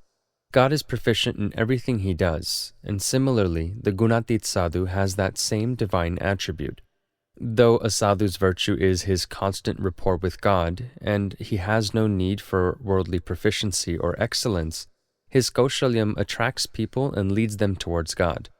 Pramukh Swami Maharaj has a peaceful, patient, simple, and loving personality. but his all-around efficiency should never be underestimated. Swami Shri is proficient across the board. His architectural genius, interest in art and music, organizational skills, administrative proficiency, and human relations skills are just a few of his strengths. There are many more that can only be experienced and witnessed in his presence. Swami Shri has shown this versatility since childhood, his excellence seeping out of his simple childhood activities. Swami Shri was one of the best swimmers in the village. Young Shantilal hardly ever lost a swimming competition at the village lake. He was also the brightest student in his class. Swami Shri was especially fond of mathematics and history. He ranked number 1 in his class. Swami Shri was also an adept cricketer. He was the captain of the village cricket team and was always the first to be picked. About 500 rupees had been collected to purchase new cricket equipment for the village team. Shantilal, then only a teenager, was entrusted with what, for that era, was a relatively large sum of money. On the very day he was going to buy the cricketing gear, he received a letter from Guru Shastriji Maharaj. That was the end of his cricketing career. That day marked a new beginning in his life. There were to be no more swimming competitions to win or math tests to ace. Shantilal was going to rise to a new level of proficiency and perfection. Shantilal's excellence was now going to lead thousands on the path of spirituality and moksha. Shastriji Maharaj groomed him to become a great sadhu. Pleased by the young Narayan Swarup Das Ji's proficiency and efficiency, Shastriji Maharaj involved him in the sanstha's management and decision-making meetings. Shastriji Maharaj gave him prominence in the assemblies as well. In 1945, when Swami Shri was just 23 years old, Shastriji Maharaj included Swami Shri on the sanstha's board, entrusting him with major responsibilities. At the age of 24, he was made the Kotari of Sarangpur Mandir, and on the 21st of May, 1950, Shastriji Maharaj, having thoroughly tested and groomed him, appointed the 28-year-old Narayan Swarup Das Ji as the pramukh, or the president of the BAPS Swami Narayan Sanstha. At first, Swami Shri declined the post. He disliked having authority and a designation. He wanted to be a mere sevak. Eventually, due to the insistence of his guru, he accepted the responsibility. Even after becoming president of the sanstha, he never demanded respect or asserted his authority. He worked silently under Yogiji Maharaj's guidance. Swami Shri's Kaushalyam had the sanstha soaring to unimaginable heights. A careful study of the sanstha's growth since 1950 reveals this. The last 60 years of success and growth bear Pramukh Swami Maharaj's stamp. Since 1971, after Yogiji Maharaj passed away to Akshardham and Swami Shri became the spiritual guru of BAPS, the sanstha's scope of work has considerably broadened. The following facts and figures provide a glimpse of Swami Shri's Kaushalyam. BAPS is serving mankind in many nations. It has 3,700 satsang centers worldwide, more than 900 mandirs in over 15 countries, 16 hospitals and mobile clinics serving over 365,000 patients annually, 31 educational institutions and schools train 12,000 students morally and academically each year. The sanstha provides scholarships to more than 5,000 students every year. It has rebuilt 21 villages and colonies in Gujarat, Maharashtra, Orissa, and Tamil Nadu following natural disasters like famines, floods, earthquakes, and tsunamis. BAPS spiritually nurtures and morally molds thousands of children through 6,700 special weekly assemblies, providing spiritual and moral direction to hundreds of thousands of people through over 815,000 satsang assemblies annually. BAPS also provides a wholesome experience of Indian culture to over 34 million individuals through international cultural festivals in India, the United Kingdom, the United States of America, and Africa. It also instills values in over 6.3 million people annually through cultural monuments such as the Swami Narayan Akshardham in Gandhinagar and New Delhi. How does Pramukh Swami Maharaj manage such an enormous organization? He has no personal or monetary gains. The organization runs on the service and dedication of selfless volunteers. The organization runs on the financial contributions and offerings of its humble, mainly middle-class devotees. It is near impossible to describe how Swami Shri is able to motivate and inspire these individuals, how he is able to get them to dedicate their lives and livelihoods to better society, and how he is able to satisfy and manage all of them. There is only one word that describes this unachievable task: Kaushalyam. Experienced community leaders and management experts don't understand how Swami Shri does it. A visit to a BAPS mandir or the Swami Narayan Akshardham in New Delhi inspires a series of questions in their minds. How was Swami Shri able to construct Swami Narayan Akshardham in New Delhi in just 5 years? How can you create majestic traditional mandirs in London, Toronto, Atlanta, Houston, and Chicago in 17 to 23 months? The cultural festivals of India attracted tens of thousands of people in Europe and North America. How do you plan and execute them to such perfection? How do you start, organize, and maintain thousands of satsang assemblies across the globe? The children's activities at BAPS are awe-inspiring. How do you coordinate them across so many countries, subcultures, and languages? How do you maintain such consistency across all of your centers? Along with hundreds of mandirs, BAPS and BAPS charities have set up scores of medical facilities, schools, and hostels. How do you operate them? How do you activate your forces to respond so promptly and efficiently at times like the earthquake in Gujarat, or the South Asian tsunami, and the hurricanes Katrina and Rita? How do you motivate your volunteers to dedicate and sacrifice so much of their time and resources to help the community? There is a common answer to all of those questions: Swami Shri's spiritual Kaushalyam. The greatest skill or quality of a true leader is his ability to train others. Swami Shri has fostered this Kaushalyam in thousands of his sadhus and devotees to help them take the sanstha to new heights with each passing day. His capacity to motivate others and build their self-esteem is unequivocal. He places responsibility on their shoulders and gives them the trust to help bear its weight. Swami Shri has molded ordinary men to perform not-so-ordinary tasks. The following incidents will inspire you as well. Swami Shri has built marvelous mandirs and entrusted their administrative responsibilities to young sadhus. He has trained them to deal with such tasks and to tackle the social dilemmas facing devotees. Swami Shri has placed enormous trust in them. He has set an example that will revolutionize religious organizations across India. The mandirs created by him conform to the ancient Shilpa Shastras, thus reviving a lost art. Not only has he used his discerning eye and skill for maintaining symmetry in the traditional carvings, but he has taught many of the sadhus and dedicated volunteers as well. Swami Shri is involved from the start, picking the land, finalizing the plans, choosing the types of stone and marble to be used, designing of the inner shrine, and the sihasan for the murtis. He is very particular about making sure the assembly halls, dining halls, and sadhus' quarters are built to specification.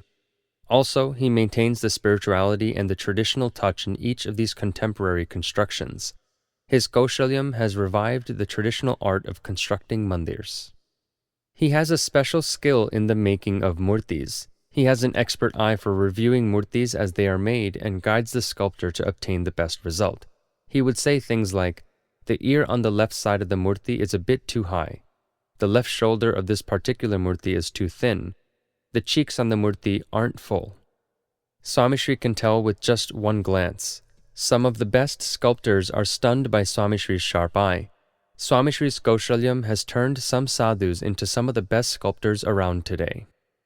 Swami Shri's mastery in architecture is equally profound. He has made valuable design and construction suggestions throughout various projects, including Swami Narayan Akshardham and the mandirs in Nairobi, London, Atlanta, Chicago, and Houston. His valuable contributions from the structure's height, width, symmetry to the complex's floor plans have amazed some of the world's best architects. Swami Narayan Akshardham in New Delhi has brought about a cultural renaissance. It redefines a Hindu mandir. Its breathtaking beauty and colossal presence has earned it a place in the Guinness Book of World Records as the world's largest Hindu temple. Swami Narayan Akshardham is a fusion of modern technology, contemporary presentation techniques, spirituality, and India's glorious heritage. Swami Shri's Kaushalyam helped the sadhus and youths that were involved in its creation gain confidence and experience, thus creating a cultural renaissance that will be passed on to future generations. Swami Shri has always motivated sadhus and youths to achieve academic excellence. Swami Shri promotes the study of Sanskrit, literature, traditional music, and art. Sanskrit, the mother of all languages, is waning with time. Losing Sanskrit would limit access to the Vedas and other ancient Shastras. Swami Shri has groomed some of the most learned Sanskrit scholars in all of India. Though Sanskrit is not the easiest of languages to learn, Swami Shri has personally motivated many sadhus and youths to master this language of the Devs. As a result, the sadhus have been able to study, analyze, and add to the inexhaustible Indian literature and philosophical lore. Through Swami Shri's inspiration, Bhadresh Swami is the first in the Swami Narayan Sampradaya since Sadguru Gopalanand Swami approximately 200 years ago to write commentaries on the Upanishads, Srimad Bhagavad Gita, and the Brahma Sutras. Swami Shri has always supported and promoted publications and literary works.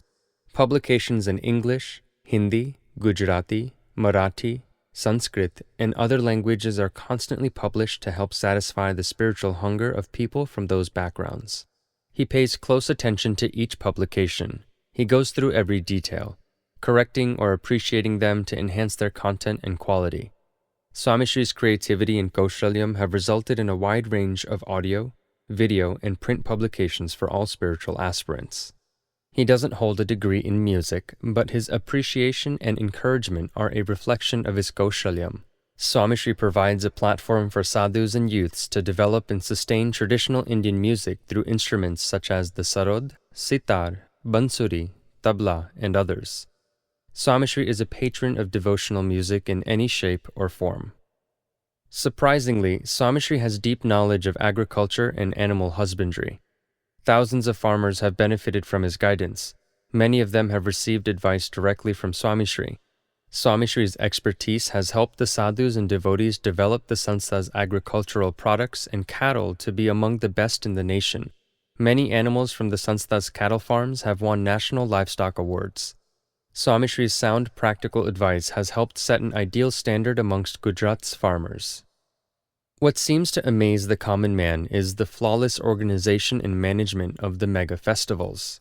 In 1945, when he was only 23 years old, Swami Shri had organized Shastriji Maharaj's 80th birthday celebrations in Bochasan. After that, there were frequent festivals. The Gadara Karash Jayanti celebrations in 1961, Shastriji Maharaj's centenary celebrations in 1965, Yogiji Maharaj's Diamond Jubilee celebration in 1967, the Bhagwan Swami Narayan birth bicentennial celebrations in 1981, the Gunatitanand Swami birth bicentennial celebrations in 1985, the Cultural Festivals of India in 1985 in London, in 1991 in the United States of America, the inauguration of various traditional mandirs around the world, and more recently, the BAPS centenary celebrations in 2007. Swami Shri has given a new perspective on how to celebrate festivals. They weren't just large gatherings or carnivals, but they gave the participants a message that changed their lives forever. The festivals included exhibitions, de-addiction programs, and other activities geared at promoting a morally pure society. His inspiration and direct supervision have provided a platform to train younger sadhus and devotees, and also provide entertainment and education for families. Swami Shri also responds spontaneously to emergencies. How? In the aftermath of natural disasters, Swami Shri lost no time in activating and coordinating a team of sadhus and volunteers so that relief could be provided to the victims. BAPS Charities was among the first to reach the site after the devastating Gujarat earthquake. Victims of Kenner, Louisiana, noted that BAPS Charities was the first relief operation to provide warm, nutritious meals in the wake of Hurricane Katrina. Swami Shri's organizational and managerial excellence earned the appreciation and praise of the government for the emergency and long-term relief efforts for victims of the South Asian tsunami, Maharashtra earthquake, and other disasters. Hundreds of thousands of individuals have seen Swami Shri fix their lives together one piece at a time. They become emotional as they remember Swami Shri's unconditional support and precise care in such trying circumstances. Such is the quality of the villages rebuilt by the Sanstha that they have received national awards. Swami Shri has taken a great deal of interest in the construction of these villages, analyzing every detail to provide the best possible facilities to the villagers. Swami Shri also has an eye for reviewing financial statements and accounts ledgers. The charity commissioners of Gujarat have been amazed by Swami Shri's accounting skills. When the Sanstha's accounts department present the annual reports to Swami Shri, he always politely asks a question or makes a suggestion that they have overlooked. People that make contributions expect clean and organized accounts that are easy to trace. Swami Shri himself insists that every penny be accounted for. He has promoted a set of principles upon which the accounts are prepared. Swami Shri has thus trained many volunteers with the same skill set and eye for detail. The Sanstha's legal advisors are surprised by Swami Shri's legal expertise. He has always believed in and enforced following the legal guidelines set by the local governments before considering any sort of expansions or activity. The BAPS's flawless legal track record is one reason why the Supreme Court in New Delhi approved the construction of the Swami Narayan Akshardham on the banks of the Yamuna River. And it is also why the Gujarat High Court ruled in favor of the expansion of the BAPS Mandir complex in Gadra. There are scores of projects and activities in progress at any point in time, and with them a multitude of problems that require Swami Shri's guidance. Swami Shri faces each one with a renewed strength and vigor. Each instance shows a different angle of his proficiency, his decision-making skills, his stability and presence of mind, patience and bravery, long-term thinking, simplicity, positive influence, and his fair and just attitude are just a few of his numerous strengths. BAPS works efficiently because of Swami Shri's Kaushalyam. Not only is Swami Shri proficient in running a multinational organization, but he also guides devotees, provides solutions to their day-to-day personal, family, and business problems. From wealthy entrepreneurs to small-time farmers, he provides guidance to all in their personal dealings. Swami Shri has shown Kaushalyam in many different aspects of his life.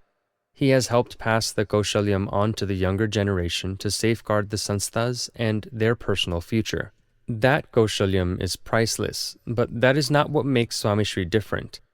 Ishwarcharan Swami describes Swami Shri's true Kaushalyam. There is a small chance that someone can do all of these things, a very small chance. But to do it without taking any credit, pleasing everyone, and making sure no one is offended in the process is impossible. Hundreds of thousands of people are working together, cooperating, and not complaining or bickering. To inspire that kind of love and respect in so many different people is impossible. Ishwarcharan Swami continued and said, Swami Shri is a vast ocean of divine virtues. You can see it, hear it, and feel it. Yet, Swami Shri always remains immersed in God and is at peace, satisfied, and complete. Dr. David Frawley, an esteemed Vedic scholar, was amazed with Swami Shri's Kaushalyam at work at the Swami Narayan Akshardham in New Delhi, and he commented, Swami Shri is very proficient at motivating other people. He doesn't shout or force. It all comes naturally. In many cases, he doesn't even have to tell them. He is a divine soul that can inspire them to work in this peaceful and selfless environment. He is very polite and is in constant rapport with God. How else can he work tirelessly for others without any expectation for power in return? This sadhu has the strength to move mountains, he said, to change mankind, to change the face of Hinduism. Robert O. Blake, Jr. has been selected as the best Deputy Chief of Mission worldwide by the United States government for his excellent management and administrative skills. Chief Blake has also served as the U.S. Ambassador to various nations. Upon seeing Swami Narayan Akshardham in New Delhi, the veteran officer couldn't wait to meet its creator, Pramukh Swami Maharaj. When he got the opportunity, he said, You are not just an outstanding spiritual leader. You are a great leader. You motivated thousands of people to work together and finished this masterpiece in just 5 years. The credit goes to you. There is a lot we can learn from you, starting with your superb leadership skills. Swami Shri's response was simple. All the credit belongs to Bhagwan Swami Narayan and my Guru, Yogiji Maharaj. Swami Shri always shies away from the credit and separates himself from his expertise and proficiency. That in itself is a great virtue. On the 30th of April 2006, Dr. Prashant Chaya, an orthopedic surgeon, came to Junagadh for Swami Shri's darshan. When he met Swami Shri, he revealed, "I can barely manage the 5 employees in my clinic. How do you manage this gigantic sanstha?" "God manages everything," Swami Shri replied in one sentence. Dr. Chaya was persistent and he said, "I understand that, but he works through you. How do you manage them?" God is the all-doer. If you believe in that divine concept, you can inspire everyone, Swami Shri said.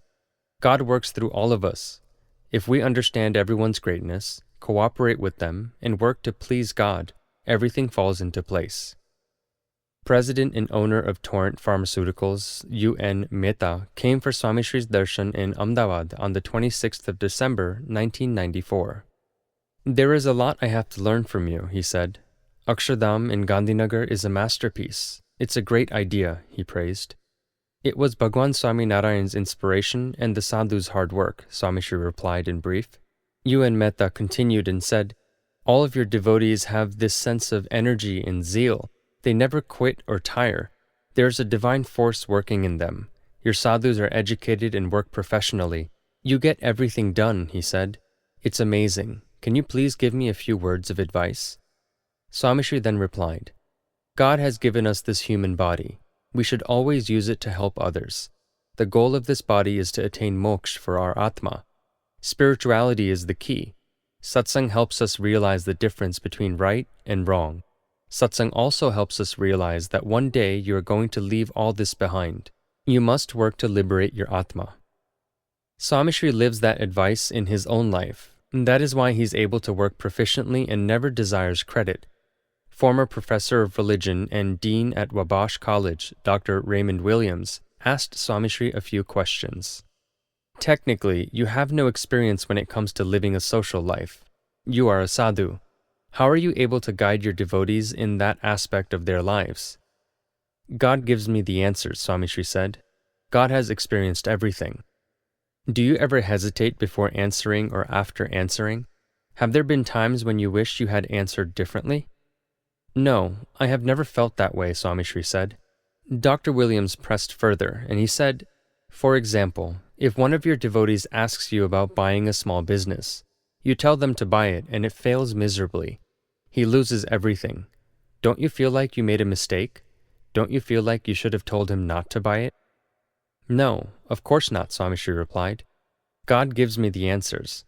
God knows your past, present, and future. He does everything for a reason.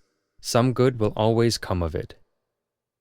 God is at the core of all of his decisions and reasoning. God is the source of his energy. God is the source of his skill and proficiency. God is the reason behind his accomplishments. That is why Swami Shri is relaxed, at ease, and in a state of constant stability. This is his true proficiency and what the Srimad Bhagavad Gita calls Yoga Karmashu Kaushalam, meaning working with proficiency is yoga. To work with efficiency without expecting anything in return and remembering God in each activity is kaushalam. That is yoga. Swami Shri's worldly and spiritual kaushalam and proficiency illustrate that he is what the Srimad Bhagavad Gita calls a true kaushalya yogi. Dhairyam, Stairyam, Pragalabhyam, and Sahaha. Dhairyam is patience. Stairyam is stability of mind even in disturbing situations. Saha is to tolerate difficulties for God's devotees. Pragalabhyam is maturity, one free of irresponsible behavior. These qualities add to God's greatness and, in turn, the Gunatit Sadhu's greatness. Pramukh Swami Maharaj's greatness is that he can cover both ends of the spectrum. He is powerful yet patient. He is courageous yet calm. He is able yet understanding. He doesn't get frustrated or nervous. He is composed amid crises. He is at ease in chaos and grief. Throughout his life, Swami Shri has maintained these qualities even in the most testing situations. The terrorist attack on Swami Narayan Akshardham in Gandhinagar and his quintuplet bypass surgery are just two of many such instances. Swami Shri's true identity is his stable and serene state of mind amid the chaos and excitement of the innumerable activities that he oversees. Usually, people's patience and stability aren't put to the test every day. They are only put under the microscope on certain occasions. Yet, in Swami Shri's life, every single day, if not moment, tests his patience. His life is an ideal example of unflinching serenity and patience. He doesn't have to instruct or lecture. His life itself is a practical demonstration. The greatest test of his patience are the daily sessions of personal consultations with devotees. It has been a part of his routine for decades. Swami Shri meets hundreds of people every day, whether he is in a small village or a huge metropolis. Devotees explain their problems and issues, trivial or serious. Swami Shri listens to each one of them with enthusiasm and dedication. They leave satisfied with a decision and blessings. The problems change, the people change, and time passes, but Swami Shri is the constant factor. Swami Shri meets people while he is eating, walking, during assemblies, and even while he is getting ready to go to sleep. It doesn't end there. Swami Shri counsels devotees and sadhus even while he is in bed. At night, while everyone thinks he is sleeping, he is, in fact, on the phone talking to sadhus and devotees around the world, adjusting to their time zones. Swami Shri listens to numerous problems every day. He pays attention to detail, makes decisions, and consoles devotees day in and day out. Such a routine can get frustrating, but not for Swami Shri. Swami Shri was in Dhari and had temporarily left the assembly to use the bathroom. He came out of the shower and a devotee approached him with a personal matter. He expressed his wish to talk to him immediately. Swami Shri had to get back to the assembly to address the audience, but Swami Shri heard the pain in his voice. So, he sat down. Swami Shri sat there on the stairs, right outside the bathroom. There was barely any room, fresh air, or even light, but that didn't bother him. He sat there and listened to the devotee empty his heart out for 15 minutes before giving him a satisfying solution. The sheer number of devotees would intimidate others, yet Swami Shri is undaunted. He continues to meet each devotee, answer each phone call, and read each letter as if it is his first. He has been doing this for the past 40 years. There are no vacations. Swami Shri meets devotees 7 days a week, 365 days a year, and it doesn't stop even when he is ill. Swami Shri had woken up from the anesthesia. Robert, one of the attendants, expressed his wish to receive Swami Shri's blessings, and he said, "I want to explain my situation to him. I am sure my marriage plans will work out if he gives me his blessings." Swami Shri blessed him just hours after his bypass surgery. No two consultations are ever alike, yet the often trivial nature of the problems would irritate anyone. But Swami Shri deals patiently with each. Swami Shri meets international dignitaries and tribal villagers with the same ease and earnestness. Swami Shri's ability to deal with diverse issues and individuals without being overwhelmed further testifies to his patience. There is no such thing as the right mood or the right mindset for him. He is always in the mood to listen, advise, and bless. Swami Shri counsels individuals through many ways. The most time-consuming and taxing of them all is letter writing. In the past 40 years, Swami Shri has read and answered over 700,000 letters. Replying to letters can be tedious, cumbersome, and frustrating. However, he has refused to add these words to his vocabulary. On the 5th of March 2006, Swami Shri was in Ahmedabad and Amrutnayan Swami called from London. "Swami, what are you doing?" he asked. "I was reading and writing a few letters, and you called. You've spent your whole life writing letters." "Helping devotees is bhakti," said Swami Shri. "It is a part of my devotion to Bhagwan Swami Narayan." Amrutnayan Swami then said, "I would be bored of reading the same problems over and over again." "There's nothing to be bored of. It's our seva," replied Swami Shri. "I would go crazy if I had to read all those letters," said Amrutnayan Swami again. Then Swami Shri replied, Don't go crazy. In happiness or sorrow, you must patiently get through any situation. We must do our seva. Swami Shri never tires or gives up. He patiently surmounts any difficulty. In March of 2006, Swami Shri was in Sarangpur. He had an eye infection. His eyes were swollen and he was experiencing a throbbing pain. The doctors had put a pad on the infected eye to protect the other eye.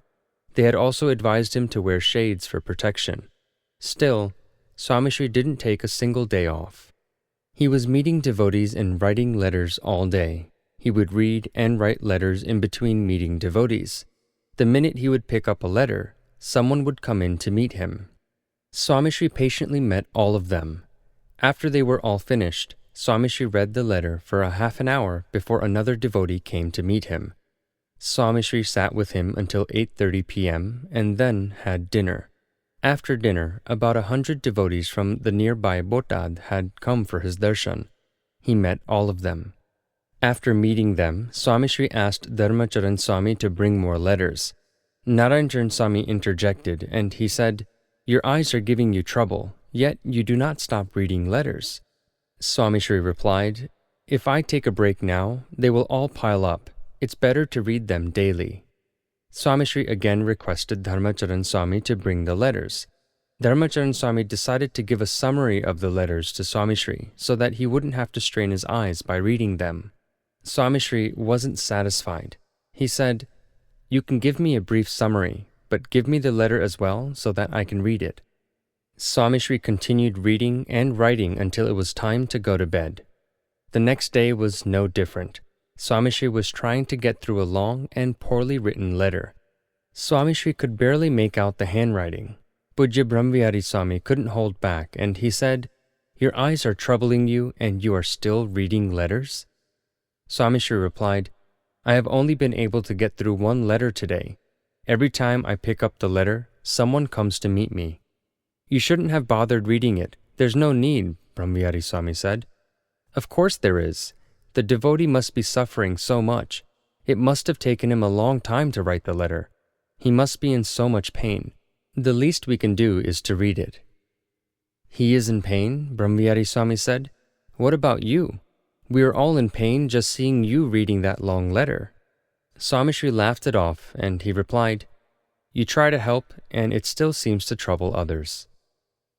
The long, difficult to decipher letters have often very little substance. Swami Shri reads them and replies to them respecting the feelings and effort put in by his devotees. Personal consultations are no different. Swami Shri may be in the middle of an important meeting or a spiritual discourse and a devotee may interrupt the moment with a very trivial question or problem. Others try to hurry the person, but Swami Shri, he patiently gives him his undivided attention. On the 24th of April, 1995, Swami Shri was in Surat meeting hundreds of devotees. A 78-year-old devotee grabbed everyone's attention. "I want to file a complaint," he said. "What's the matter?" Swami Shri replied. "Why did God take my wife before me?" Swami Shri replied, "Isn't it a good thing that she is in Akshardham? Plus, she didn't have to live a single day without you. It's a great fortune. When she was in the hospital on her deathbed, she wanted to see me for the last time, but she passed away before I got there. It's your fault. You should have let her live just for a bit longer." The senior's voice was climbing the decibel chart, and he continued, "They even delay an execution for a final death wish. This is your fault. You should have granted her this one wish." "She was a true devotee," Swami Shri said. "All her wishes have been granted, and now she is in Akshardham." Out of frustration, the senior then said, "I'm going to go too." Swami looked at him and said, "Perfect. Then you will meet her there." "Not really. I'm not going to be able to recognize her there," the senior said. "Why did you take her early?" Everyone standing around was getting agitated, but Swami Shri patiently consoled him. "It is better that your wife went to Akshardham first. She didn't have to see a single day as a widow. It would have been harder on your wife if it was the other way around." Swami Shri was calm and relaxed. The elderly man was accusing Swami Shri and didn't want to understand. Nevertheless, Swami Shri lovingly blessed him. Swami Shri has met some of the world's most influential people. He runs an international organization, and more importantly, he is at a spiritual height that is incomprehensible to most. How does he maintain his composure to listen to such questions and answer them? Thousands of people put Swami Shri's patience and stability to the test. He always comes off with flying colors. In Ahmedabad, Ishwarcharan Swami observed Swami Shri's hectic meeting schedule for a month and noticed that Swami Shri met thousands of people. He suggested to Swami Shri, "You have had a hectic month. It must have been strenuous." Swami Shri remained silent. Ishwarcharan Swami then continued, "The new assembly hall is very suitable for all. Devotees can listen to your blessings and have your darshan properly. Swami, there is no end to these personal consultations. It is best to stop them. You have to listen to everyone's questions and give them answers. Anyone else would go crazy in a week. Maharshi Aurobindo did not give personal consultations, and most spiritual gurus do not give personal consultations." Swami Shri answered, "Many of their questions aren't real questions. If they just thought about it for a few minutes, they would have realized the right thing to do. I listen to their questions so that they are satisfied. I have no problem with that." Swami Shri's patience and state of equilibrium maintain his joy even in trying situations. Swami Shri's patience and stability are shown through his ability to understand others. Many times he has spent hours talking about the same thing to the same person on different occasions. Swami Shri's ears are bombarded by people with all sorts of problems: domestic troubles, depression, physical ailments, social strife, administrative issues, and spiritual confusion. While most people in his situation would look for a way out or an escape, Swami Shri listens attentively. As one community leader said, Swami Shri has to have more than 2 ears. How else can one person listen to thousands of other people for several hours at a stretch? On the 18th of August, 1998, Swami Shri was in Westchester, New York, recovering from his bypass operation. Vivek Sagar Swami was asking him a few questions. He said, 90% of our energy is used in removing people's misconceptions and making them understand. Only 10% is left for productive work. Why do you think that happens? The only reason you achieve 10% productivity is because you have used the other 90% to understand each other, Swami Shri reasoned. Don't you ever feel like leaving all these activities to just sit in a corner and turn the Mara? No. Once you are at that spiritual level, it won't bother you. Though he is very particular with his work and teaches others to do the same, Swami Shri is extremely patient with careless and inexperienced people. He patiently teaches them the same things over and over again. He may reprimand them from time to time, but never does he lose patience or give up hope. He motivates them, encourages them, and guides them. He patiently forgives them from time to time, knowing that they will eventually learn not to err. Another facet of his patience is tested when he is insulted and criticized for no justifiable reason. Swami Shri has given his life for the betterment of mankind, yet there are times when he is insulted by individuals that are green with envy. Devotees and even others wonder why Swami Shri never says anything in return. How can he be so patient? Why does someone who is truthful, helpful, and selfless have to suffer so much? But Swami Shri, he's at peace. His tempered nerves have stood the test of time. In 1980, Vishwavihari Swami asked Swami Shri a similar question in Kunkavav. How long will you have to suffer like this, he asked. Swami Shri was optimistic. Devkiji and Vasudevji were Bhagwan Krishna's parents, and they had to suffer until the very end. It happens to everyone. Swami Shri often says, there is an ancient Indian proverb, a good deed faces 100 obstacles. This is a sign that we are doing the right thing. You are bound to face hurdles and suffer, but you should never give up. He always remembers his gurus, Shastriji Maharaj and Yogiji Maharaj. On the 25th of July, 2006, Swami Shri was speaking to Dr. B.R. Patel on a similar topic. He said, Shastriji Maharaj had a lot of willpower. He would always accomplish what he had planned to do. He never quit. There was a Sanskrit verse that he used to recite. Many people quit before they even start. They are the lowest. Then there are those that quit after they face a few obstacles. They are mediocre. The best are those that never quit, come what may. Swami Shri then continued and said, Shastriji Maharaj faced many hurdles, but he never quit. Even when you are doing good for the society and the country, some people may try to stop you or cause problems because they are jealous. They don't want you to get the credit for it. Shastriji Maharaj had a lot of opposition. They would try to beat his sadhus and kick him out of villages. Shastriji Maharaj was patient, and he would say, God is with us, so everything will turn out fine. Swami Shri ended by saying, due to this faith that Shastriji Maharaj had, the mandir in Bochasan was possible. Swami Shri has lived these same ideals. He always maintains his composure. A few years ago, an individual tried to get in the way of Swami Shri's humanitarian activities. He spread a lot of propaganda and started false rumors. A devotee who had been following the events became restless and questioned Swami Shri, and he said, why are you letting that person be an obstruction? He is worthless. Why don't you use your powers? Swami Shri smiled and calmly replied and said, haste makes waste. Patience is highly rewarded. God and his sadhu are very patient and understanding. They are forgiving, and they are very kind. The devotee was not convinced, and then he said, the Shastras say that one who has offended God and his sadhu lose all their merit. However, it seems as if these people are getting by just fine. Swami Shri replied, they are getting by, but they are not at peace.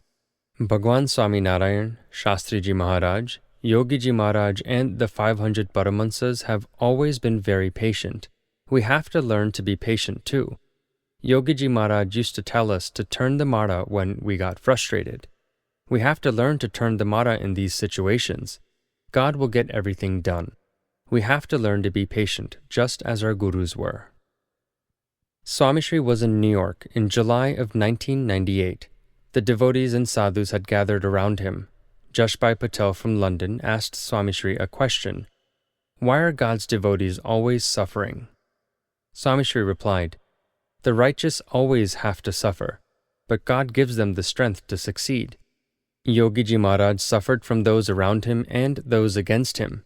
Even those around him were jealous. He suffered a lot, but God always gave him the strength to succeed. When Yogiji Maharaj was in Tanzania, some individuals mailed derogatory propaganda flyers spreading false information. Yogiji Maharaj said, we do not need to respond. This conversation then led to a discussion of a few incidents in which Swami Shri had been unfairly insulted. C.P. Patel called out impatiently and said, sometimes I get really worked up. I want to set them straight. Swami Shri interrupted him and said, there are a lot of people like you that want to set them straight, but Yogiji Maharaj wouldn't let them do anything. There's no reason for us to get excited. C.P. Patel continued and said, but Swami Shri, you are so pure and so innocent. I can't stand it when they insult you like that. Let me give you an example, Swami Shri said. Imagine an elephant walking down a path and a dog starts barking. The elephant isn't going to stop. He continues walking as if he didn't hear anything. He is confident and unperturbed. That is exactly how a true sadhu works. Swami Shri then continued and said, this satsang has grown because of tolerance and patience. Satsang will grow if we tolerate. The devotees were surprised by Swami Shri's statement, and this understanding just seemed to be beyond human comprehension.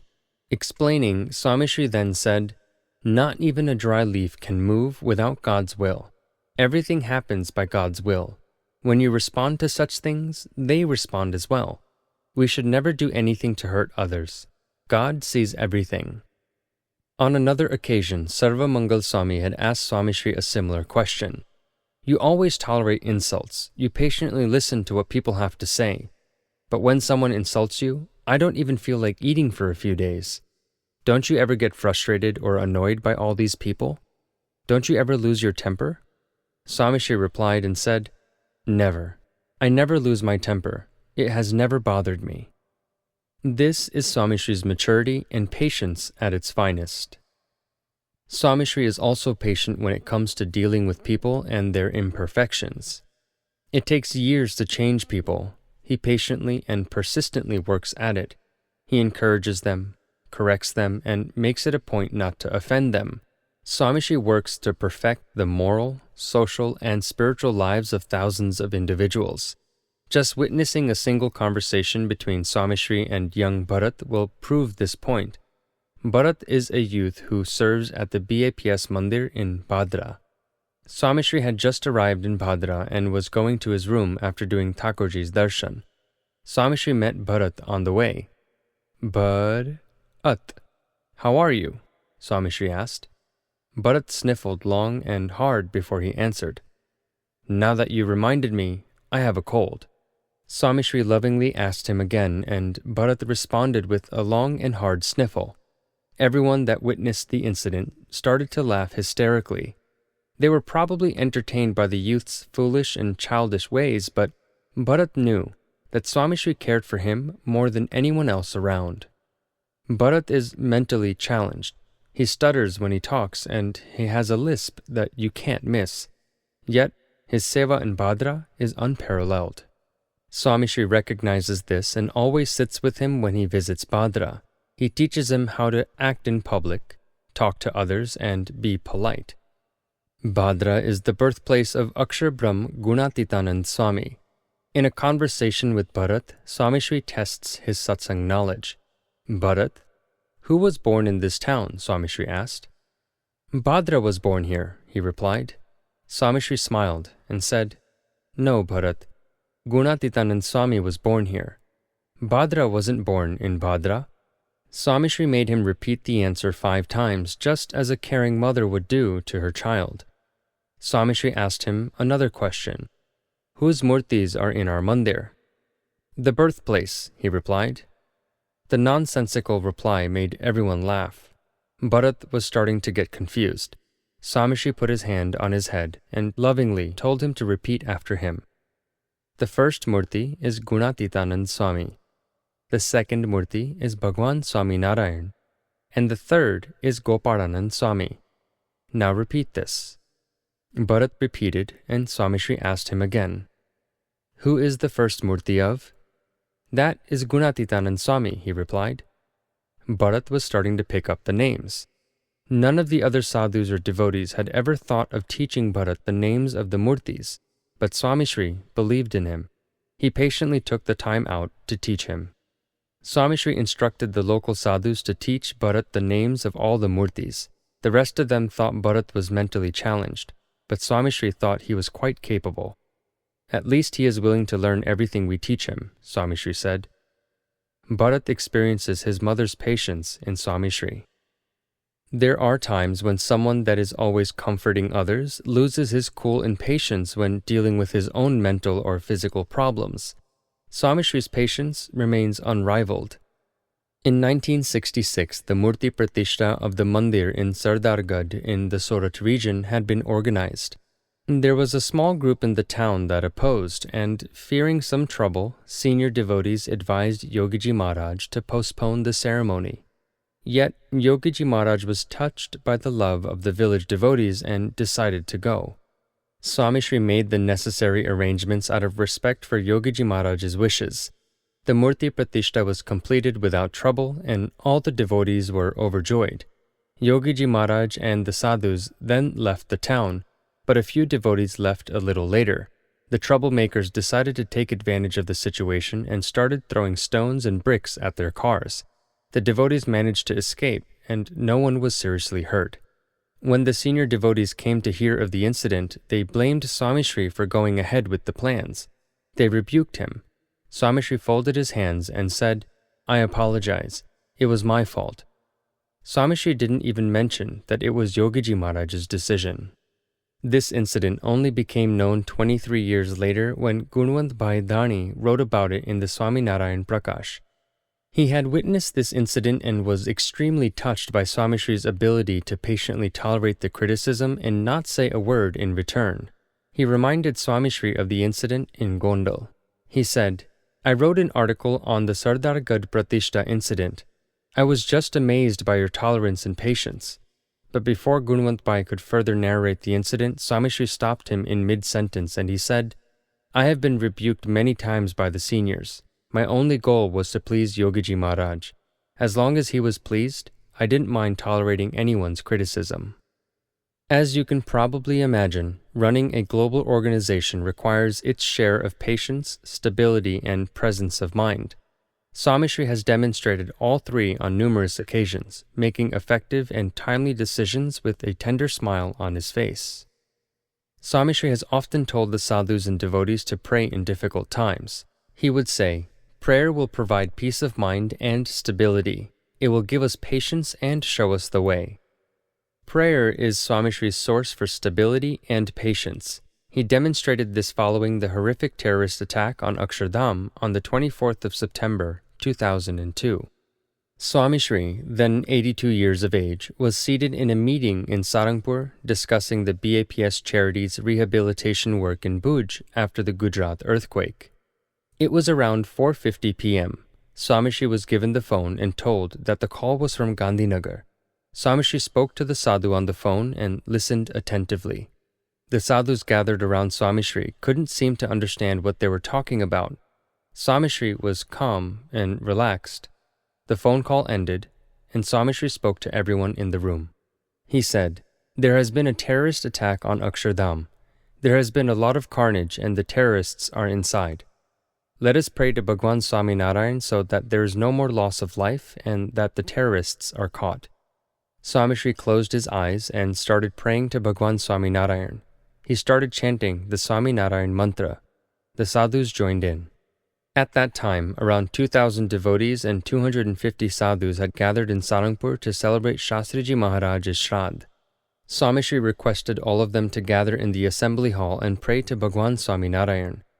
Thousands of devotees joined in this prayathon in hundreds of mandirs around the world. What is worth mentioning at this point is Swami Shri's demeanor.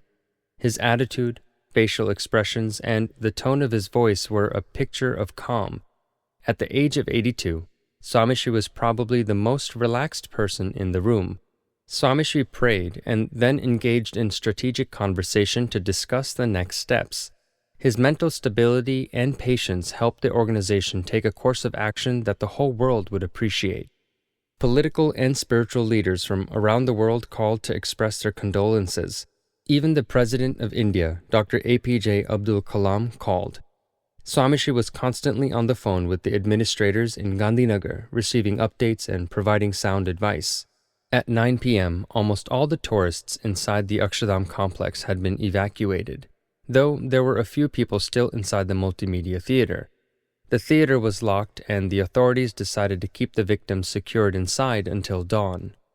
The terrorists had started shooting stray bullets in the grounds outside and the authorities did not want to risk any more lives.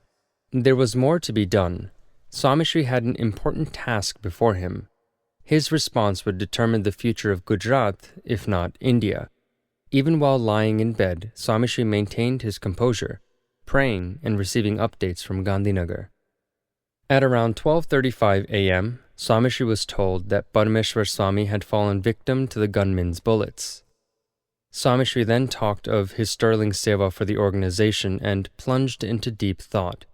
He knew that if the people of Gujarat were to learn that a sadhu had been killed by the Muslim terrorists, the state would flare up in riots. The simmering Hindu-Muslim sentiments would burn with redoubled fury. Swami Shri immediately made an appeal for peace. The following morning, and the day after, as people turned on their television sets, flipped the dials of their radios, and opened their morning papers, they noticed that Pramukh Swami Maharaj had made a very sincere appeal for peace. What was the result? A quiet and serene Gujarat and India. Out of respect for the victims of the attack, India was closed for 2 days, and even Mumbai, which is regarded as the city that never sleeps, had its lights out. Political leaders around the world closely monitored India and its western state of Gujarat. To their surprise, Pramukh Swami Maharaj's appeal for peace calmed the minds and hearts of millions of Hindus. Analysts around the world credited Pramukh Swami Maharaj's timely and effective appeal. It wasn't that easy. Hundreds of people were boiling with anti-Muslim sentiments. Many devout Hindus were outraged by the attack on innocent pilgrims at a Hindu mandir. In response, Swami Shri's soothing voice played on the airwaves and in the hearts of millions of Hindus. He said, "Now is the time for peace and solidarity. Let us pray that such an attack is never repeated." A leader of a renowned organization assessed the importance of Swami Shri's words, and he said, "Swamiji, this is one of those times that just a slight expression of anger on your face or even just a snap of your fingers would have set Gujarat and India on fire. I must say that your peace appeal saved Gujarat and India. The power of your spirituality and the result of your patience and stable thought process should be rewarded." Another community activist also congratulated Swami Shri and said, "You saved Gujarat from all-out carnage and devastation." A reputed Kshatriya citizen from a town in the Saurashtra region disclosed his plans of a prayer assembly in his own town. Swami Shri had only one piece of advice: make sure you speak of peace. Don't let anyone instigate or promote violence. A famous television news producer was also amazed at Swami Shri's appeal for peace and its effect. He said, "Pramukh Swami Maharaj's peace appeal has left most of us thinking. It was very timely and extremely effective. If someone attacks your house, you're bound to flex your muscle and try to be a hero. Pramukh Swami Maharaj and his sadhus didn't mention violence or retaliation. They just spoke of peace. They weren't shocked or inactive. They produced results and touched millions of Indians across the country. It's a notable achievement." Hundreds of letters, phone calls, and emails poured in from all parts of the world, appreciating and honoring Swami Shri's patient and peaceful response.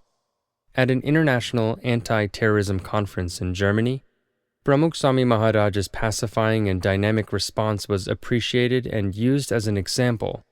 Coining it the Akshardham response, strategists and political analysts acknowledged it as the most effective and efficient response to any terrorist attack.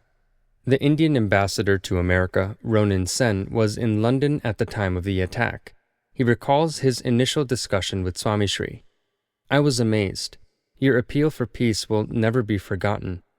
Everyone in Britain was worried about the repercussions, but your response was ideal. It will serve as a prototype." Swami Shri commented and said, "No amount of violence or bloodshed would have brought those departed souls back to life. So then, why lose more innocent lives? The Sanstha has suffered a great deal too, but we had to maintain peace and be patient. Leave the rest of it to God. We are not supposed to retaliate or punish people. That is in God's hands." New York Senator Michael Balboni is the state's Homeland Security chief and has a lot of experience with counterterrorism initiatives. On the 15th of May, 2004, he addressed a large public gathering at the Hofstra Arena on Long Island, and he said, "I have a lot of experience dealing with terrorism. I have learnt something from Swami Shri's unique response to the terrorism in Gandhinagar, India. I have learned that peace and tolerance are effective counterterrorism initiatives. Swami Shri's response in the aftermath of the terrorist attack on Akshardham halted a cycle of violence and revenge. Swami Shri gifted the state with peace and stability." On the 8th of October 2002, a letter from Kaushik Joshi to the editor was published in the Times of India describing Swami Shri's mental stability. In the wake of the attack on Akshardham, Pramukh Swami has shown magnanimity by not indulging in any blame game and imputing motives. Akshardham is his most priceless, splendid, and wonderful creation, yet he has been calm. His saintliness is very touching. His heart bleeds for the helpless victims of the barbaric act. Sri Raghuvir Chaudhary is the president of the Gujarati Literary Association. He offered reverence at Pramukh Swami Maharaj's feet by saying, "The attack was meant to stir communal riots and tear apart the fabric of society. The terrorists did not succeed. Pramukh Swami Maharaj's disciples look at him with the utmost reverence. A single word of hatred or violence would have left Gujarat in a state of unimaginable devastation. I didn't see a hint of anger in his eyes. He saved hundreds of lives. He encouraged the state to pray, not punish. And Akshardham was thrown open to the public in less than a week. He revived the ancient Hindu principles of tolerance and patience. Pramukh Swami Maharaj is responsible for carrying forth our morals and values. Centuries ago, the famous poet Morar Sahib had said, Shanti pamare teneto santa kaye, or a true sadhu is one that brings peace. A renowned Jain Acharya, Pujya Sri Chandra Shekhar Vijayaji, wrote a letter to Swami Shri. He wrote, My heart is intensely shocked at the terrible turmoil that was inflicted on Akshardham. To ask you what pain must have afflicted you is improper because you are a sadhu who lives on a sthita prajna level. You console devotees who come in tears to offer their condolences. This is a high level of saintliness you have. In the Srimad Bhagavad Gita, Arjun inquires of Sri Krishna as to how a person with a steady mind or sthita prajna speaks, behaves, etc. Sri Krishna replies, Sukha dukhe same krutva labha labho jaya jayo. Or, in other words, a sthita prajna person is one who is undisturbed in happiness and misery, in gain and loss, and in victory and defeat. Pramukh Swami Maharaj's unwavering steadiness and calmness in the midst of the carnage at Akshardham, and his appeal for peace thereafter, is a living proof in our contemporary times of the highest Hindu wisdom prescribed in our Shastras and of the great souls that lived in the past. As long as we have sthita prajna souls like Pramukh Swami Maharaj, there will be sanity, peace, and redemption in our world.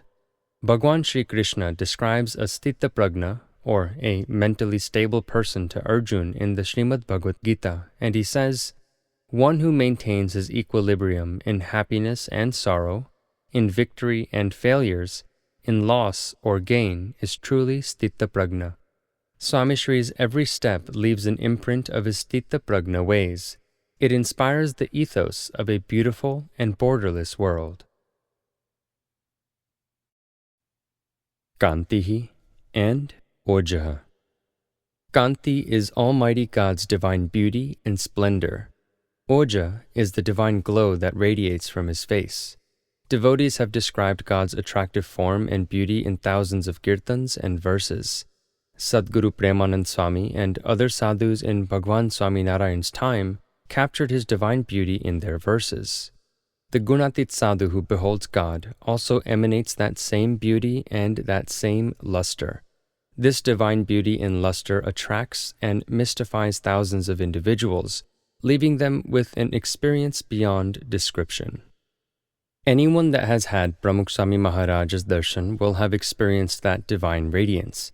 His innocent face and sparkling eyes have pacified the hearts of millions.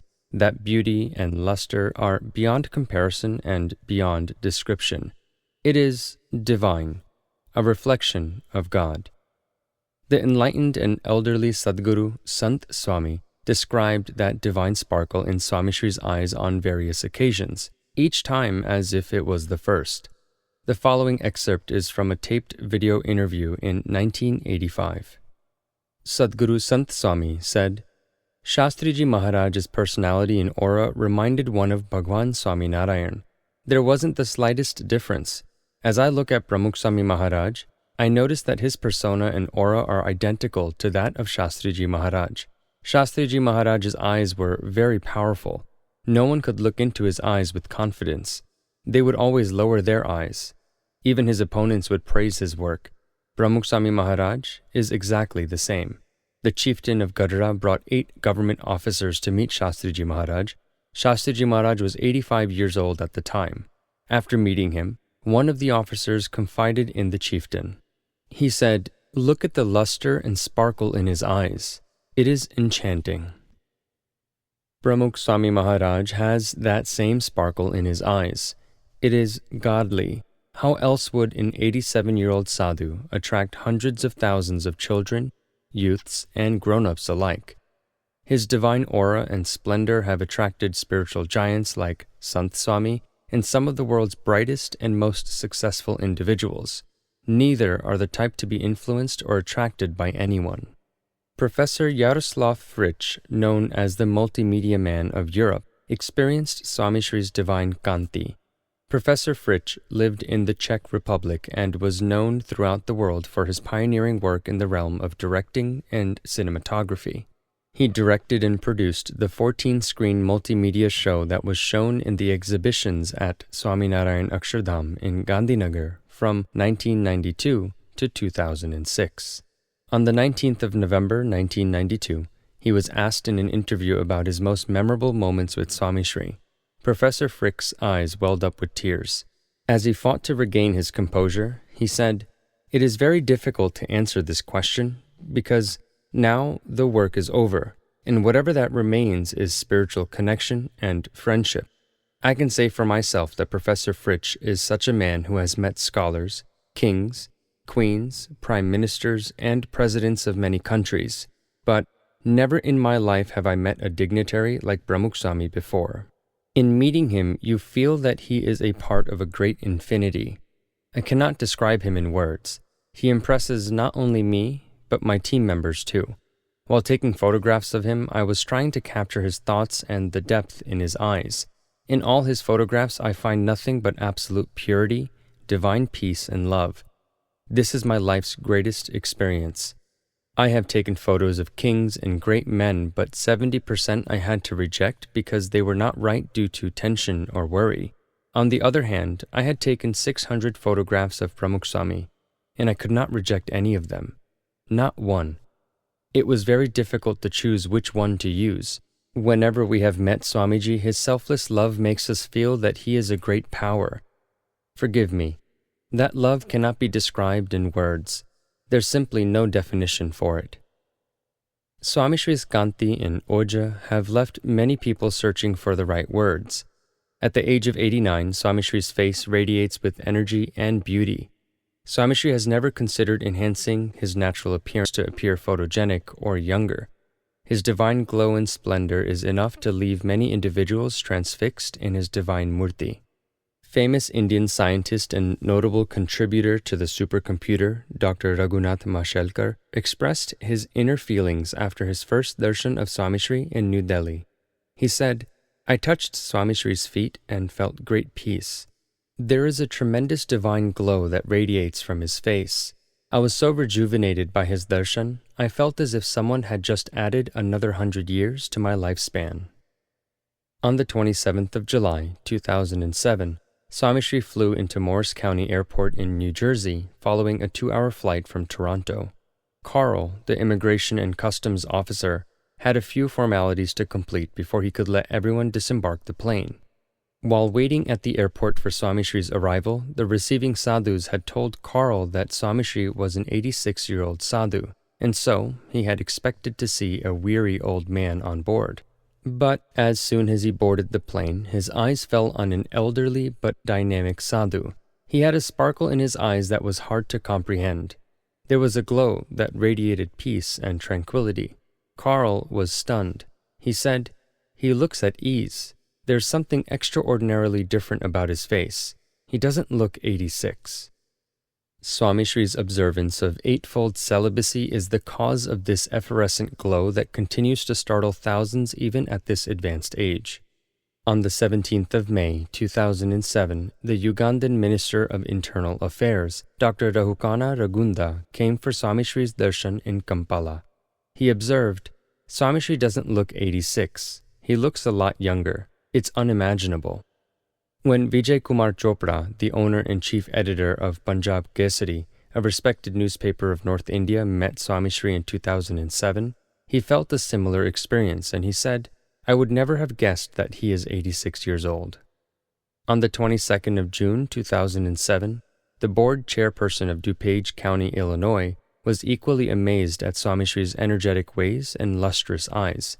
He couldn't believe that Swami Shri was 86 years old. Swami Shri was addressing a satsang assembly in Singapore on the 30th of October 1996. John, a Chinese Christian, describes his experience during that assembly. Swami Shri was turning the Mara when I noticed how calm and relaxed his face was. It was a reflection of his mind and soul. I saw a divine aura emanating from him. I couldn't believe my eyes. Most people that have witnessed this aura can't believe their eyes. They have trouble describing it. The only way to understand is to experience it for yourself. Yet, when those incidents are reiterated in front of Swami Shri, He radiates with a different type of glow, a glow of humility and servitude. He radiates with devotion for Bhagwan Swaminarayan. On the 3rd of July, 2005, Swami Shri was in Jamnagar when Dr. V.M. Shah, an orthopedic surgeon, came for Swami Shri's darshan. He said, "Your face radiates with energy and splendor even at this age, and your eyes are so powerful that I feel attracted to them." "It's all God's grace," Swami Shri replied. "Everything you see is because of God." "But it's your effort that makes everything possible," Dr. V.M. Shah said. "That effort is Bhagwan Swaminarayan's blessings and my Guru's grace," Swami Shri replied. Swami Shri's humility is his true magnificence and his true beauty. In Vachanamrut Panchara 5, Bhagwan Swaminarayan says, "Moreover, the beauty of God is such that it cannot be compared to any other object in this world, including everything from Brahma to the smallest blade of grass. It is only natural for that same splendor and beauty to emanate from the Gunatit Sadhu. After all, God is forever present through him." Mardhavam and Prashayaha. Prashaya is love. Mardhavam means a tender and affectionate intellect. God's Mardhavam and Prashaya touched the lives of millions through his Gunatit Sadhu. Pramukh Swami Maharaj's love and affection have brought a smile to many a face. Pramukh Swami Maharaj is pure, divine love. He speaks with affection. He deals with affection. He walks with affection. Simply put, he is affection incarnate. He is considerate about other people's emotions and feelings. He is careful to never hurt anyone. He always notices and cares for those that everyone seems to forget. He is very gentle and tender. Swami Shri runs a global organization, motivates thousands of volunteers, coordinates the BAPS Sanstha's activities, and spiritually guides the lives of over 800 sadhus. Yet, he does all of this with gentle affection. He negates the Machiavellian ideology that grips most leaders. It is better to be feared than loved, and the common belief that leaders should be tough, harsh, and outspoken. But he is not an ordinary leader. Swami Shri is a Gunatit Sadhu who guides and nourishes his devotees through his unconditional love, inspiration, and encouragement. His unconditional love steers millions on the path of spirituality. It is not in Swami Shri's nature to be harsh. Even when Swami Shri has to tell off someone for their own good, he feels uneasy. In certain situations, he has to be very direct and firm, but even while doing so, he is careful not to hurt the other person's feelings. "I hope I didn't hurt his feelings," is the first thought on his mind. Moments later, he apologizes. He has never hesitated in apologizing to a sadhu or even a 5-year-old child. He has apologized privately and sometimes in front of thousands. Swami Shri respects everyone's feelings. In 1994, Swami Shri was at a spiritual camp in Karjat and he spoke to the participants about discipline and living a moral and spiritual life. Swami Shri was very direct and to the point. He said everything he had to. A few sadhus noticed that he was feeling uneasy as he was not used to talking like this. On the last day, Swami Shri addressed the camp and he said, "Please forgive me for being very direct the other day. I apologize if I had said anything to offend or hurt you." He couldn't finish the sentence as he was moved to tears. Everyone was forever touched by his tender heart. Swami Shri's birthday celebration assembly is one of the best times to witness his heart melt in front of the thousands of devotees. Swami Shri asks for blessings from his devotees and he lovingly calls them and meets them as if it were their birthday. The Amrut Mahotsav, Swami Shri's 75th birthday celebration in Mumbai, was a prime example. Thousands of devotees had gathered in Sion, Mumbai. For almost 3 hours, sadhus and devotees had narrated incidents from their lives praising Swami Shri. But he was more concerned about his devotees. He said, "You have come from different corners of the world. You have traveled a lot and must have been inconvenienced. I regret that I haven't been able to meet all of you personally. I know that all of you want to meet me, and I want to meet you too. I'm sorry." Swami Shri tried hard to hold back his tears, but he couldn't any longer. Tears filled the eyes of thousands of devotees as they watched their beloved Guru fighting back his tears. Swami Shri continued and said, "It is difficult to meet everyone because there are so many people here. Don't feel left out. Though you are far from me physically, you are in my heart. God will bless all of you for your selfless service. Again, I apologize for not being able to meet you. I am sorry. I ask all of you to bless me so that I am able to please all the sadhus and devotees. Pray to Bhagwan Swami Narayan that I can please all of you." Everyone in that assembly remembers those moments. Swami Shri's genuine love filled the void of not being able to meet the devotees personally. There is one very important reason he is able to equally love all his devotees. He sees Bhagwan Swami Narayan in their hearts. He believes that hurting their feelings would cause pain to Bhagwan Swami Narayan. That is a spiritual source for his love and tenderness. Many people ask, what is it about Pramukh Swami Maharaj that attracts educated youths to follow his commands and dedicate their lives to serving society? What is it about his smile and voice that attracts thousands of children? What is it about his personality that makes people from all walks of life love him even more than life itself? Toddlers, teenagers, laborers, tribal villagers, farmers, established businessmen, executives, political leaders, and spiritual leaders all feel a sense of belonging and attraction to him. Why? The answer: Pramukh Swami Maharaj's unconditional love. The BAPS National Youth Convention in 2007 at the Hyatt Regency in Jacksonville, Florida, was one such experience. During the convention, 8,000 children, teenagers, and youths experienced Swami Shri's unconditional love. The experience ended with thousands of moist eyes, and people asking, "That's it? We have to leave you? When will we see you again?" Thousands of voices echoed the same question as Swami Shri departed for Toronto. Yagnesh Devani, a successful young entrepreneur, experienced the same heartbreak when Swami Shri left his house in Mombasa. "Why don't you stay here forever? When will I experience these moments of unconditional love again?"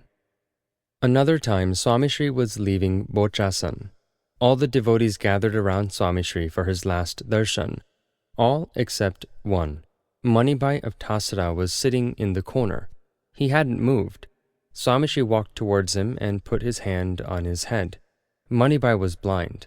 Manibai then asked who it was, and he heard a familiar soothing voice. "It's me, Pramukh Swami." Manibai was in tears. He was lost for words. He cried his heart out as Swami Shri lovingly caressed his head. The elderly gentleman would always remember this day. Swami Shri was traveling in the tribal village of Juli on the banks of the river Narmada. Nima Bhai had been waiting for Swami Shri for years. He wanted Swami Shri to grace his hut. In 1998, Swami Shri walked into his hut. The hut had a straw roof and the walls and floor were made of cow dung. Swami Shri ducked through the main door and called out, "Nima Bhai, I'm here. Come, let me bless your hut." Nima Bhai had prepared some aradna vada and offered them to Swami Shri. Swami Shri offered them to Hari Krishna Maharaj and ate a small piece. Nima Bhai was in tears. He was overjoyed. He said, "How will I ever be able to repay your kindness? Your love is beyond all social barriers." When the United States President Bill Clinton first met Swami Shri in October of 2000, he forgot the cup of coffee he had in his hand as his eyes locked with Swami Shri's eyes. He could feel the love and affection in Swami Shri's voice. The experience left a lasting impression.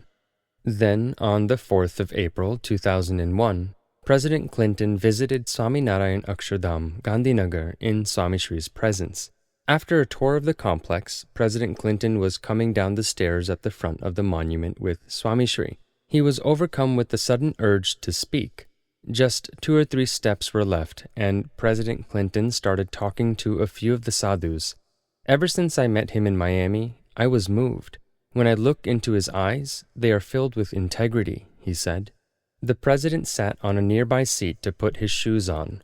Swami Shri was standing in front of him as President Clinton continued to speak. "See, there are too many leaders, religious groups, and people in the world who believe that by pulling others down, you can bring yourself up. and by discounting others, isolating or segregating them. But, pointing to Swami Shri, he is different. Swamiji connects. He connects with others and everyone around him.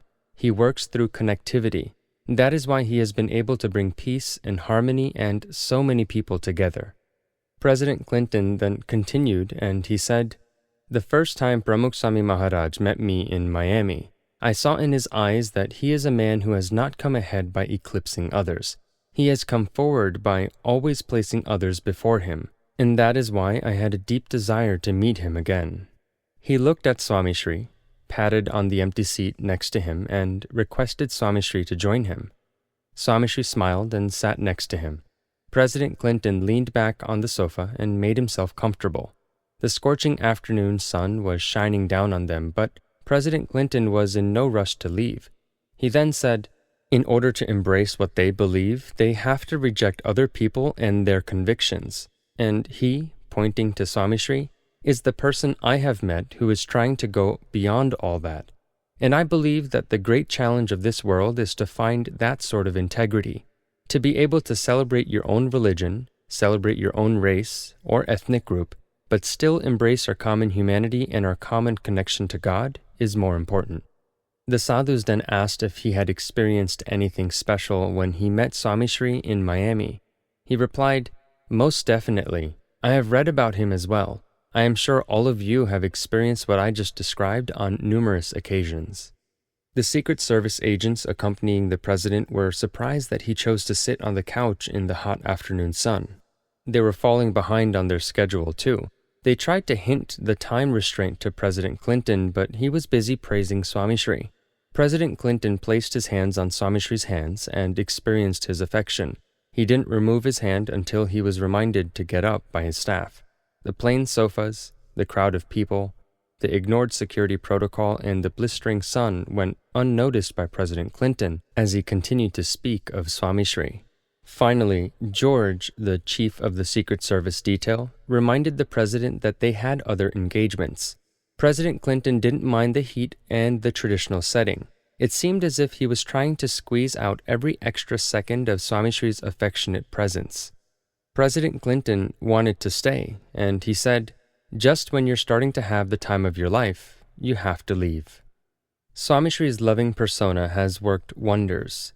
In 1991, Ron Patel, the Sunday editor of the Philadelphia Inquirer, came to meet Swami Shri. He was skeptical and cynical at first, but was impressed by Swami Shri's love and affection. In 1992, he accepted Swami Shri's invitation and visited the land of his father for the first time. Swami Shri organized his trip around India. Swami Shri had looked after him like a father. He helped him strengthen his ties with his ancestral roots. He published a feature story about his trip to India in the Philadelphia Inquirer. In 1998, after Swami Shri's bypass surgery, he sent a "Get Well Soon" card. "You have given me the love of a father and a mother. You are my father and you are my mother. You are my family. May you live forever." Swami Shri's unconditional love changed the life of an atheist. For Ron Patel, Swami Shri's love was the ultimate in divinity. Meet Chatur. He was born deaf and mute and serves in the printing department at Swami Narayan Aksharpit in Ahmedabad. Swami Shri's love for him is beyond description. Chatur will never be able to explain it to us, but the smiles and tears on his face say it all. Surprisingly, Chatur understands everything Swami Shri says, and Swami Shri understands Chatur's grunts and sighs. They speak the language of love. Sadhus and devotees gather to see the amiable exchanges between the two. It has brought tears to many eyes. As the wintry cold sets in on London, hundreds of children and youths gather in the assembly hall for Swami Shri's darshan. They have been serving in various departments all day and haven't been able to have his darshan. At around 10 p.m., Swami Shri would enter the hall for 5 minutes or so, and everyone's hearts would race with joy. The next 5 minutes would fly by in a flash as Swami Shri would walk back towards his room. But that was enough. 5 minutes of unconditional love was enough to keep the youths going until the next night. A popular community leader witnessed the scene one night and he said, "No wonder thousands of youths are attracted to him. He loves them unconditionally. Little toddlers and children are also attracted to Swami Shri's motherly love. They run up to him and hug him. Swami Shri tends to their emotions. Abhay Jaiswal had come for Swami Shri's darshan with his uncle. The 6-year-old boy chatted freely with Swami Shri. Somewhere in the middle of that conversation, he asked Swami Shri to grace his home. "Why don't you come to Karvan?" he said. "We can have so much fun together." On the 3rd of March, 1997, Swami Shri was in Por in the Vadodara district. He had finalized his program for the 2 days, but the next 2 days after that remained a mystery. He kept it a secret even from his attendant sadhus. On the morning of departure from Por, Swami Shri told the sadhus that he wanted to go to Karvan. He arrived in the town and went to Abhay's house. No one had remembered the boy's invitation, except, of course, Swami Shri. Swami Shri dedicated those 2 days for young Abhay Jaiswal. In 1990, Swami Shri was traveling in the tribal district of Panchmahal. 5-year-old Shambhu requested him to grace his hut. Shambhu was overjoyed to see Swami Shri come to his hut and teach him how to perform Hare Krishna Maharaj's Arti. Shambhu would relive that day with each passing moment in his life. Swami Shri's love and care for all takes a variety of forms. Bhaskar Mehta had lost his father as an infant. Swami Shri walked him through life, leading him in the right direction. Bhaskar was bent on becoming a sadhu, but Swami Shri instructed him not to, and he reasoned by saying, "Who will take care of your mother?" Swami Shri convinced him to get married, and Swami Shri asked a few devotees to start looking for a compatible match. Swami Shri spoke to the bride's family, arranging the dates and logistics as any father would. There was only one small problem. Bhaskar couldn't afford to pay for the wedding. Swami Shri called him. "Don't worry about the wedding. I'm coming to Bharuch soon. I will take care of everything. I will arrange your wedding while I am there. We will set up the ceremony in the assembly hall and we will feed all the guests along with the devotees. It will work out perfectly." Swami Shri also spoke to the bride's family, but her brother, Samir, was a bit hesitant in letting the sanstha take up the cost of the wedding. "We can't take the sanstha's money like this." Swami Shri explained, "Don't worry about all of that. Your father and uncle have done so much for the sanstha. It's my duty to look after your family. Don't worry about the cost right now. Think of it as a gift from God." Swami Shri instructed the local sadhus and devotees to help organize the wedding. It was celebrated with grandeur. Bhaskar's father had left him when he could barely walk, and the bride's father had died in an accident.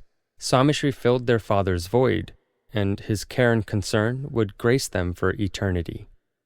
Sadhus that have given their lives for Swami Shri's humanitarian and spiritual activities have experienced his unconditional love too. Swami Shri is especially caring when a sadhu is not well. Swami Shri is the first to jump at a chance to serve. Everything from arranging for medical care to preparing his meals. Swami Shri had looked after Sarvamangal Swami's needs for 2 years as he was recovering from a serious illness. Yogamuni Swami, when he was a young and newly initiated sadhu, hurt his leg while doing seva and had developed a serious infection. While he was in Sarangpur, Swami Shri would make it a point to go see him twice daily in the medical room. Balmukund Swami and Tyagvallabh Swami also experienced Swami Shri's loving care when they fell ill. Recalling that experience, Tyagvallabh Swami writes about it with a feeling of great gratitude. He wrote, "I realized how much Swami Shri loves me. He thinks of me more than I can even think of him. He loves me an infinite times more than I will ever be able to love him. This helped me realize that Swami Shri has given me more than I have earned. I do not want anything else. He has given me everything with his unconditional love." Swami Shri's love for sadhus shows from the attention he pays to the smallest details in their lives. In 1980, a large assembly had been organized at Kenyatta Hall in Nairobi. Narayan Muni Swami and another sadhu had come to the venue a few hours before Swami Shri to help prepare for the event. As soon as the assembly ended, Swami Shri called Narayan Muni Swami and the other sadhu near the stage. He instructed them to go back to the devotee's house and have their dinner. "Tomorrow is Ekadashi. Make sure you go early and have your meal." Swami Shri made arrangements for a car to take them to the devotee's house. He had already set aside food for them as well. His love is aptly described by this verse. Hetato kareche evu, ananta janani jevu, meaning, his love is equal to that of infinite mothers. Devotees suffering from a serious illness in the hospital usually have one wish, Swami Shri's darshan. When Swami Shri hears about the devotee's illness, he makes changes in his travel plans to visit the hospital. Ratan Si from Radu was suffering from a terrible skin disorder and had been admitted to the hospital in Naryad. His whole body was paining from the illness. Doctors even refused to touch his pus-filled body, and even his wife had trouble coming near him. A few days later, Ratan Si received word that Swami Shri was coming to see him. He was overjoyed. As he was struggling to sit up in his bed, Swami Shri arrived and sat on the bed. He soothed him and prayed for his recovery. While passing his hand over his body, Pramukh Swami Maharaj said, "Everything is going to be fine. Bhagwan Swami Narayan will completely cure you." Ratan Si sat in his bed speechless and in tears. Swami Shri cared for him more than he could imagine. In a matter of days, Ratan Si began to recover. The doctors were amazed at the rate of progress, and in a few weeks, no one would have guessed that he had such a severe illness. Ratan Si didn't understand if that skin disorder was a severe disease or a blessing in disguise. Dayabai was suffering from terminal cancer. Imagine his surprise when Swami Shri suddenly came to his house in Limbasi one night at 9 o'clock. Returning to Bochasan from a newly opened cattle camp in Bhavanpura, Swami Shri instructed his longtime driver Indravadan to turn the car at an unfamiliar crossing. Indravadan knew that this wasn't the road to Bochasan, but he complied. After a few kilometers, Swami Shri's car pulled up in Limbasi. Weaving through the narrow streets of the town, Swami Shri finally found Dayabhai's house and he knocked on his door. Dayabai was startled to see Swami Shri standing at the door.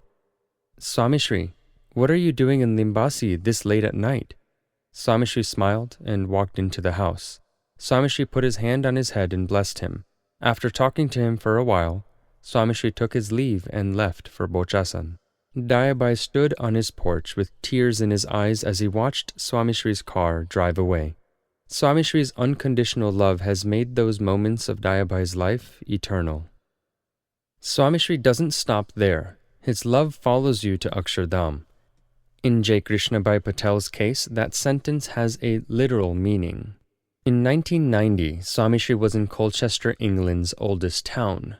From there, he was scheduled to do a Padramani at P.N. Morjaria's house in London.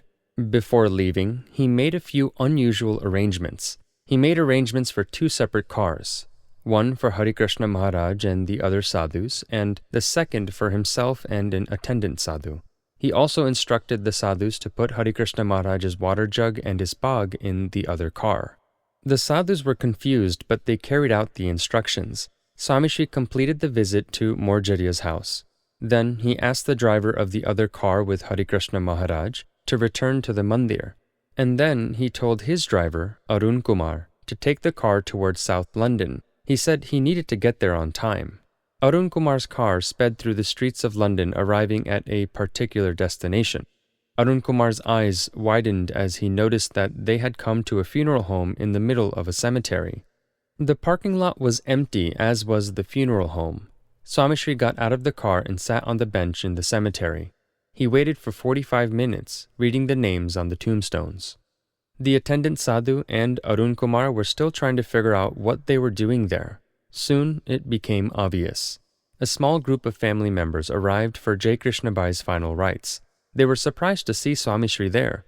"When did you get here? I didn't even know you were coming," cried Jai Krishnabai's son.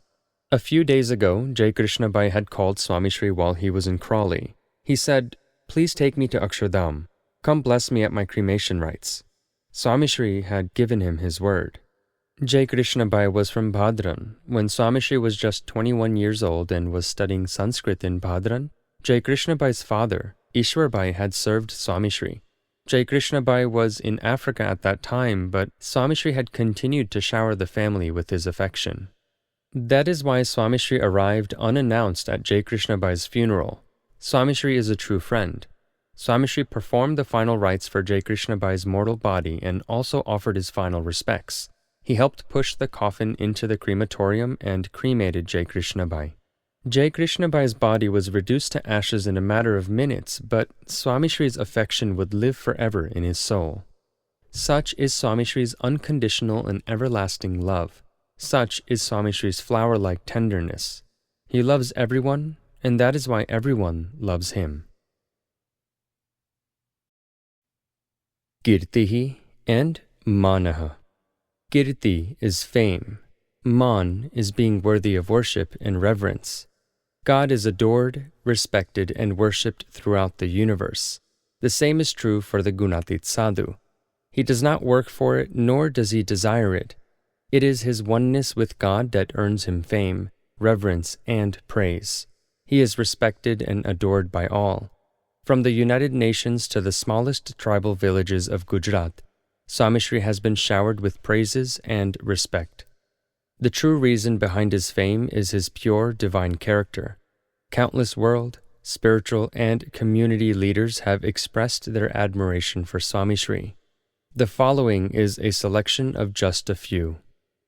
The Dalai Lama. People around the world are starting to realize that power and material objects do not yield peace. They are turning to spirituality and religion to fill a void in their lives. Religion and spirituality is the key. Your sadhus are setting an example of content, coexistence, and selfless service. There is an ideal for all of mankind. His name is Pramukh Swami Maharaj. Pujya Swami Sri Chidanand Saraswati from the Divya Jivan Sangh in Rishikesh.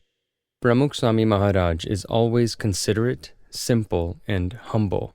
He leads a multinational organization, yet is always relaxed. He is as light as a feather. He is able to do so because he has surrendered himself to Bhagwan Swami Narayan. He continues to serve society with the aim to please God. He thinks nothing of himself. He is just a means. God works through him. Pujya Swami Chinmayanandji from the Chinmay Mission.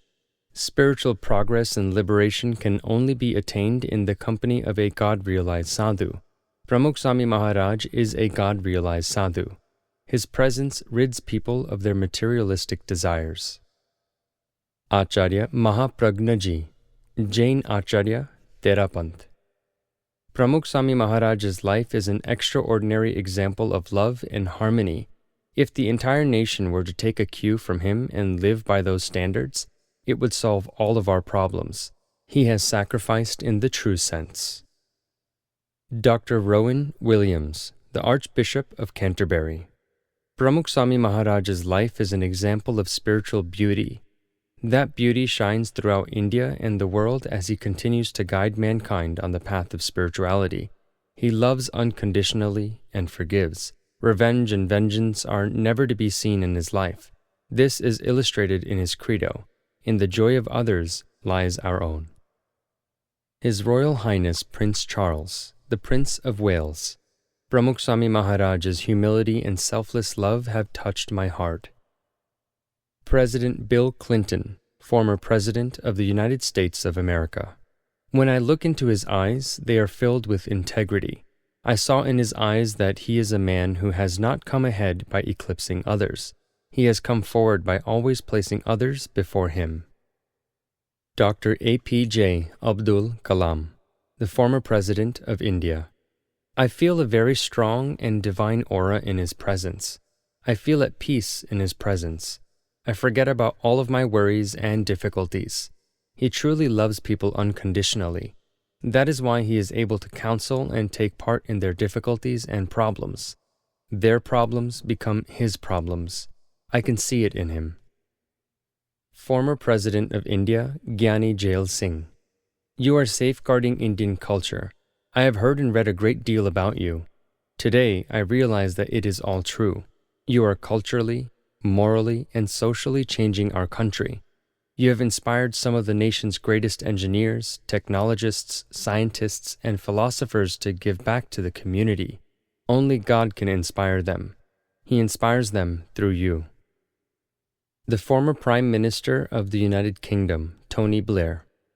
I had the fortune to meet Pramukh Swami Maharaj 10 years ago. I was impressed then, and I am impressed now. I experienced spirituality like never before. It is unique.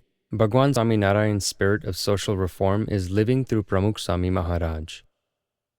Lal Krishna Advani, the former Deputy Prime Minister of India. Ancient India was known for its sadhus, sages, and sadgurus. Out of all the sadhus in India, Pramukh Swami Maharaj is different. There is no doubt about his work. It rises above the rest. This is not specific to India. It is known all over the world. He is the walking and talking form of India's spirituality and morality. The Sunday editor of the Philadelphia Inquirer, Ron Patel. Swami Shri's pure heart never ceases to amaze me. I have interviewed many celebrities and figureheads throughout my career as a journalist, but there is something different about Pramukh Swami Maharaj. It's his simplicity and transparency. There is no malintent in his answers. It is pure. He is selfless and humble. The former Indian High Commissioner in the United Kingdom, L.M. Singhvi. Pramukh Swami Maharaj has given so much to mankind. It is indescribable. I have gained so much from his darshan, his blessings, and that simple dialogue with him. Meeting such a God-realized sadhu gives meaning to one's life. Bhagwan Shri Krishna says in the Srimad Bhagavad Gita that he always manifests in different ages. He is present today through Swami Shri. His personality is as pure as the waters of the Ganga. Every time I meet him, I feel like I am bathing in the holy waters of the Ganga. The Chief Justice of the Gujarat High Court, Justice B.J. Diwan. Despite being the president of BAPS, I have seen Swami Shri perform menial seva in Sarangpur. I am the president of this organization. I cannot perform such ordinary tasks. This kind of pride doesn't exist even in the deepest corner of his mind. He doesn't have the slightest trace of ego. He sees God in all. The Director General of the National Human Rights Commission, D.R. Karthikeyan. Swami Narayan Akshardham, New Delhi, is one of the contemporary 7 wonders of the world. In fact, it is the best. It is beyond my imagination. This is one of Pramukh Swami Maharaj's miracles. No emperor, king, government, or international organization can create such a marvel. Every company, organization, and government can learn a lot from this creation. The chairman of the Atomic Energy Commission in India, Dr. R. Chidambaram. Pramukh Swami Maharaj is a great spiritual leader. I have met him quite a few times, and each time I experience peace. Very few people's presence gives you that feeling. It is a feeling of spiritual elevation. Swami Shri's presence has a mesmerizing effect. What surprises me the most is his ability to motivate and inspire so many people. It is always a pleasure and fortune to have his darshan. The prominent Indian jurist and economist Nani Palkhiwala. Creating a moral society is at the foundation of building a successful nation. Pramukh Swami Maharaj is doing this through BAPS. He is working to build a society with strong values and a pure character. He is doing an extraordinary job instilling those values in children and youths. I call that developing the nation. Molding the character of one youth is equivalent to shaping a nation.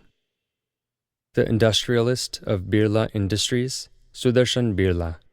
Pramukh Swami Maharaj is ultimate divinity. And finally, the industrialist from Bajaj Group of Industries, Ramakrishna Bajaj.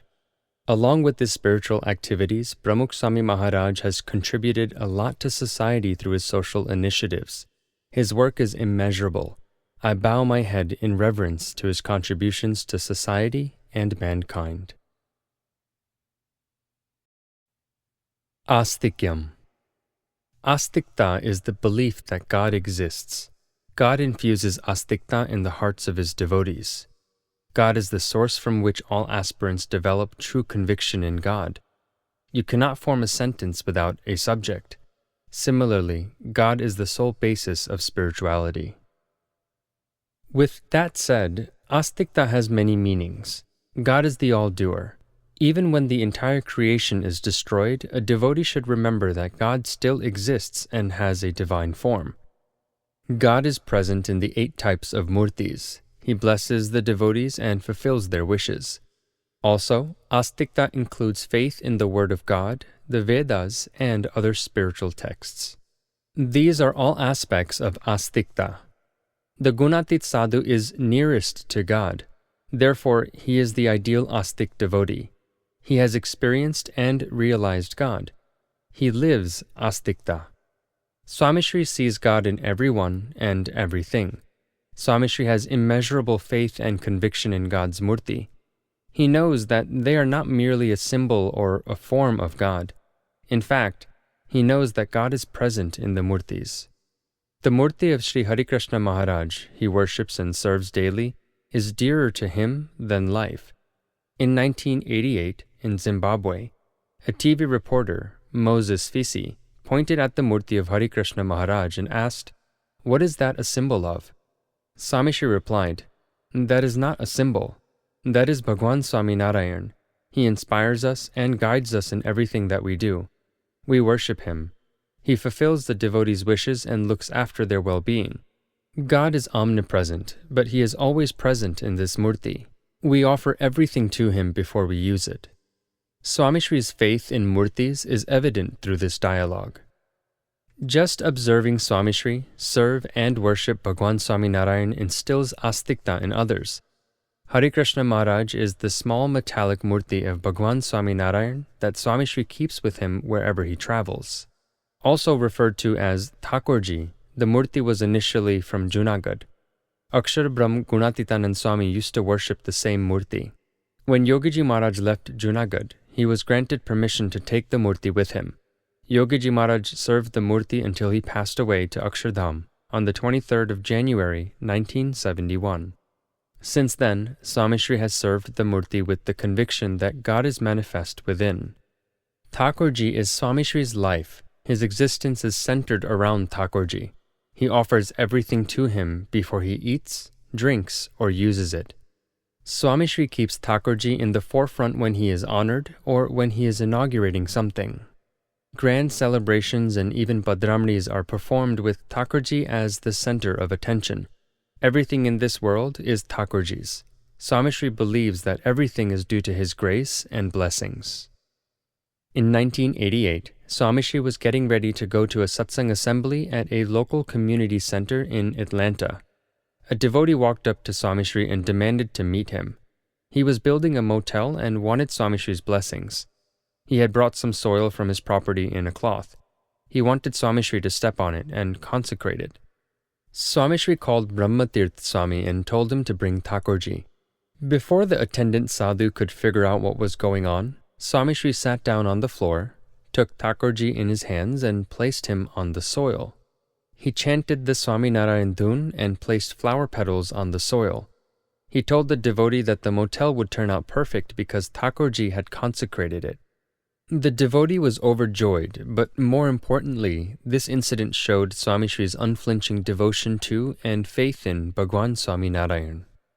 Once, Swami Shri was in Ahmedabad after Diwali to celebrate the Prabodhini Ekadashi. Prabha Shankar Pandya got up to make an announcement in the assembly. The devotees of Ahmedabad offered this seva to Swami Shri today.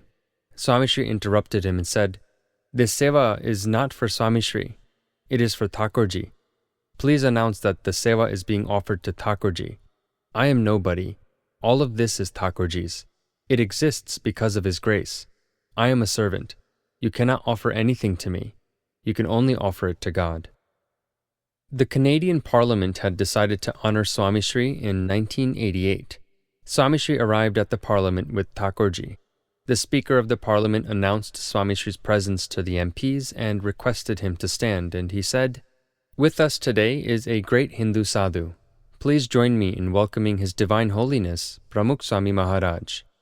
The MPs applauded, but to everyone's surprise, Swami Shri did not stand. Swami Shri told Nirbhay Swarup Swami to stand up first with Thakurji in his hands. Swami Shri then stood up for a brief moment, folded his hands, and then resumed his seat. Why didn't Swami Shri stand up first? The answer was obvious to everyone around him. In Swami Shri's mind, he wasn't being honored. The Parliament was honoring his beloved Thakurji. The mayor of Nairobi had come to present Swami Shri the key to the city. As he walked to Swami Shri to present him with the key, Swami Shri led him by the hand and brought him to Thakurji. He told the mayor to offer it to Thakurji first and then accepted it. Similar incidents occurred at the British Parliament, the United Nations Millennium World Peace Summit, and the Suvarnatula celebrations at Alexandra Palace in London. In fact, there have been countless such incidents. On the 5th of June 1977, Swamishri was leaving Mumbai for London. He was flying abroad the Air India jumbo jet Samrat Ashok. Hundreds of people had gathered at the airport for the last darshan of their guru before he left. At around 1:25 a.m., the airport manager and the captain requested Swamishri to board the flight. They escorted him to the plane and asked him to board first. Swamishri hesitated and looked around. Once again, the captain requested Swamishri to board first.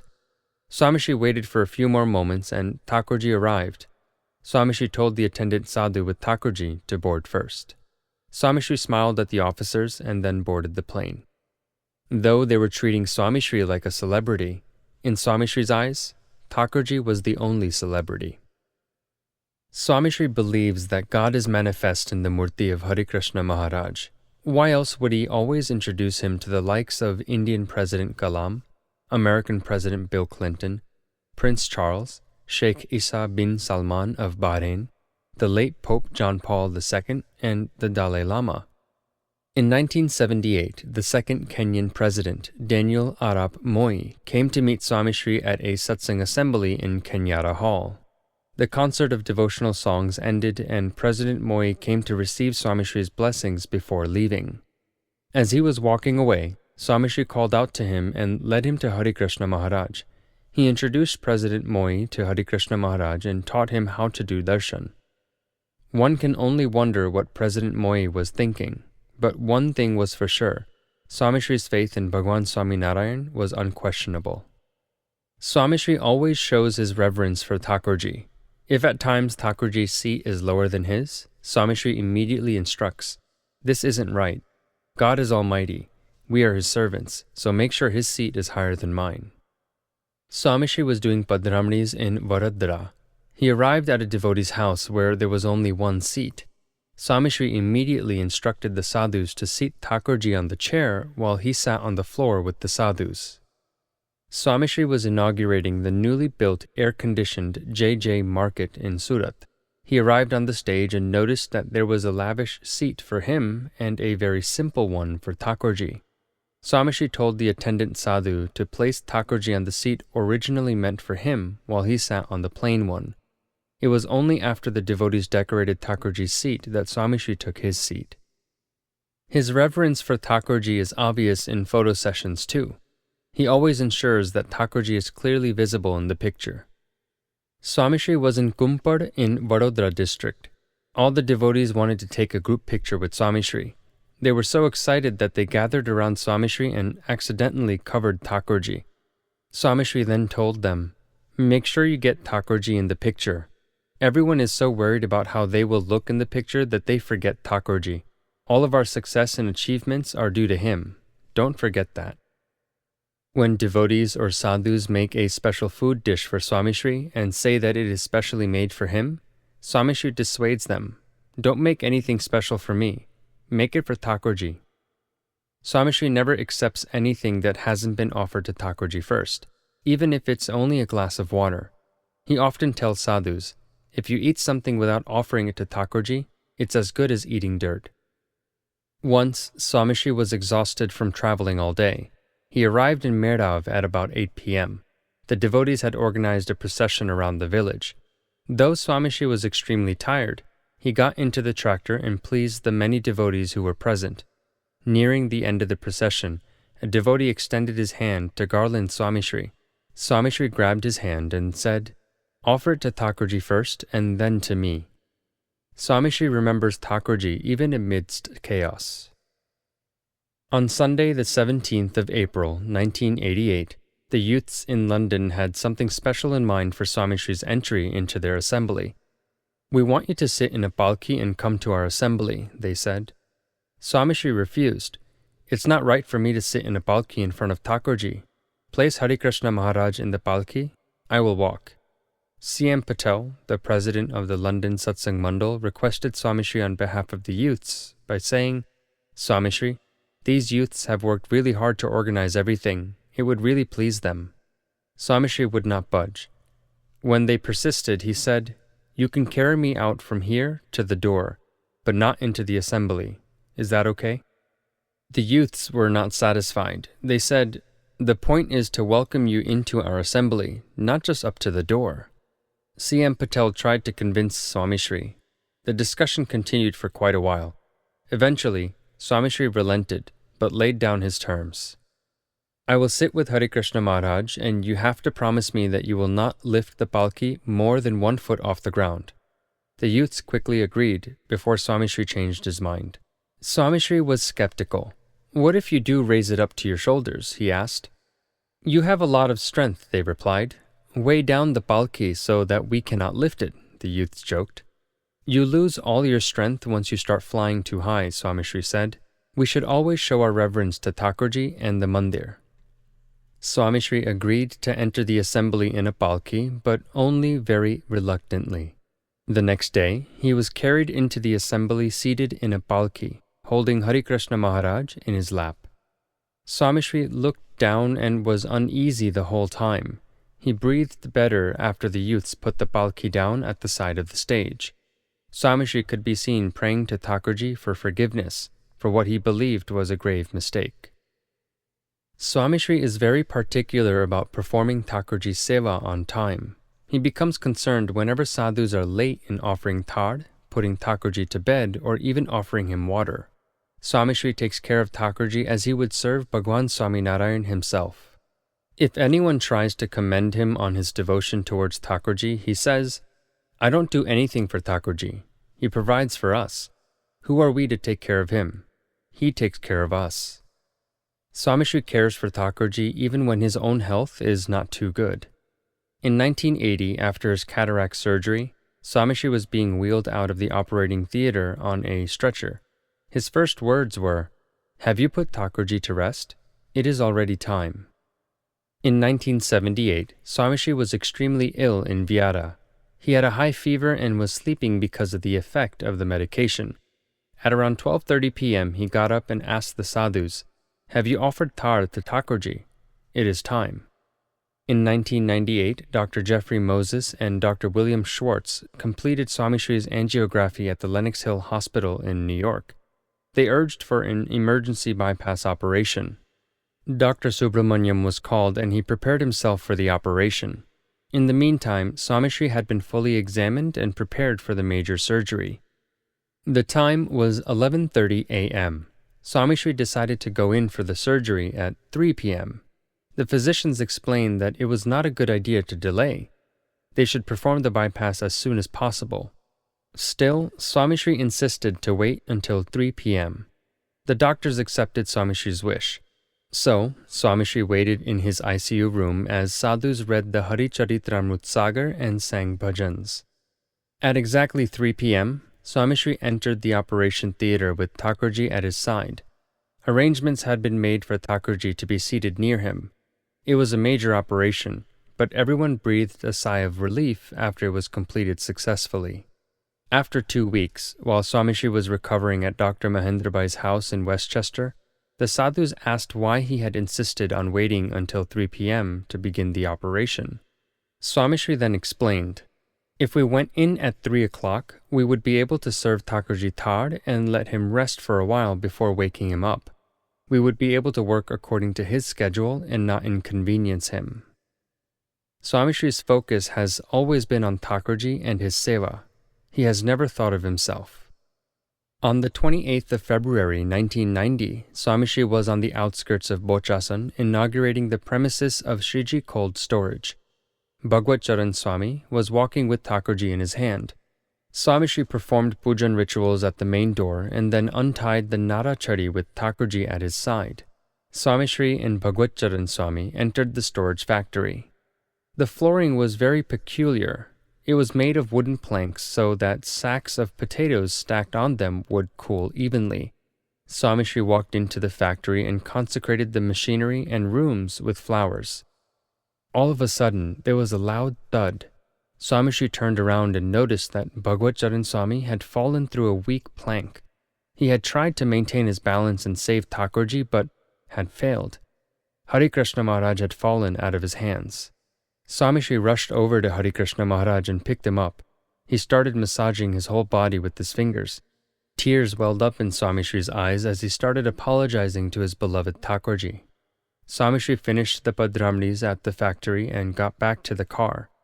He turned Hari Krishna Maharaj towards him and kept apologizing. He said, "Bhagwan Swami Narayan, O Hari Krishna Maharaj, my Lord, please forgive me. I'm sorry." Swami Shri's voice was barely a murmur as he conversed with Hari Krishna Maharaj. Swami Shri arrived in the assembly and sat quietly as Vivek Sagar Swami finished his speech. Then, Swami Shri was given the microphone to speak. He attempted to speak and got through about 3 minutes when his eyes, again, welled with tears and his voice choked with emotion. The pain of Thakurji's fall was still hurting Swami Shri. He pushed the microphone away and concluded the assembly. In 1980, the same had happened when Thakurji had fallen from the top tier of a caravan while Swami Shri and sadhus were traveling in America. It was nobody's fault, yet Swami Shri performed 25 danvats in the caravan and offered thard to Thakurji. Repeatedly he would say, "Please forgive me, it was my fault. Please forgive me." Swami Shri was quiet the rest of the way, apologizing to Hari Krishna Maharaj. Swami Shri's feelings towards Hari Krishna Maharaj's murti is not mere devotion. It is astikta, the ultimate level of faith and spirituality. Another symbol of his astikta is mandirs. Swami Shri has built traditional mandirs around the world that are alive with spiritual and cultural activities. These mandirs are not just marvels of ancient Indian architecture. They are a symbol of Swami Shri's faith in Bhagwan Swami Narayan. Worldwide, he has inspired over 800 mandirs. These mandirs are a haven for spiritual and religious activities that infuse astikta in those that visit them. Swami Narayan Akshardham in New Delhi and traditional mandirs in London, Nairobi, Chicago, Houston, Atlanta, and Toronto inspire hundreds of thousands of individuals to live morally pure and spiritually enriched lives. Hundreds of people leave the campuses of these magnificent mandirs with a revived sense of faith and belief in God. Mahendrabhai Jamna Das Amin would always house sadhus when they visited Nariad. In fact, he has been doing so since Yogiji Maharaj's time. His wife, Bhanuben, has always been a firm believer in community service. One afternoon, Mahendrabhai came home after talking to Swami Shri about the plans for the new mandir in Vaso. He started telling his wife about it, but she wasn't too impressed. She said, "Building mandirs is like piling stones on top of each other. Your Swami should build hospitals and community centers to help the needy." Mahendrabhai decided that it was best not to argue. That evening, Swami Shri came to Mahendrabhai's house. Swami Shri started talking to Mahendrabhai and his male relatives about Vaso Mandir. He said, "The mandir will be fabulous. It's a shame that some people do not understand the importance of a mandir. They think that these mandirs are just lifeless stone structures. They are a source of spirituality and values. There's a time in everyone's life when they need solace and comfort. These mandirs provide that comfort and peace. That is why we build mandirs." Bhanuben was sitting in a nearby room and heard Swami Shri's discourse. She immediately realized her mistake. She felt a surge of devotion overflow in her heart. Swami Shri's talks have breathed a sense of faith and conviction in her. She was convinced that Swami Shri's mandirs breathed spirituality. Swami Shri's intense faith in God has inspired many atheists and agnostics to believe in the existence of God.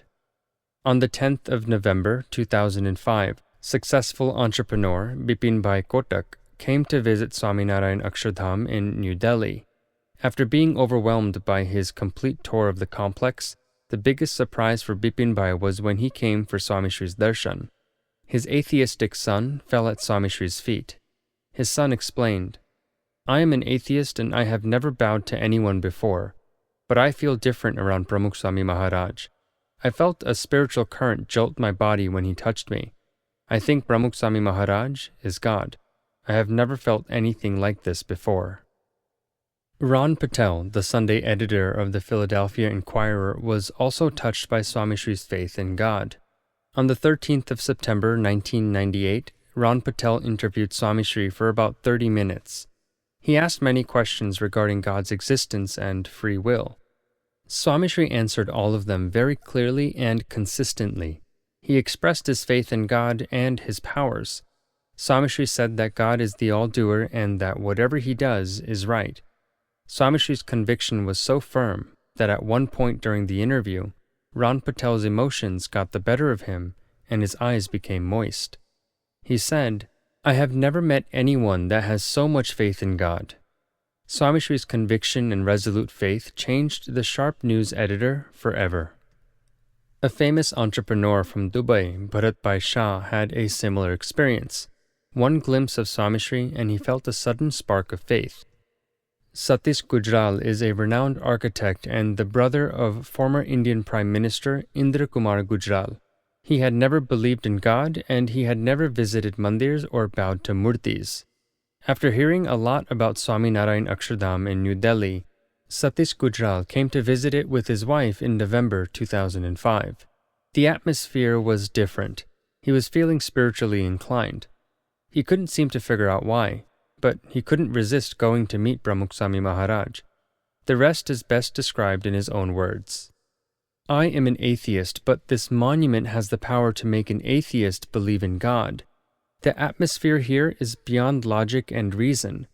There is a divine power behind all of this. I can feel it. I feel it is still with me. Don't get me wrong. I have seen the world. I have seen plenty of monuments, but I have never seen anything like this before. It is mind-boggling. I am an architect myself, and I have seen plenty of architectural wonders, but this is different. Given the limitations in India, this project should have taken about 50 years. Swami Shri completed it in 5? What they have made is truly remarkable. Monuments like this cannot be explained with logic. This monument is different to all others. It will attract many more people." In New Delhi, on the 3rd of March 1994, Swami Shri had told the Russian ambassador, Anatoly Drukol, "If you have faith in God, you can experience His existence." Ambassador Drukol was very impressed with his visit to the Swami Narayan Akshardham in Gandhinagar. He said, "The monument is amazing. Actually, I am an atheist, but I believe there is a lot of power in faith." Swami Shri often says that faith is the key to success and faith is the key to a happy life. Thousands of devotees across the world have the firm faith that God is always present on this earth. The reason behind that faith is Swami Shri's presence. He has nourished that faith on various occasions. On the 23rd of January 2006, Swami Shri was in Mumbai paying a special tribute to Yogiji Maharaj. A youth stated his confusion and said, "Today, when they were singing Yogiji Maharaj's bhajans, I thought of Brahmanand Swami. He was devastated when Bhagwan Swami Narayan left his mortal body for Akshardham. I'm worried about what will happen to us in the future." Swami Shri replied, "Always remember that Bhagwan Swami Narayan never left and is never going to leave. He will be present through the Gunatit Sadhu forever. He may change forms and be present through different mortal bodies, but he is always present. You will love and become attached to the other forms too. Never even think that Bhagwan Swami Narayan has left this world." On the 7th of November 1997, Swami Shri was to leave London to fly to Mumbai. A few hundred teenagers had gathered for a special assembly in Swami Shri's presence. One of the teenagers said that he would dearly miss Swami Shri and asked, "After you leave, who is going to look after us?" Swami Shri didn't say anything. The teenager then continued and said, "Today, all the Kishores will receive a mara from you. We will turn it every night and think of you. Will you give us strength through the mara? You will, right? You promise?" Swami Shri then spoke very confidently and said, "Bhagwan Swami Narayan has already promised all of his devotees that. You should never say things like, 'Who will take care of us?' and 'What are we going to do without you?' Bhagwan Swami Narayan, Gunatitanand Swami, Bhagat Ji Maharaj, Shastri Ji Maharaj, and Yogi Ji Maharaj are with you. Yogiji Maharaj had written a letter to a devotee in the town of Vyara. In it, he had said that we are never alone. God, the Gunatit Sadhu, and all the Akshar Muktas are always with us. We must keep that firm in our minds. They are with us while we eat, sleep, talk, and perform any other activities. If we don't have that understanding, then we will always feel lonely. With that understanding, you will be comfortable wherever you go. Remember that God is always with us. Then, Swami Shri added, faith is the source of strength in life, the faith that God is always manifest, that He is always with us. Bhagwan Swami Narayan describes the importance of understanding God as always present on earth in Vachnamrut Garura section 1, number 37. In it he says, there is a person who has bhakti for God in his heart. He understands that the manner in which the incarnate form of God resides on this earth, and the manner in which the devotees of God remain in the vicinity of God is exactly how they remain when Atyantik Pralay occurs. He also understands that God and His devotees possess a form, but never does he understand them to be formless. A sadhu with such conviction is so highly respected by me that even I place the dust of his feet on my head. In my mind, I am afraid of harming him, and I also long to have his darshan. In fact, the darshan of such a true bhakta of God is equivalent to the darshan of God Himself. He is so great that his darshan alone can liberate countless wretched jivs. This is ultimate proof of astikta and the Gunatit Sadhu. Swami Shri lives that astikta.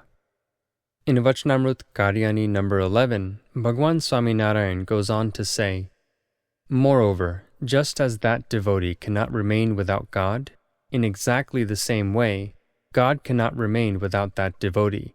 In fact, He does not leave the heart of that devotee for even a fraction of a second. This is the acme of Swami Shri's faith and conviction.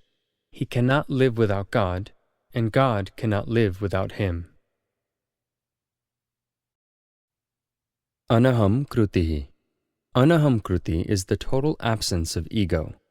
Anaham Kruti incorporates all of God's liberating qualities. That is probably why Vedvyas mentions it last. God is the all-doer and supreme being, yet He doesn't have the slightest hint of arrogance. That is the greatest evidence of His divine power. The Gunatit Sadhu possesses the virtue of Anaham Kruti through his constant communion with God. It is the true definition of a sadhu. The social norms of society encourage and, at times, require modesty and kindness. Anaham Kruti is beyond that. The Gunatit Sadhu is synonymous with Anaham Kruti because he has no I, me, and mine. Pramukh Swami Maharaj is at such a spiritual level where no feelings of his own self remain. He exists to serve God. Swami Shri has lived for the betterment of society. He has worked tirelessly to help others. His work has impressed and humbled some of the world's greatest spiritual leaders and social reformers. His practical knowledge has helped hundreds of thousands of individuals live by the teachings of the Veds and Upanishads. He has made more than 15,500 village, town, and city visits to revive the traditions of Hinduism and spirituality. He has created mandirs and monuments around the globe that will carry forth Indian culture for generations to come. He has reformed society through anti-addiction campaigns, tribal care programs, women's activities, and disaster relief operations. Swami Shri has visited the homes and huts of thousands, paving a passage into their hearts and transforming their lives. He has cared for millions through his educational, healthcare, and environmental initiatives.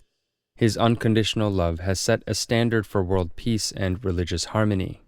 His dedication has helped BAPS Swami Narayan Sanstha grow from a small local organization into an international organization that has positively influenced the lives of millions.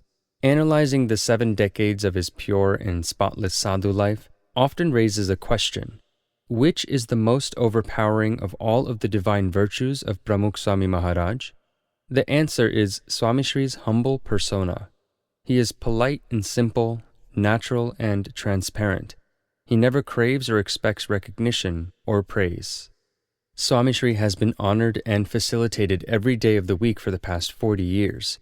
He has been welcomed and received at the United Nations, the British Parliament, and by the likes of President Clinton, Ted Turner, and the Sheikh of Bahrain. However, it doesn't seem to faze him. He is untouched by all his awards, accomplishments, and fame. It is like a waterproof coating. He remains unaffected by it all. Swami Shri doesn't accept or recognize the credit he receives because of one simple reason. He believes that he hasn't accomplished anything. It is all God's grace. His answer to any compliment or reward is always, "It is all due to the grace of Bhagwan Swaminarayan and our gurus." This is his thought, even in deep sleep. The following incidents illustrate his profound humility. The 1985 Suvarnatula celebrations at the QPR Stadium in London, England had attracted thousands of people from across Europe. Shri C.K. Pitawara, an industrialist from Gujarat, was mesmerized by watching a video of Swami Shri's humble blessings at the end of the occasion. He came to meet Swami Shri and became a devotee. An excerpt from Swami Shri's blessings at the time of the Suvarnatula reveals his humility.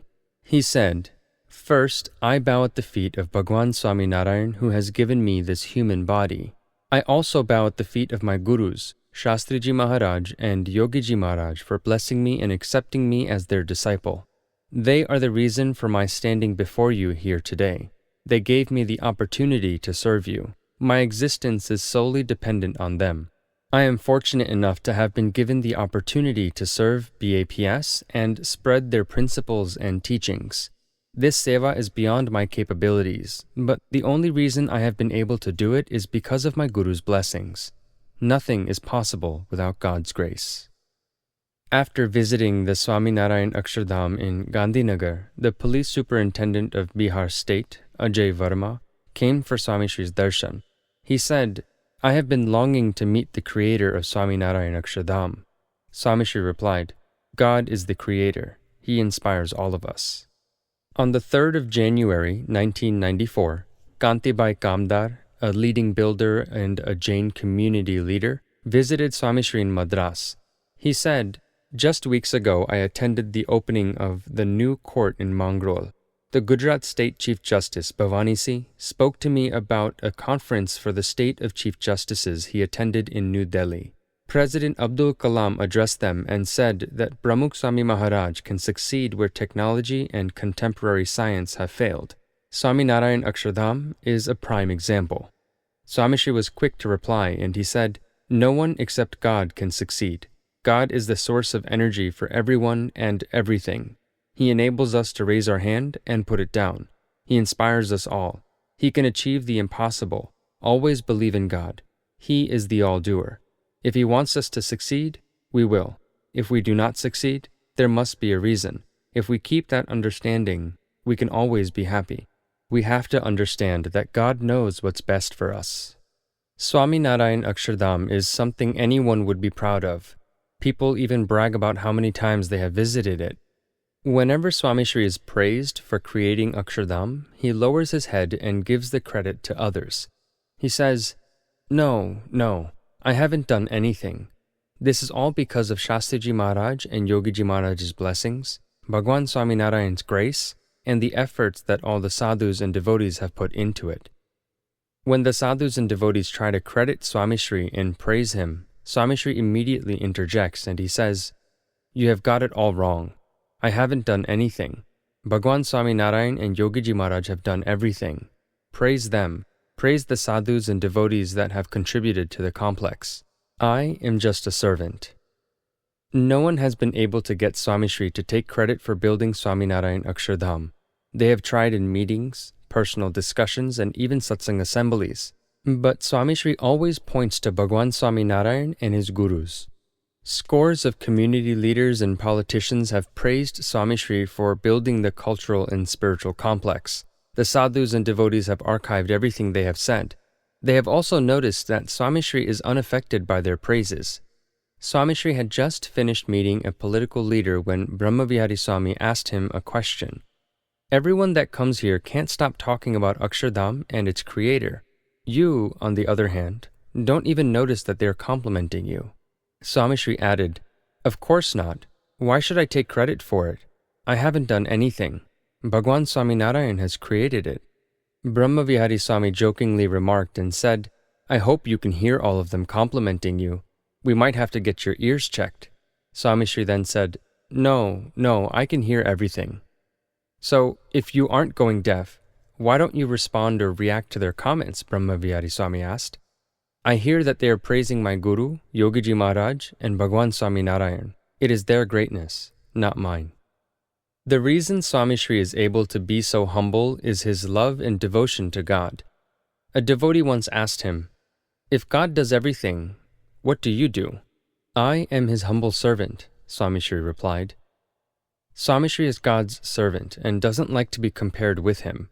If someone gets too excited and compares him to God or his Guru, calls him God or calls him greater than God, Swami Shri feels as if he has committed a grave mistake.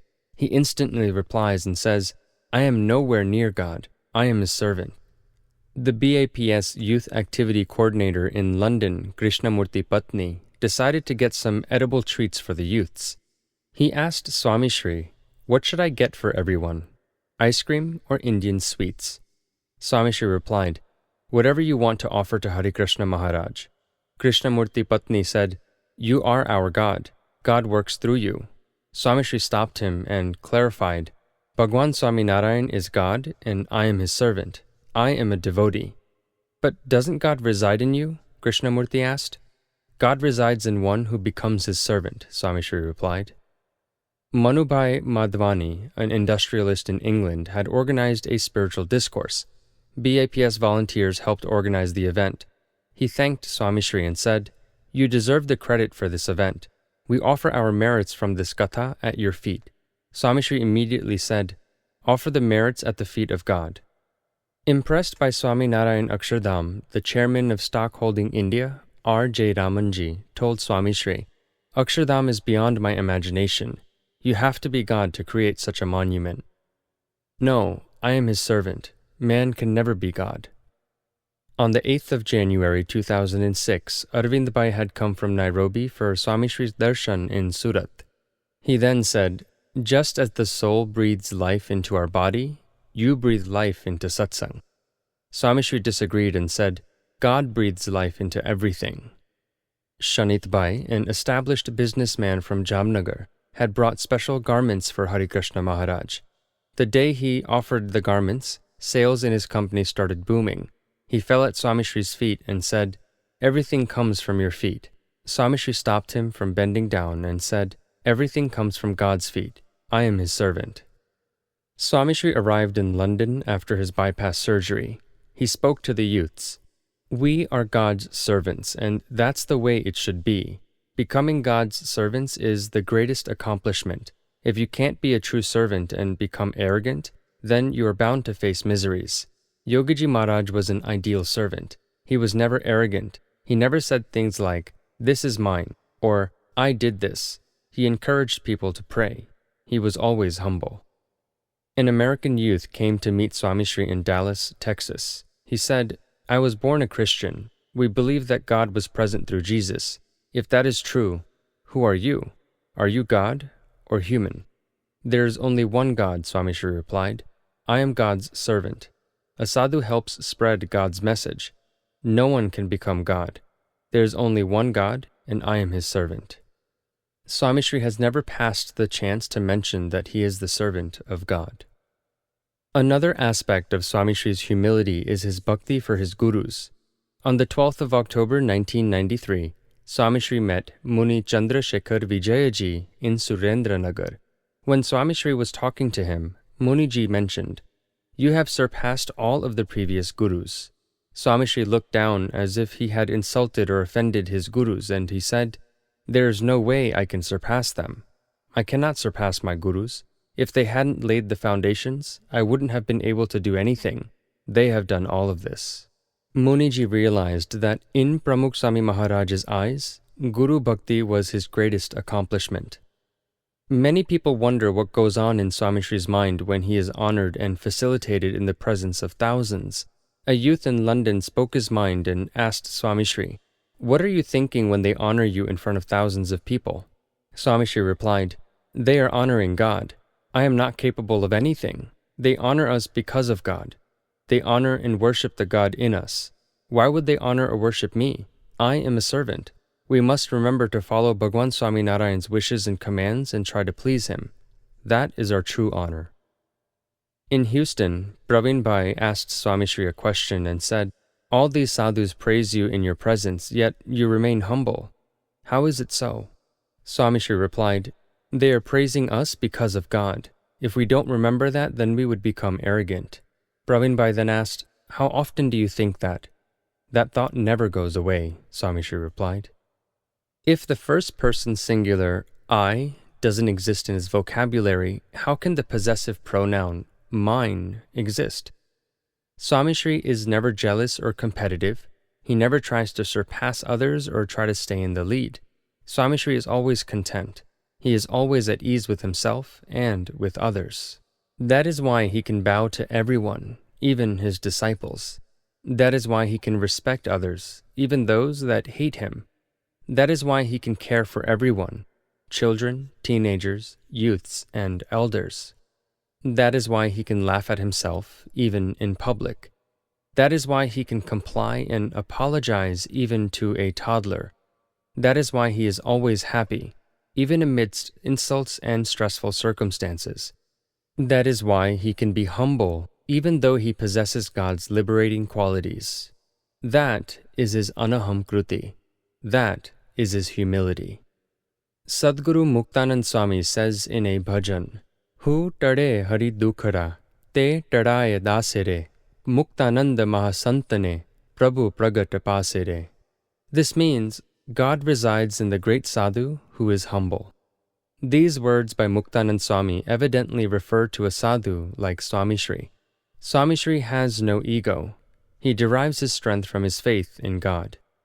That is why God works through him, and that is why God resides in him.